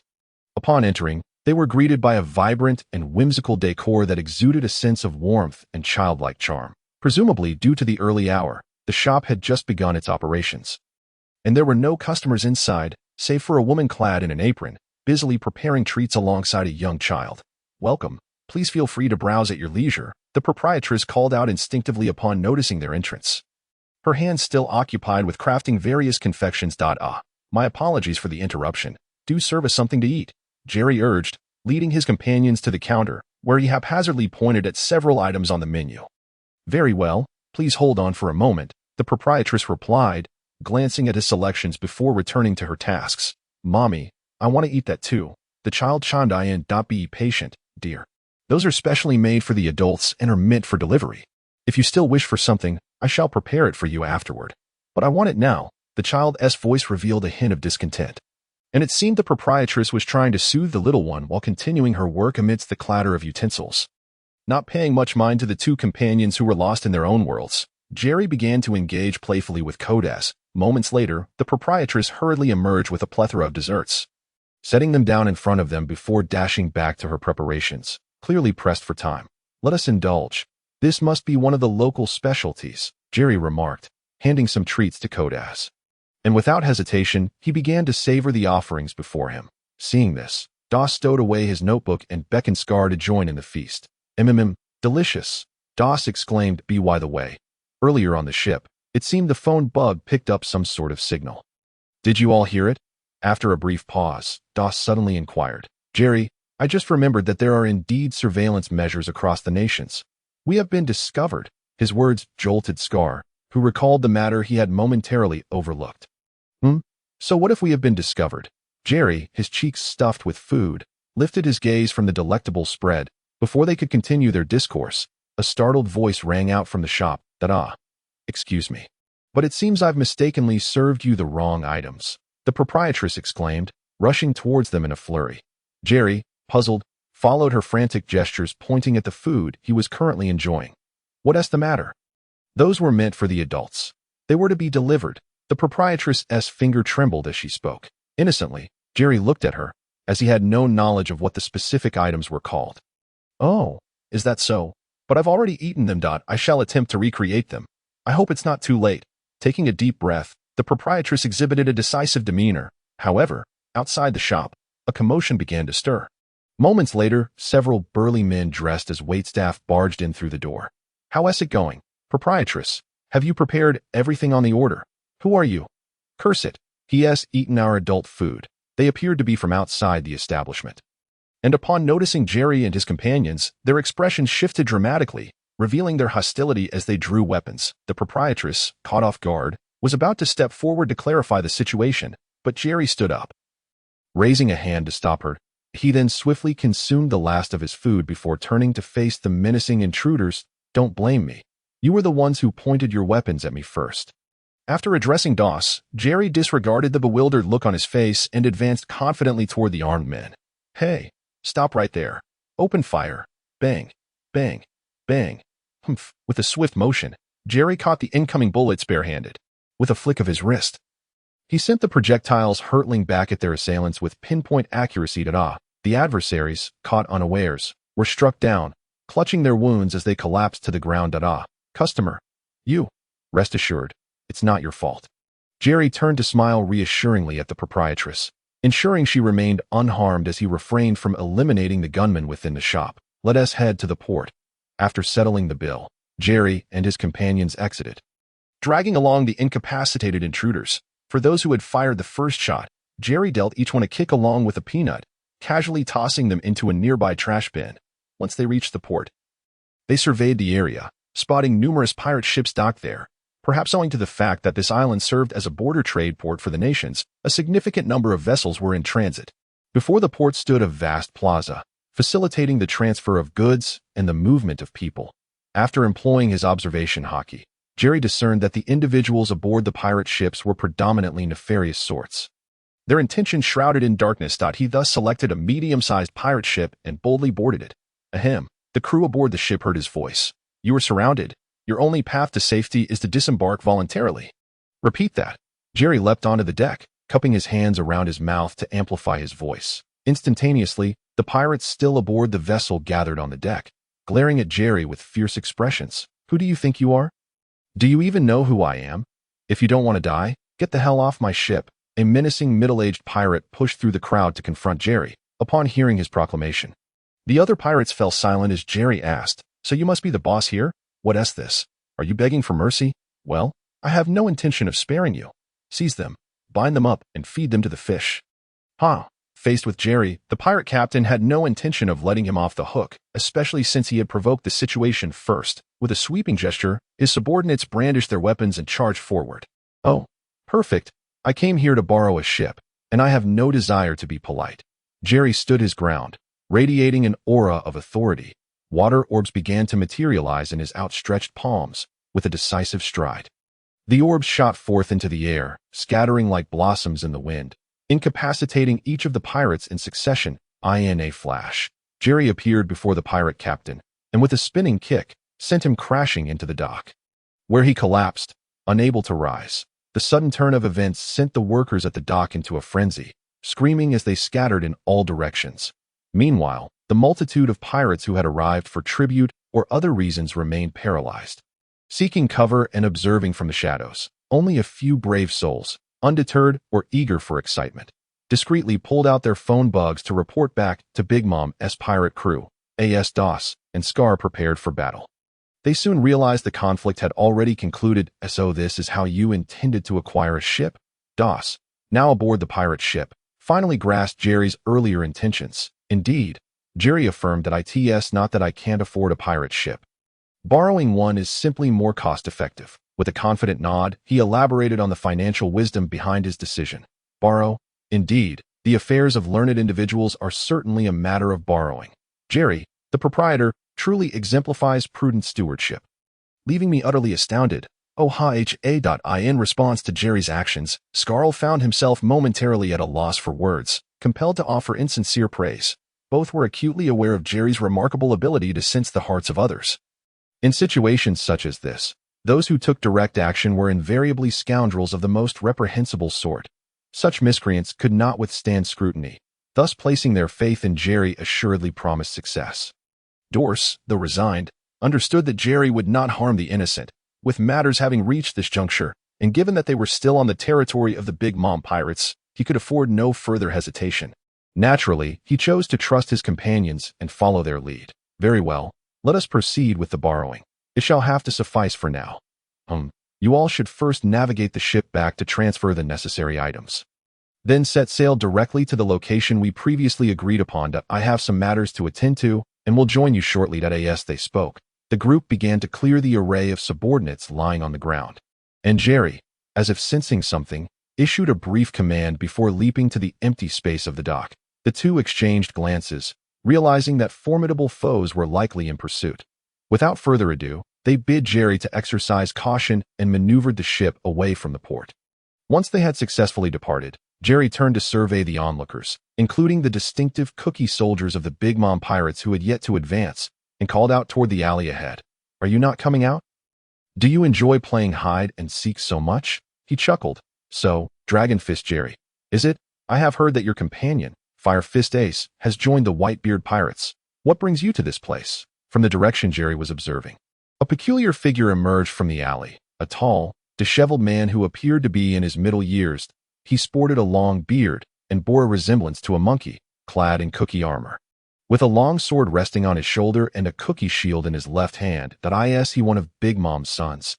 If memory serves, his name is Cracker, correct? Jerry mused, recalling the cookie sporting figure. Little did he expect that a mere passing would lead to an encounter with a high-ranking member of the local gang. Passing through, I have just returned from an expedition, and before I even caught my breath, I heard that someone has stolen the items custom ordered by my brother Katakuri. Shall I interpret this as a provocation? Cracker was not inclined to believe that Jerry's presence was merely coincidental. As one of the most information-savvy pirate crews, he was somewhat familiar with this individual. Although Jerry's reputation was not particularly grand, his recent exploits, having aided the Whitebeard pirates in several battles over the past 6 months, were widely known. One could only wonder why this individual had suddenly appeared and what it might signify. Perhaps he was here to steal confidential information or to execute some other scheme. As Cracker spoke, dozens of cookie soldiers began to emerge from behind him, having evidently not only been observing from the shadows, but also utilizing their abilities to conjure these soldiers. Since you are reluctant to divulge your intentions, allow me to assist you, Cracker declared, pointing his longsword at Jerry and commanding the cookie soldiers nearby to launch an assault. Cookies, are they? Jerry mused as adversaries swarmed from all directions to attack. And he met them head-on. With agile movements, he positioned himself amidst the throng of soldiers. Bang, bang, bang. Reacting swiftly to the onslaught from all angles, Jerry deftly navigated between the opponent's fists and longswords, his armed hockey-enveloped strikes landing rapidly upon the surrounding soldiers. Nevertheless, the cookie armor withstood the ordinary hockey attacks without significant damage, merely sustaining minor cracks, and while being struck, the soldiers retaliated with their longswords against Jerry. Indeed, quite resilient. Does consuming these cookies not leave your teeth aching? Although appearing to be besieged, Jerry was effortlessly managing the situation, testing the hardness of the cookie constructs while inwardly acknowledging the opponent's strong dental fortitude. Meanwhile, Cracker, orchestrating the soldiers' assault from the sidelines, reveled in his apparent advantage as he observed Jerry's futile efforts. With your abilities, do not expect to shatter my proud dream cookies so easily. enjoy your moment of triumph. Soon, you'll be crying for mercy. Witnessing this, Jerry smirked and amplified his hockey output. With a powerful punch, he shattered the cookie armor before him, feeling increasingly confident. Throughout the skirmish, Jerry maintained his momentum, weaving in and out among the soldiers, delivering blows that sent cookie fragments scattering. He demonstrated his capacity to effortlessly break the cookies while engaging in banter. Cracker, who prided himself on his strength, felt his temper flare. It was well known that toying with, belittling, and mocking enemies were his specialties. Yet, now, he found himself on the receiving end of an unexpected assault before he could even unleash his taunts. Enraged, Cracker could no longer remain a passive observer. He surged forward, lunging with great speed and thrusting his sword toward Jerry's back. Die. Jerry, seemingly unconcerned by the ambush, navigated among the numerous soldiers as if he had eyes in the back of his head. Swiftly evading the strike, he lifted his right leg and delivered a powerful kick. Clang. Cracker raised his sword to deflect the blow while simultaneously swinging his cookie shield down upon Jerry's head. In response, Jerry sidestepped the soldier's sword attack and quickly leaned back, his left arm shimmering with darkness as he unleashed a forceful elbow strike against the descending shield. Boom! A thunderous sound echoed as the two forces collided. Cracker felt an overwhelming force emanating from the shield, which shattered in an instant, scattering debris, while he stumbled backward, momentarily losing his footing. If that had connected, you'd be sporting a face as flat as a pancake. Jerry, particularly sensitive to attacks aimed at his visage, did not hold back with that elbow strike. He then turned back to continue dealing with the cookie soldiers, now clearly intent on no longer merely defending. Each of his movements was infused with water, rendering the cookie soldiers increasingly fragile and causing them to falter. Having fully grasped the cookie's vulnerability, Jerry resolved not to waste further energy. The cookie soldiers, conjured by Cracker's abilities, exhibited a glaring weakness to water. Upon contact, they transitioned from rigid structures to soft, limp forms. Cracker experienced a sense of vexation at Jerry's constant mockery during combat, something he typically relished. Being a man of pride, he felt an irksome sense of frustration. Usually, he dominated his battles, leading him to develop a rather lofty demeanor, and his penchant for taunting was a favored pastime in conflict. Oomph! Do not get too smug. I can conjure as many cookies as I desire. Cracker seethed, and with a series of claps, he summoned forth numerous cookie soldiers to replenish his ranks. He then patted his shoulders. And suddenly, 6 additional arms sprouted from either side, each wielding a long sword, clearly also a product of his abilities. Prepare to experience the might of thousand-armed Cracker, transformed into a fantastical figure with 6 formidable arms. Mariejois gritted his teeth and charged once more at Jerry, vowing to slice him into pieces. At that moment, Jerry, having become a jet-fueled warrior, unleashed torrents of water with every punch and kick, scattering the cookies that besieged him into disarray. Observing Mariejois swinging a myriad of weapons with ferocious speed, Jerry pivoted to engage him once again. The two combatants embarked on a fierce melee. Mariejois' sword gleaming ominously, each slash imbued with an air of lethal intent that sent shivers down the spine. Unfazed by the onslaught of flashing blades, Jerry's courage only intensified as he fought with increasing vigor. Delivering powerful strikes that pushed his opponent back, the clash of fists and the shimmer of swords created a scene of breathtaking intensity, with their movements flowing seamlessly like a well-rehearsed dance. The sound of their strikes resonating like thunder.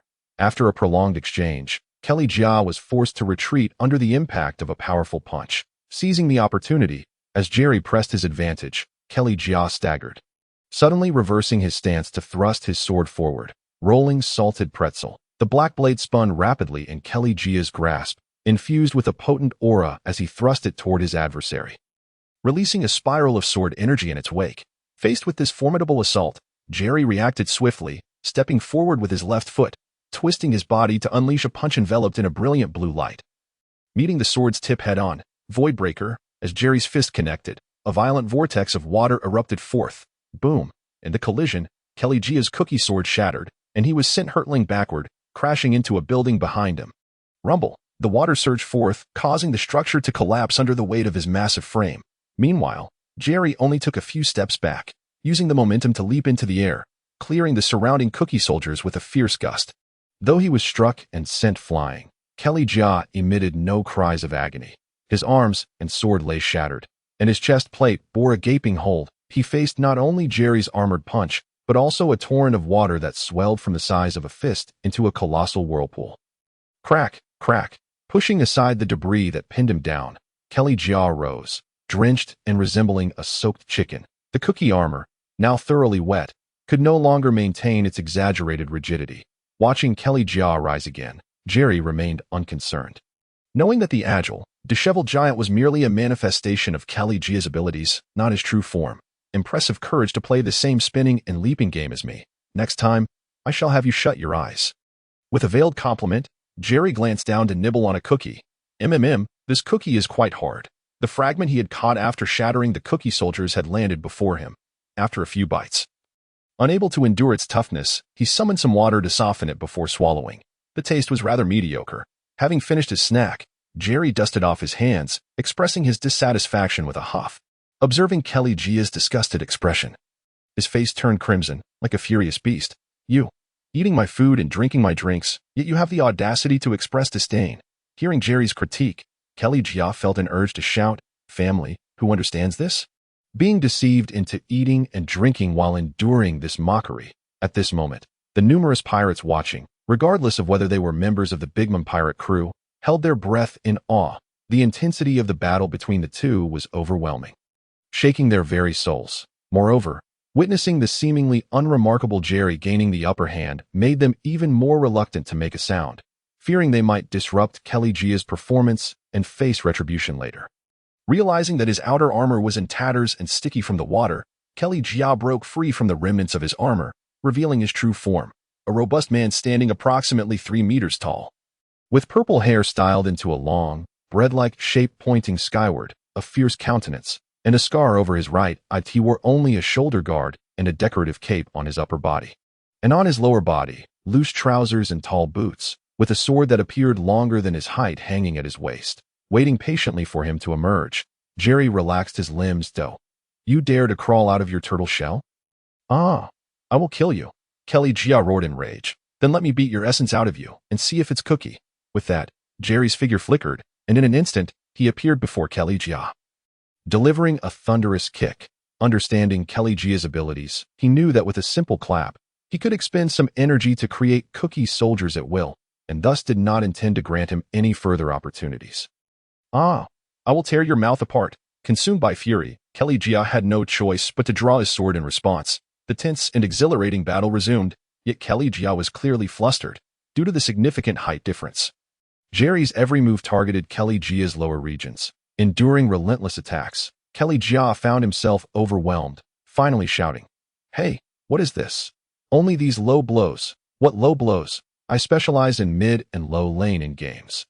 Ignoring Jia's grievances, Jerry, who stood at around 1.9 meters tall, thought, "Do I need to jump around to fight you?" Gradually, Jia's defenses and counterattacks fell increasingly behind Jerry's lightning-fast and diverse assaults. At that moment, Jerry ducked beneath Jia's sword, leaping up to deliver a powerful kick, striking Jia's body that had lunged forward without time to evade. Boom! Ugh! Jia was sent reeling, blood spewing as his feet left the ground, propelled into the air. With a glint of determination in his eyes, Jerry seized the opportunity, his right hand forming a claw, radiating a dazzling light as he rapidly condensed a colossal water sphere that spun with great speed.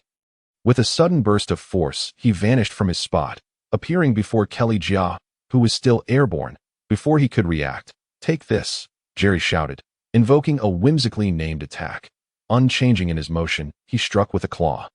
In his hand was a cherry-sized orb, compressed with an immense amount of water and energy, spinning and emitting a red glow. The orb collided with Jia's abdomen, and with the fierce force of rotation, Jerry's claw struck true. Poo. Struck by this overwhelmingly powerful blow, Jia coughed up blood, propelled backward by the rapidly spinning orb. Rumble. Jia was sent crashing to the ground, his body pinned beneath the orb, creating a massive circular crater as he struck the hard surface, which soon filled with water as the orb decompressed.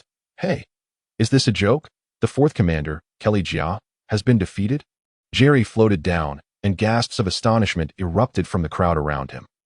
Clearly, they had not anticipated that Jia, a seasoned commander of the seas, would be bested by a relatively obscure pirate. With only a few rips in his clothing, Jerry took a deep breath, admiring his victory with a smirk, just as a flash of fire erupted, and a thunderous roar followed by a swift, Powerful attack shot forth from the side. Roasted rice cake. Boom! At the moment the attack was launched, Jerry sensed it, leaping backward without lifting his head, gracefully evading the sudden assault. The fiery fist aimed at his previous position erupted in an explosive sound. What have you done to my brother?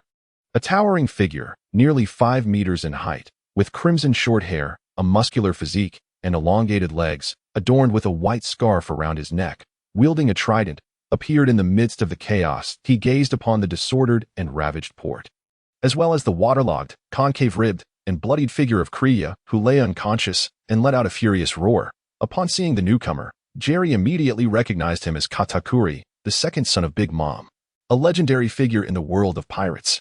He shrugged his shoulders, stating helplessly, "Another one? I did nothing to him, merely acted in self-defense. You might find it hard to believe, but it was indeed he who struck first, directing his subordinates to rescue Karina from the pit." Katakuri's expression darkened, his anger brewing like a storm cloud ready to unleash its fury. "So you believe you can inflict such harm upon him?" His gaze was icy, his expression devoid of emotion, clearly indicating that his rage had reached a boiling point. Jerry found himself at a loss for words. Was it not permissible to retaliate when attacked? "Well, next time, I'll try to go a bit easier," he replied with a shrug. "You still expect there to be a next time? Come on, don't say I'm not giving you a chance." Katakuri clenched his fists in anger, an invisible pressure radiating from him as he advanced step by step towards Jerry. "Oh, just had a biscuit, and now it's glutinous rice cake time. Do you usually push a cart to sell rice cakes? How much for a bowl?" Unfazed by Katakuri's imposing aura, Jerry mused whether he might scrounge some food later. "Is that so? If you enjoy it, I shall ensure you have your fill." Glutinous rice spike. Although he had anticipated this, witnessing his conqueror's hockey have no effect on Jerry was nonetheless surprising. Katakuri surged forward, transforming his right arm into a rice cake that encased the trident, rotating his arm swiftly to pierce forward with astonishing speed. Here it comes again. Seeing Katakuri unleash this familiar spiraling attack, Jerry stood his ground, planting his foot firmly and unleashing a thunderous punch. Dragon fist. The collision was akin to a clash of titans, the sound reverberating through the air as energy rippled outward. Both combatants staggered back a few steps before instinctively charging forward, engaging in a fierce contest of strength and speed, each unleashing a flurry of attacks. Katakuri's left fist and right trident struck in a relentless barrage, each blow as powerful as a thunderclap. Jerry countered with swift and fierce strikes, his every move akin to a swift dragon, each technique formidable and unyielding, raining down like a tempest. The winds howled, and the air churned. Before long, the battlefield transformed into a landscape of craters. To contend with Jerry's agile and dazzling close combat, Katakuri, gripping the shaft of his trident, opted for close-range offense and defense. However, in terms of sheer attack frequency, Katakuri could not match Jerry's rapid-fire onslaught. Given the significant height difference, Jerry utilized both fists and feet, leaping and darting about, while Katakuri primarily relied on his upper limbs. Yet, like Karina, he could manifest additional arms and even legs using his abilities. Famous glutinous rice cake. During the fray, sensing that 2 arms were insufficient, Katakuri swiftly conjured numerous elongated rice cakes on either side of his body. These rice cakes transformed into fists hardened by hockey, unleashing a barrage of intensified assaults upon Jerry, multiplying the number of strikes manifold in an all-encompassing chaotic attack.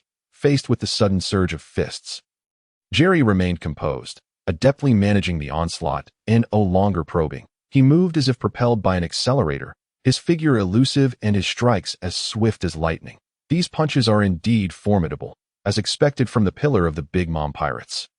Jerry mused as he felt the weight of Katakuri's punches, realizing that this was the same individual who had once dominated Luffy, even without his powers, after 2 years of adventures at sea. Yet Jerry was not without his own strength. He plunged back into what felt like an endless ocean of fists. After a prolonged and rapid exchange of blows, both fighters engaged energetically, yet neither bore significant injuries, as most attacks were neutralized through their mutual defenses, creating a charged atmosphere with every collision. Jerry moved like the wind, always managing to evade at crucial moments, even when struck and sent flying. He glided like a fish, dissipating much of the force through agile movements, and with his hockey defense, he sustained minimal damage. Although he could not overwhelm his opponent, he predominantly maintained the offensive, attacking more than defending. Katakuri, on the other hand, instinctively relied on his formidable observation hockey, which allowed him to foresee events momentarily. Whenever he found himself unable to withstand an attack, he would transform the impacted area of his body into a rice cake. Evading harm effortlessly, if time allowed, he would harden the affected area with haki to absorb the blow. This made their earlier exchanges seem deceptively inconsequential, as both had merely sustained minor injuries, which did not impede their prowess. As time progressed in this fierce battle, Jerry transitioned from mere physical assaults to harnessing the surrounding air, condensing droplets capable of shattering stone, launching them at his foe. His offensive escalated, growing increasingly swift and dense. Hey! Seizing the moment, he landed a swift kick squarely in Katakuri's chest amidst the myriad of attacking trajectories. Thud. Caught off guard, Katakuri was sent hurtling backward, just as his back was about to collide with a wall. He deftly flipped, landing on his feet and crouching to absorb the impact, ultimately managing to halt his momentum just before crashing into the structure. Crack. The ground beneath him fractured as he used it as a point of leverage to slow his descent. Hey, are you joking? What is going on today? Is he planning to take down all the sweet commanders? Hey, that's a clever idea. It would make a great headline. That's absolutely impossible. Lord Katakuri will not be defeated. The tension-laden atmosphere had previously gripped the onlookers, but witnessing the battle unfold, even Katakuri seemed to be at a disadvantage, leaving the crowd in disbelief, questioning if they were indeed dreaming. Among the spectators were pirates from various factions and reporters eager for sensational news. In hushed discussions, opinions varied, yet incredulity prevailed. It is worth noting that Katakuri was regarded as the most formidable force beneath Big Mom Charlotte Lin, a man of perfection and unparalleled strength throughout past battles. He had been virtually invincible, even in the New World, where he stood among the elite. Yet now, facing the Dragonfist Jerry, he found himself evenly matched, perhaps even outclassed. The sudden emergence of Jerry, a fierce contender, was both familiar and foreign to the crowd. Many onlookers initially did not recognize him, gathering information from those nearby. Although Jerry's bounty exceeded 100 million, he had not recently undertaken any notable exploits. Due to undisclosed reasons in Wano, only a select few were privy to his deeds, which had not circulated across the seas. Moreover, in the past 6 months, despite assisting the Whitebeard pirates on several occasions, yet the focus of those events was entirely absent from him. It felt as though he were merely a bystander, opportunistically navigating through the chaos, casually sightseeing. As for Katakuri's abilities and combat style, Jerry had a fairly comprehensive understanding by now, bolstered by his own mastery of observation haki, which was not significantly inferior. Hence, Jerry recognized that in order to triumph over the man before him, he would need to exert considerable effort, due to the exaggerated prowess of Katakuri's observation haki. As long as he remained composed and kept it active, he could foresee any of his opponent's moves in advance. To strike him, one would either need an attack of sufficient power and expansive range to overwhelm Katakuri, or an assault with such high frequency and speed that even if he anticipated it, he would be unable to react in time. Naturally, Jerry's strategy was not confined to these options alone. He could leverage the port's geographical features, with a vast ocean at his back, abundant water supply, and incorporate substantial water flows into his techniques, transforming each strike into a wide-ranging assault, ultimately leaving the enemy with no avenue for escape. Moreover, there was the ultimate choice of manipulating a colossal volume of seawater to generate a massive tsunami, inundating the scene, thereby declaring an end to the conflict, or shifting the battle onto the sea itself. At this juncture, Katakuri straightened up once more, his gaze as icy as the depths, lips pressed tightly together, suppressing the trickle of blood that threatened to escape his mouth, forcing it back down. In contrast, after striking his opponent, Jerry gracefully descended to the ground, poised and ready for another confrontation. In a fleeting moment of distraction, as Jerry contemplated his next move, Katakuri bent down once again, palms pressed against the ground. Flowing machi, from his position, the entire ground morphed into a mass of machi, surging towards Jerry like a torrent. Katakuri had awakened the powers of his machi fruit, immediately assimilating the surrounding environment into an extension of his abilities. Oh, this is bad. Yet, just as he initiated his attack, his expression shifted in alarm as he swiftly turned to his subordinates, who were lingering nearby after rescuing Cracker, shouting, "You all need to retreat. Quickly, water release." Damn creation. Jerry's version of water release was not akin to the water spat out from the neighboring set. For dramatic effect, he spread his arms wide, bellowing as he thrust his hands forward. The water behind him surged dramatically, rapidly flooding the port's coastline, washing away Katakuri's awakened attack entirely. Of course, Jerry deliberately controlled the immense current, confining its tumultuous flow within the port boundaries, establishing a clear distinction from the nearby residential areas. When it came to his foes, Jerry could strike mercilessly. However, for innocent civilians, as someone who had received a formal education and considered his moral compass intact, he was resolute in upholding his ethical boundaries. As the sea roiled, the port was submerged beneath the waves, leaving only the vessels that had been moored there and various wooden items floating unsteadily on the surface. What is this? Can anyone tell me just how powerful this dragon fist truly is? It's terrifying. Is the seawater also under his control? This is incredible. He is definitely a rising star. I must report on this. The crowd was left in awe by Jerry's latest maneuver. The sudden surge of waves crashed forth with unmatched ferocity. Moreover, he continued to manipulate the water effortlessly, creating a stark contrast between the soaked and dry areas within and outside the port. Observing his subordinates barely managing to escape the encroaching waters with Cracker in tow, Katakuri felt a moment of relief. Before launching his own attack, he had been uncertain how Jerry would respond. Yet, at the moment his attack was unleashed, his foresight through observation haki revealed this frightening scene. Had Jerry not held back, the residential areas beyond the port, along with his brother Cracker, would undoubtedly have been obliterated by the colossal surge. While he wished to express gratitude for Jerry's restraint, he could not overlook the fact that his brother had already suffered harm. Thus, let us now see who shall prevail. Standing upon a drifting pirate ship, Katakuri gazed at Jerry, who, like a deity of the sea, stood upon the water's surface, having assumed a combat stance. His eyes flickered momentarily before settling into an expressionless demeanor, exuding an overwhelming aura of power. Fully prepared for battle. Yes, that's so. Do not be mistaken. I merely wish to avoid harming the innocent. If a fight is what you desire, then let it commence. Now, it is my turn. Transforming the battlefield into his domain while simultaneously limiting Katakuri's capacity to unleash certain abilities. Jerry's spirit sword. Come. Katakuri's outstretched hands were enveloped in machi, and in the air around him, numerous donut-shaped constructs appeared, each housing massive machi arms cloaked in armament haki. Subsequently, he thrust his fists forward, causing the enormous arms to extend with lightning speed, unleashing a barrage of attacks akin to a tempest. Water shark bomb. The enemy's assault arrived in an instant. Jerry stomped his foot, generating a multitude of circular ripples on the water's surface, rapidly summoning numerous shark-shaped projectiles composed of seawater. Some intercepted the incoming fists, while others lunged directly at Katakuri's form. Utilizing this momentum, Jerry's figure blurred, vanishing from his previous position, only to reappear before Katakuri, delivering a formidable kick. His foot was enveloped in a flowing layer of armament haki, akin to starlight slicing through the sky. Accompanying his kick was a ferocious water dragon that materialized from thin air. Water dragon. Destruction.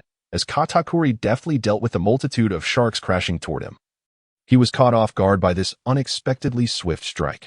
Although his observation haki provided him with a warning, his body was too late to evade or counterattack. Thus, he could only retract his offensive. Understanding that the flowing water countered his abilities, he had no choice but to cross his arms in defense. The enormous arms above also swiftly returned to guard, but they could only shield against the outermost shark attacks. The brunt of Jerry's rapid assault would directly confront Katakuri. Bang! In that instant of impact, Katakuri was sent flying.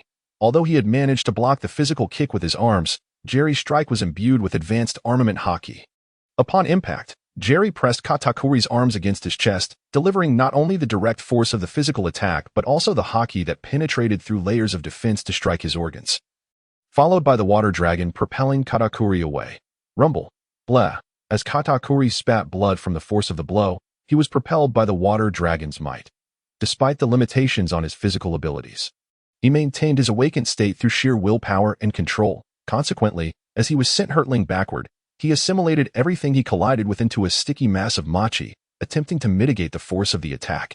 Ultimately, after demolishing several pirate ships in his path, he managed to stabilize himself on the mast of a ship, clutching his chest but still retaining the capacity to fight.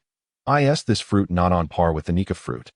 With minor injuries and slightly disheveled attire, Jerry couldn't help but sigh upon witnessing this. Perhaps he had been too superficial, failing to grasp the full extent of Nika's capabilities. Jerry believed that, in theory, the awakened machi fruit could replicate most of what the Nika fruit could achieve, aside from the eccentric laughter and miraculous feats like withstanding immense voltage. What nonsense. I was merely joking earlier. He can't possibly defeat Katakuri, can he? One more point. And it seems I should craft a compelling narrative and have the editor arrange for the headline. Over there, this is bad. Run. Despite some spectators suffering damage to their vessels due to the clash between the two. Their eagerness to watch remained unaffected. However, as they cast their gazes toward the sea beyond the island, their calm demeanor was quickly replaced with alarm. For on the horizon, an armada of pirate ships was approaching, led by none other than the formidable Big Mom pirates, with the Queen Mama Channer at the forefront. This signified that the Emperor Charlotte Linlin was likely aboard. The majority of pirates present were filled with dread at the thought of the unpredictable Big Mom, fearful that a careless word or action could cost them their lives. Ahahaha, Mama is here. Dragon Fist, let us see how arrogant you can be now. Uncertain of when he regained consciousness, Katakuri sat atop the building on the edge of the port square. His hand pressed against his abdomen, furrowing his brow as a hoarse chuckle escaped his lips, seemingly eager to witness Jerry's spectacle. Beside him were members of the Big Mom Pirates, among whom appeared to be a medical team that had already administered preliminary treatment for his injuries. Mama, Katakuri turned his head, slightly taken aback. What, is seeking one's mother the only recourse after being beaten?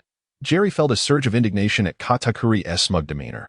After a casual retort directed at Katakuri, Jerry turned his gaze towards the pirate ship rapidly approaching from the east. It was evident that Big Mom had already taken action. Not far ahead of her massive vessel, a relatively diminutive ship was hastily fleeing. He raised his eyes and saw two figures darting about on that ship. Indeed, it was Dias and Scar.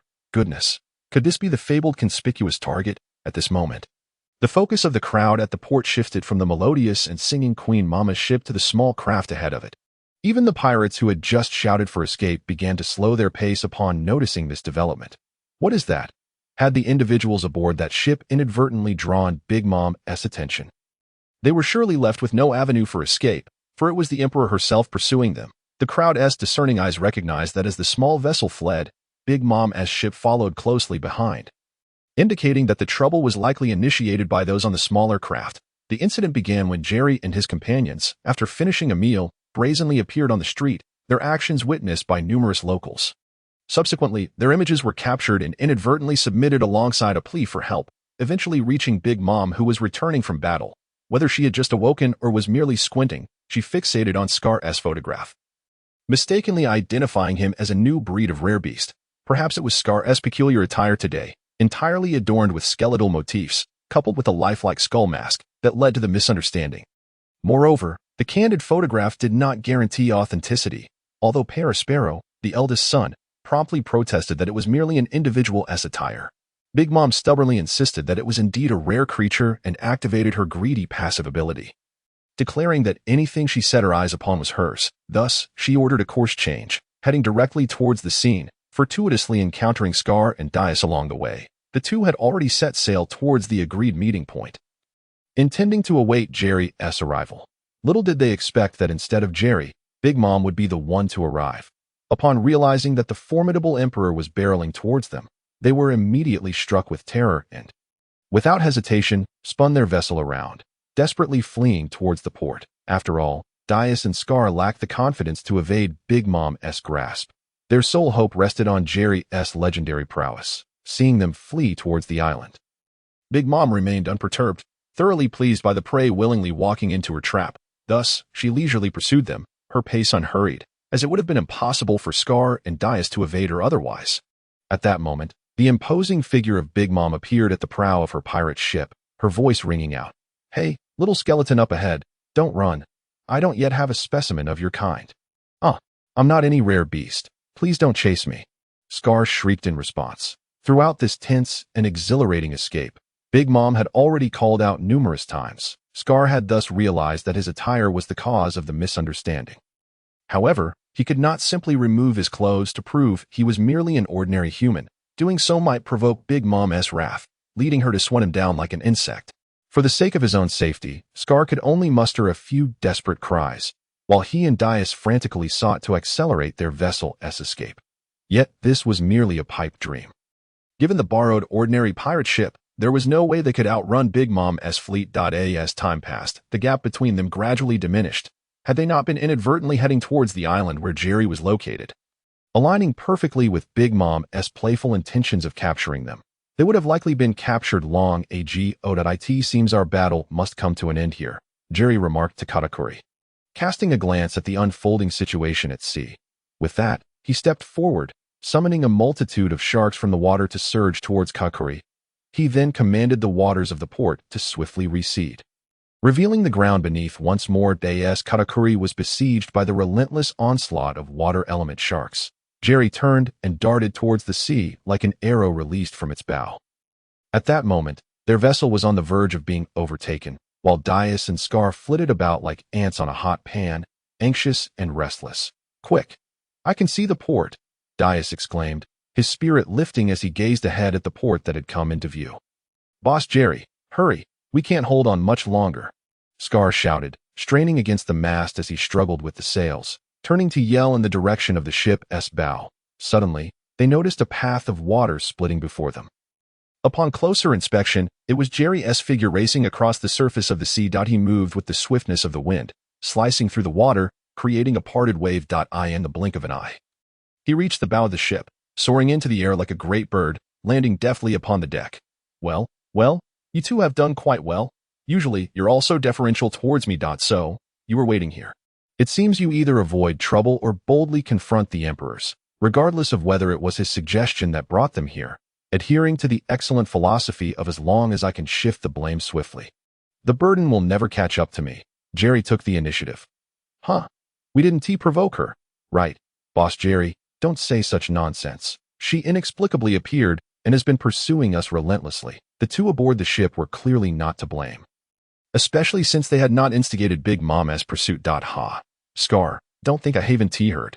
Big Mom is after you. If she catches you, she'll surely, Jerry teased, his lips curling into a smirk as he deftly navigated the currents to accelerate their ship. Taking control of the vessel. Please, no. I can't bear that. Scar wailed. No. You'll grow thin. Jerry maintained a serious expression. That's even worse. Hurry, let us escape. Scar anxiously glanced back, swallowing hard. Are you sure? Big Mom is also a collector. You two should have plenty to discuss. Would you care to try and engage her in conversation?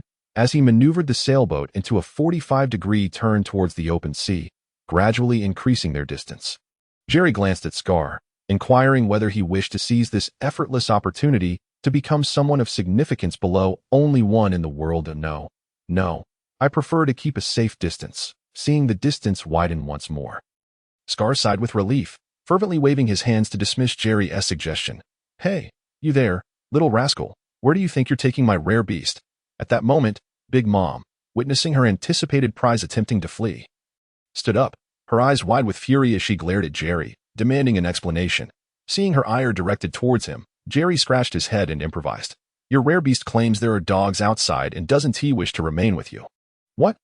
Even if there are dogs outside, you still belong to me. Big Mom's eyes blazed with fury as she turned to bellow at Scar. Why am I being dragged into this? Scar exclaimed, feeling exasperated. Not that I'm complaining.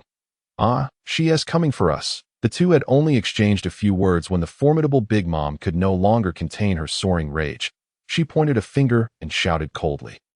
Zeus, thundercloud. A white cloud swiftly emerged from behind her, transforming into a dark storm cloud in an instant, unleashing colossal bolts of lightning aimed directly at Jerry and his companions. Upon witnessing Zeus's appearance, Jerry remained composed, fully aware of his attack patterns. Sea cup, he declared, and a massive, semi-spherical curtain of water materialized atop the sea, enveloping the diminutive pirate ship entirely before Zeus could launch his strike. The lightning struck the water curtain, splashing a torrent of droplets, while the serpentine currents of electricity were instantaneously redirected into the ocean. Although Jerry lacked a profound understanding of the physical laws governing this world, such as the principle that magma is a superior form of flame, or that rubber is impervious to lightning, he was nonetheless aware that seawater conducts electricity and can dissipate electrical currents. At this moment, he had merely constructed a simple shield of water, effectively countering Big Mom's proud homies and Zeus's assault with minimal effort. Tit for tat, he exclaimed. Water dragon, I present to you.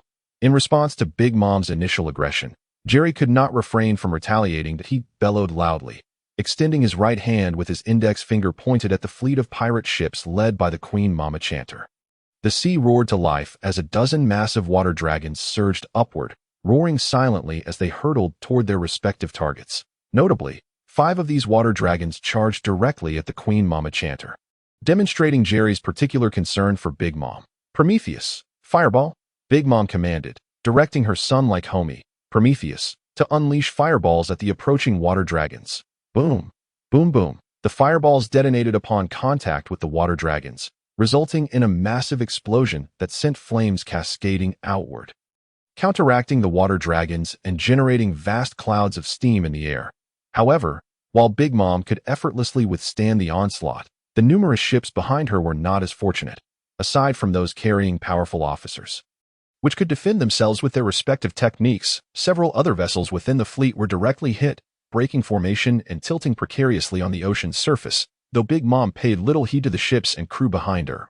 Jerry's actions were undoubtedly a blatant provocation. Furious, she seized the sword-shaped homie that resembled her pirate hat, which transformed into a colossal sword upon her grasp. "You insolent brat! You've enraged me!" With a fierce shout, she summoned Zeus, who, responding to her command, swiftly flew to her side. Hovering in midair, stepping forward, Big Mom gracefully descended onto the cloud, her fierce gaze fixed upon Jerry as she raised the massive sword aloft. Soaring through the air toward him, "Be careful," Jerry advised Dos and the others, before once again manipulating the tides to accelerate his own ship downstream while creating a countercurrent in the enemy's territory. Crouching down to gather strength, he launched himself skyward with a resounding thud, intercepting Big Mom's advance. Engaged in battle upon the sea, Jerry did not dare claim he could defeat Big Mom. However, he was somewhat confident in evading her pursuit after a few exchanges. With a surge of seawater swirling beneath him, Jerry stood atop it, locking eyes with Big Mom as he thumped his chest confidently. "Come on, face me head on," witnessing the audacity of this young man. Big Mom, unable to contain her irritation any longer, bellowed, "Quick strike." She coated her sword with lightning, leaping into the air while performing a graceful somersault, and then swiftly swung her sword toward Jerry. "Dragon Fist." Jerry called out, propelling a powerful punch upward, propelled by the water column beneath him. Clang! The fist met the long sword in a fierce collision, and Jerry harnessed the water's force to absorb the impact. Being thrust backward several meters before landing on the ocean's surface, Big Mom, after executing her strike, landed back on the cloud. Though Jerry appeared to be at a disadvantage, it was evident he had managed to withstand the attack, eliciting excited cheers from Scar.go. "Jerry boss." The crowd at the port erupted in a frenzy once more. Who is this extraordinary figure? How terrifying. He can directly confront that dreadful emperor. The news of Dragon Fist Jerry facing off against an emperor without a scratch would surely ignite widespread attention. Among the crowd, a professional paparazzo busily scribbled notes, preparing an article on the unfolding events. Yet, sensing the battle was far from over, he remained vigilant for new developments. Just where had this young man emerged from? And how could he withstand Big Mom's onslaught? The pirates aboard the ships in Big Mom's fleet gazed with uncertainty at the aerial clash. You possess some skill, young one. Why not join my crew?" Big Mom seemed slightly taken aback by Jerry's ability to counter her powerful strike, and after a moment's contemplation, she extended an invitation to Mama. He previously spent some time with the Whitebeard pirates, her eldest son. Parasparrow reminded her loudly, though he too was uncertain if Jerry had truly joined the Whitebeard crew. Turning to regard him, Big Mom grinned widely and continued, "Whitebeard, do not concern yourself with that old fool. Just tell me if you are willing." Seeing Big Mom shift the conversation toward recruitment, Jerry casually scratched his ear, unperturbed by the slightly menacing proposal from the rotund figure before him. "Such audacity? I appreciate your invitation, but I must decline. I still wish to make the Blackbeard pirates a name to remember upon the seas." As soon as he finished speaking, the previously calm demeanor of Big Mom transformed into a fierce rage. "Then perish." With that, she commanded Zeus to accelerate suddenly, surging forward as she gripped the great sword tightly, flames from Prometheus engulfing its blade. The sword elongated dramatically, slashing toward Jerry with the fury of fire and wind. Imperial sword, shattering blade. Faced with Big Mom's lightning-fast strike, Jerry dared not evade, fearing the backlash might devastate his own ship. Water god, dragon elephant. With a thunderous roar, seawater erupted skyward, swirling around his arm as he channeled advanced hockey, forming a colossal fist shaped from the ocean's might, meeting the sword's edge head-on. What? Boom! In an instant, this punch, empowered by the ocean's force, collided fiercely with Big Mom's gleaming sword. Big Mom was somewhat astonished that Jerry could incorporate seawater into his attack, as she was a being entirely comprised of devil fruit powers. While she was not overly concerned, she still held a measure of caution as the seawater surged and splashed. The intense flames engulfing the sword were extinguished, while the shockwave from Big Mom's strike dissipated the massive water fist. Following this, the fist and sword clashed directly. To avoid being drenched by the splattering seawater, Zeus quickly took flight with Big Mom, simultaneously alleviating the recoil from her attack. Though the strike had been somewhat diminished by the seawater, its power remained formidable, and Jerry was sent crashing into the ocean, creating a tremendous splash. His advanced hockey had indeed landed a blow on Big Mom, but due to the distance created by the sword's block, it only inflicted minimal damage upon her. Cough, cough, huh. Fortunately, he had timely covered himself in hockey for defense, and with the seawater's cushioning, his injuries were not severe. After catching his breath, Jerry propelled himself upward once more, standing atop the column of water. Observing the currents he controlled, which were gradually widening the gap between the two pirate fleets, he began to strategize. However, in the next moment, as he maintained focus on Big Mom, his observation hockey blared the highest level of warning, revealing a terrifying image. He had foreseen Big Mom's impending attack. Damn. Without hesitation, Jerry sprang forward, gritting his teeth as he concentrated his most potent hockey, both armament and conquerors. That at that moment, Big Mom showed no intention of letting him off easily. She soared forward on Zeus once more, her long sword extended behind her. Brat, prepare to meet your doom.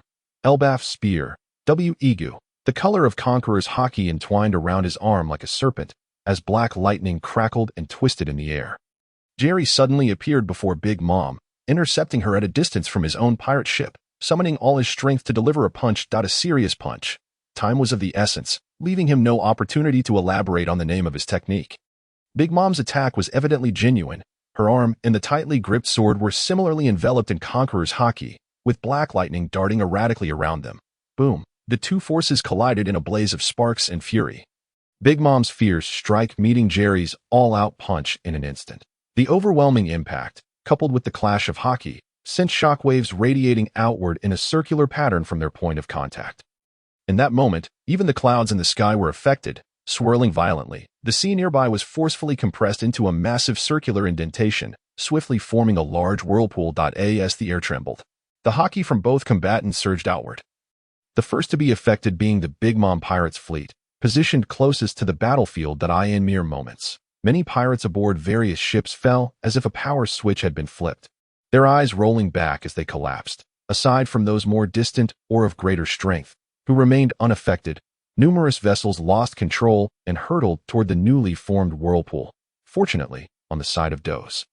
Further from the fray, the two felt a fierce wind sweep past them, their legs nearly buckling, but they managed to remain upright. Meanwhile, the two combatants in the thick of battle were sent hurtling backward. Big Mom was astonished that this young man could actually counter her attack at the moment she struck, and managed to inflict harm upon her arm with his own hockey.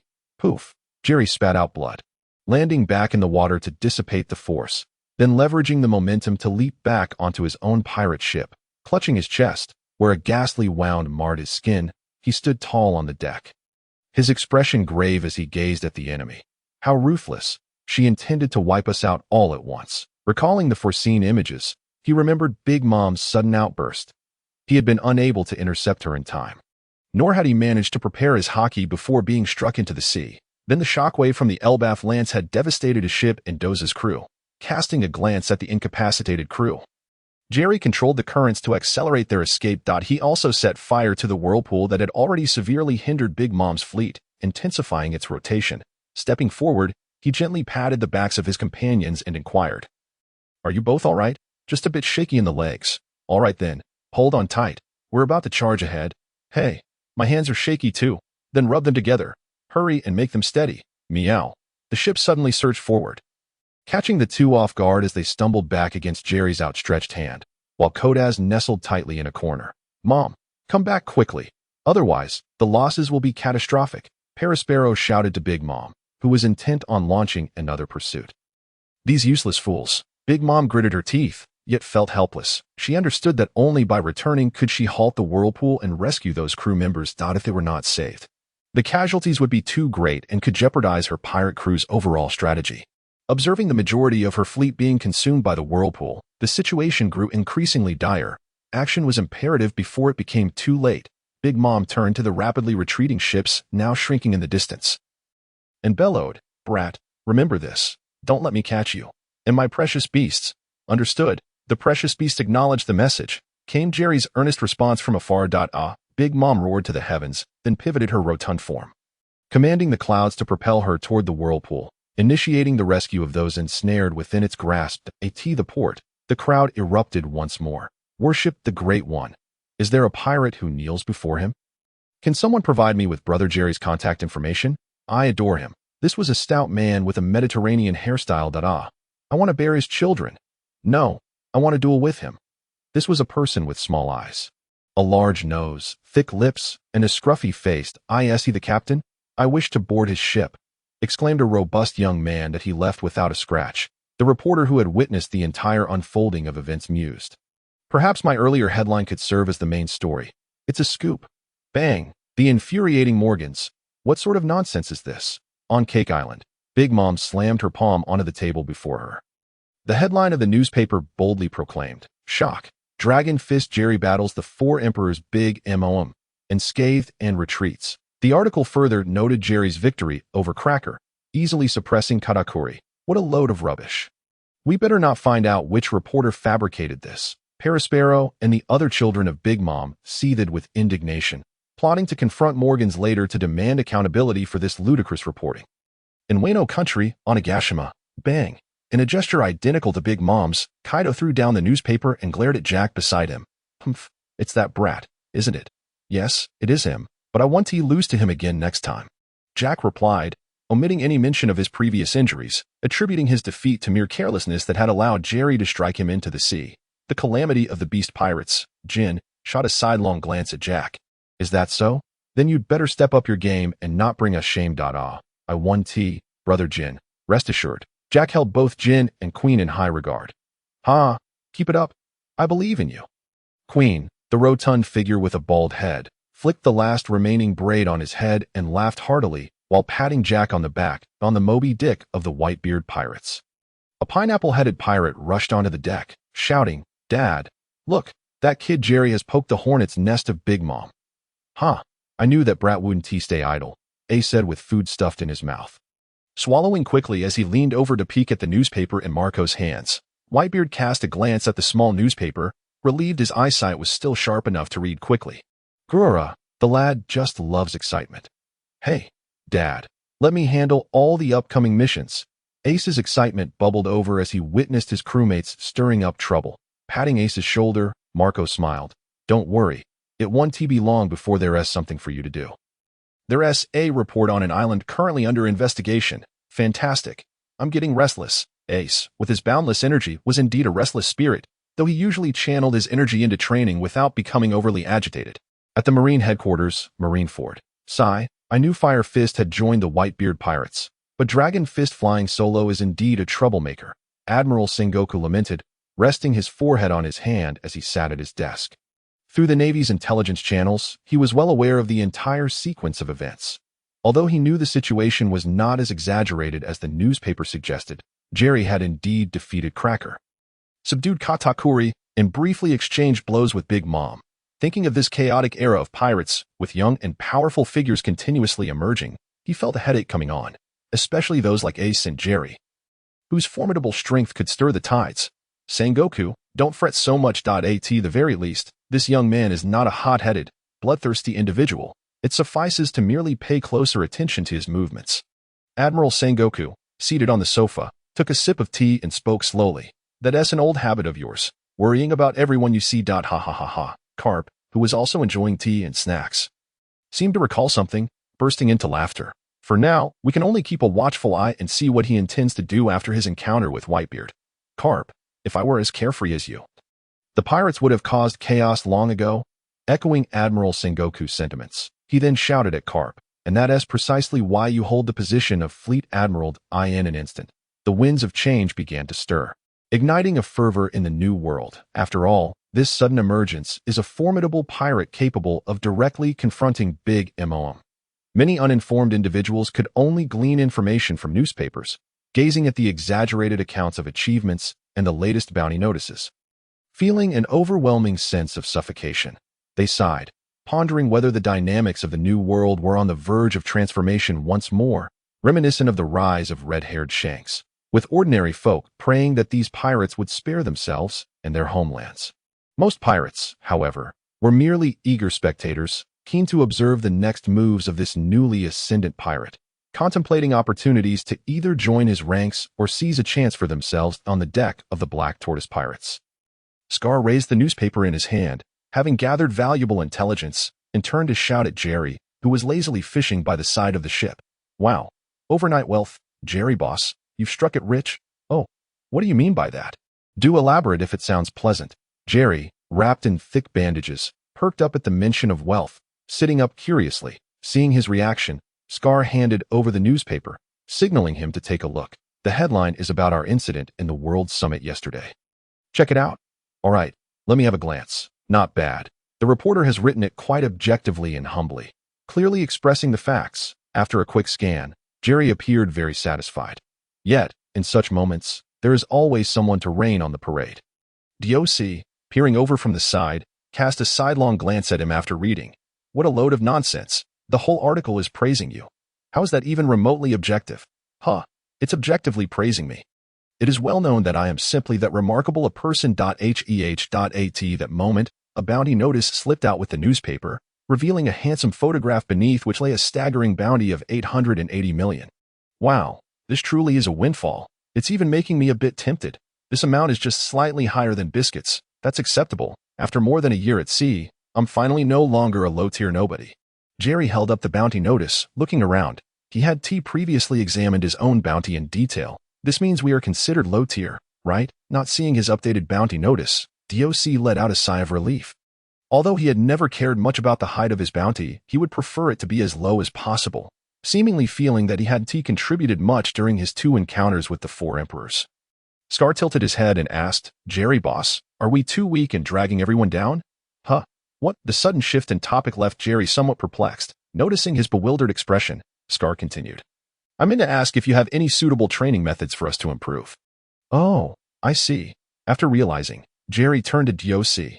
DOC, I've always been curious. Without Huang Fei Hong skills, how do you dare to be a doctor? Huang Fei Hong. Who was that? DOC looked bewildered. Jerry waved his hand dismissively, saying, a renowned doctor from ancient times. Don't sweat the details. Just know that he was a doctor with formidable combat skills. Why emphasize martial prowess when discussing a doctor? DOC queried, eyes wide in confusion. Aren't you afraid of being confronted by troublemakers? Of course, but if your medical skills are sufficiently exceptional, such incidents won't occur, DOC replied without a second thought, seeing that he and grasped the concept. Jerry elaborated, that's a different matter. There will always be peculiar individuals in this world. T.O. put it another way. Think of Marco from the Whitebeard Pirates. What about him? DOC paused, surprised at the mention of someone familiar. He is a doctor, right? Just look at how few dare to provoke him.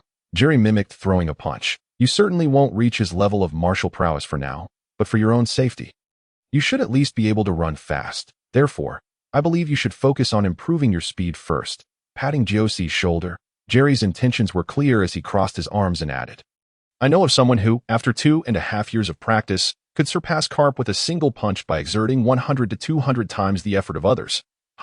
You're joking. Right? Even if others only train for 1 hour a day, he would need to train for over 100 hours daily. DOC quickly caught on to the absurdity of the statement, seeing that he was not easily swayed. Jerry shook his finger, wearing a mysterious expression. TSK, you are so simplistic. Do you not understand the concept of time management? The level of effort can vary by a factor of 1 or 200. Do you comprehend? All right, DOC replied. Though he felt Jerry was rambling, it oddly made some sense. Regardless, you don't need to worry about the 1 or 200 times. Just commit to consistent daily training. After saying this, Jerry caught sight of the grinning skeleton face nearby and turned to Scar. And you too, Scar Domi. Scar, surprised by the sudden attention, pointed to himself. Jerry nodded emphatically. Yes, don't you want to improve? As an information broker, when targeted or while working as a war correspondent, it is essential to avoid danger and run faster. That makes sense. Scar, who inherently agreed on the need to enhance speed, nodded in agreement, raising his chin as Jerry continued, "Absolutely.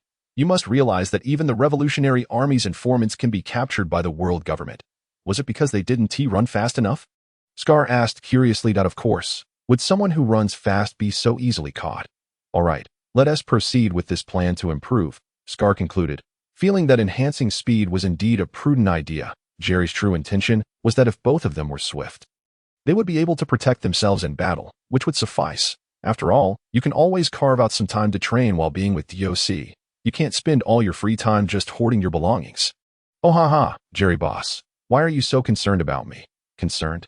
Anyone with eyes can see it." From then on, Jerry instructed them to engage in weighted training, as this was the foundational training method taught by the most powerful human on Earth, the Turtle Hermit. Fortunately, as they were sailing, they no longer needed a helmsman. Jerry could simply manage the currents. Thus, DOC and Scar enjoyed ample free time. Training would hardly disrupt their accustomed sailing routine. On this particular day, while Jerry was fishing by the side of the ship, the two were training on deck. "Oh, look over there. Could that be?" Scar inadvertently glanced up and spotted a vague, enormous silhouette. "Is that the golden ship on the sea? The Golden Legend?" Jerry, who had been staring blankly at the trash he had caught, turned at the sound of Scar's exclamation. Indeed, it was gleaming with golden brilliance. Before the multitude lay a colossal golden ship stretching thousands of meters, adorned with a myriad of golden edifices, resembling a floating town upon the sea. Dios's eyes sparkled with wonder upon witnessing such opulence for the first time. He promptly retrieved his notebook and pen, his hand racing to capture the inspiration that surged within him. "Scal, enlighten us with the latest intel on this marvel," he urged. Observing Dios scribbling fervently, Jerry inquired of Scal. "What is he writing?" "Oh, Jerry, that is the grand entertainment city of Giran, Taizolo, an officially recognized independent nation and a demilitarized zone, where even the authorities are bound by regulations to refrain from interference. It is ruled by the so-called Golden Emperor, Gilder Taizolo, who wields wealth to govern the underworld, possessing 20% of the world's berry and engaging with both the light and dark sides of society. It is said he can manipulate the celestial dragons through the power of money and even exert influence over certain factions of the world government." "Anything else?" Jerry queried, absorbing the information with his knowledge and recollections. He began to fathom the nature of the vessel. Having completed his notes, Dios eagerly inquired, "Shall we proceed?" "Indeed, it is a rare opportunity to visit such a venue. We must indulge in some delicacies," Jerry replied, steering their course towards the ship, eager to experience a change of scenery and unwind. "Yay, Jerry, once we arrive, we ought to seek out a few gaming tables for amusement," Dios exclaimed. "Certainly, as you mentioned. There are ample entertainments to enjoy," Jerry affirmed, suddenly recalling Taizolo's capabilities and his cunning tactics. Jerry resolved to take precautions. "However, we must first don masks." Yet, upon issuing this instruction, he found himself in contemplation as he gazed at the two masked figures before him. Silence enveloping the group. "Scal, you should wear a mask, and Dios, you too," he insisted. "A mask? Why?" Dios queried. "I have many admirers. It is prudent to conceal my identity. Oh, and why must I wear one?" Dios protested. "For safety," Jerry replied vaguely. Choosing not to elaborate further, he understood that Taizolo was a user of the gold fruit and had awakened its powers, which explained his formidable influence. Those who boarded the golden ship would unknowingly inhale his golden powder, which would subsequently ensnare them through its infiltration into their bodies. To mitigate this risk, Jerry believed that wearing masks would shield their identities while filtering the air. He also planned to discreetly manipulate the water elements to protect Dios and Scal from the encroaching golden dust. Wearing masks would allow them to enjoy their time without concern for exposure. After all, having recently gained notoriety, Jerry was aware that his handsome visage would attract immediate attention, leading to unwanted complications and detracting from their leisure. With his hair styled maturely and clad in a dapper suit, they set forth, entering the port through the corridor of the illustrious city of Giran Taizolo, which constantly showered golden powder. Jerry and his companions disembarked with Kodak, gazing around in awe, akin to villagers encountering the city for the first time. Indeed, they had never witnessed such extravagance. As they traversed the streets, the opulence was overwhelming.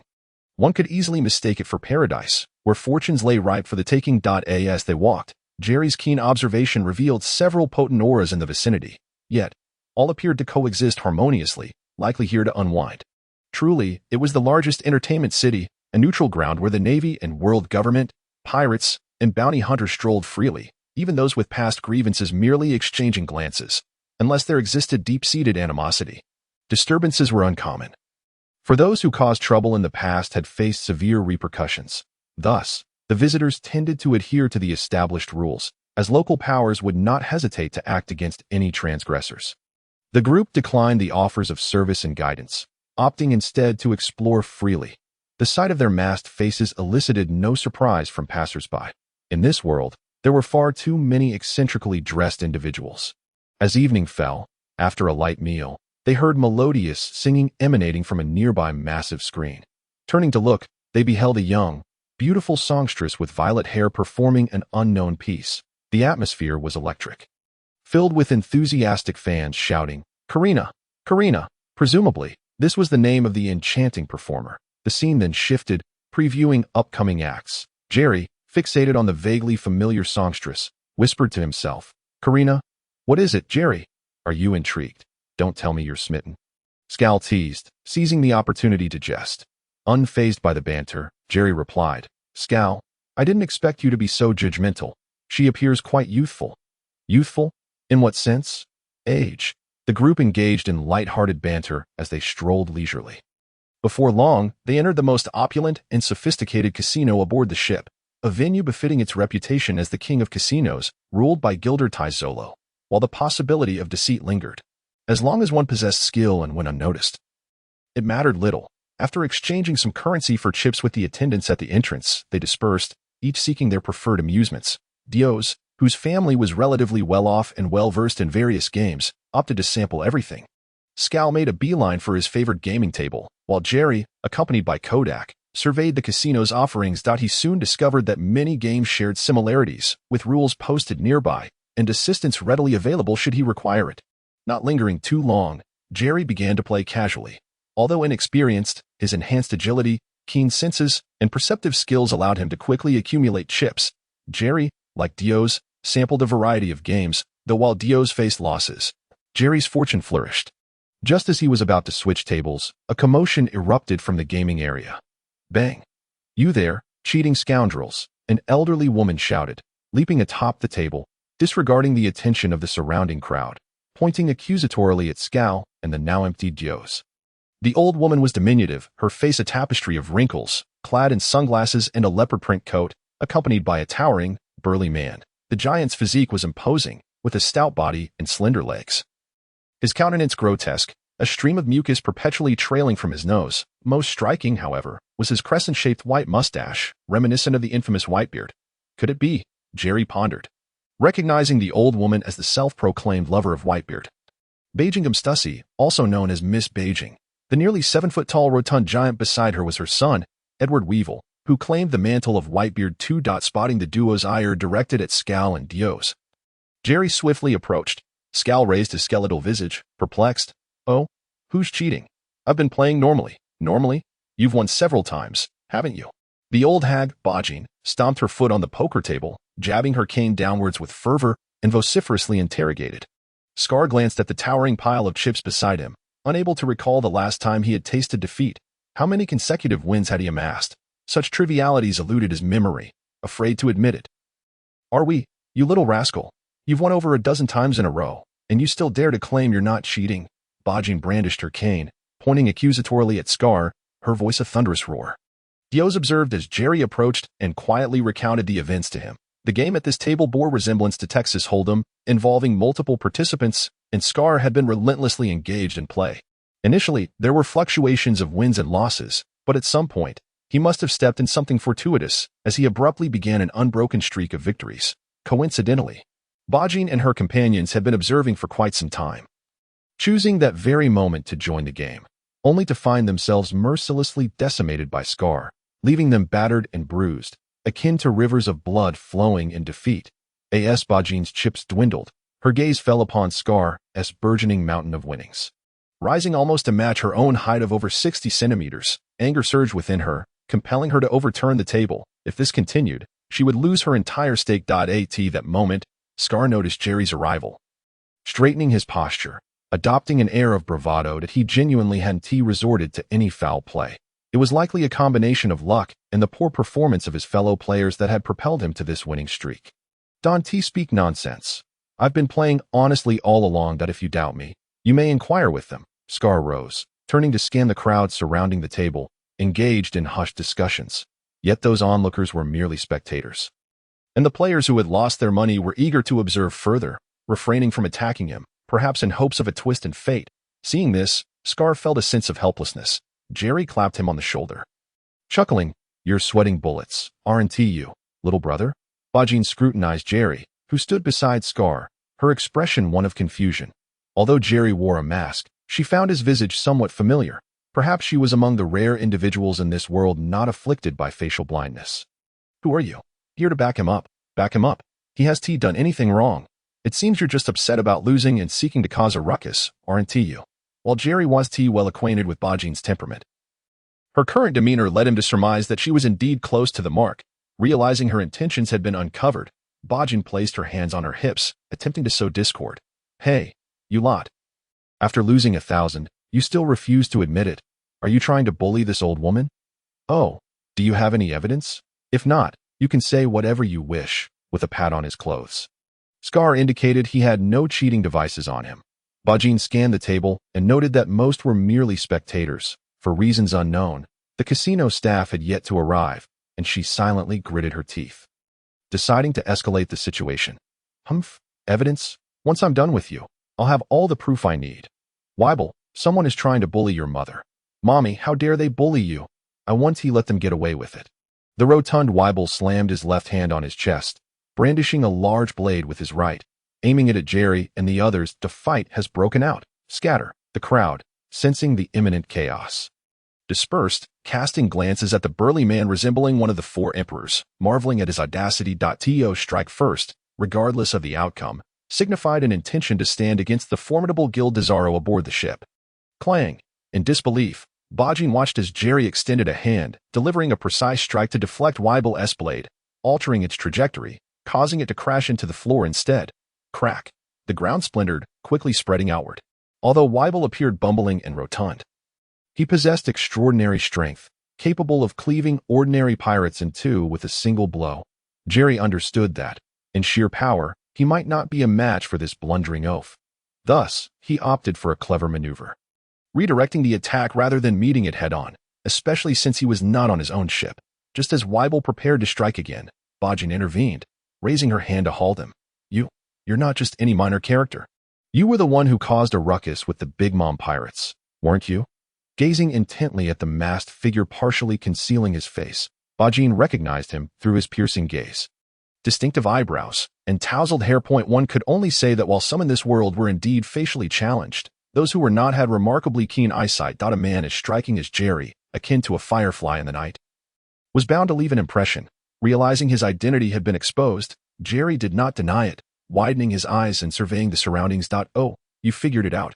Was it my sharp gaze, my knife-like brows, my charming demeanor, or perhaps my dazzling fishing rod that gave me away?" Indeed, when boarding the ship, Jerry had, for reasons unknown, retracted his magnificent fishing rod, slinging it across his back, possibly intending to catch a few coins. Boom. "No way. He asked the dragon fist. How did he end up here?" The surrounding crowd erupted into a clamor upon hearing Jerry's admission. Regardless of whether one was a Navy officer, a pirate, or held some other status, everyone had heard tales of this young man who had recently made waves in the New World. After all, few dared to approach the four emperors without consequence. Since he had faced Big Mom and emerged unscathed, the majority believed the reports that circulated. The dragon fist, you say? In a corner, a blind man with short black hair, a scar shaped like an X on his left forehead, clothed in a purple kimono and wooden sandals, turned his head and murmured. This man was none other than the second-in-command of the Fat Tiger, known as Yixiao, who was among the powerful presences Jerry had sensed when boarding. Meanwhile, a head stealthily peeked down from the ceiling. It belonged to Mr. Tanaka, the security chief of this casino, who possessed the ability of the warp fruit. Upon hearing that the fight involved the rising star Dragon Fist, he dared not intervene but was compelled to report the situation to Desaro, the owner of the establishment. Ignoring the surrounding chatter, Bajin was solely focused on escalating the situation, seeking to reclaim her lost chips. Or perhaps even more. Realizing that her opponent was indeed the Dragon Fist, a smirk crept upon her lips as she continued. Perfect. You've been with the Whitebeard Pirates. Do you know who we are? I don't care who you are. If you lay a hand on me, be prepared for the consequences. To Jerry, the identity of his adversaries held little weight. He was indifferent to their connections. You? Seeing him dismiss her completely, Bajin inhaled deeply, then gestured to her simpleton son beside her. Even against the now-renowned Jerry, she held no doubt that her son would prevail. Keep going, son. All right, Mom, Weibel replied, striding forward. Charging at Jerry. Take this blade. You have quite the appetite. Go ahead and feast. Once more, Jerry sidestepped Weibel's attack, casting a glance at his midsection. You two, step aside. It would be a shame to get hurt by this hefty fool. He turned to his companions, only to find that Scar had, at some point, gathered all the chips from the table into a large bag. Meanwhile, Dios, already leading Kodaz towards the outskirts of the crowd, turned back to say, all right, be careful. Having witnessed numerous battles, the perceptiveness of Dorse and his companions has sharpened considerably. Sensing danger, they always manage to slip away discreetly, with a hefty sack slung over his shoulder. Scar patted Jerry before making a hasty retreat. Observing this, Jerry extended his left hand towards Weibel and beckoned with his index finger. Come on, do you wish to fight? Don't blame me for bullying the foolish. Humph, you're the fool. My mama says I'm quite clever. With nostrils flaring, Weibel sprang into action, lunging forward with his great sword raised for a sweeping strike. Crash! The table shattered under the force of his blow. Jerry leapt high, evading the massive blade, and executed a front flip, aiming a heel strike directly at his opponent's head. The attack was met with the hilt of Weibel's sword, blocking it just in time. Weibel staggered back a step, twirled his weapon, and swung the great sword again at Jerry, who was now rolling backward in mid-air. In a moment of desperation, Jerry kicked off the ground, creating a shockwave that propelled him forward as if firmly grounded, dodging his enemy's attack while simultaneously delivering a thunderous blow aimed at Weibel's ample midsection. Kuin, Taizhan Cow. Bang! Ugh! Despite managing to cloak himself in defensive hockey, Weibel felt the impact reverberate through his insides. Involuntarily retching as he gasped, Son, are you all right? Don't worry, Mama did. In response to his mother's concern, Weibel insisted it was nothing. Despite his rotund appearance and seemingly daft demeanor, he possessed extraordinary strength and formidable physical defenses. With a flourish of his long knife and a flick of his snot, Weibel patted his belly. Humph, come again. This time I won't be so lenient. I isn't that a bit excessive. If you're going to let me, then let it be all the way. Consistency is what makes a good child. Jerry did not take offense at the absurdity of Weibel's remarks, casually replying in kind. However, perhaps due to a particular word that resonated with him. Weibel paused, tilting his head to ask Bagan, Hey, Mama, is that true? Don't listen to his nonsense. That liar is just trying to fool you. Big Leather Swallow. Trusting his mother's words, Weibel shouted slowly while raising his sword. You read the Leather Swallow. Your whole family is. Seeing that Weibel had resorted to insults, Jerry hurriedly retorted to avoid any misunderstandings. With his great sword raised, Weibel charged forward once more. I'll chop you up. Big Leather Swallow. How vulgar. Can't you be civilized and cultured like me? Jerry sidestepped and surged forward for a close-range assault, given Weibel's stature and the formidable length of his weapon. Only a fool would try to maintain distance. Like a pesky mosquito, Jerry darted around the ample flesh before him, executing a flurry of swift, powerful strikes that rattled Weibel's bulk, though Weibel swung his blade repeatedly. He had failed to shake Jerry off from the outset. Now, faced with this relentless, irritating fly, he could only wield his knife in one hand while guarding with his fist in the other. Desperately defending himself. In the chaos, Jerry landed several blows on Weibel, who, despite his robust defenses in hockey, found himself staggering under the onslaught, his insides churning painfully. Forced to retreat, Weibel attempted to create distance, and then resumed swinging his great sword in a whirlwind of strikes, each movement embodying raw power and speed. Yet Jerry was no fool, evading and countering, refusing to be a mere spectator. He danced around, skillfully dodging and delivering counterattacks, using the momentum of Weibel's strikes against him. Their clash left the casino hall in disarray, the air filled with the sound of blades and fists, creating a tempest that swept away nearby objects, causing onlookers to retreat further to the edges of the venue. After a long struggle, seizing an opportunity, Jerry evaded a descending blade and closed in, Determined not to let Weibel regain distance, a cold glint flashed in his eyes as he summoned his haki. Unleashing his latent energy, Meteor Fist, with a powerful stomp, he launched himself into the air, executing a second leap, akin to an arrow released from its bow. Jerry shouted, fists clenched, unleashing a tempest of blows that rained down upon Weibel with unparalleled swiftness and devastating force. Weibel was caught unawares. In an instant, Jerry shattered his defenses. Radiating with brilliant light, Jerry's fists, imbued with advanced haki, struck with precision, penetrating through Weibel's exterior defenses to reach his innards. Ugh. In mere moments, Weibel's body convulsed under the barrage, his form retreating as blood spewed forth. With Jerry delivering his final blow, the earth-shattering strike sent Weibel crashing backward, collapsing against the barriers surrounding the arena. Boom. As he crumpled to the ground, blood flowed freely from his mouth. This swift turn of events left Bagan in shock, who then rushed towards Weibel, exclaiming, "Son, Mama, I didn't hit him that hard, but let me rest for a moment. And I'll be fine soon. Phew, as long as you're okay."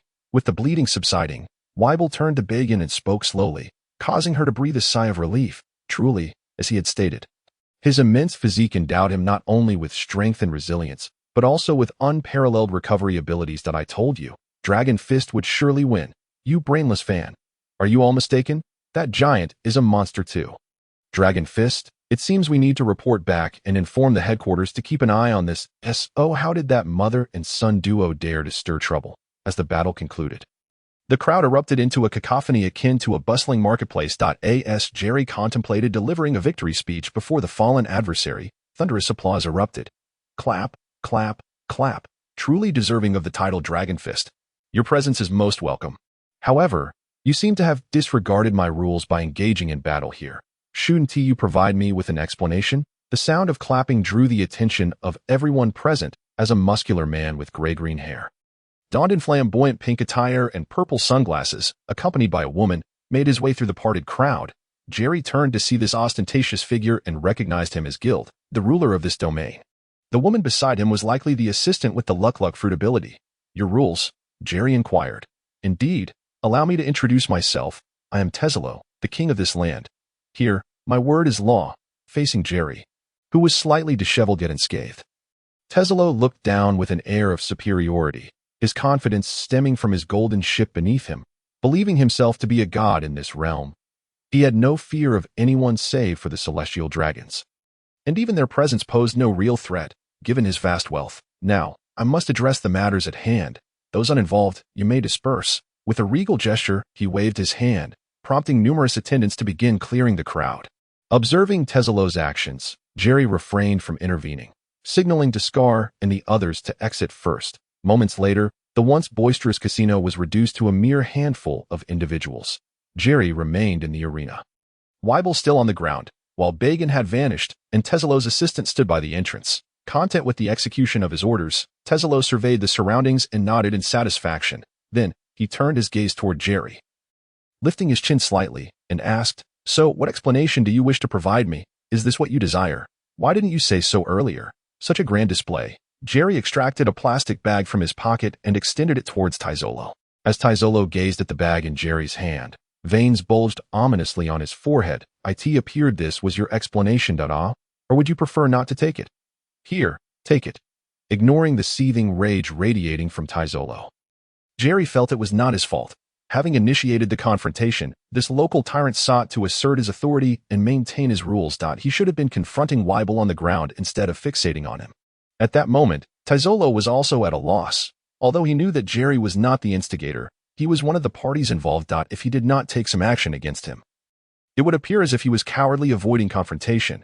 While he was confident he would not lose in a direct face-off, it would still require considerable effort. After all, this was a person capable of exchanging blows even with a formidable figure like Big Mom. Upon entering the arena, Tesalo had attempted to harness his abilities, only to discover that Jerry's body did not contain the gold powder typical of others. Therefore, he refrained from launching an immediate attack. Tilting his head to glance at Jerry's displeased countenance, Jerry once more reached out. "What? Are you reluctant to come and take it? Here you go." With that, he tossed the plastic bag over, still weighing the pros and cons. Tesalo's fury surged when he saw Jerry truly throwing the bag. "You, seeking your own demise." Tesalo's eyes widened, his arm extended, fingers splayed, and then he clenched his fist. Explode. Boom. The golden floor beneath him erupted in a thunderous explosion. Jerry, who had been vigilant, swiftly flashed into the air, his sarcastic retort coinciding with the launch of a massive slipper aimed at Taizolo. I can certainly play this game better than you. Golden bomb. A reflexive quip escaped Jerry's lips as he observed Taizolo becoming flustered. Taizolo enveloped his fist in golden armor, his haki swirling around it, delivering a powerful punch towards his adversary. Boom! The battlefield reverberated with explosive sounds. Littered with countless fragments of gold, engaging in combat with such a lavish foe, the experience of battling while gold continuously fell was indeed a novel one for Jerry, having seamlessly integrated the moonwalk into his combat style. Jerry darted around, unleashing fierce assaults from every conceivable angle. Meanwhile, Taizolo, firmly planted on the ground, gradually became encased in golden armor, resembling a golden statue, yet moving with remarkable agility. Perpetually defending and counterattacking, he was simultaneously controlling pillars, ground, and ceiling, extending multiple golden tendrils to ensnare and disrupt his opponent. However, Jerry moved with such fluidity that he evaded all the tendrils, minimizing their impact. As the fierce battle raged on, Taizolo soon realized that his layer of golden armor was insufficient to withstand the force of Jerry's attacks. After exchanging punches several times, he felt a dull ache in his bones. Gradually, the golden armor he controlled for defense became increasingly weighty, corresponding with his towering stature. Before long, he transformed into a diminutive golden giant to bolster his defenses and offensive capabilities. Noticing his adversary's transformation, Jerry escalated his assault, striking the golden giant with resounding blows that sent Taizolo reeling. Each strike only caused the golden giant to swell further, growing from several meters to tens of meters tall. Shifting their battleground from indoors to outdoors, faced with an opponent reminiscent of piloting a mech, Jerry was not foolish enough to attack irrelevant limbs. Instead, he aimed directly at Taizolo's position with a flurry of ferocious punches.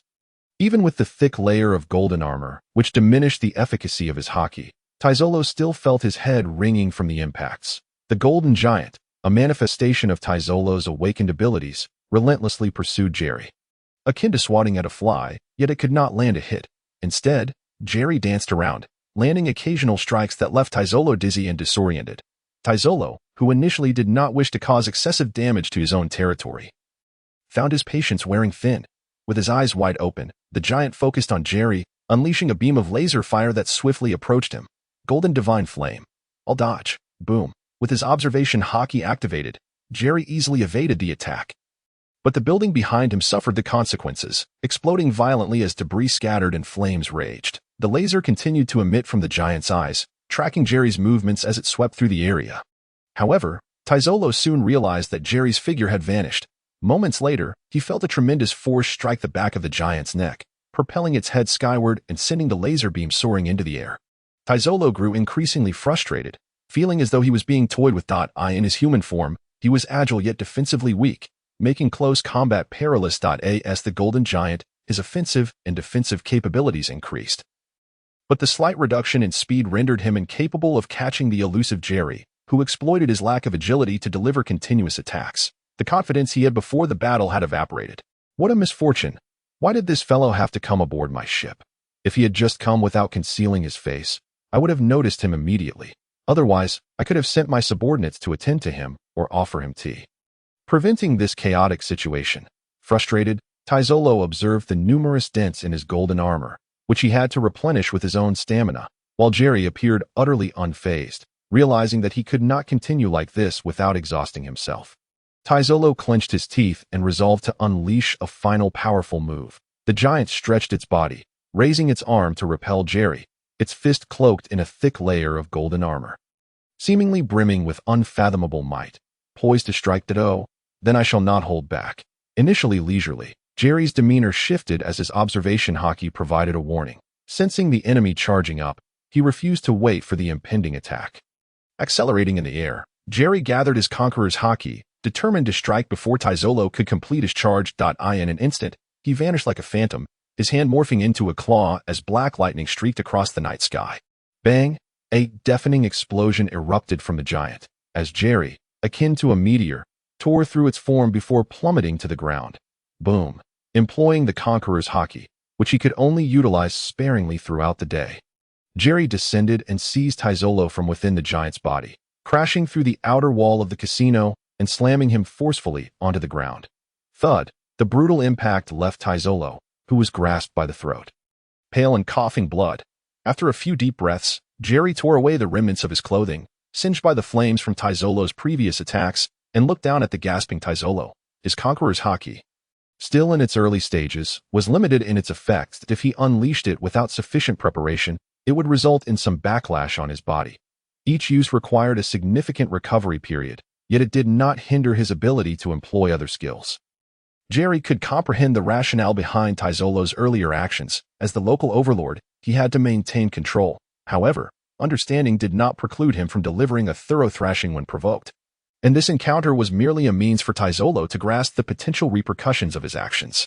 Next time, it would not be so simple. Jerry was confident that if he truly wished to deal with Taizolo, he could command the ocean to unleash a tidal wave that would resolve most of the conflict. Given that his ship was vast and afloat on the sea.is, that explanation sufficient. With that, Jerry released his grip and stepped back, the once dominant golden giant behind him gradually melting away, losing its form. Cough, cough. Taizolo, propping himself up with one hand, attempted to speak, but was interrupted by a commotion behind him. Ha ha ha. How delightful, truly delightful. What are you all playing at? Where did that giant go? Continue. Entertain me. If I am pleased, I shall grant you the opportunity to serve as my slaves. An astronaut, clad entirely in attire reminiscent of a protective suit and donning a transparent helmet, entered with a hearty laugh, clapping his hands in delight. Celestial dragon? Jerry mused, scrutinizing the eccentric garb and then the wise expression of the figure, confirming that this must indeed be a celestial dragon, though he was uncertain of what manner of saint he was. Accompanying him were several individuals, including attendants and a butler, along with a flamboyantly dressed man in white, wearing a mask, seemingly eager to announce his affiliation with the enigmatic organization CP0, casting a glance at the dilapidated exterior of the casino. Jerry observed the throngs of people kneeling in submission upon the street. In a corner beside the celestial dragon sat Whitebeard, inexplicably on the ground, appearing to have regained some vigor as he absent-mindedly picked his nose. Perhaps waiting for the elusive Bajin, who had wandered off for some unknown purpose. Ha ha. Why have you all stopped? Continue, he exclaimed. Why do you not kneel upon seeing me? Bang. Before the celestial dragon could finish his sentence, a flurry of chips flew from behind, shattering his helmet and striking his plump visage. The attack was so sudden, executed with remarkable speed and an acute angle that exploited CP0's blind spot. By the time CP0 reacted, the chip had already impacted the celestial dragon's face, sending him sprawling to the ground. You! How dare you assault a celestial dragon? This is a grave matter, pointing a finger at Jerry. CP0 suspected him to be the instigator, ready to retaliate, but was distracted by what Jerry held in his hand. Jerry waggled his finger, revealing a din mushy, which projected the very image of the celestial dragon being assaulted. The scene depicted the celestial dragon mid-speech when a rotund figure suddenly appeared from seemingly nowhere. The moment the hefty figure emerged, he swiftly hurled a chip. The positioning of both the figure and the chip fell precisely within their visual blind spot, resulting in a direct hit on the celestial dragon. None could have anticipated that someone would dare to lay hands on a celestial dragon. Thus, CP0 had not activated their observation haki in advance. At that moment, the celestial dragon, clutching his swollen face, grimaced and was helped to his feet. Upon raising his gaze, he spotted Jerry's image on the projection, which unmistakably matched the silly grin of Whitebeard, still seated in the corner. Instantly, a torrent of rage surged within the celestial dragon. He spread his legs, glaring down at Whitebeard, and with his mouth, now missing several teeth, he bellowed, "It was him. Why have you not captured him yet? I shall take him back and have him executed." But CP0's instincts screamed that Jerry was the one orchestrating the chaos. Yet with the celestial dragon's decree, he had no choice but to comply. With a resounding thud, he vanished and reappeared before Whitebeard, extending a finger to strike .6 styles. Finger pistol. Tiger. What are you poking me for? Instinctively, Whitebeard raised a hand in defense. Bang. Upon contact, Whitebeard was sent hurtling out of the casino. Though he evidently suffered no injury, it was merely due to his prior seated position that he was struck with such force. What is wrong with you? Why did you suddenly hit me? As he spoke, Whitebeard swung his blade, forcing the advancing CP0 to retreat. Humph! You dare strike a celestial dragon and still wish to resist? The masked man in the white uniform from CP0 scoffed. Advancing once more, his fingers darting like lightning, relentlessly stabbing. The two soon became entangled in a fierce skirmish, and after a brief exchange of blows, both parties were forced to withdraw. Out of nowhere, Bajin emerged beside Weibel. "Son, what is going on?" "Mom, you're back." He said, "I attacked a celestial dragon and tried to poke me." "What? A celestial dragon?" Realizing the severity of the situation as her foolish son remained oblivious, Bajin urged him to flee, turning to escape. Seeing this, Weibel ceased his confrontation with CP0. With a powerful swing of his blade, he briefly repelled his adversary before making his own retreat. Ensure the safety of the master. The CP0 officer, evidently his superior, commanded the other subordinates stationed outside the entrance before pivoting and pursuing Weibel. Meanwhile, several other men dressed in white uniforms and wearing masks emerged from the shadows. After exchanging glances, two of the evidently higher-ranking individuals strode into the casino while the others dispersed to take positions outside. As the battle receded, silence enveloped the casino once more. Jerry had long since vanished, having slipped away while CP0 and Weibel captured the celestial dragon's attention. However, Tizzolo's mind was far from tranquil, for he had witnessed Jerry's actions up close. CP0's suspicion was not unfounded. Indeed, Jerry had orchestrated the entire affair. After all, he had no desire to kneel before a celestial dragon, which would surely nauseate him. That a man's knees should remain unbent, especially when one could simply pick up a golden emperor instead. Thus, Jerry had deftly produced a din-din mushi with his left hand, while his right hand flicked it, conjuring a lifelike water clone that bore Weibel's likeness, which promptly interrupted the celestial dragon's speech. Facing Weibel, Jerry felt no moral burden. Despite his foolish appearance, Weibel was no mere pushover, possessing formidable strength and a penchant for mischief, even if most of his actions were at Bajin's behest. Weibel himself showed no resistance and even relished in the chaos. Coupled with their prior grievances, Jerry preferred to let the CP organization deal with him. At the street corner, not far from the casino, a purple figure observed the unfolding events with keen interest. It was Ikkyo, who, upon stepping outside, casually positioned himself at the street corner, utilizing his observation haki to monitor the developments within. Thus, he was fully aware of the incident involving the celestial dragon's assault. And he merely sighed. "Kid, you truly possess audacity. This could very well be an all-or-nothing gamble." Having witnessed the darkness of the world far too often, Ikkyo found this bold act against a celestial dragon to be exceedingly rare. "Ha, I appreciate the compliment. However, dear uncle, do not misinterpret. I have done nothing at all," Jerry remarked, stepping forth from the shadows behind Ikkyo. He felt it necessary to greet this blind man. Otherwise, who could say whether he had ties to Sengoku? After all, if memory served, their relationship in the original narrative seemed quite amicable, though the timeline of their acquaintance remained unclear. Understanding Jerry's implication, Ikkyo waved his hand with a smile, assuring, "Rest easy, young man. Despite being blind, I shall not speak indiscriminately. Besides, I cannot see anything." Seeing Ikkyo's demeanor, Jerry felt reassured. Although revealing his identity was not entirely out of the question, it could impact his subsequent tranquil existence. Is that so? Thank you for your understanding. Would you like me to find you a guide dog? No need.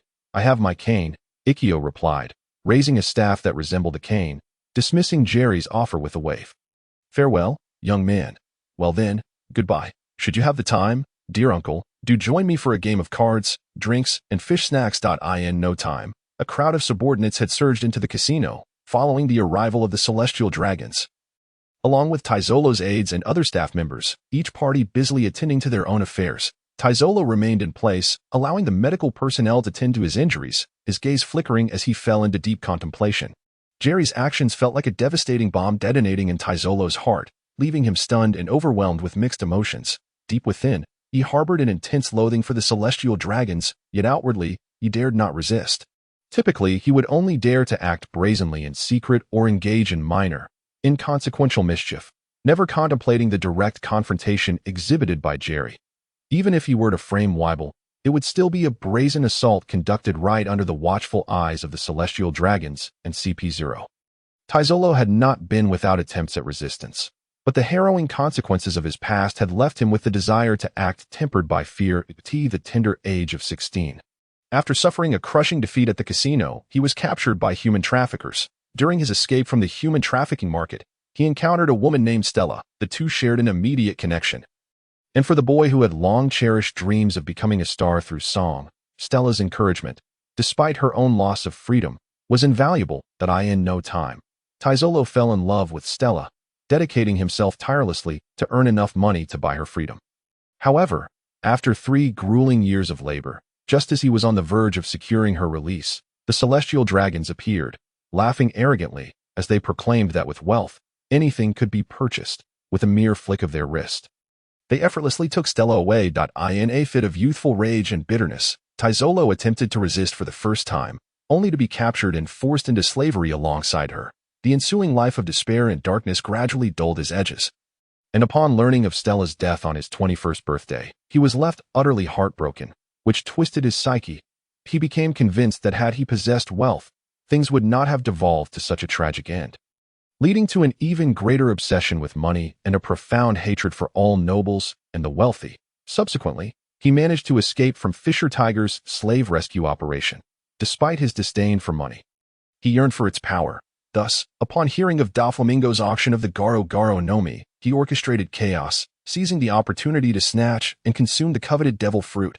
Thereafter, leveraging his intellect and strength, he rapidly ascended from a penniless slave to the world's wealthiest individual. With his ambitions soaring, he became consumed with the desire to overshadow the rich, compelling them to submit beneath his feet. Even harboring delusions of making the celestial dragons kneel before the power of gold, but Tirelessly's hatred for the celestial dragons was profound, yet he dared not openly defy them. Indeed, his spirit of resistance had been eroded long before he became a slave. As his power grew, the influence of money completely obscured his heart. The attack on the celestial dragons was undeniably a significant event, but at this moment, the suspected perpetrator had already been identified, and the world government's focus would undoubtedly fixate on Whitebeard for Jerry, who was present. Further investigations would be conducted by the Navy and CP organizations. Tirelessly, as the host and one of the victims, would bear little responsibility. A mere monetary settlement would suffice to alleviate any repercussions. After adjusting his attire, Tirelessly instructed his assistant to arrange for the reception and dealings with the celestial dragons. He then called over his aide, Bakara, and whispered his orders, to which the assistant promptly complied. Parting with a smile, Jerry soon spotted Scarl, who resembled a headless fly, darting about the street. The two were frantically searching for something, dashing back and forth. "What's wrong, buddy? Did someone cook you?" Seeing Scarl panting and visibly distressed, Jerry waved a hand in greeting. "Doe, Jerry boss, you finally arrived. I was looking for the chips. They're all money. Most importantly, my precious dagger was in that bag too." Upon seeing Jerry, Scarl appeared as if he had found his savior. Jerry glanced around, and indeed, both of them were empty-handed. "The bag is missing? What happened?" The two exchanged glances, quickly recounting the events. Just as they had exited the casino amidst the throng of people, a sudden surge of the crowd had swept in like a tidal wave, forcing everyone to sway left and right. In the chaos, Scarl felt a lightness in his hand. The bag filled to the brim with chips had vanished without a trace. The loss of the chips, a considerable sum, pained him. However, the disappearance of his beloved dagger alongside the bag caused him even greater anguish. Thus, the two embarked on a quest to reclaim their belongings, initially with some leads as they followed clues. Upon reaching this location, however, all traces had vanished, and when Jerry arrived, they continued their search for any signs. Is it possible? As Jerry listened to their account and the clues they had uncovered, the image of Karina flashed in his mind. If he recalled correctly, she was also a notorious thief, acquainted with Nami, and equally obsessed with wealth and treasures. With this thought, Jerry activated his observation hotkey and began to scan the vicinity. Sure enough, he spotted a figure in the distance, hurriedly fleeing down a nearby alley while carrying something on their back. Target located. "You two follow me." "All right, you truly are impressive, Jerry boss." With that, Jerry darted forward like a gust of wind, while Scarl and the others hurriedly followed. With determination, Jerry navigated through the streets, directly pursuing the figure, finally catching up just as the individual paused to unlock a door. Upon closer inspection, it appeared to be Karina, though her current attire indicated she had undergone a disguise. "Hey, did you take our things?" In high spirits and thinking of effortlessly acquiring a fortune, Karina was startled by the voice from behind her just as she was about to unlock the door. Her hand trembled, nearly dropping the key. She quickly turned around, concealing the bag behind her, and feigned calmness, smiling broadly. "You must be mistaken. I don't know you. Of course, you don't recognize me, but I recognize the bag you're holding." Jerry's gaze fell upon the large bag, and he immediately identified it as Scar's, which bore a skull emblem. Noticing his attention fixated on the bag, Karina stood her ground. It's mine. I found it on the street. Oh, is that so? Well, I'm here to reclaim it. Observing her reluctance to admit the truth, Jerry stepped forward. To his surprise, she immediately attempted to confront him. Realizing he likely couldn't overpower her, Karina shouted, "Hey, if you dare to force me, I'll call for help. Go ahead, scream your lungs out. No one will come." Jerry chuckled, a smirk spreading across his face as he rubbed his hands together, playing along with the theatrics as Karina saw him approaching. She made a face and suddenly bolted into the building. Goodbye. Bang. Jerry glared at the closed door before lowering his hands, which had been poised to swat like a fly, just as he was about to unlock it. How did it go? Jerry boss, Scar, panting lightly, finally caught up to Jerry, who stood before the door clearly belonging to a residence. She just rushed inside. I was about to grab her out with you. Sensing that Karina was likely attempting to access a hidden passage to continue her escape, Jerry stepped forward, grasping the doorknob, and gathered the moisture in the air to effortlessly unlock the door. Pushing it open, he drew out his ultimate fishing rod, and without a word, flung it into the room. The fishing line twisted and turned like a serpent, deftly maneuvering through the air and diving into the room. Before he swiftly reeled it back, what is this? Ugh, a woman's shriek echoed, followed by a muffled sound as if her mouth had been covered. With a snap of his fingers, Jerry realized this technique had untapped potential. Perhaps even more effective than Doflamingo's string fruit. All set, Code S, go in and bring both the person and the bag out. Meow. Jerry tilted his chin towards the room, signaling Cordes to enter. After all, he was unaware if it was a girl's room, and he would not intrude upon someone else's private space. Cordes, understanding the implication, darted inside in a flash. Before long, it emerged carrying Karina, who was bound tightly with fishing line and had her mouth covered. Struggling and writhing, while clutching Scarl's bag in her mouth. My bag. Scarl immediately recognized his belongings with a single glance, his eyes sparkling as he rushed over to retrieve it from Cordes, eagerly opening it to find his dagger still inside. Letting out a huge sigh of relief, the group then stepped outside, deliberating on how to punish Karina, when suddenly a woman's voice called out from behind them. "Hello, Lord Longquand, I am Bakara. We have met before." They turned to see a tall woman clad in a flowing black gown, her hands adorned with black gloves, standing at the alley's entrance, gazing at Jerry. Indeed, he recognized her as the woman who had previously accompanied Taisolo. He vaguely remembered her devil fruit ability being related to luck. "You are Taisolo's assistant, correct?" "Yes, Lord Taisolo wishes to invite you to his office for a meeting, if it would not be too much trouble." Bakara maintained her decorum, but upon noticing Karina bound on Cordes' back, she inquired, "Karina, what has happened to her?" "Oh, it's nothing. She merely took our belongings. Let's not dwell on her. We should proceed to the meeting. It's a perfect opportunity to wrap things up and return home for some rest." With that, Jerry patted Dias and Scarl on the back, signaling Bakara to lead the way. "Very well, please follow me." She gestured invitingly and walked back at a leisurely pace, leading them to a waiting reception vehicle outside the intersection. Moments later, they arrived at Taisolo's resplendent and spacious office. Upon entering, they found no sign of Taisolo, likely still occupied with his affairs, as Bakara ushered the curious onlookers to take a seat. "How gaudy. Gold everywhere. Why not share some with me?" Dias remarked, and Jerry, feigning sophistication, teased him. "I only desire a goldfish." "Oh ha ha. Then I wish for a golden skull mask." Jerry rolled his eyes in disdain, pretending to be worldly as the group engaged in light banter. "Ahem, Longquan, welcome. Oh, you've arrived. Speak plainly if you have something to say." Taisolo entered slowly, greeting them, but Jerry was not inclined to engage in pleasantries. He wished to get straight to the point. Glancing at Dias and Scarl seated on the sofa, Taisolo turned his attention to Jerry. "Shall I speak directly?" "Please do. They accompany me in all matters, and there is nothing we cannot discuss." Taisolo's expression suggested he wished to discuss something rather unsavory. However, considering he and Jerry had no shameful dealings, Jerry gestured for him to proceed. Dias and Scarl quickly assured they would remain silent and divulge nothing. Seeing this, Taisolo signaled for Bakara to step outside for some air, then pulled up a chair to sit closer. After a moment of contemplation, he fixed his gaze on Jerry and began to speak slowly. "Let me clarify first. There are no surveillance devices here, and we can speak freely. Go on, if I am not mistaken." In our previous battle, that final blow you dealt was encased in Conqueror's haki, was it not? Indeed, and what of it? Do you wish to learn? Unfortunately, you lack Conqueror's haki. Jerry blinked, still uncertain of Taisolo's intentions. No, I wish to propose a collaboration. Not a collaboration? Yes, a collaboration. I observed your fearlessness in the face of the celestial dragons. You even dared to strike at them directly. Taisolo carefully articulated the purpose of his invitation. Jerry had anticipated this, as he had only blocked CP0's line of sight when he acted. Fear? What is there to fear? Ha ha ha ha. Indeed, what is there to fear? Taisolo erupted into laughter, as if he had just heard the most outrageous joke.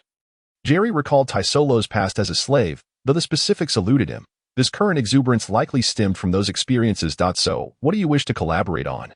Taisolo's eyes gleamed as he fervently declared, I want to bring down the celestial dragons. They deserve to perish. Unable to contain his own emotions, Taisolo shouted passionately.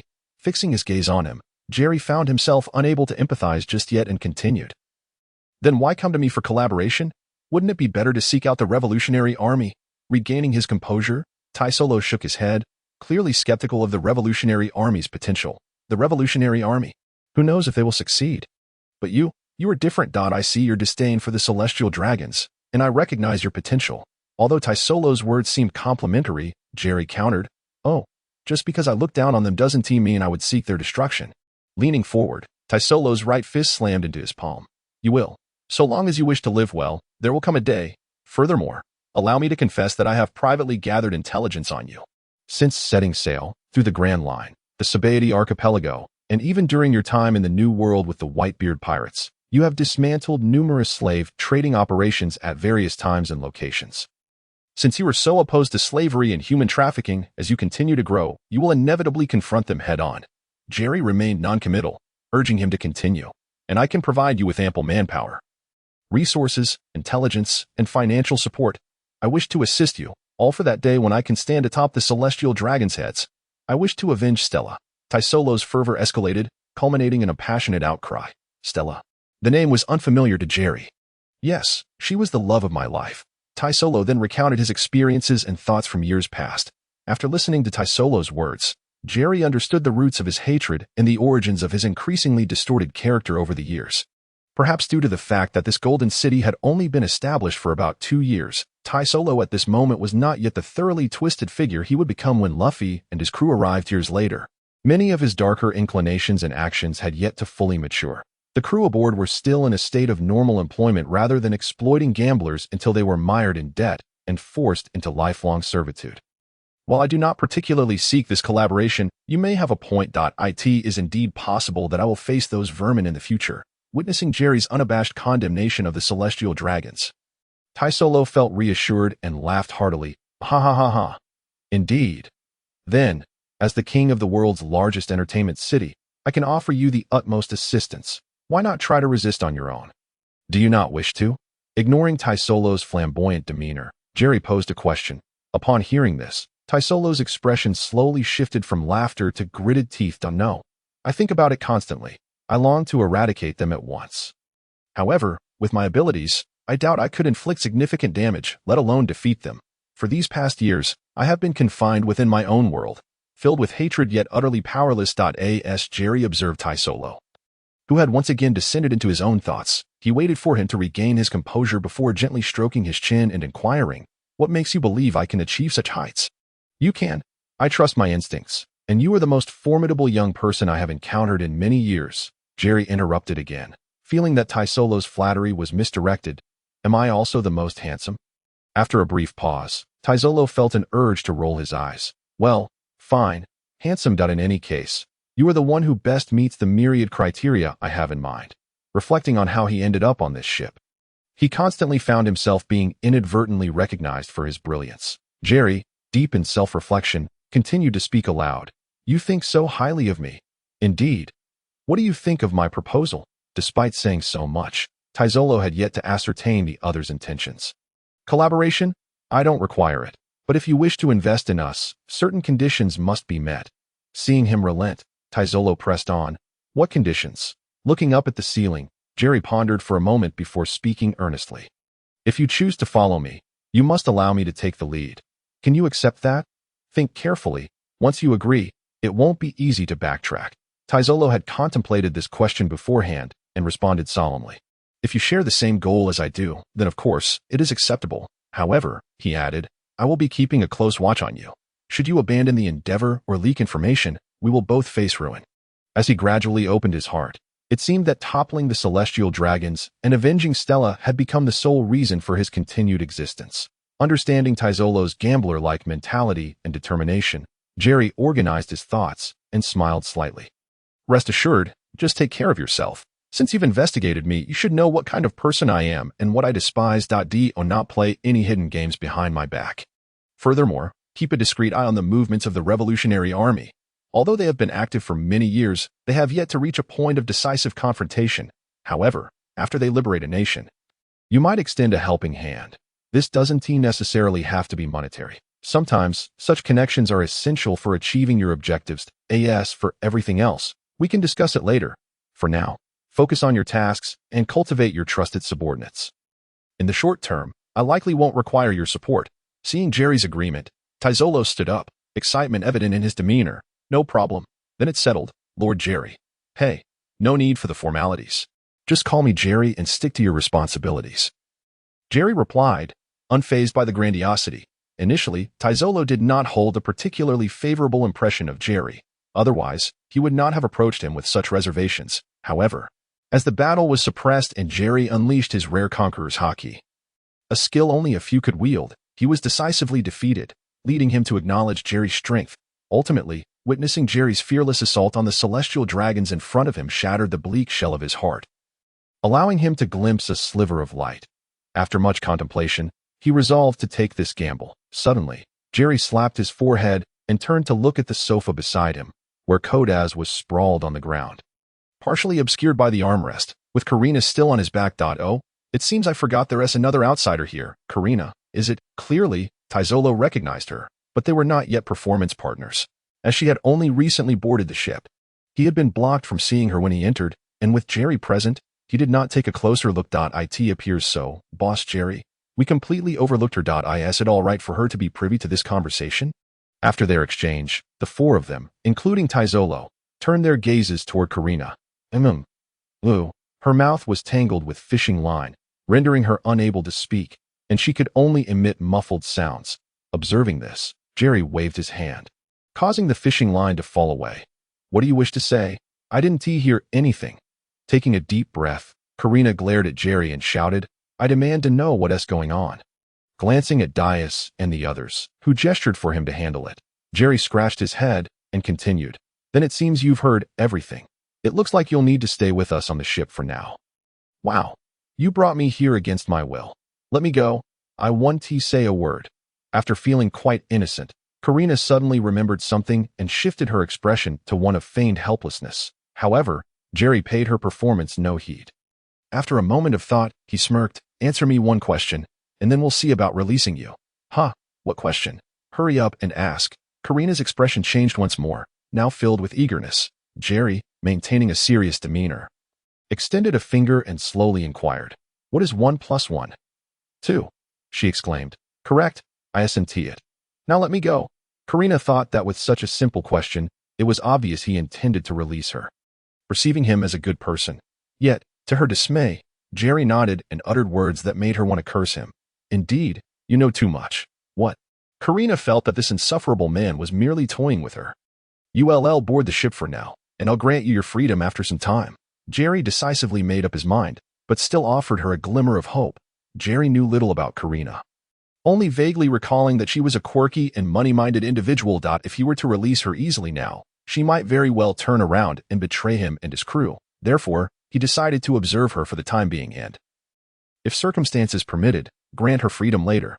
After hearing Jerry's words, Karina's face fell as she widened her eyes, anxiously asking, Am I free to go? Not yet. All right, let's leave it at that. It's about time to get some rest. I can arrange accommodations for you. As Jerry intended to leave, Taizolo immediately interjected. After considering it, Jerry opted for discretion. No need. There are still many CP organization members on board. Unless absolutely necessary, we shouldn't have too much contact. Unless you no longer wish to remain a local sovereign, that's acceptable. Subsequently, Taizolo exchanged a few pleasantries with Dias and then sent someone to escort them out. Under the cool night, Jerry and the others returned to their ship, bringing along Kodaz and the now unbound Karina, instructing her to find a cabin for herself. They had already visited her quarters to gather her belongings, but Kodaz had mysteriously disappeared. Boss Jerry, are you really letting him invest and join us? Scar, who had been holding back all this time, turned to Jerry now that there were no longer any subordinates of Taizolo around. Dias seemed to share a similar curiosity and followed up with, "What are your thoughts on this Golden Emperor? Don't worry, what Taizolo said is at least 90% genuine, but I will continue to observe him, even if he intends to harm us. It's not a wise approach. After all, we have no dependence on him. Agreeing with him is merely a means to gather information about the dark underworld. Moreover, if I can defeat him once, I can outmaneuver him countless times. And don't forget my abilities. I remain vigilant. I'm well aware of what I must do." Jerry patted the backs of the two, confident that his observation hockey would allow him to sense people's true intentions, making it unlikely that he would be deceived.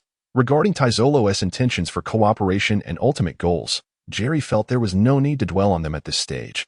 After all, his strength was not yet sufficient. Nor did he harbor an urgent desire to confront the celestial dragons immediately. Furthermore, while Taizolo seemed genuinely interested, he might also be approaching this with a mindset of experimentation as long as this conversation remains undisclosed.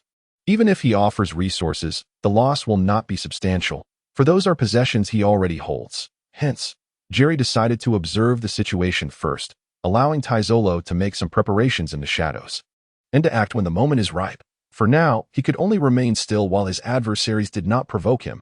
He was not concerned about the celestial dragons as long as they did not trouble him. After all, those ineffectual celestial dragons, apart from their constant entourage of bodyguards, would have Navy admirals on standby for how to proceed once he had traveled to more locations and enhanced his strength. That was a matter for the future. Aware of Jerry's unique abilities and observing his composed demeanor, Dias nodded slightly. "Well, you know your limits. Will the celestial dragons truly confront us? Jerry, boss, please don't act recklessly." Scar also expressed concern about the situation. The ship will naturally find its way when it reaches the bridge. Who can predict what will happen in the future? For now, there is no need for excessive worry. Indeed, I was worried you might be dazzled by flattery and financial temptation, rushing off to Mariejois.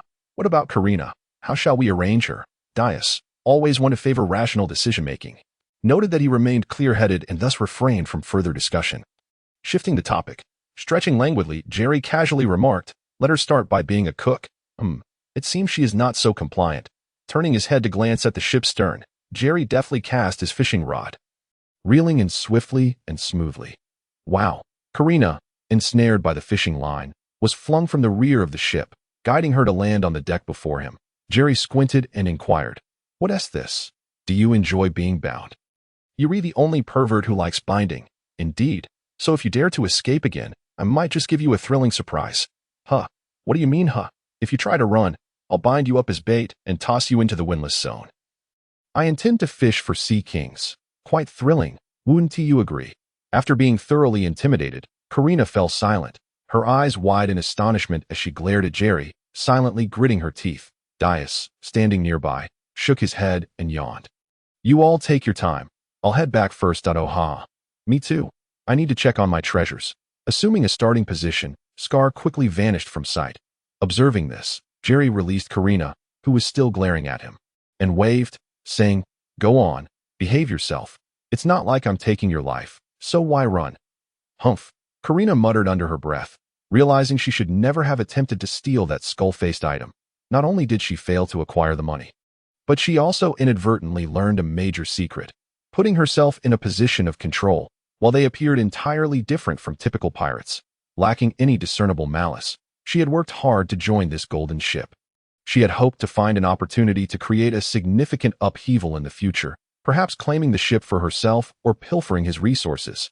Yet, unexpectedly, a skull-faced figure had appeared out of nowhere, and her moment of greed had led her into this predicament, captured by that audacious pervert aboard the ship.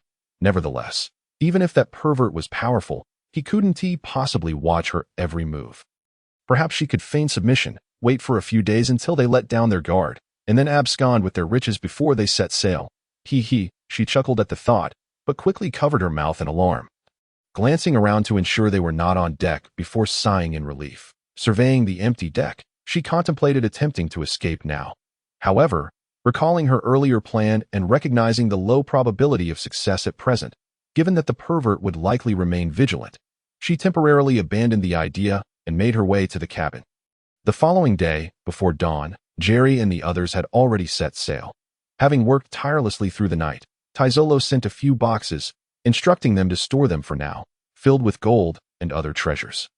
The decision to set sail stemmed from Daius' suggestion the previous night. He thought that since Jerry was present during the Celestial Dragon incident, it would be wise to depart early to mitigate potential troubles. After all, there was nothing left on the golden ship to hold their interest, making prolonged stays unnecessary. Scar concurred with this proposal, believing they had already won a substantial sum. What other entertainment could compare to their beloved treasures? None at all. Jerry was indifferent to it, for a ship was still a ship. Aside from entertainment, fishing aboard was no different than on his own vessel. Thus, when dawn broke and Karina emerged on deck, yawning, she beheld the expansive, boundless sea, her senses in disarray.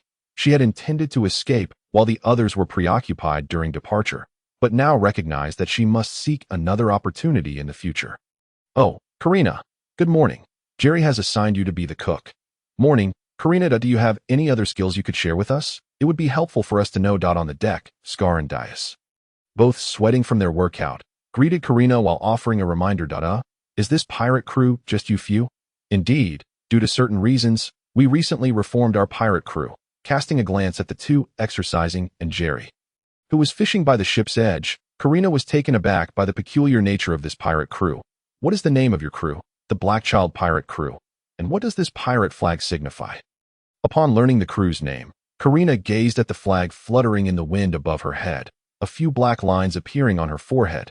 The billowing sail prominently displayed a figure clad in suspenders, one hand on the hip and the other snapping fingers, with a skull's head sporting a center-part hairstyle. Scratching his head and recalling the scene during the flag design discussion, Daius frowned. This, Jerry said, the hairstyle is to honor our former captain. ACE.AS for the suspenders and that pose. It symbolizes that the working class is unafraid of hardship and presses onward." Daius did not fully comprehend the meaning behind the pirate flag design. When he inquired, that was Jerry's explanation. Ultimately, the specific significance of the pirate flag was determined by the captain, and generally, no one paid much attention. Karina, purely intrigued by the flag's design, merely asked out of curiosity. She then glanced at the empty helm area and back at the steadily sailing ship, continuing curiously, "So, your ship doesn't require steering?" "Oh, you mean this? Boss Jerry can manipulate the seawater, using the currents to guide us." "Huh? Manipulate seawater? Surely that's a joke." Hearing Scar's explanation, Karina clasped her head with both hands, her expression one of disbelief as she thought to herself, how could she possibly escape with such a strong pervert around? "Hey, are you thinking of something disrespectful? Go and fetch some breakfast first." The NPC Jerry turned his head, observing Karina's ghostly expression and suspecting she might be cursing him internally. I'll get it done. It won't kill me." Making a face, Karina turned and headed toward the kitchen. "Daius, do you have any destinations in mind?" After breakfast, Jerry inquired of Daius, who was sitting there, sketching and writing. However, Daius appeared deeply engrossed, seemingly oblivious to his surroundings. Curiously, Jerry approached to see what had captivated Daius so thoroughly. "The golden giant ship. It is truly golden, almost blinding my eyes. That dark, damp passage filled with golden dust feels like a rain of gold. It reminds me of those rainy days back then. That was the rainy season when I was 17. Hey, Daius, let me take another look. Your records are much more normal now," just as Jerry was getting into the moment.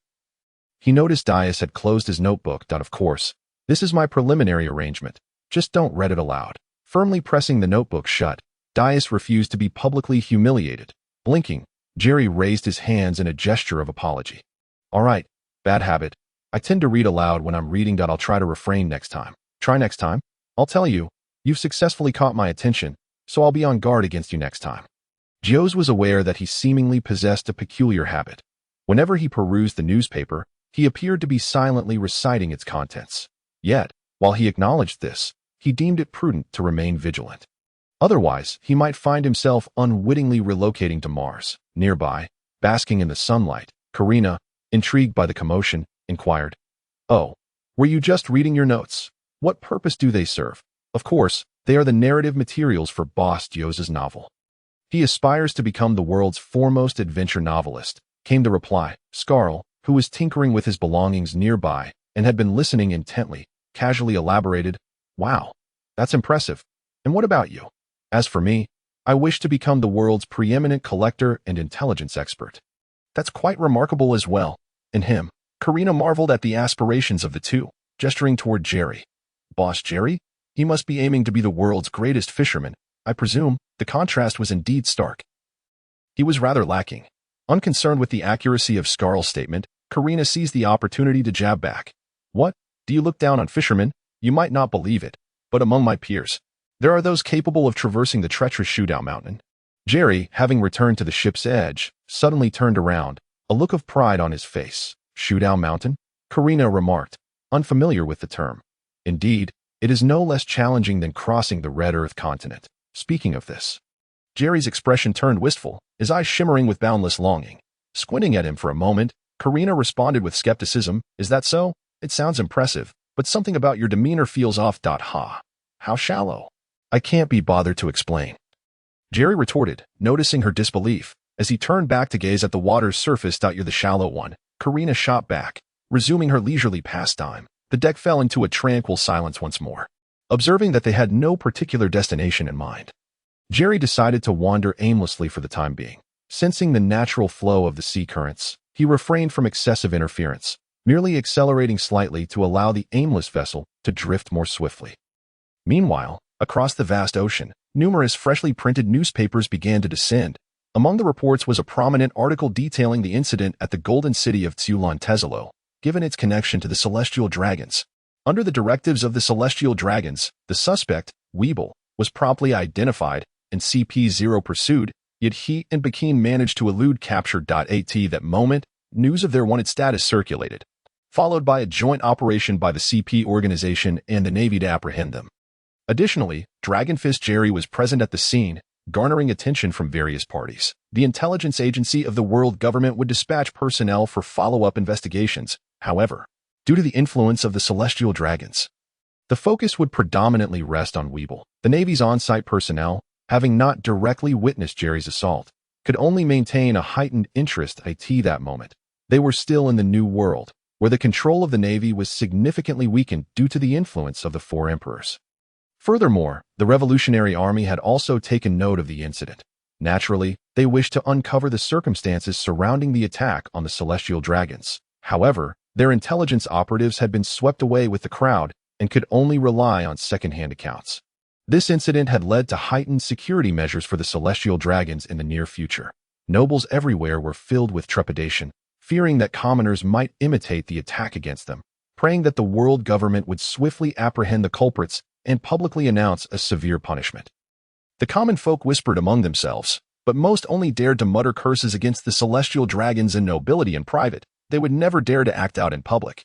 Meanwhile, nefarious individuals' eyes gleamed with ambition, as they appeared to have found a shortcut to fame, harboring bold ideas. Yet upon witnessing the subsequent actions of the world government and the Navy, their immature aspirations were swiftly extinguished. Amidst the external turmoil, life continued in a mundane fashion until one fateful day at dawn. While Scarl was making a late-night trip to the restroom, he inadvertently spotted a colossal shadow ahead of the ship. Shouting aloud and rousing the others, "Boss Jerry, what is that up ahead? The fog is too thick to see." An elephant's leg. Gazing at the gigantic limb that resembled a towering pillar, Jerry fell into contemplation. Murmuring, "Could this be the allure of the long leg?" Dios craned his neck, straining his vision but still unable to discern what it was. What elephant's leg? Oh, an elephant. Could this be the legendary Zo? Zo, what is that? Dios inquired. "Boss Dios, it is said that Zo is a moving island carried by a giant elephant that has lived for over 1,000 years. Scarl's intelligence included mention of such matters. Upon hearing this explanation, Dios's eyes sparkled with excitement. Such a wondrous phenomenon exists. My inspiration is about to erupt. On the back of the elephant lies the homeland of the Mink tribe. Scarl's subsequent addition only heightened Dios's enthusiasm. Mink tribe? What are they? You could understand them as humans that have evolved from various furry animals. What? If that's the case, I must document this, Gios exclaimed, swiftly pulling out his notebook, his right hand moving rapidly as the sound of scratching filled the air. Seeing this, Scarl, having grown accustomed to such behavior, shrugged and added, however, it is rumored that the mink tribe harbors a deep disdain for humans. Due to their isolation, they are considered a rare species in the black market. With a high price tag, isolated from the world, do they possess many treasures? Karina chimed in, her eyes alight with intrigue. Whether they have treasures, I cannot say. Hee, I want to see. The group engaged in fervent discussion, while Jerry pondered for a moment before suggesting, since we're here, why don't we go take a look? Hey, Boss Jerry, the mink tribe is known for their formidable combat abilities and might be hostile toward us. It should be fine, as long as we don't provoke them. Besides, I believe everyone would want to witness this. Jerry felt confident that this would not pose a significant problem. The mink tribe, as a long-established civilization, would undoubtedly be capable of communication. Moreover, he vaguely recalled that this nation had once formed a friendly alliance with Wano country long ago. Thus, it was quite possible that the mink tribe did not inherently harbor animosity toward humans. Their actions were likely motivated by self-preservation and the desire to ensure the safety and happiness of their people. Let us go. Jerry, I am eager to see the vivid and diverse world, exclaimed Gios, gazing upward at the giant elephant's leg with a look of yearning. Jerry glanced around and, seeing no objections from the others, declared, then let us ascend right away. You all find a place to sit securely. Hey, how do we get up? Karina questioned, still unaware of Jerry's methods. She soon noticed Gios and the others hurriedly taking their seats and securing themselves with ropes, while even Kodaz rushed to Jerry's side and lay flat on the deck. Jerry, undeterred by whether they were prepared or not, flashed a signature grin as he commenced his operation. Hee, you'll find out soon enough. Wow, what is happening? The ship trembled slightly, causing Karina to involuntarily plop down onto the deck. Jerry had already harnessed the sea current to propel skyward, swiftly launching the vessel and its occupants into the air. The sudden force caused Karina to scream as she sat down, feeling as though her bottom was glued to the deck. Unable to move. Wahoo! Jerry's joyous laughter echoed from the rapidly ascending ship. Moments later, the group had reached the height of the elephant's back, and Jerry directed a small surge of water to impact the nearby earth, swiftly creating a small pond on the flat ground. He then gently guided the vessel into the pond, allowing the current to return to the sea. Oh dear, my poor back. My dairy re, as the vessel steadied. Scar and Karina shouted in unison. Scar had not seated himself properly and had inadvertently twisted, while Karina was incessantly rubbing her backside. How's that?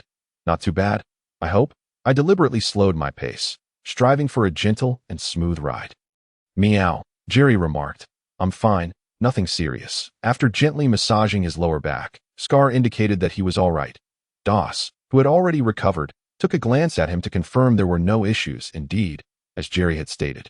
Aside from the initial jolt during takeoff and landing, the journey had been relatively smooth. However, Karina would not let the opportunity slip. She rubbed her dairy re and exclaimed, Hey, my backside is nearly bruised. Don't expect me to calm down without 100 million berries. 100 million. Dream on. Besides, I am doing this for your own good.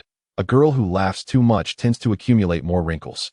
So I suggest you smile a little less. Jerry shot her a helpless glance, fully aware she was unharmed and merely seizing the chance to extort him, and casually retorted, Humph. Karina ignored him and shifted her gaze outside the ship. Bathed in the bright moonlight, she observed that the surroundings were merely an ordinary forest. However, in the distance, there appeared to be a towering city wall, with lights emanating at intervals, illuminating the nearby terrain. The group surveyed their surroundings and noted that the area atop the elephant's back resembled an ordinary island in the sea. Let's go down and take a look. The four of them disembarked, casually choosing a direction along the city wall and proceeding forward. Before long, they came upon a grand city gate, flanked by a watchtower, where patrolling figures could be seen within the corridor above the gate. The group made no effort to conceal themselves as they approached the tightly shut city gate. The soldiers of the fur tribe patrolling the wall simultaneously turned their heads to fix their gaze upon them. In response to their scrutiny, Jerry smiled and waved, raising his voice to call out, Hey, can you hear us? We are here for a visit. Could you kindly open the gate? Who are you? From the outer seas? The soldiers atop the wall scrutinized them, whispering among themselves, before a leading figure stepped forward, eyeing the peculiar, slender individuals below and inquiring. Jerry and the others thought, as expected, communication was indeed possible, and thus they directly stated their purpose. Yes, we wish to visit your esteemed country. Just a brief tour. Please hold on for a moment. The leader, resembling a creature akin to a raccoon, cast a glance at Scar, whose skeletal form was fully visible. Then glanced at Kodas before tossing a remark to the group, turning to instruct his subordinates to relay the message. Thank you, we will wait here, Jerry replied, and the group began to converse in hushed tones. Das, right? This is indeed a civilized nation. Indeed, judging by the guards atop the wall, some are raccoon-like creatures. I wonder if their habits are related. They must be interconnected. Why? Das, would you like to try using a teasing stick or mint? You can try it yourself. Just let me know the outcome. Do you think this place seems like a normal country? Could there really be treasure? Even if there is treasure, it might just be something trivial. Like dried fish, favored by various animals, right?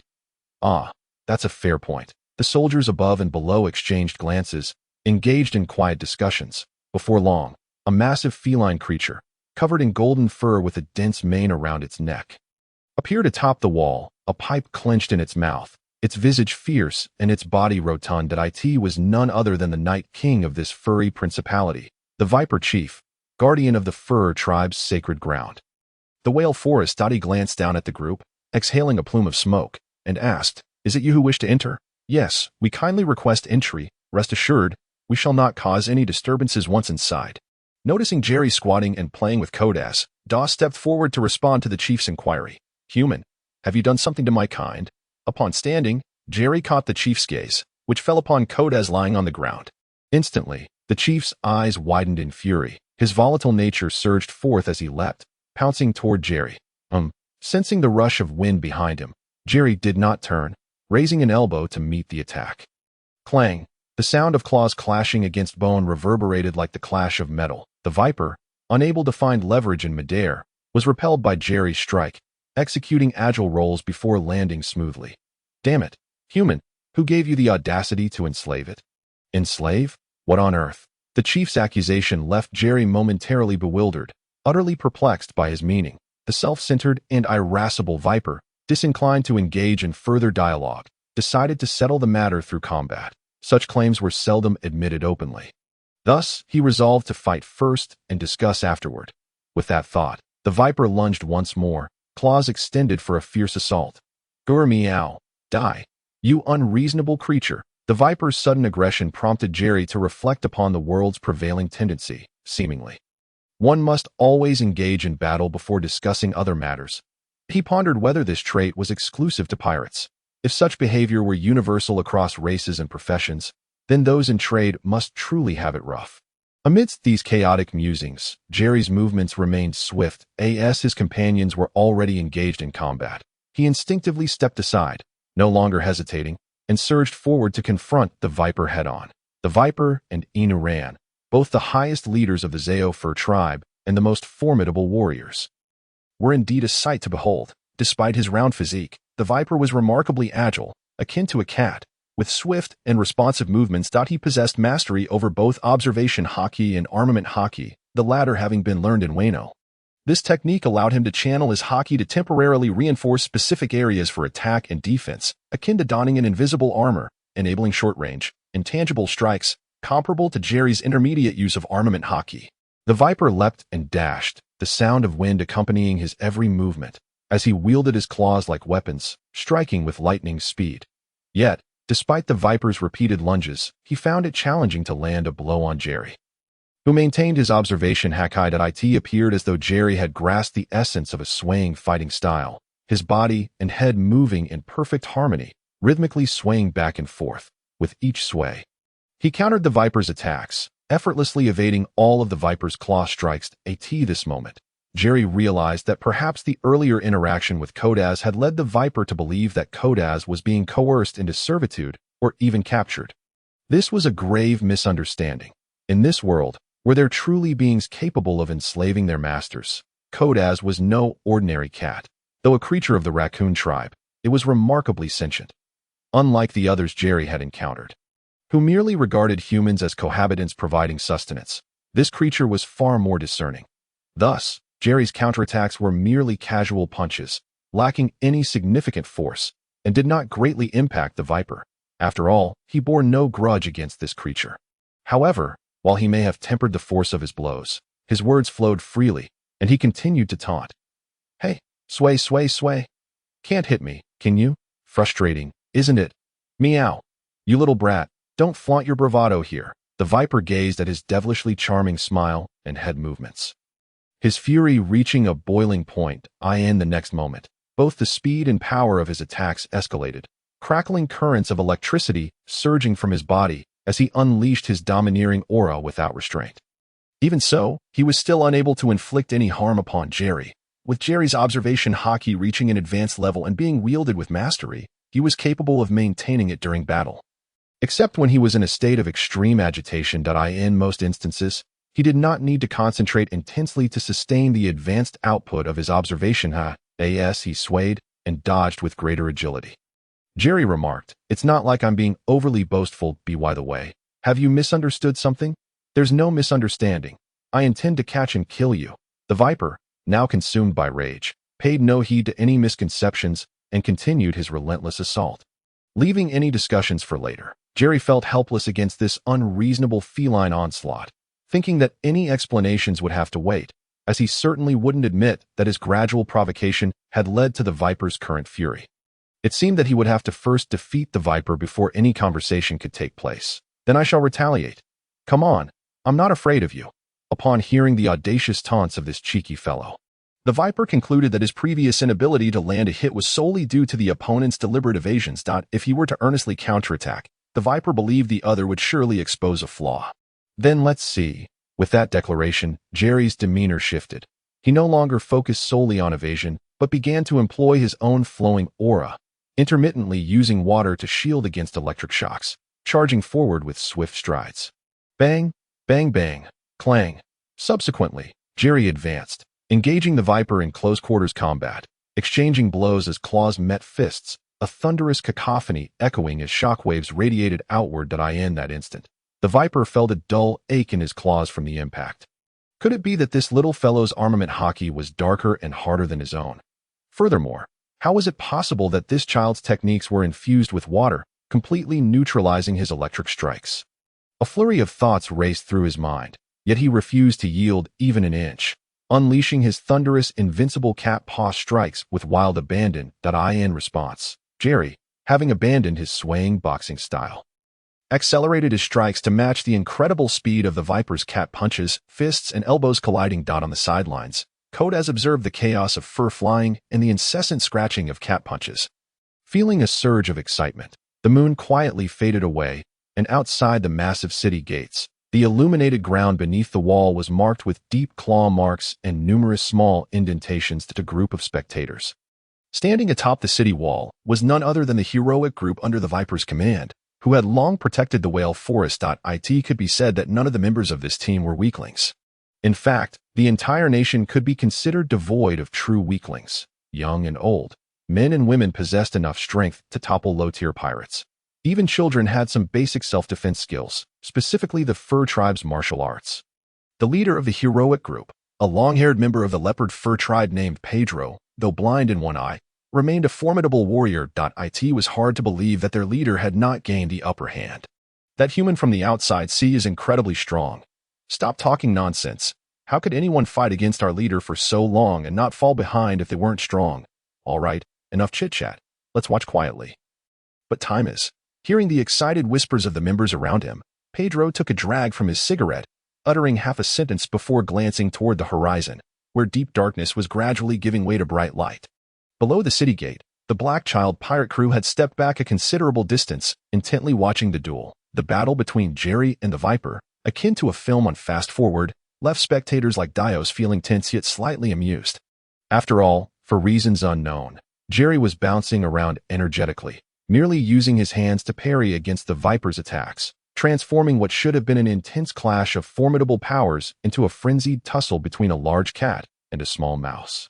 Sensing the dawn breaking and darkness relinquishing its dominion, the Viper swiftly lashed out with his claws before retreating rapidly. It seemed that today would have to come to an end. "Hey, what's going on?" Seeing the viper jump back without launching another attack, Jerry halted as well. Looking around, he found that apart from the sky brightening, the battlefield was a mess, yet there seemed to be nothing preventing the viper from leaving. Of course, I'm going back to rest. I don't want to stay up all night. Not staying up? You mean pulling an all-nighter, right? Jerry's lips twitched at the viper's incredulous expression. Then it struck him that the viper resembled another large dog. As they were arch-rivals, each having survived in their respective territories for quite some time, they emerged at night, thus earning the title of Kings of the Darkness, while dogs thrived during the day. Reigning as the Kings of Daylight, they were indeed the two sovereigns of this land, avoiding each other unless absolutely necessary and relying on members of another organization within their kingdom to act as messengers. Watching as Kodaz affectionately approached Jerry after their ceasefire, the viper realized he had misunderstood earlier. However, it mattered little to him, as Jerry had not sustained any injuries, merely having a few tears in his clothing from their final scuffle. On the contrary, he felt a dull ache from the blows he had received, though he concealed it well. All right, I'm going back to sleep. It's clear that he's not forcing you. With that, he turned and sprinted up to the city wall, swiftly vanishing from view. Suddenly realizing what had just happened, Jerry hurriedly called out, "Hey, at least open the gate for us. You'll have to wait for that dog to open it," came the distant reply from the viper. "Jerry, what just happened? Why did he suddenly run off? Maybe he forgot to turn off the gas at home or set an alarm to feed some baby formula." Soon, the sky brightened, and the guards atop the city wall seemed to have changed shifts in the blink of an eye. The city gates slowly opened to reveal a tall figure with brown fur, clad in a blue duke's attire, a long sword at his waist, sunglasses adorning his face, and a fluffy tail trailing behind him. The newcomer was none other than Duke Inland, one of the kings from the furry kingdom on Zo Island. Behind him followed a contingent of guards, not a small number, as they stepped out of the entrance. Having assessed the individuals before him, Inland was already informed of the recent events by Wanda, the messenger of the royal birds, but he still wished to clarify matters in person. "Who are you?" "We are," Jerry was about to respond when Dios covered his mouth, believing it unwise to let Jerry speak freely. Otherwise, they might not be allowed entry.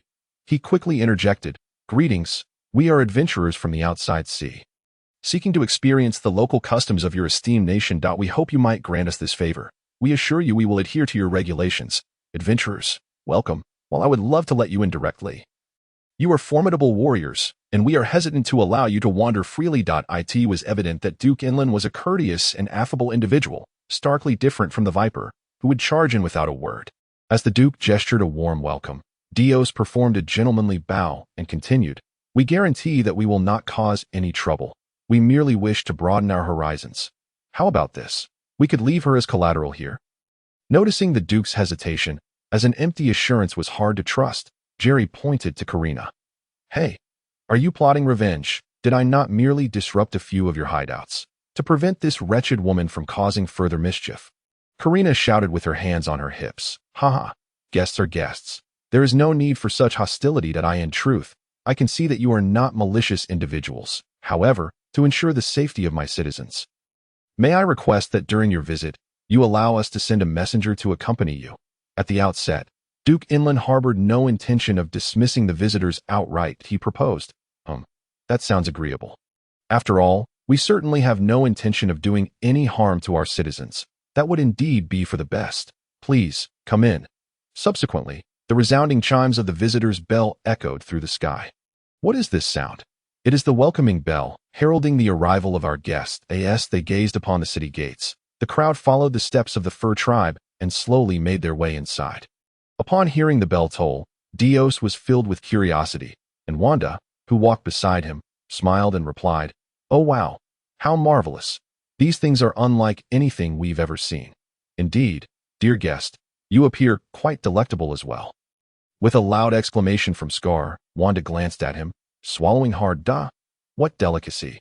Why, the bones upon you, of course. For us canine folk, they are an immense temptation." Scar was taken aback, while Wanda licked her lips, her eyes gleaming, nearly drooling. "Wow, I thought it odd that so many people were eyeing me. Surely, you wouldn't mean to snatch my treasures." Scar had sensed something was amiss from the start, as many guards, including Duke Inland, had cast lingering glances in his direction upon their arrival. Only now did he realize what skeletal bones signified to canines. However, those were precious items he cherished, and had no desire to part with. Gulp. Fear not, dear guest. We possess enough self-restraint. We shall not seize your belongings. Wanda swallowed again, fixated on Scar's skeletal mask and the bones adorning his limbs, earnestly stating, "Hey, your demeanor is quite unconvincing. Karina, you should accompany her." Certainly. Just remember to return me 5,000 buried at AS. Scar scanned the crowd of canine folk whose eyes were nearly glowing with desire. He sought to evade their gazes, but found no escape, as they surrounded him on all sides. Ultimately, he could do nothing but push Karina towards Wanda and distance himself as much as possible. Observing this, Jerry, who walked alongside Duke Inland, turned and chuckled. "Ha, Scar, it's rare to see you so popular. Cherish this moment. Indeed, your companion appears to be quite appetizing." Duke Inland turned to look, saliva practically pooling in his mouth. Perhaps this was the origin of the saying that seeing plums quenches thirst.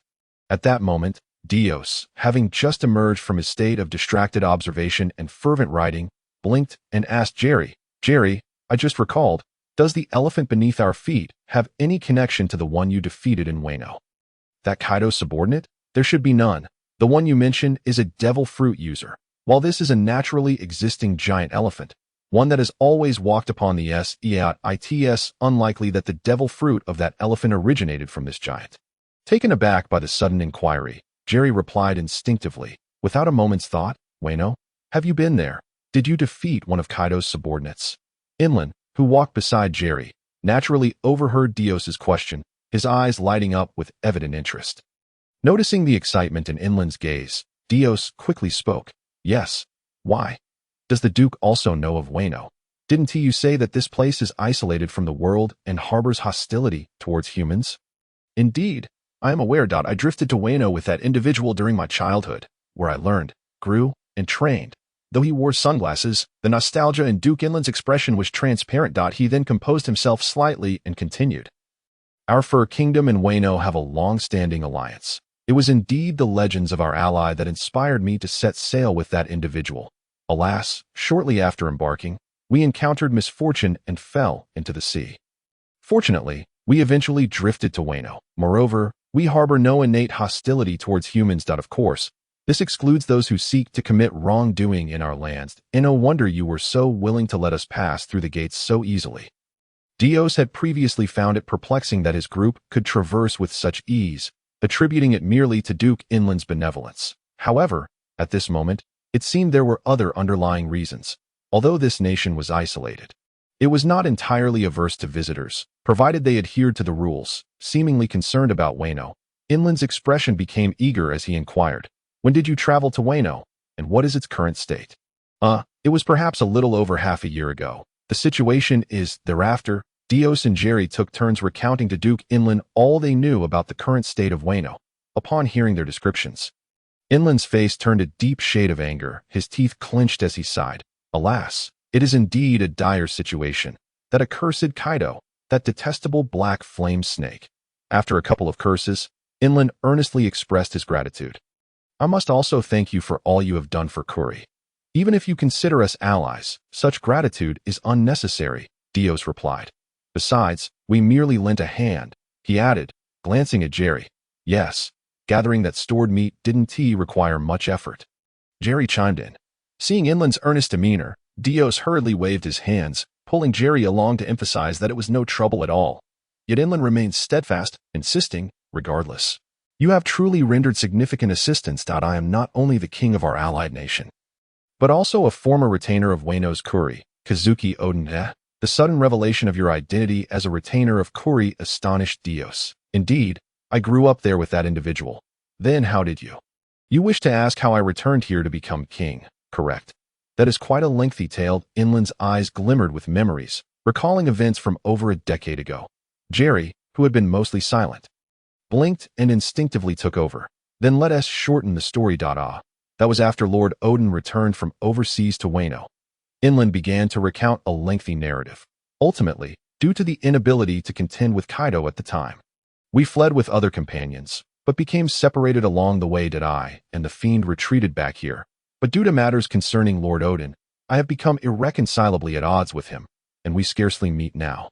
As they continued their conversation while walking, Inland reflected on the circumstances of those years, still filled with indignation. Upon hearing this, Dios could not help but exclaim, "I see. Indeed, Kaido is a formidable monster. Yes, however, it is no small feat that you managed to defeat his high-ranking officers."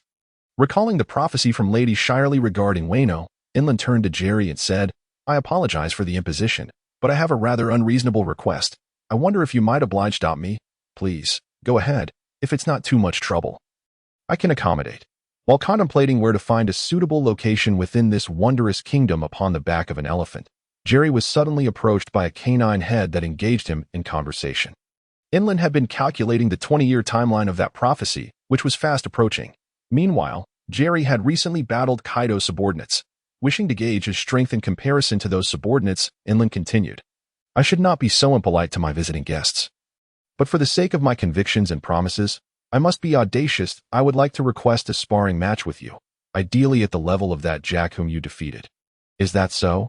That can be arranged. You wish to assess his strength, correct? However, my fighting style is quite different from his. After all, I am a cheerful and sunny young man, while he is not." Aware of Jerry's past with Kaido's crew, Inland realized that Jerry could not easily replicate Jack's fighting style, given their considerable differences in physique, not to mention the devil fruit abilities. "That is not an issue. I merely wish to make comparisons for future preparations." Without compelling Jerry to simulate, Inuzuka merely wished to comprehend the strength hierarchy of Kaido's subordinates. The group was traversing the path towards the town of Kurado, situated at the heart of the elephant's back. Surrounded by roads and woods, with a considerable distance remaining to the town, Jerry glanced around nonchalantly and turned to ask, "Now, here, if it's possible, this location is just fine and I have no objections. Thank you very much." Inuzuka then instructed the on-site personnel to step aside, positioning himself opposite Jerry at the center of the arena. "Let us begin." "All right, be cautious." Once the others cleared the space, the two ceased their chatter and immediately entered combat mode. Inuzuka was skilled with a sword, yet he did not draw his blade. Instead, he lunged forward, engaging with fists and feet. Jerry, recalling Jack's methods of attack and force, drew his fishing rod with his right hand while wielding a stick he picked up from the roadside as a makeshift blade in his left.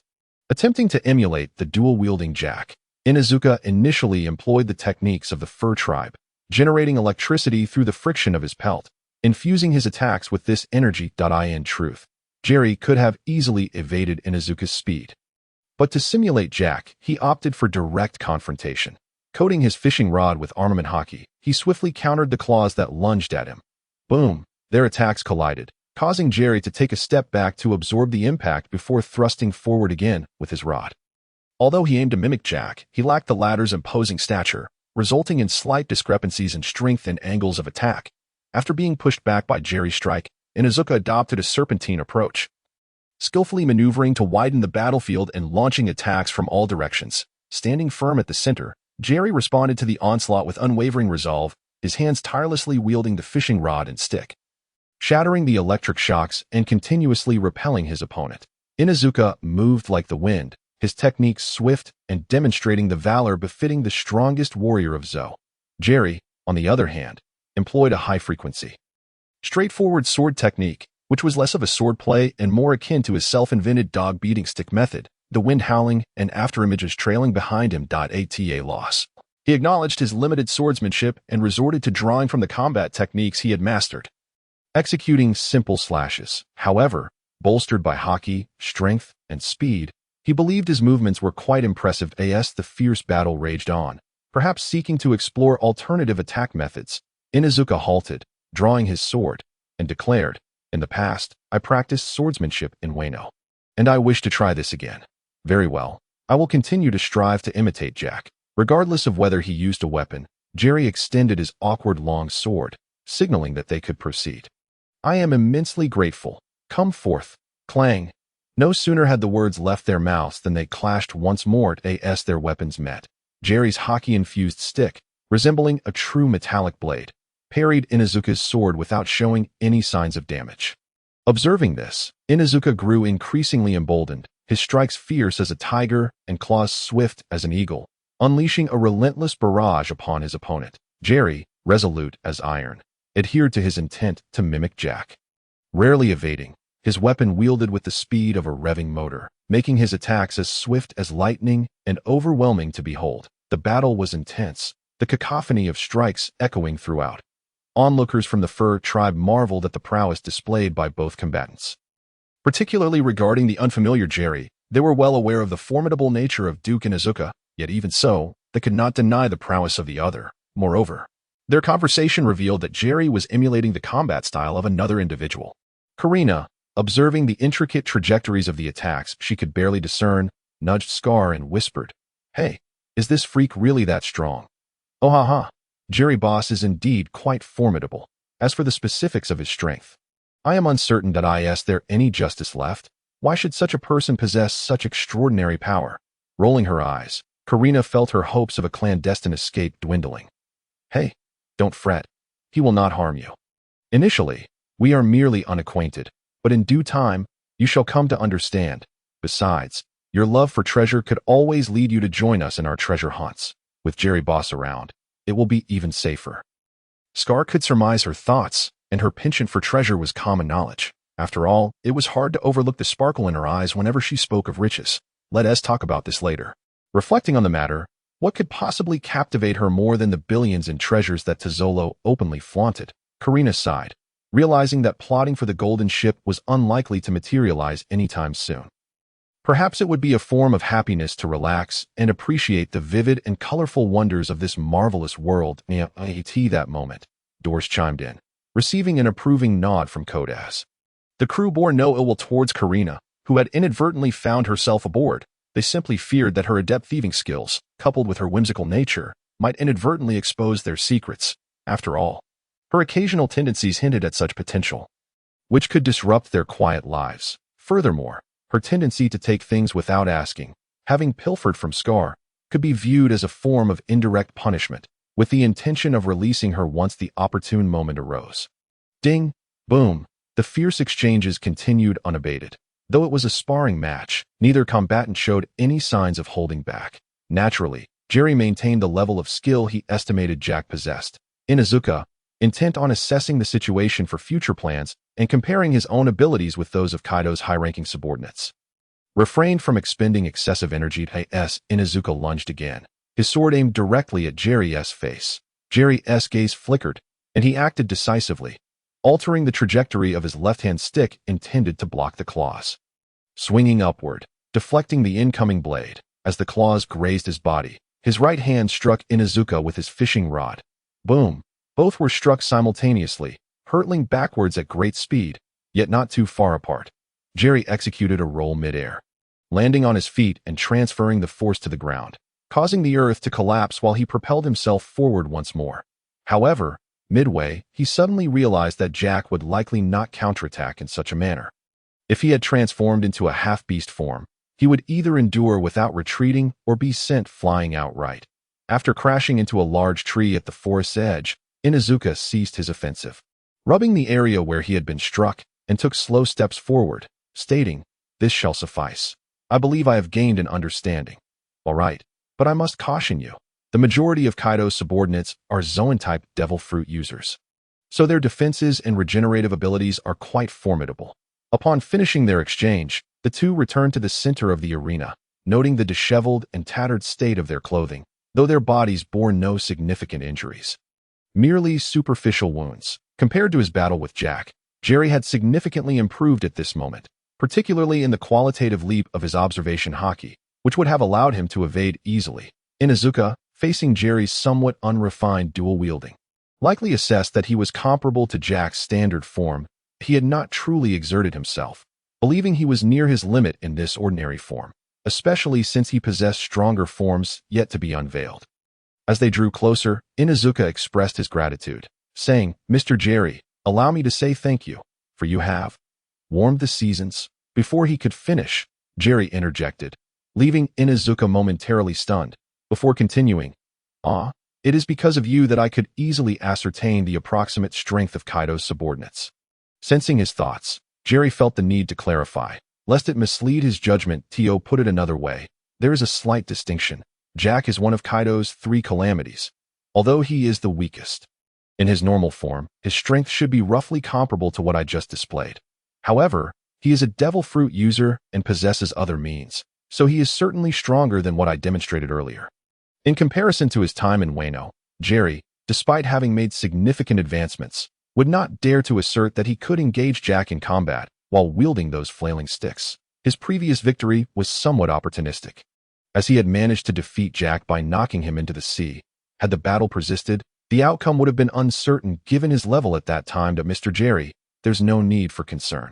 Based on the power you've displayed, it may not be easy for me to best him in an ordinary state. However, under the full moon, the situation may change. After evaluating the earlier confrontation, Inuarashi believed that Jack did not pose a formidable problem.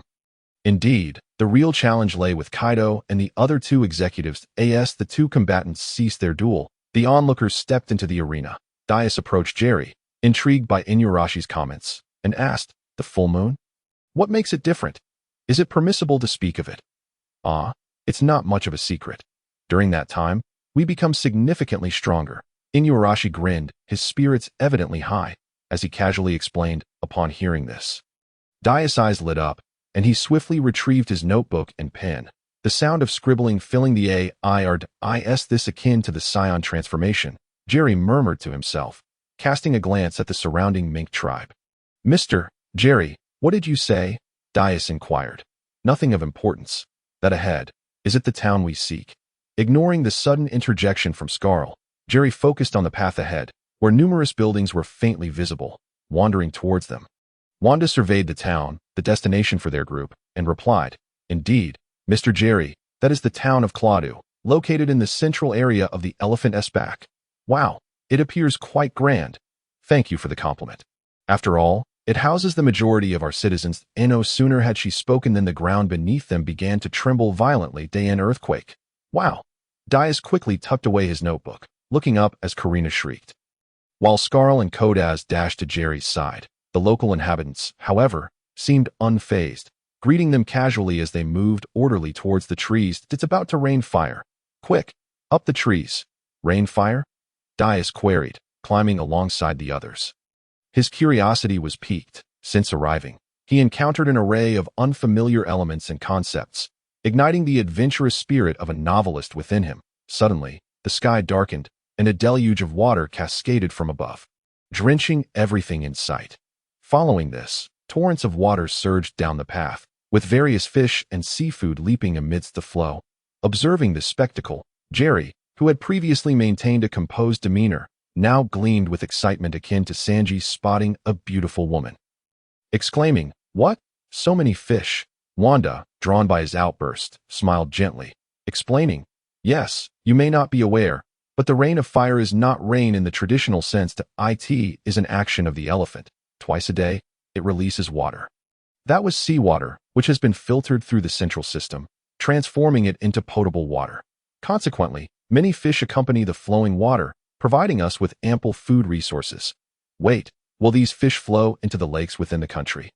Upon hearing her explanation, Jerry felt he had stumbled upon a revelation. Of course, the water collects to form a reservoir. Does that imply there will be plenty of fish there? One could say so. The affirmative response caused Jerry's eyes to widen in astonishment, dazzling enough to leave Wanda momentarily speechless. Hey, tone it down a bit." Dias playfully smacked Jerry on the shoulder, attempting to rouse him, yet it proved ineffective. Jerry remained transfixed, lost in thought. As the water receded, the group gradually returned to the ground. Dias finally managed to shake Jerry from his stupor, and they proceeded downward. Jerry's mind had already wandered far, envisioning the rivers and lakes on this wondrous island, eager to explore, confident that the recent downpour would yield an abundance of fish without the need for bait. With a heart full of anticipation, he followed the main group toward the town. Wow, what is that? A massive whale. Moments later, as they neared the town, the exclamations from Dias and Karina filled the air once more. In the distance, beyond the town, stood a colossal tree, its trunk resembling a peculiar whale. That is our tribe's sacred place, the Whale Forest, guarded by the leader of the Viper and the Heroes Association. Outsiders are not permitted to enter freely, lest they provoke a fierce attack. I understand. Me too. Dias nodded, noting this information, while Karina smiled in agreement, although her glimmering eyes suggested ulterior motives. Hearing their exchange, Jerry gazed at the giant whale tree, then glanced at Karina but chose to remain silent. Before long, the group arrived at Claudu, greeted by a bustling street filled with cheerful citizens, their faces radiating warmth and happiness as they passed by. Accompanied by Inuarashi and the gunslinger squad, there was no commotion. The townsfolk even offered friendly greetings before returning to their daily activities. Well then, I shall escort you to this point. After that, Wanda will attend to you. Wanda, please ensure the guests are well received and arranged. Duke Inuarashi turned, nodding to Jerry and the others, instructing Wanda to take care of the arrangements before bidding them farewell. As the king, he undoubtedly had official duties to attend to, and accompanying them thus far was a significant gesture of hospitality. After parting ways with Inuarashi, Wanda smiled at the group and said, "Let us first arrange your accommodations, and afterward, I will have someone guide you around to familiarize yourselves. Once you're somewhat acquainted, you can decide what to do or where to explore. Is that agreeable?" Of course, Dias found no issue with this arrangement, and the group followed Wanda to settle into their lodgings. Quickly, our goal is a special forces tour. Let us not waste too much time on accommodations. Wanda, just help us arrange a room, and rest assured, we will give you a favorable review. Jerry, brimming with impatience, waved his fishing rod, eager to expedite the process. Since the Reign of Fire, Wanda had observed that Jerry was mostly distracted, so she smiled and reassured him, "Do not worry, Mr. Jerry, it won't take much of your time. All right, it is still relatively early." Jerry looked up at the sky, realizing it was not yet noon. They had set off on the elephant's back at dawn, and although they had engaged in 2 battles and exchanged much banter, it seemed only half a day had elapsed. "Wanda, I just heard, are they the visiting guests?" Suddenly, a lively female voice chimed in, and before anyone could react, a small girl from the White Rabbit Mink tribe with golden short hair and long ears bounded toward Wanda. Observing the cheerful girl before her, Wanda placed her hand on her forehead, gently shook her head, and said, "Galat, did I not instruct you to stay away today? You are still a reserve member and not yet confirmed." "But I wanted to see for myself. I've never met anyone from outside." Fearing Wanda's reprimand, Galat quickly lowered her head, clasping her hands in a pleading gesture. Recognizing the familiar face, Jerry casually pulled out a carrot. Waving it playfully, and teased, "Little bunny, do you think we're here for your amusement? Wow, a carrot. Mine." Upon hearing the call from the foreigner, Galot turned her head, only to fix her gaze upon the carrot, with an exuberant shout. She instantly surged forward, pouncing on the carrot held by Jerry, grasping it with both hands and taking a hearty bite. Hey, such enthusiasm! Seeing her leap forward and bite without hesitation, Jerry realized he had underestimated the allure of the carrot. So he let go, allowing her to indulge. Delicious. Are there carrots overseas? Of course there are. Eat up. By the way, you didn't have breakfast, did you? Galot, you mustn't be so rude to our guest though. I apologize. I'm just so hungry. But the carrot is simply irresistible. With her mouth full, Galot expressed her curiosity about the foreign land. However, upon hearing Wanda's reprimand, she lowered her head and stood still, though she continued to munch on the carrot. Observing this amusing scene, Dios found it quite entertaining. It seemed the fur tribe still retained some of the animalistic traits of their species, and he resumed jotting down notes, gently patting the head of the apologetic little rabbit. Jerry waved his hand and chuckled. "Haha, it's quite all right, Wanda. She's still just a child. Let her eat if she's hungry. Hee. Then I shall continue to eat," with a soft sigh. Wanda glanced at the grinning Galot and decided not to dwell on it further. She then turned to Jerry and the others, saying, "All right, esteemed guests, please follow me to your accommodations." Under her guidance, the group settled into their lodgings before heading out to explore. However, as per their agreement, each member would be accompanied by a member of the fur tribe. Perhaps buoyed by the earlier carrot incident, Jerry, under Galot's enthusiastic insistence, took Kodak with him, and the lively little rabbit accompanied them. Exiting the town, Jerry assessed the terrain and, after a brief moment of sensing, proceeded directly toward the flow of water he had detected. In fact, when Galot had first appeared, Kodak's eyes had sparkled with excitement. As rabbits were indeed on the lynx's menu, although aware that this was not an option, it did little to dampen his enthusiasm, and he chased after Galot, bounding around energetically. Initially, he had Galot squealing in delight. But soon, the two little ones were entangled in playful chaos.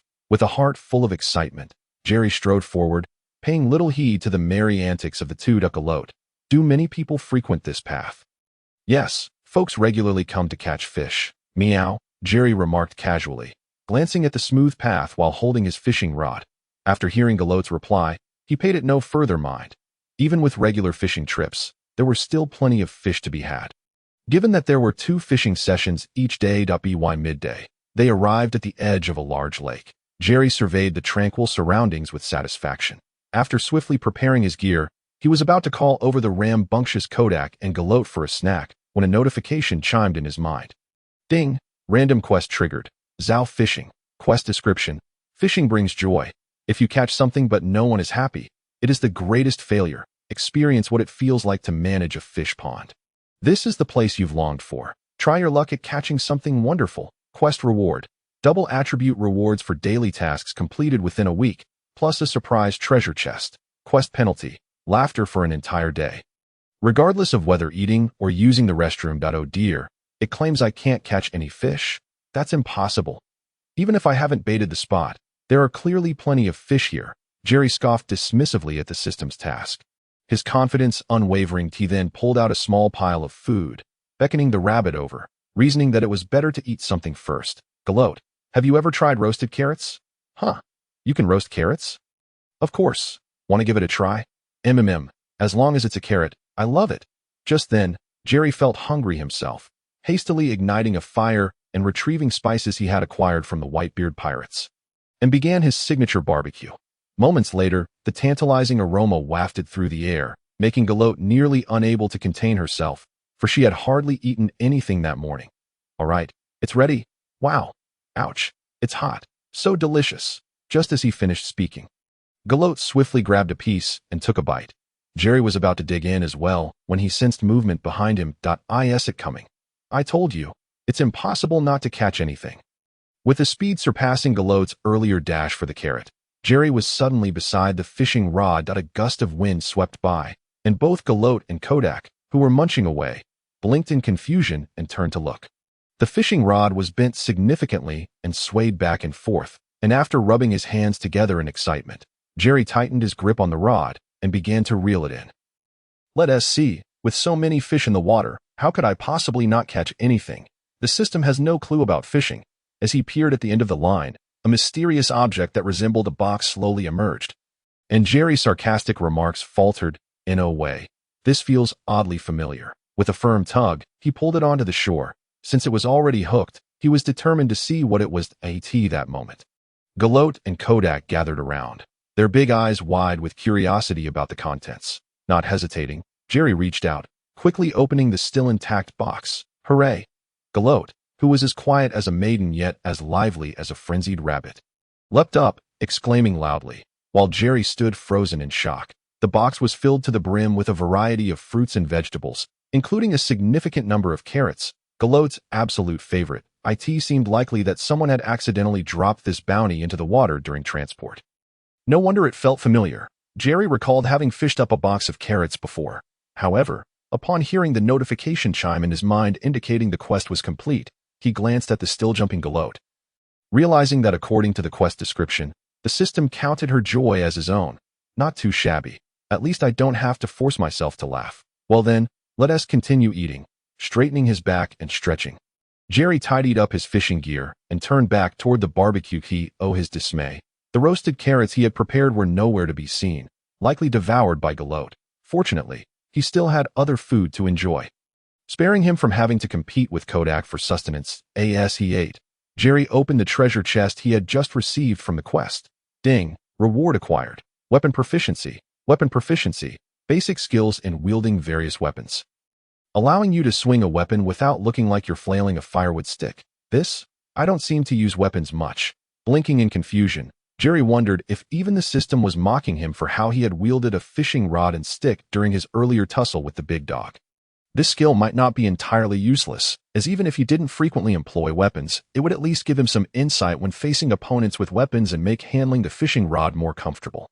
The fishing line would no longer require the indirect manipulation through moisture in the air as it had when he had ensnared Karina. For the remainder of the afternoon, Jerry and his companions lingered by the lake. To his chagrin, not a single fish bit until the evening approached. despite being able to see many fish swimming nearby through the clear water, none of which showed any interest in his bait. Glancing up at the sky, Jerry concluded that it was time to head back. He couldn't leave the little girl galoed out here with him until nightfall. With a swift flick of his rod, he utilized his newly acquired skill to ensnare a small fish that had been swimming around nearby as he reeled in. "Hey, I finally caught one. Let us head back. We're going back." Galote halted her playful pursuit, raising her hand to point toward the town, cheering joyously, while Kodak nearly collided with her in his excitement. After tidying up, they set off on their journey back, upon Jerry's return to their lodgings. Galote, clutching 2 carrots, bounced ahead with glee. Scarl, seated on a chair, greeted him. "Oh, Jerry, welcome back. What? Are they still outside? It seems that Bostos is quite exhilarated, and he likely won't return for some time." Karina appears to have already come back and is in the room. "Not here? Are you certain she returned? Upon my arrival, I indeed saw her return." Jerry pondered. Scal mentioned that Karina was in the room, yet he sensed nothing.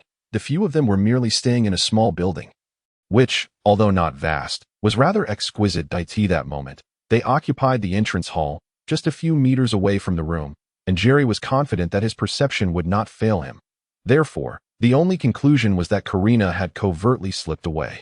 Upon realizing this, Scal exclaimed, "What? She wouldn't be seeking that elusive treasure, would she?" Treasure? It is said to be in the whale forest, rumored to be heavily guarded. With the belief that treasures lie within it is quite possible that she is either planning to act directly or to gather information first. "You wait here for Doze. I shall venture out to find Karina." Stroking his chin, Jerry felt quite certain. After leaving Kodas behind, he turned and exited. Regarding the place known as Zoe, Jerry vaguely recalled that the guardians of the whale forest were not the typical treasures, but rather historical texts. Thus, if Karina ventured there, it could mean her endeavor would not only be in vain, but also fraught with peril. Upon stepping outside, Jerry spotted Wanda approaching and met her halfway. "Wanda, my companion went out earlier and may have lost her way. I must search for her." Is that Mr. Skeleton? But I just returned with him. It's Karina. In any case, I will first search for her in the town. I'll accompany you." After a brief discussion, the two decided to explore the town center and radiate outward as Jerry walked along the streets. His observation skills quietly unfurled, yet within the enveloping range, he saw no sign of Karina. This only reinforced his belief that she had certainly exited the town. However, the sun was setting, and she could not possibly be unaware that this was the time when all members of the Adventurers Guild were on the move. Jerry surmised that she intended first to gauge the strength of the guards' patrols and had no immediate plans to act. After traversing several streets, as dusk deepened, Jerry ceased to linger, pretending to have discovered a clue. He remarked to Wanda, "I suspect she may have wandered out of town and headed toward the whale forest." "The whale forest? Are you sure?" This is no jest. Wanda's expression turned grave. That place was a sacred site for the fur tribe, where ordinary outsiders would find it difficult to approach, let alone invade. For the Adventurers Guild maintained exceptionally stringent defenses. With the abundance of trees, the members of the guild excelled at concealing themselves within the jungle, vigilantly guarding and scouting. Should a misguided visitor stumble inside, the guild would not necessarily show mercy. Facing Wanda's serious demeanor, Jerry extended his palm upward. "It is highly probable. I discovered a strand of her hair on the path." "Then we must hurry." Confirming that this was indeed Karina's hair, Wanda believed him without doubt and dashed ahead. Jerry followed closely. Quickly exiting the town, he maintained a broad range of perception, continuously scanning for living beings within the vicinity like a radar. In truth, he could extend his sensing range further, but given its vastness, his current mental capacity would not ensure he could process all information instantaneously. After all, he was searching for a person, needing to discern her presence, rather than merely sensing and controlling water elements. As they sped forth, once they neared the whale forest, Jerry received feedback confirming Karina's location. She was on the outskirts of the whale forest, seemingly observing something, leaning against a large tree. However, unbeknownst to her, a leopard-headed figure was stealthily watching her from a nearby tree. The leopard-headed figure was Pedlo, the leader of the Adventurers Guild, who had encountered this visitor ringing the welcome bell during his routine patrol. He decided to quietly follow her from the tree, wanting to ascertain whether she truly intended to step into the whale forest. Should she proceed, he would not hesitate to launch an attack. At that moment, Karina seemed to ascertain that there were no patrolling personnel in her line of sight, whether on the ground or in the trees. and tentatively took a step forward. A glint of cold light flashed in Pedlo's eyes as he leaped down, striking with the speed of lightning. "Visitor, you have overstepped your bounds." Pedlo lunged downwards, instantly tackling Karina, his claws outstretched, gripping her neck. "Ugh." Karina struggled to articulate her words, her hands clutching Pedlo's wrist, desperately fighting against him. But to no avail. "This might be a misunderstanding. Please release her." Just as Karina's face flushed and her breathing grew labored, a familiar male voice suddenly rang out, and she felt the grip on her neck slowly loosen. Coughing, she gasped for it turned out Jerry had just arrived. Witnessing Karina captured and struggling for breath, he swiftly moved in, grasping Pedlo's arm, compelling him to let go. Frowning, Pedlo appeared skeptical of Jerry's explanation. "Misunderstanding. If I had not intervened, she would have likely barged directly into our sacred ground. Indeed, she got separated earlier and, in her disorientation, likely lost her sense of direction, which led her to wander this way. Wanda and I have been searching for her." Without blinking, Jerry recounted the explanation he had prepared in advance. He did not wish to engage in a reckless confrontation with this peaceful tribe due to Karina's actions. He also did not want Karina, having accidentally boarded their vessel, to encounter any misfortune. After all, it was their own negligence that necessitated temporarily keeping her on board. Once she was aboard, she was a companion. And even if only temporarily, he could not stand by idly while she was harmed. "Meow. Are you two attempting to invade here?" Clearly, it was now the time for the Viper to make its presence known. He stood with fur bristling and a fierce expression, adhering to the principle of striking first and asking questions later, launching a claw strike at Jerry. Jerry bent down, quickly scooping up Karina, and leaped back to evade. Boom! The muddy ground was pulverized, creating a large crater. "Boss, wait." Observing the escalating situation, Wanda rushed to the Viper's side and quietly recounted the events of the day. She also served as a messenger during the day-night transitions, conveying information to the two canine kings about the happenings of the other half of the day, which was part of her duties. Seeing this, Pedlo, who had previously stepped aside, approached as well, seeking to understand the situation. "Are you all right?" Coughing, Karina managed to respond. "Yes, I'm fine. Let's move aside for now. We can discuss this later. This likely won't be easily resolved." "Phew. All right." While Wanda and the Viper conversed in hushed tones, Jerry set Karina down and exchanged a few quick words. Karina rubbed her neck, casting a puzzled glance at Jerry, as if wondering why he had come to her rescue. Yet she remained silent about her actions. Although she had her own reasons, there was no need for further explanation. The current situation did not require it that moment. Wanda had conveyed the day's events clearly. After pondering for a moment, the Viper turned to Jerry and said, Although you dealt a blow to the canine, which pleased me greatly, I have noted your assistance to the commoners of the kingdom of He. That said, I still wish to have a match with you, especially since tonight is a full moon. All right, let us fight. I, too, wish to witness this." With a resigned sigh, Jerry was unafraid to battle him. Even if his opponent was in an enhanced state, it was evident that the Viper was a straightforward individual with a fiercely volatile temperament. "Meow." Recognizing that the ordinary form posed little threat to Jerry, Viper ceased his words and directed his gaze towards the luminous full moon above. With a resounding roar, he underwent a remarkable transformation. In the blink of an eye, his once golden fur turned to a brilliant white, expanding as his physique became more robust. His eyes gleamed a fierce red, and his claws sharpened to a deadly point. This was indeed the true form of the fur tribe, the Moon Lion, a transformation triggered solely by gazing at the moon during a full moon. Of course, it could also be activated later with Chopper's special concoctions. But at this moment, Chopper had yet to set sail. This state significantly enhanced the combat prowess of the fur tribe, albeit only after undergoing rigorous training. Otherwise, the consequences would be dire. As he beheld this striking metamorphosis, Jerry could not help but exclaim, "Super Saiyan Cat, come forth." With the transformation complete, Viper's attributes soared to new heights. The ground beneath him erupted as he vanished from sight, moving with astonishing speed. As his claws swiped through the air, the sound of rushing wind accompanied a ferocious strike that surged towards Jerry. Prepared for the assault, Jerry focused intently, leaping into the air, spinning, and delivering a sweeping kick that met the oncoming force head-on.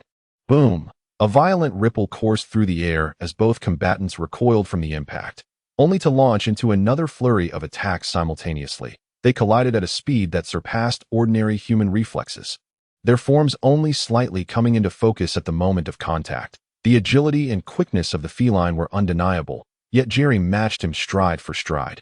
after an extended exchange of blows. A sudden, thunderous crack echoed through the air, prompting a brief separation between the two. The viper twisted his body, propelling himself forward with a powerful leap, his right claw charging with energy, striking upward with the force of a tempest. Meow, awoo, red dance, dragon wild bite. In tandem, Jerry unleashed his own force, power swirling through his arms as he darted forward, raising his left elbow to intercept Viper's claws, momentarily halting the serpent's assault. In that instant, Jerry pivoted, delivering a right punch that had been charged with tremendous energy, accompanied by a fierce torrent of water. The might of his strike was unparalleled, landing squarely against Viper's hastily raised arm. Boom! With claw marks etched into his arm and blood splattering as the price, Jerry's punch sent the rotund Viper hurtling away, crashing through several trees before he collapsed to the ground, buried beneath the debris.